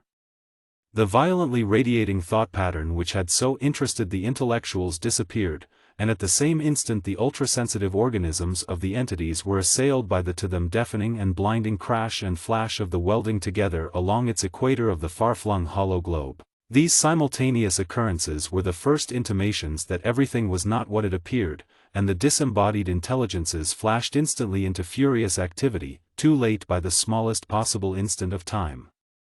The trap was sprung, the sphere was impervious at its every point, and, unless they could break through that wall, the intellectuals were incarcerated until Seaton should release his screens. Within the confines of the globe there were not a few suns and thousands of cubic parsecs of space upon whose stores of energy the intellectuals could draw. Wherefore they launched a concerted attack upon the wall, hurling against it all the force they could direct. But they were not now contending against the power of any human, organic, finite brain. For Seaton's mind, powerfully composite though it was of the mightiest intellects of the first galaxy, was only the primary impulse which was being impressed upon the grids and was being amplified to any desirable extent by the almost infinite power of those 2 cubic miles of coldly emotionless, perfectly efficient, mechano-electrical artificial brains. Thus against every frantic effort of the intellectuals within it the sphere was contracted inexorably, and as it shrank, reducing the volume of space from which the prisoners could draw energy, their struggles became weaker and weaker. When the ball of force was only a few hundred miles in diameter and the 2 vessels were relatively at rest, Seaton erected auxiliary stations around it and assumed full control. Rapidly then the prisoning sphere, little larger now than a toy balloon, was brought through the inoson wall of the Skylark and held motionless in the air above the brain room. A complex structure of force was built around it, about which in turn there appeared a framework of inoson, supporting 16 massive bars of uranium. Seaton took off his helmet and sighed. There, that'll hold them for a while, I guess. What are you going to do with them? Asked Margaret. Darned if I know, Peg, he admitted ruefully. That's been pulling my cork ever since we figured out how to catch them. We can't kill them and I'm afraid to let them go, because they're entirely too hot to handle. So in the meantime, pending the hatching out of a feasible method of getting rid of them permanently, I have simply put them in jail. Why, Dick, how positively brutal. Dorothy exclaimed. Yeah. There goes your soft heart again, Red Top, instead of your hard head. I suppose it would be positively okay to let them loose, so that they can dematerialize all four of us? But it isn't as bad as it sounds, because I've got a stasis of time around them. We can leave them in there for 17,000 million years and even their intellects won't know it, because for them no time at all shall have lapsed. No, of course we can't let them go scot-free, Dorothy admitted, but well, maybe couldn't you make a bargain with them to give them their liberty if they will go away and let us alone? They're such free spirits, surely they would rather do that than stay bottled up there forever. Since they are purely intellectual and hence immortal, I doubt very much if they'll dicker with us at all, Seaton replied.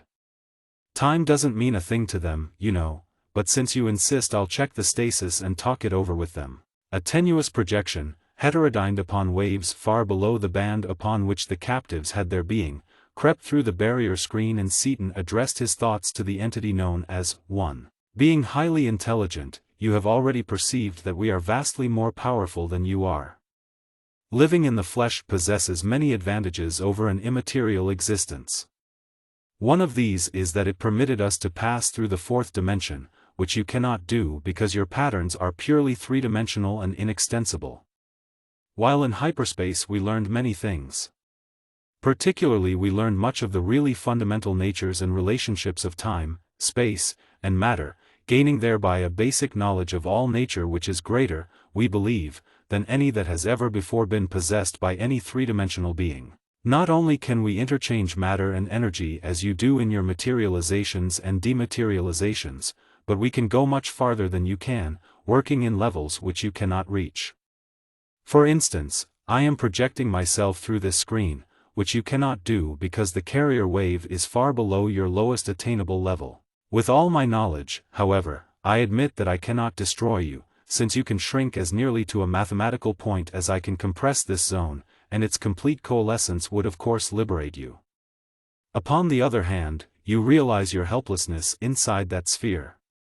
You can do nothing about it since it cuts off your sources of power. I can keep you imprisoned therein as long as I choose. I can set upon it forces which will keep you imprisoned until this 200-kilogram ingot of uranium has dwindled down to a mass of less than 1 milligram. Knowing that the half-life period of that element is approximately 5 times 10 to the 9th years, you can calculate for yourself the length of time during which you shall remain incarcerated. My wife, however, has a purely sentimental objection to confining you thus, and wishes to make an agreement with you whereby we may set you at liberty without endangering our own present existences. We are willing to let you go if you will agree to leave this universe forever. I realize, of course, that you are beyond either sentiment or passion and are possessed of no emotions whatever. Realizing this, I give you a choice, upon purely logical grounds, thus. Will you leave us and our universe alone, to work out our own salvation or our own damnation, as the case may be, or shall I leave you inside that sphere of force until its monitor bars are exhausted? Think well before you reply, for, know you, we all prefer to exist for a short time as flesh and blood rather than for all eternity as fleshless and immaterial intelligences. Not only that, we intend so to exist and we shall so exist. We shall make no agreements, no promises, One replied. Yours is the most powerful mind I have encountered, almost the equal of one of ours, and I shall take it. You just think you will. Seaton blazed. You don't seem to get the idea at all. I am going to surround you with an absolute stasis of time, so that you will not even be conscious of imprisonment, to say nothing of being able to figure a way out of it, until certain more pressing matters have been taken care of.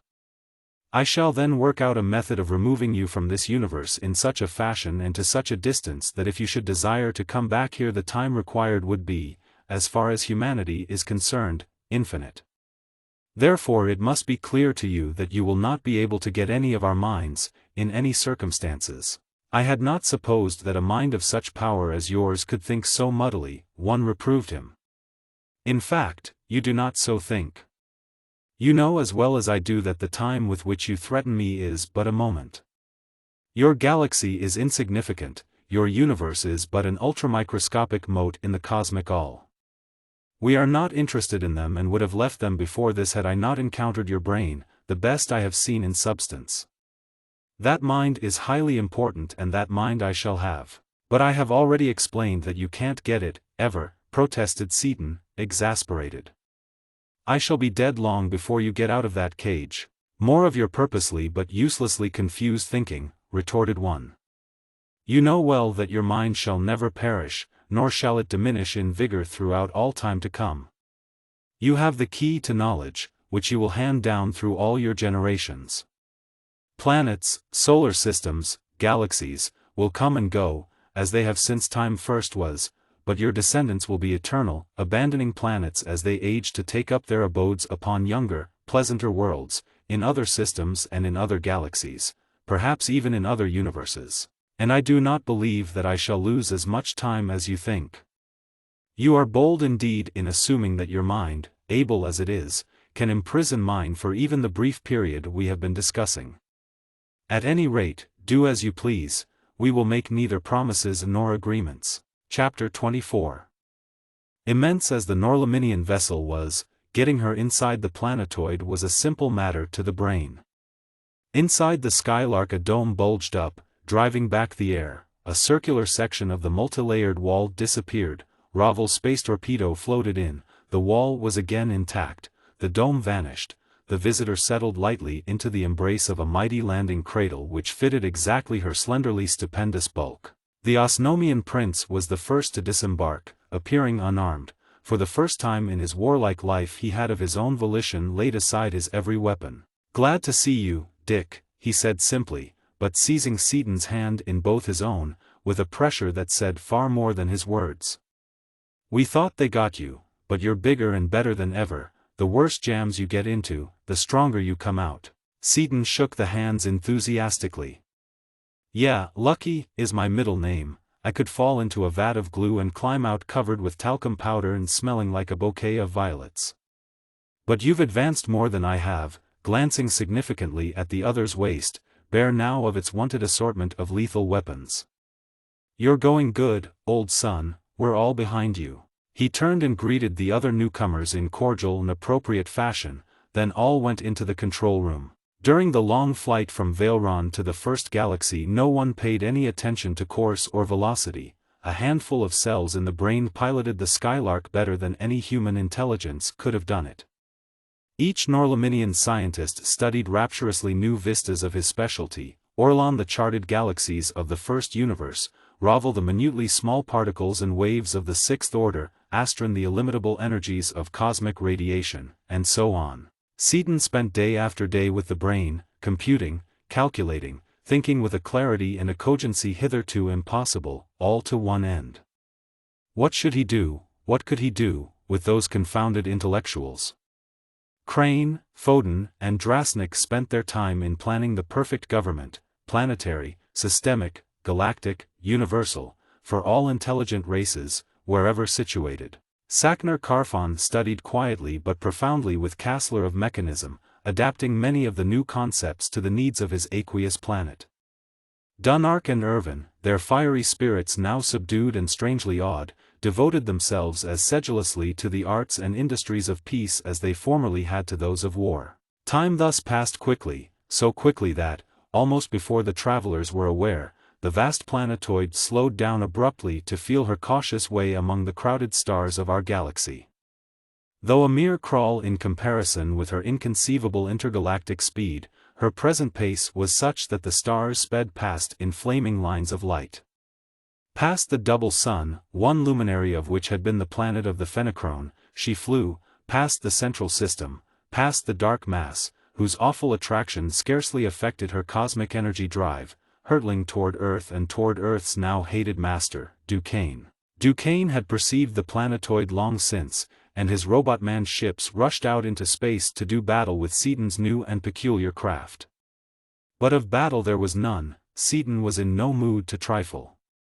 Far below the level of Duquesne's screens, the cosmic energies directed by the brain drove unopposed upon the power bars of the space fleet of steel, and that entire fleet exploded in one space-filling flash of blinding brilliance. Then the Skylark, approaching the defensive screens, halted. "I know that you're watching me, Duquesne, and I know what you're thinking about, but you can't do it." Seaton, at the brain's control, spoke aloud. You realize, don't you, that if you clamp on a zone of force it'll throw the Earth out of its orbit? Yes, but I'll do it if I have to, came back Duquesne's cold accents. I can put it back after I get done with you. You don't know it yet, big shot, but you are going to do exactly nothing at all. Seaton snapped. You see, I've got a lot of stuff here that you don't know anything about because you haven't had a chance to steal it yet, and I've got you stopped cold. I'm just 2 jumps ahead of you, all the time. I could hypnotize you right now and make you do anything I say, but I'm not going to. I want you to be wide awake and aware of everything that goes on. Snap on your zone if you want to, I'll see to it that the Earth stays in its orbit. Well, start something, you big, black ape. The screens of the Skylark glowed redly as a beam carrying the full power of Duquesne's installations was hurled against them, a beam behind which there was the entire massed output of Steel's world-girdling network of superpower stations. But Seaton's screens merely glowed, they did not radiate even under that titanic thrust.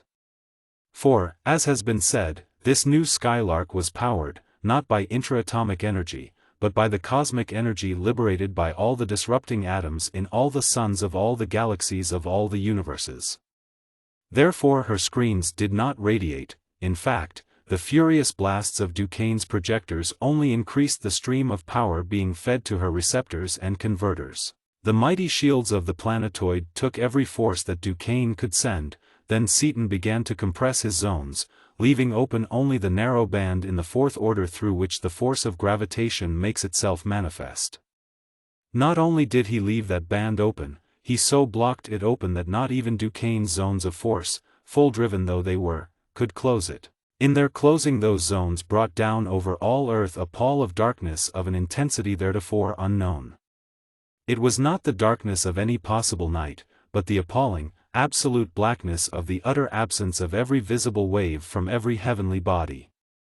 As that unrelieved and unheralded blackness descended, millions of Earth's humanity went mad in unspeakable orgies of fright, of violence, and of crime. But that brief hour of terror, horrible as it was, can be passed over lightly, for it ended forever any hope of world domination by any self-interested man or group, paving the way as it did for the heartiest possible reception of the government of right instead of by might so soon to be given to Earth's peoples by the sages of Norlamin.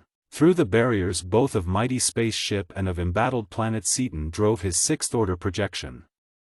Although built to be effective at universal distances, the installation was equally efficient at only miles, since its control was purely mental. Therefore Seaton's image, solid and visible, materialized in Duquesne's inner sanctum, to see Duquesne standing behind Dorothy's father and mother, a heavy automatic pistol pressed into Mrs. Van Emmon's back. "That'll be all from you, I think," he sneered. "You can't touch me without hurting your beloved parents-in-law, and you're too tender-hearted to do that. If you make the slightest move toward me, all I've got to do is to touch the trigger. And I shall do that, anyway, right now, if you don't get out of this system and stay out. I am still master of the situation, you see. You are master of nothing, you murderous baboon." Even before Seaton spoke the first word his projection had acted. Duquesne was fast, as has been said, but how fast are the fastest of human nervous and muscular reactions when compared with the speed of thought? Duquesne's retina had not yet registered the fact that Seaton's image had moved when his pistol was hurled aside and he was pinioned by forces as irresistible as the cosmic might from which they sprang. Duquesne was snatched into the air of the room, was surrounded by a globe of energy, was jerked out of the building through a welter of crushed and broken masonry and concrete and of flailing, flying structural steel, was whipped through atmosphere, stratosphere, and empty space into the control room of the Skylark of Valeron. The enclosing shell of force disappeared and Seaton hurled aside his controlling helmet, for he knew that his iron self-control was fast giving way. He knew that wave upon wave of passion, of sheer hate, was rising, battering at the very gates of his mind, knew that if he wore that headset 1 second longer the brain, actuated by his own uncontrollable thoughts, would passionlessly but mercilessly exert its awful power and blast his foe into nothingness before his eyes. Thus at long last the two men, physically so like, so unlike mentally, stood face to face, hard gray eyes staring relentlessly into unyielding eyes of midnight black. Seaton was in a towering rage. Duquesne, cold and self-contained as ever, was calmly alert to seize any possible chance of escape from his present predicament. "Duquesne, I'm telling you something," Seaton gritted through clenched teeth. "Prop back your ears and listen. You and I are going out in that projector. You are going to issue cease-firing orders to all your stations and tell them that you're all washed up, that a humane government is taking things over. Or else I'll do, here and now, what I've been wanting to do to you ever since you shot up Crane's place that night. I will scatter your component atoms all the way from here to Valeron." "But, Dick," Dorothy began to protest. "Don't butt in, Dot." Stern and cold, Seaton's voice was one his wife had never before heard. Never had she seen his face so hard, so bitterly implacable. "Sympathy is all right in its place," Seaton went on, "but this is the showdown. The time for dealing tenderly with this piece of mechanism in human form is past. He has needed killing for a long time, and unless he toes the mark quick and careful he'll get it, right here and right now. And as for you, Duquesne," turning again to the prisoner, "for your own good I'd advise you to believe that I'm not talking just to make a noise. This isn't a threat, it's a promise, get me? You couldn't do it, Seaton, you're too." Their eyes were still locked, but into Duquesne's there had crept a doubt.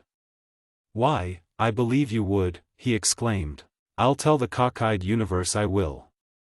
Seaton barked. "Last chance. Yes or no?" "Yes." Duquesne knew when to back down. "You win, temporarily at least," he could not help adding. The projection went out and the required orders were given. Sunlight, moonlight, and starlight again bathed the world in wonted fashion. Duquesne sat at ease in a cushioned chair, smoking Crane cigarettes. Seaton stood scowling blackly, hands jammed deep into pockets, addressing the jury of Norlaminians. "You see what a jam I'm in," he complained. "I could be arrested for what I think of that bird. He ought to be killed, but I can't do it unless he gives me about half an excuse, and he's darn careful not to do that. So what? The man has a really excellent brain, but it is slightly warped," Drasnik offered. "I do not believe, however, that it is beyond repair. It may well be that a series of mental operations might make of him a worthwhile member of society. I doubt it." Seaton still scowled. He'd never be satisfied unless he was all three rings of the circus. Being a big shot isn't enough, he's got to be the whole works, a regular poobah. He's naturally antisocial, he would always be making trouble and would never fit into a really civilized world. He has got a wonderful brain, but he isn't human. Say, that gives me an idea. His corrugated brow smoothed magically, his boiling rage was forgotten. "Duquesne, how would you like to become a pure intellect? A bodiless intelligence, immaterial and immortal, pursuing pure knowledge and pure power throughout all cosmos and all time, in company with 7 other such entities? What are you trying to do, kid me?" Duquesne sneered. "I don't need any sugar coating on my pills. You are going to take me on a one-way ride, all right, go to it, but don't lie about it." "No, I mean it. Remember the one we met in the first Skylark? Well, we captured him and 6 others, and it's a very simple matter to dematerialize you so that you can join them. I'll bring them in, so that you can talk to them yourself." The intellectuals were brought into the control room, the stasis of time was released, and Duquesne, via projection, had a long conversation with one. "That's the life," he exulted finally. "Better 1,000,000 times over than any possible life in the flesh, the ideal existence. Think you can do it without killing me, Seaton?" "Sure I can, I know both the words and the music." Duquesne and the caged intellectuals poised in the air, Seaton threw a zone around cage and man, the inner zone of course disappearing as the outer one went on. Duquesne's body disappeared, but not so his intellect. "That was the first really bad mistake you ever made, Seaton," the same sneering, domineering, icily cold Duquesne informed Seaton's projection in level thought. "It was bad because you can't ever remedy it, you can't kill me now. And now I will get you, what's to hinder me from doing anything I please? I am, bucko, Seaton informed him cheerfully.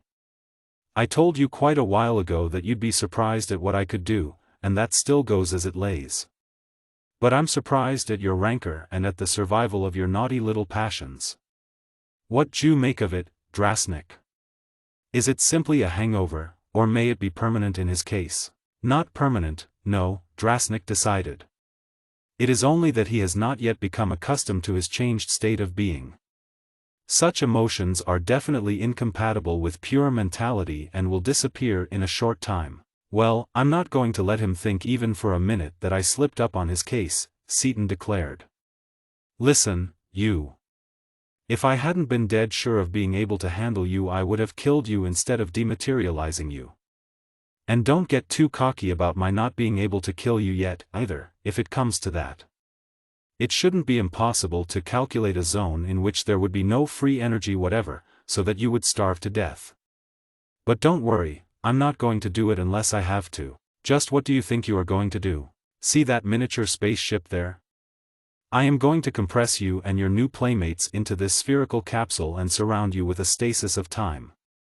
Then I am going to send you on a trip. As soon as you are out of the galaxy, this bar here will throw in a cosmic energy drive, not using the power of the bar itself, you understand, but only employing its normal radiation of energy to direct and to control the energy of space, and you will depart for scenes unknown with an acceleration equal to the sixth power of the velocity of light. You will travel at that acceleration until this small bar is gone. It will last approximately 90,000 million years, which, as one will assure you, is but a moment. Then these large bars, which will still be big enough to do the work, will rotate your capsule into the fourth dimension. This is desirable, not only to give you additional distance, but also to destroy any orientation you may have remaining, in spite of the stasis of time and the not inconsiderable distance already covered. When and if you get back into three-dimensional space, you will be so far away from here that you will certainly need most of what is left of eternity to find your way back here. Then, turning to the ancient physicist of Norlamin, okay, Ravel? An exceedingly scholarly bit of work, Ravel applauded. It is well done, son, majestic Foden gravely added. Not only is it a terrible thing indeed to take away a life, but it is certain that the unknowable force is directing these disembodied mentalities in the engraving upon the sphere of a pattern which must forever remain hidden from our more limited senses. Seaton thought into the headset for a few seconds, then again projected his mind into the capsule. All set to go, folks? He asked. Don't take it too hard, no matter how many millions of years the trip lasts, you won't know anything about it. Happy landings. The tiny spaceship prison shot away, to transport its contained bodiless intelligences into the indescribable immensities of the superuniverse, of the cosmic all, of that ultimately infinite space which can be knowable, if at all, only to such immortal and immaterial, to such incomprehensibly gigantic, mentalities as were theirs. Epilogue.